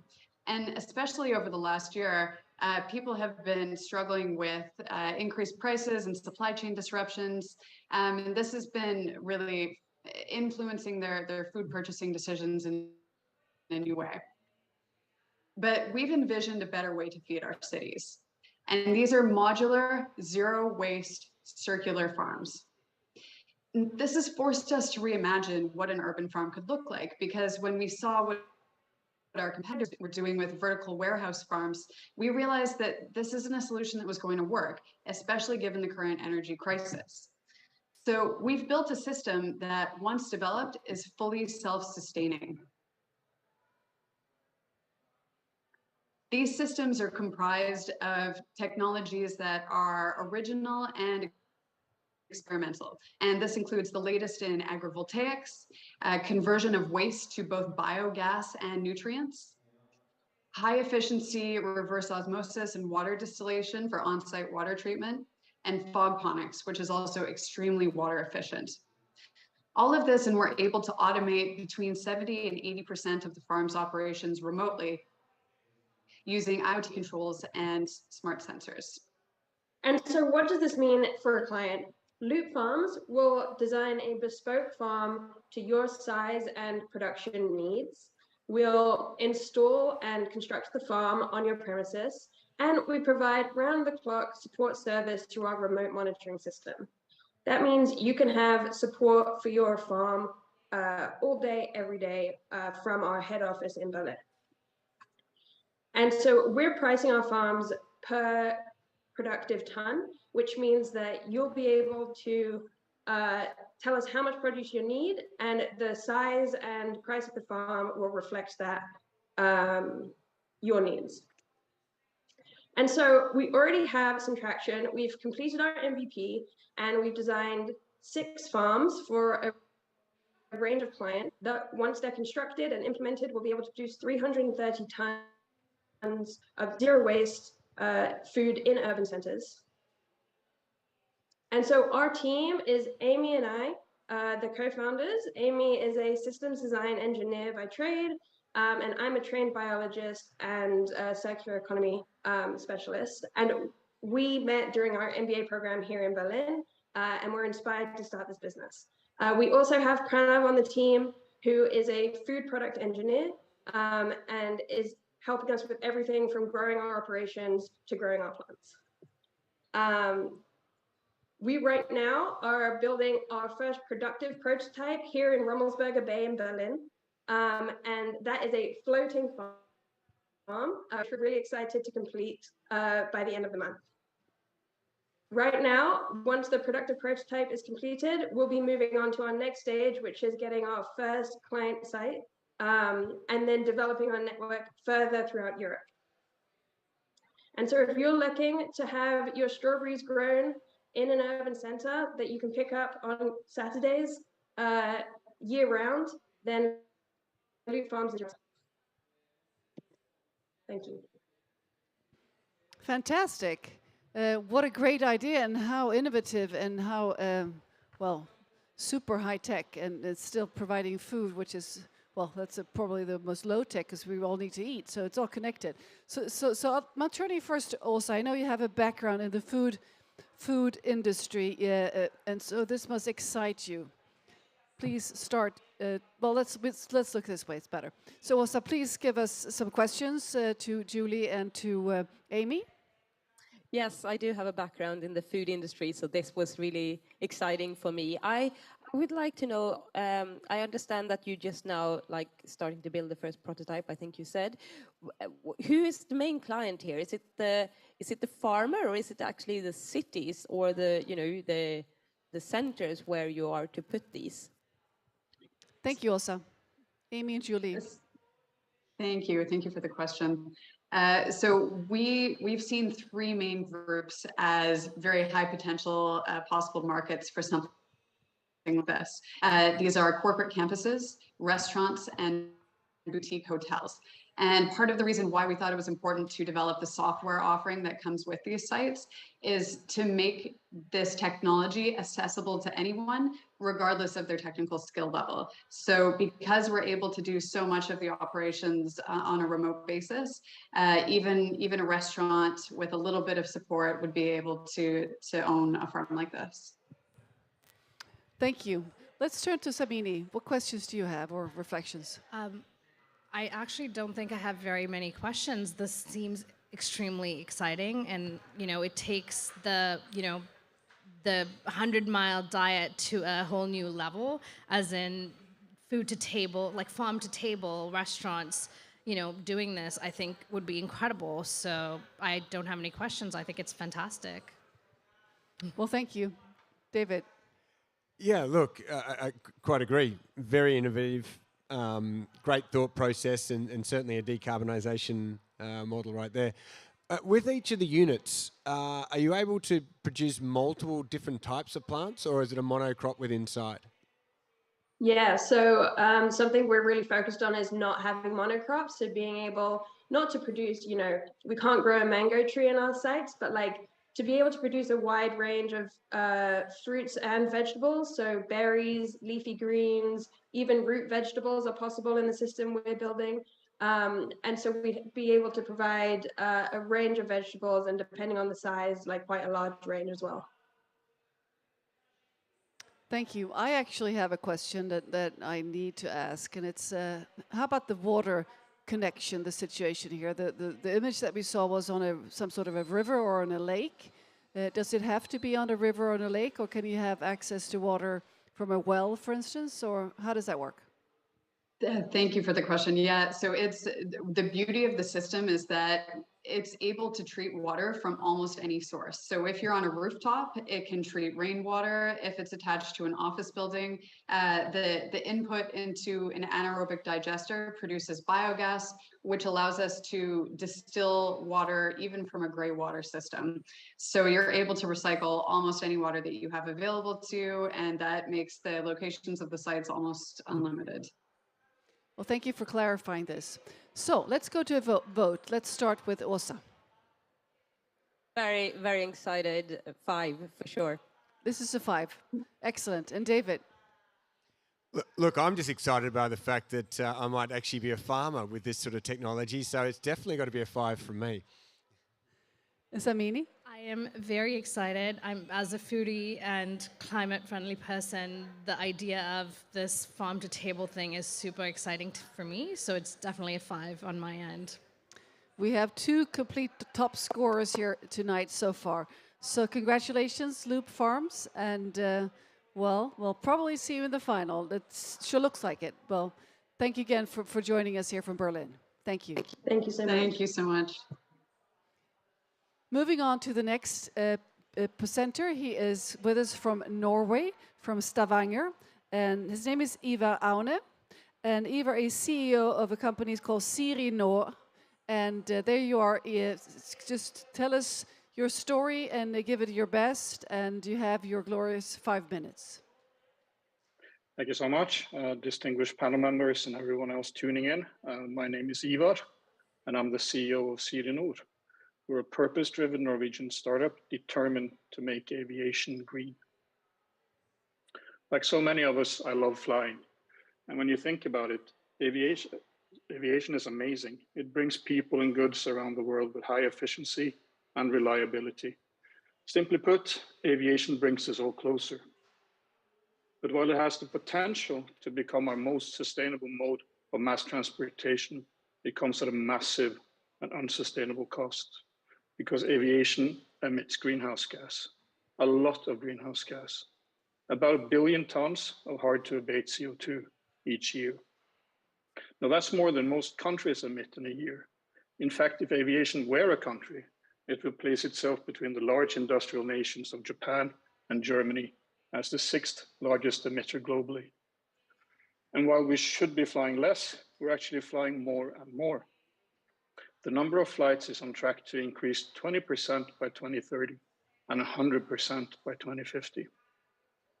As a result, we, the consumer, we can recycle, we can drive an EV, buy fewer things, take shorter showers, install solar panels, and generally be the most sustainable people we possibly can be.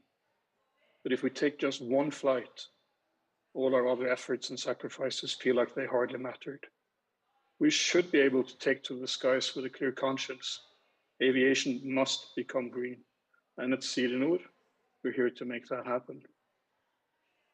Our purpose is to develop true zero-emission engines that benefit our planet by eliminating greenhouse gas emissions from aviation.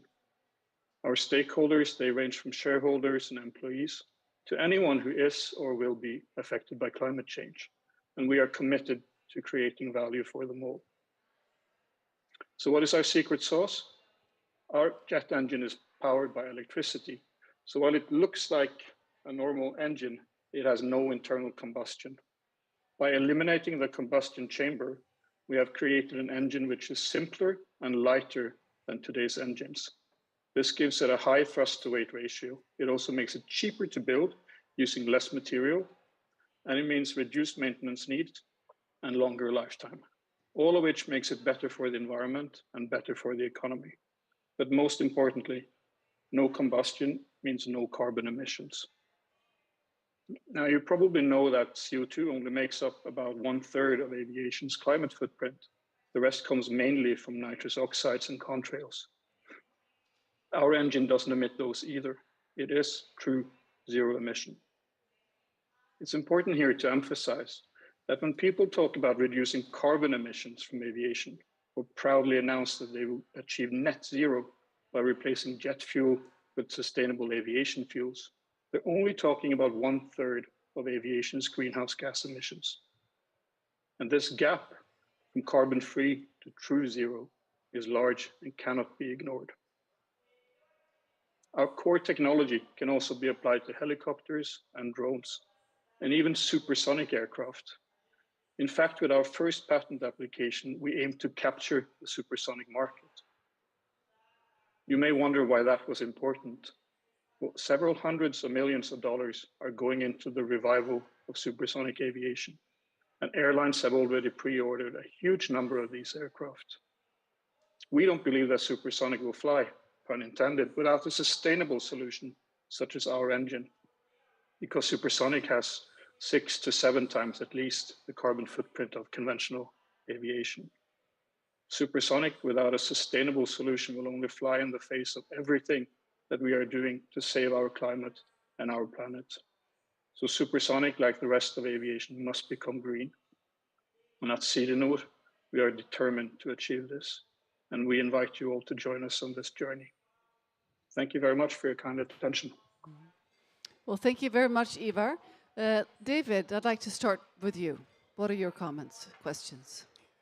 Well, inspired is the first comment I'd have for you. So well done on that. Looking at electricity and the whole idea of electrifying aeroplanes is fascinating. What are you looking at from a battery solution to be able to provide you the power for this over sustained long distance flight? So we could go with the battery electric solution, but a jet engine is more suited for medium to long haul flights, and you quickly go beyond what the energy density of battery packs can provide today. So that's why our primary solution is hydrogen electric. So we want our planes, or the planes that carry our engines, to be powered by green hydrogen and be truly emissions free. Thank you. So this means they can fly how long, do you think? How far? We want them to fly transatlantic. We're looking at flights from Europe to the US. That's what we want to achieve. Obviously, there are some restrictions that we need to overcome when it comes to the weight and mass of the fuel cells, and also the volume of the liquid hydrogen tanks, because you need 4 times the volume than you need from kerosene. So there are some engineering challenges, but all of this can be overcome. Thank you. Do you have any more questions, David? No, I think the hydrogen solutions was actually what I was looking for. So yeah, congratulations there. Thank you. Åsa in Stockholm. Yes, thank you.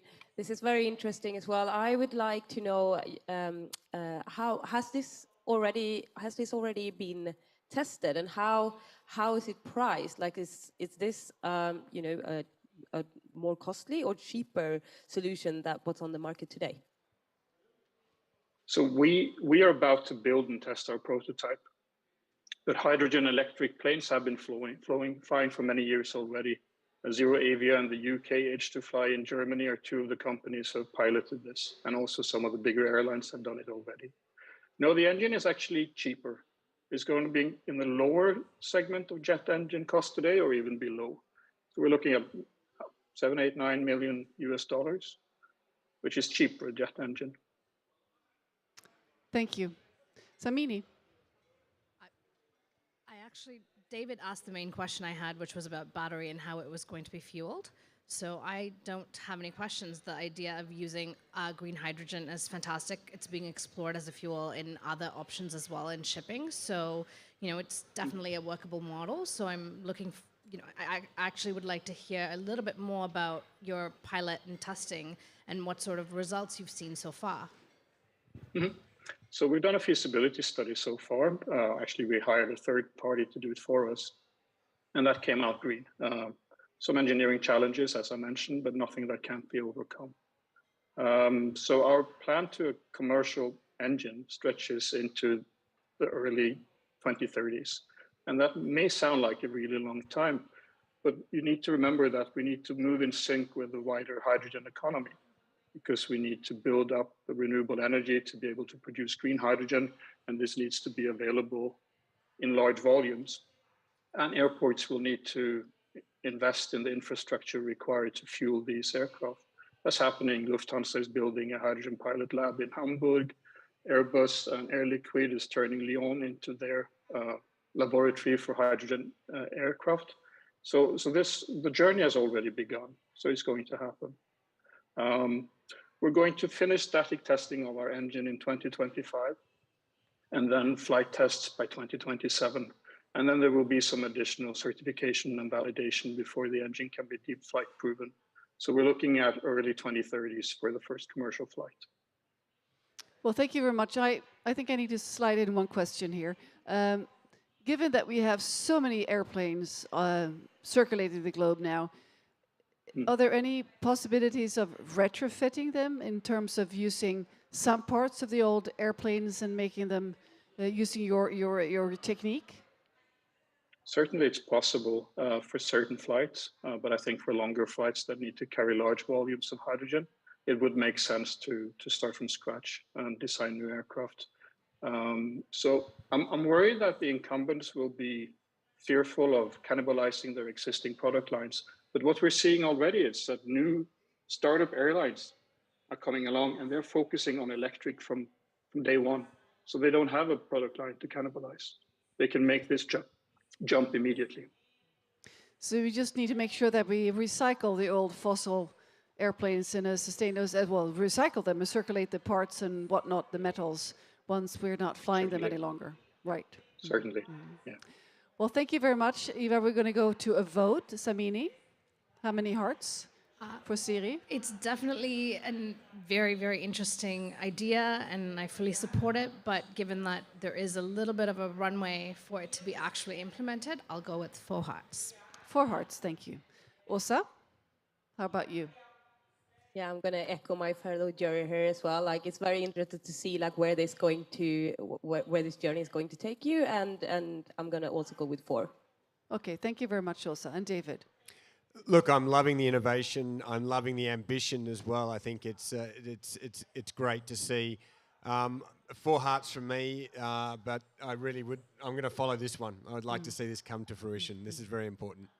Yeah, who wouldn't love to fly completely fossil-free, not just on biofuels and all the other emissions that will be attached to those as soon as possible. So hurry up. That's my final word. Here. Yes. We'll try.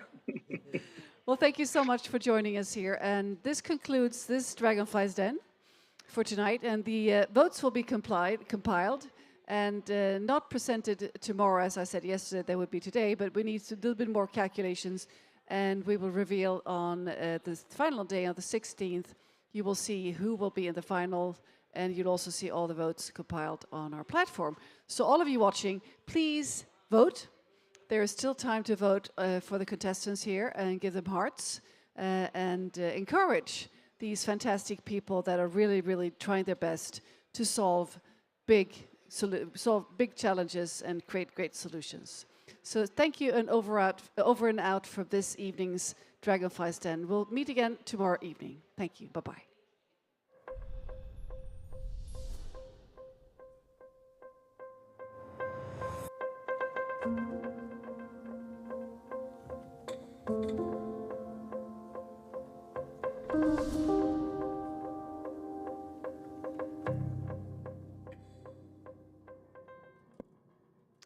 And we are now over to start the final closing of today's fantastic show.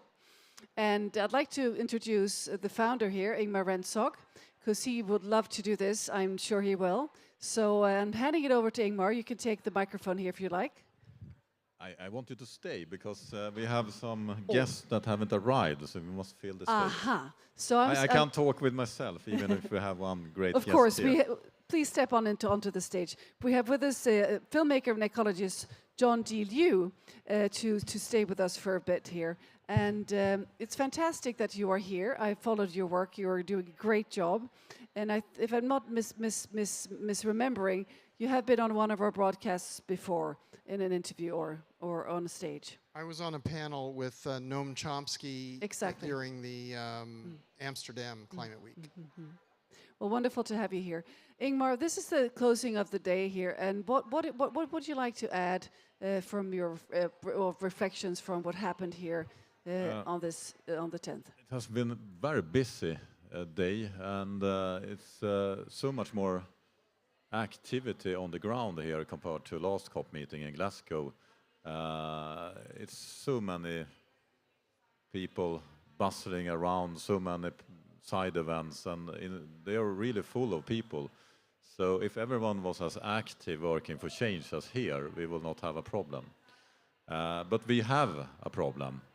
So the most negative news I have from today is actually a big rumor going around that a lot of countries depending on oil wants to cancel the 1.5 degree target and head for 2 or even more. And we don't have those conferences to go one step backwards. It's one thing that we don't achieve on the targets, but come on, we can't give up on the target. Most people that are not in the negotiations room, representing civil society, representing business community, investors and entrepreneurs, they don't want to cancel any target. They're working very hard to achieve the target. And we all know that if we have a target, all successful organizations have targets. And many times you don't reach the target, but you reach near the target.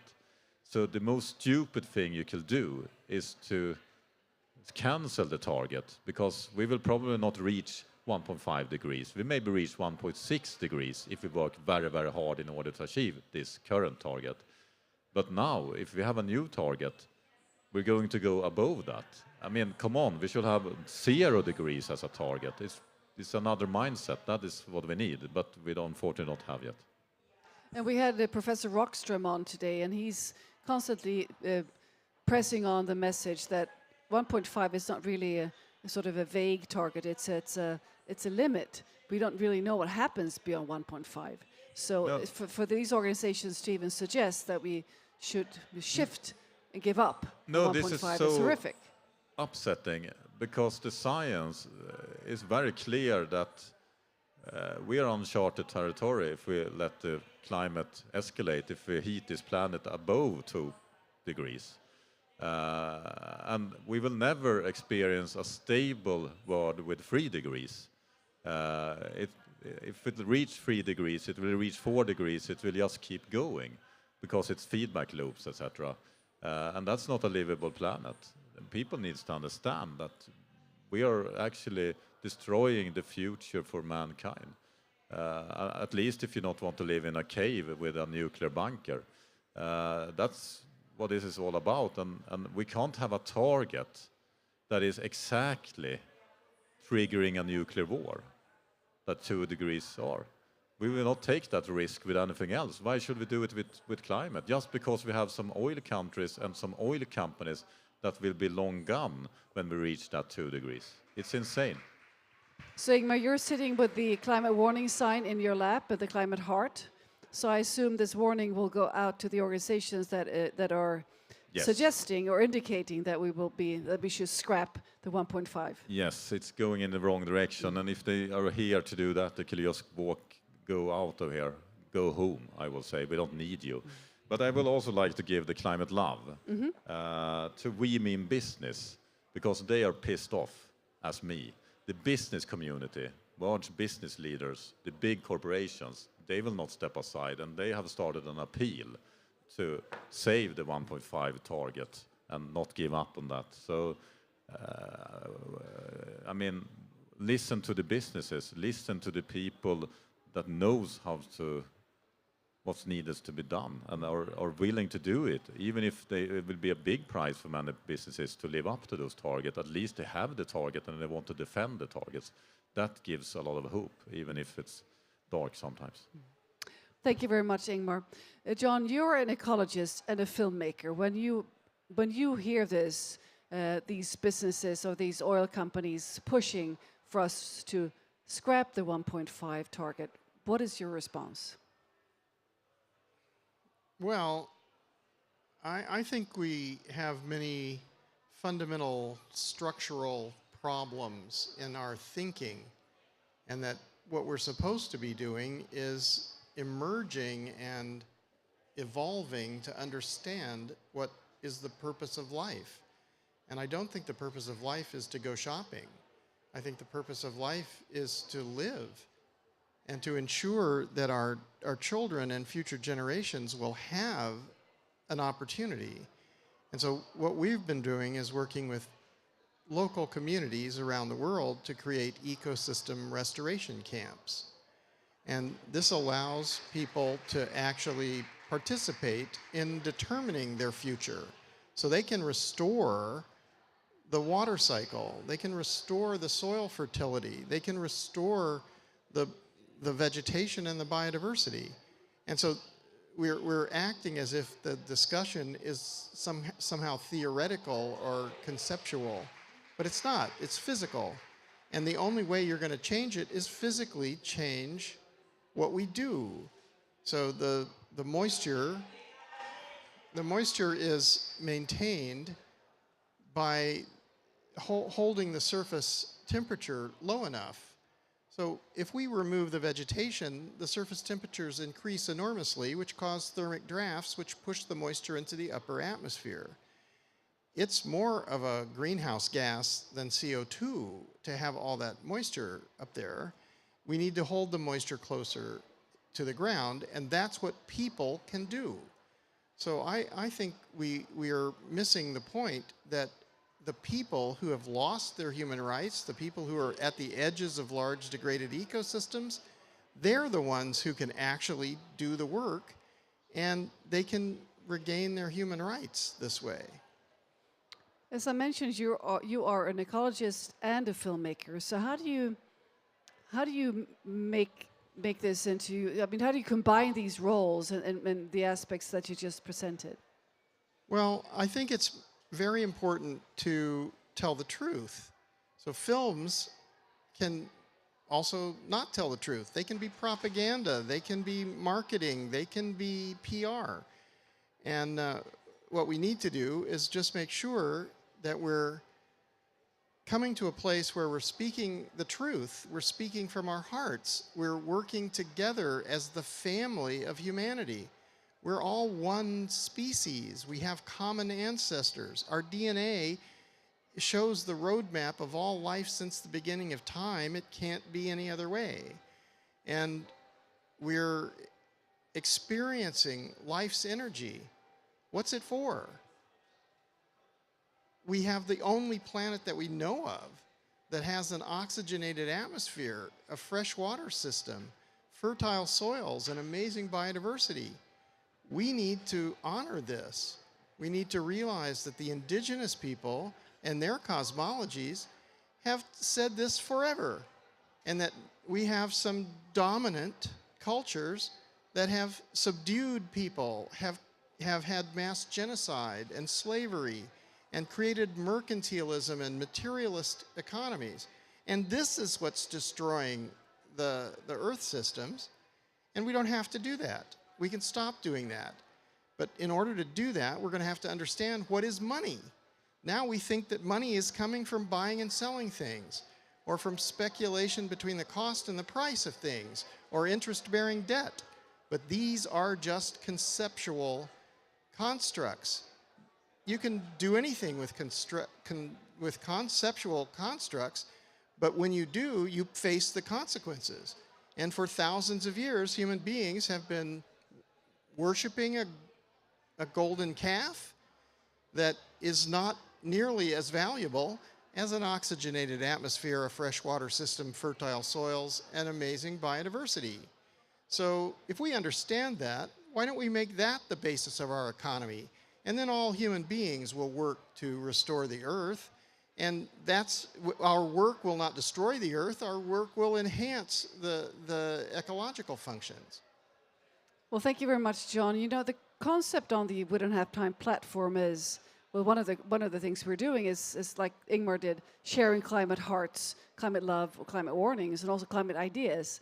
So Ingmar just handed out a climate warning and a climate love. From what you have experienced so far at the COP, is there anything you would like to give, a climate love or a climate warning, to a more specific event or organization, or that you would like to highlight?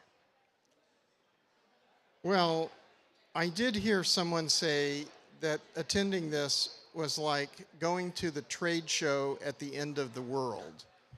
And that rang rather true to me. It's not original to me, but I think what we need to do is come here with a kind of seriousness and gravitas about exactly what's happening, and not think that it's about institution building, either for multilateral organizations or NGOs or anything else. It's about the need to restore the earth. And I have filmed and know that it's possible to rehabilitate large-scale damaged ecosystems, including systems that have been destroyed over long historical time and vast areas. And so if that's the possibility, why don't we do that? Because that's vastly more valuable than anything else we can do. It's more valuable than anything that human beings have ever made and everything that human beings will ever make. Well, thank you very much for joining us tonight and for speaking from your heart, because this is really, we need to connect. We need to connect our hearts and our brains and realize that this is really, really beyond the intellect. We really need to feel it and act on the feeling of threat that we're under. If I could say a few other words, I would say that we're facing, what's being said here is that even if all of the funding mechanisms were completely filled, for instance, in terms of the famine, which is very highly probably coming because of the war in the Ukraine, and climate impacts around the world, according to the World Food Program, if they were to have all the money which has been pledged, they would only be able to do half the job. So this is not good news. I guess I would put up a yellow flag for that one. But I think what's really important to realize is if we understand this and we realize that we don't need to ship food from all over the world, we need to empower the local communities to build central kitchens and creator spaces and cultural stages and make sure that their communities are resilient and helping each other to restore the soils, restore the water, restore the vegetation and the biodiversity, and that they're feeding everyone who's hungry. And it's not a business. It's our duty to take care of everyone in our family. Well, thank you very much again, John, and thank you, Ingmar, for staying here with us tonight. And let's now turn to our hubs. We have with us, I hope, Simon from Washington, D.C., Åsa from Stockholm, and Patrick from Nairobi to give us some input on what they want to give climate love. And there's Åsa, and there is Nairobi. So hello, Åsa. Let's start with you, please. Reflections from today's broadcast, and also some climate love or climate warning, or both, or either or.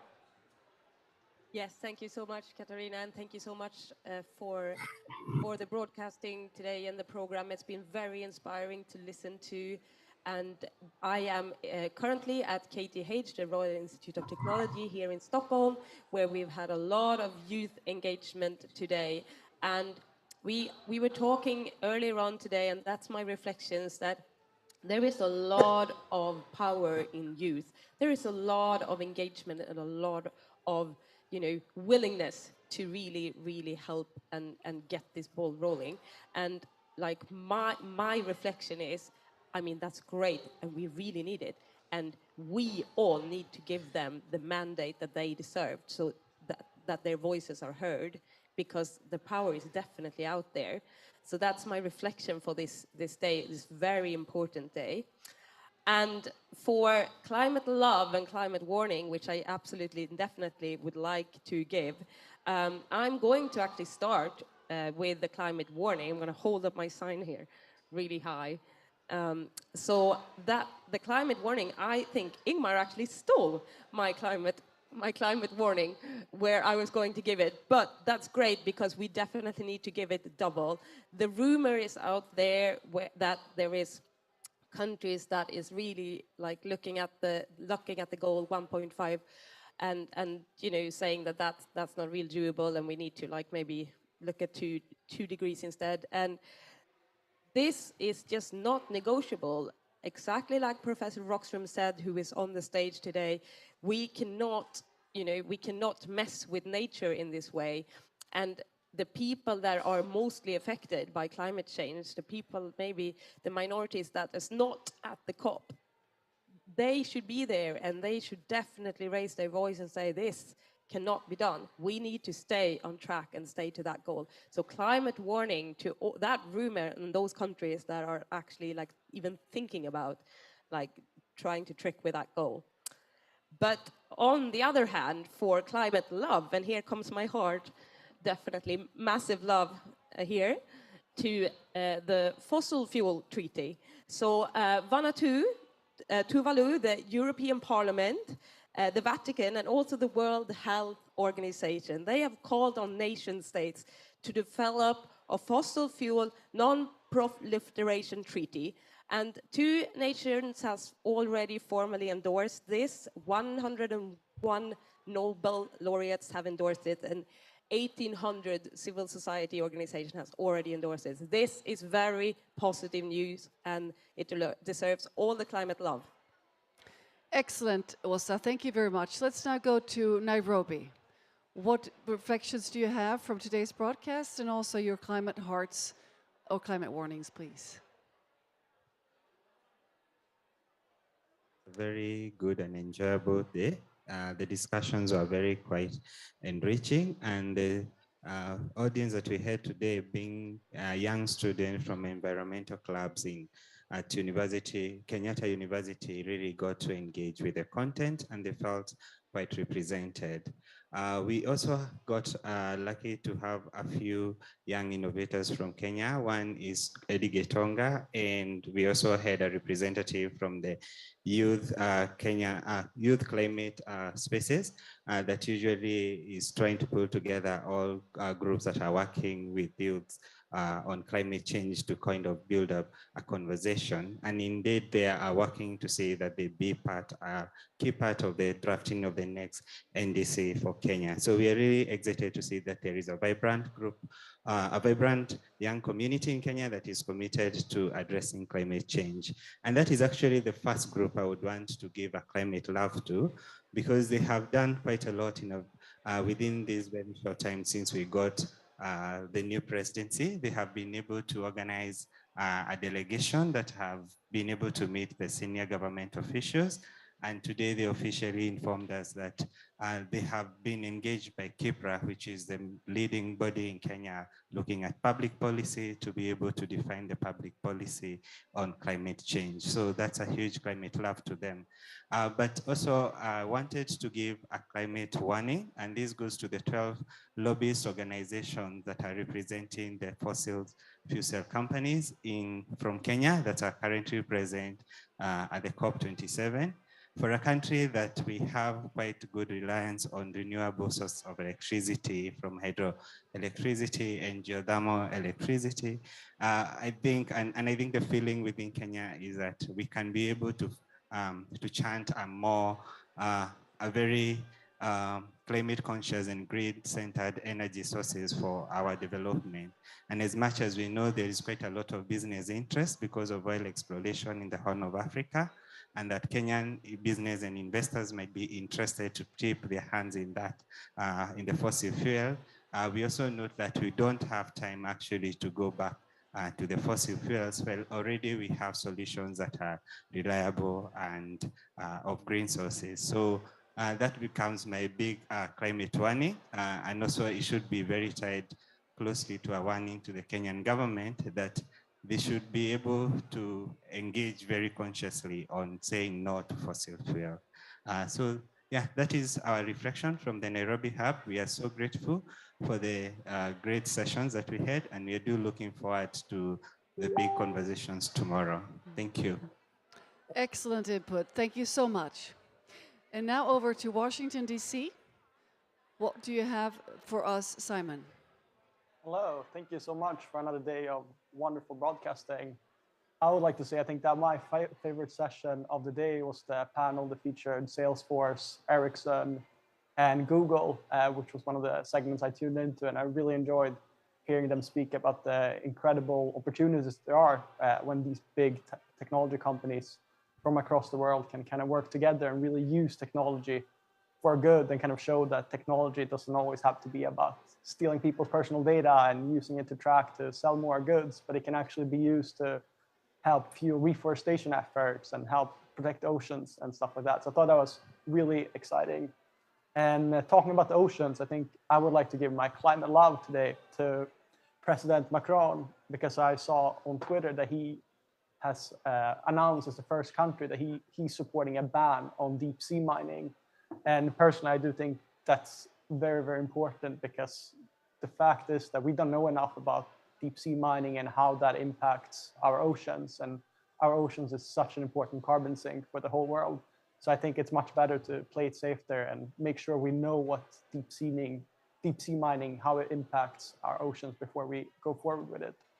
And then I would like to give my climate warning to the fossil fuel industry and to the people that give out the badges at COP, because I saw another tweet saying that there are more delegates representing the fossil fuel industry than there are representing 14 island nations.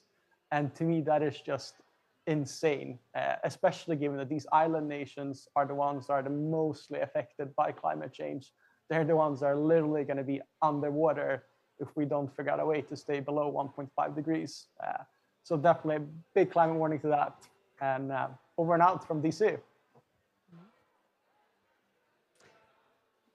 Well, thanks so much, Simon. So when you look at the program tomorrow, what are you looking forward to the most? I am looking forward to the most. I'm looking forward to being able to do this check-in again tomorrow and being able to talk with. I think it's such an incredible, cool thing that we're able to connect all these hubs. So having people in Kenya, Stockholm, DC, and Egypt, and through Zoom with the whole world. So I'm looking forward to just hearing so many more different perspectives again, and tons of good conversations. And I'm also excited about the culture segment. I think we have another culture segment coming up really soon.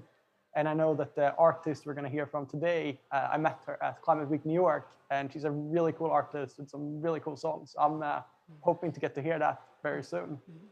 Well, thank you very much, Simon. So Ingmar, hearing these climate warnings and climate loves, this is your platform. You founded it. How do you feel with all this engagement from 3 different hubs across the globe? I mean, I was sitting in there's a media center that if you're here as a media, you have access to a room where all the journalists from almost all countries, at least that are here, are sitting, like they're working together. And you have those screens with all things going on from this meeting. And I was working on preparing something and on the same time watching you, I think, from a kind of 100 meters from there.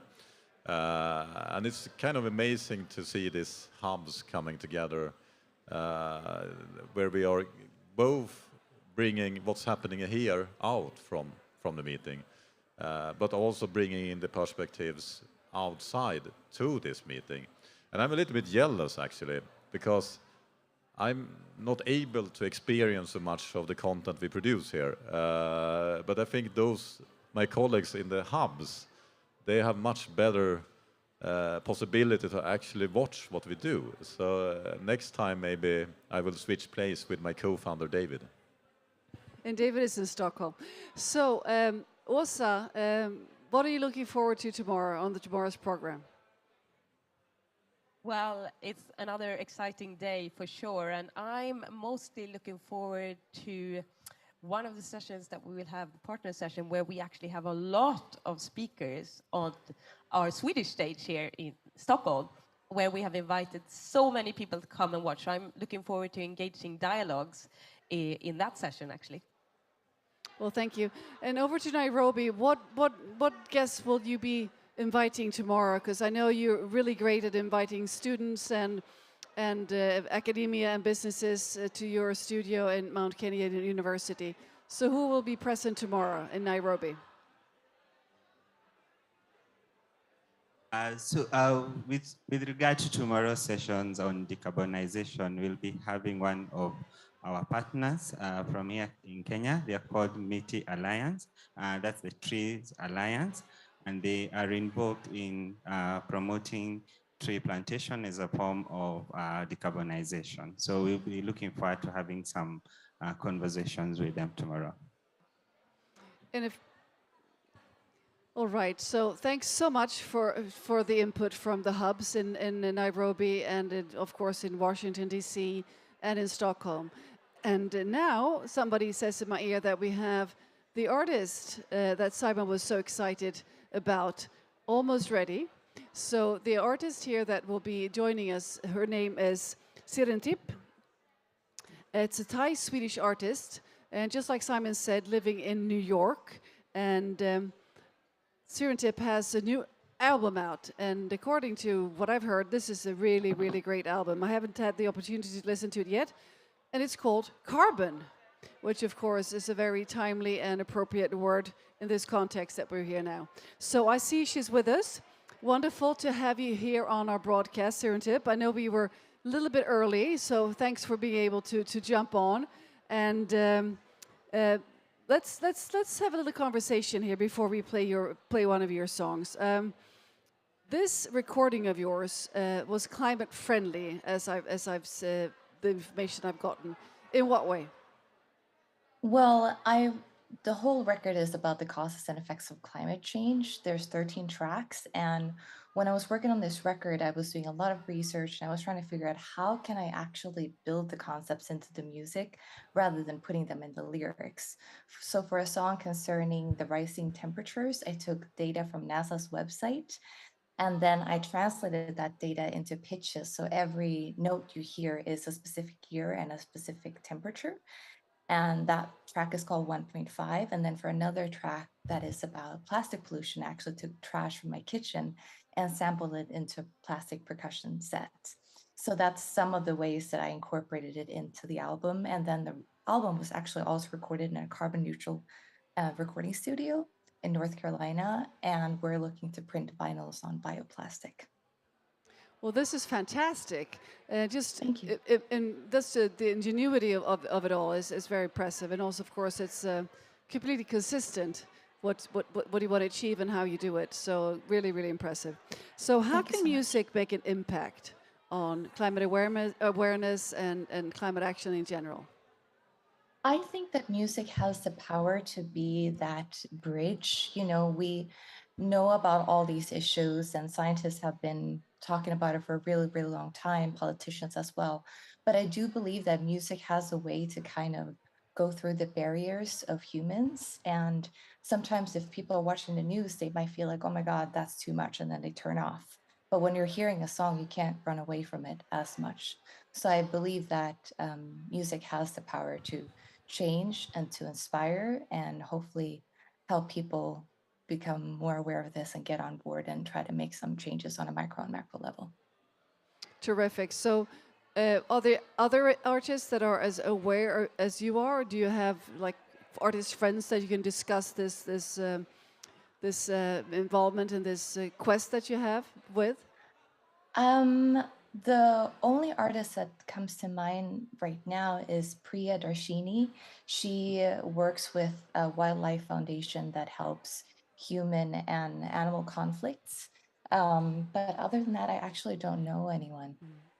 So let's hope other artists are watching this, and when your album is really hit the ground and everybody's listening to it, let's hope that this gets more impact on other artists too, to start realizing that they can make a difference.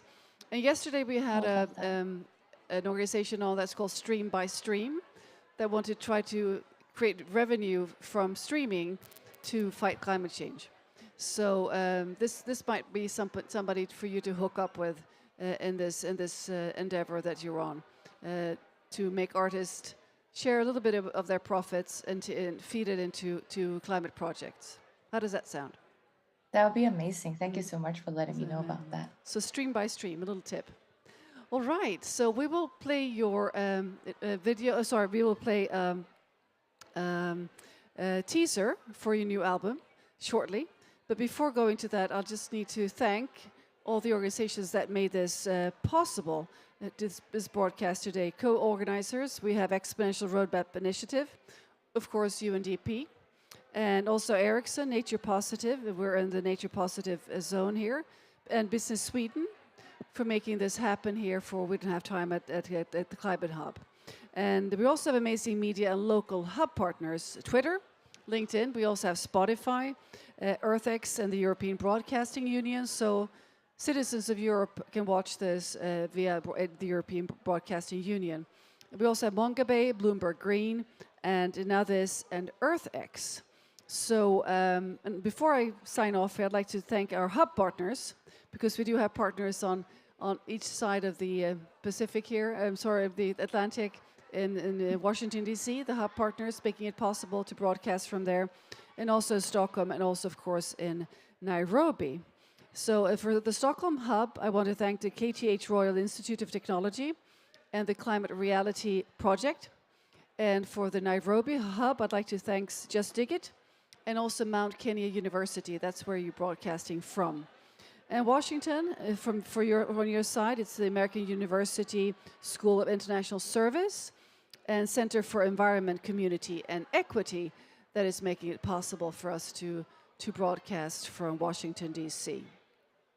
And not the least, a big thanks to you watching, our audience, engaging here on the platform, sending climate warnings, loves, and ideas, and watching and spreading the word. Keep at it, and now we're signing off with a teaser for the wonderful the album here from Serendip. And thanks again for joining us from New York, Serendip. What you're doing is really amazing. So thank you so for much now. for having me. And we'll see you again tomorrow. Bye-bye. Thanks so much. Whoever listens to this is going to find elements that are familiar to them and elements that are completely new.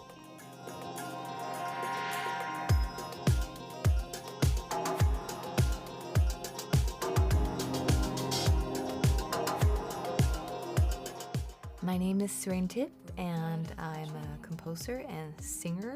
My new album is inspired by climate change, so every song is based on a cause or an effect of climate change. I've been working on the concept of the album for over 2 years. I love that all of the songs on the album, I mean, everything within the production of this, we've talked about climate concerns, way to be considerate to our impact. And that just really comes through the whole album. And I'm just really amazed at the thoughtfulness that has gone into making this.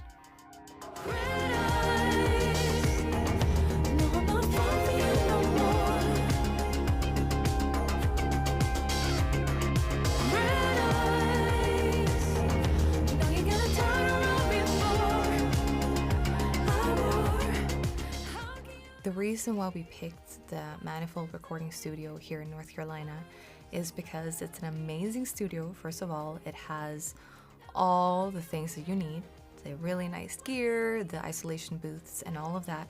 But then on top of being just an incredible studio, it's completely carbon neutral. Hi, I'm Michael Tiemann. My wife and I own and operate Manifold Recording in Pittsboro, North Carolina. Being carbon neutral was something that was very important to us, in part because we realized that part of the concept of organic architecture is working in concert with nature. And if we built a studio that was shifting nature out of balance, then we wouldn't be working in concert with nature, we'd be working against the interests of nature. I loved working with the crew. The musicians are so fabulously creative, and Nick is an amazing audio engineer. My name is Nick Hart. I'm a producer engineer. I mean, the experience has been awesome.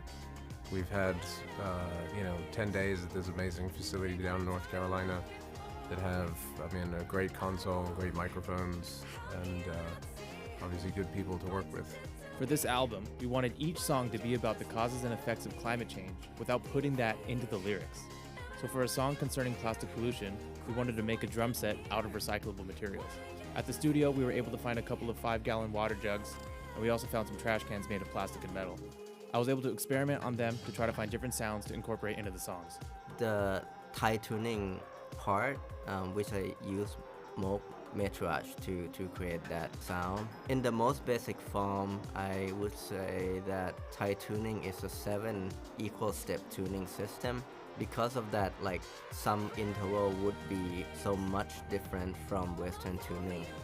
I think with openness and creativity, we can incorporate these two tuning system and make it work with each other like we did in this album.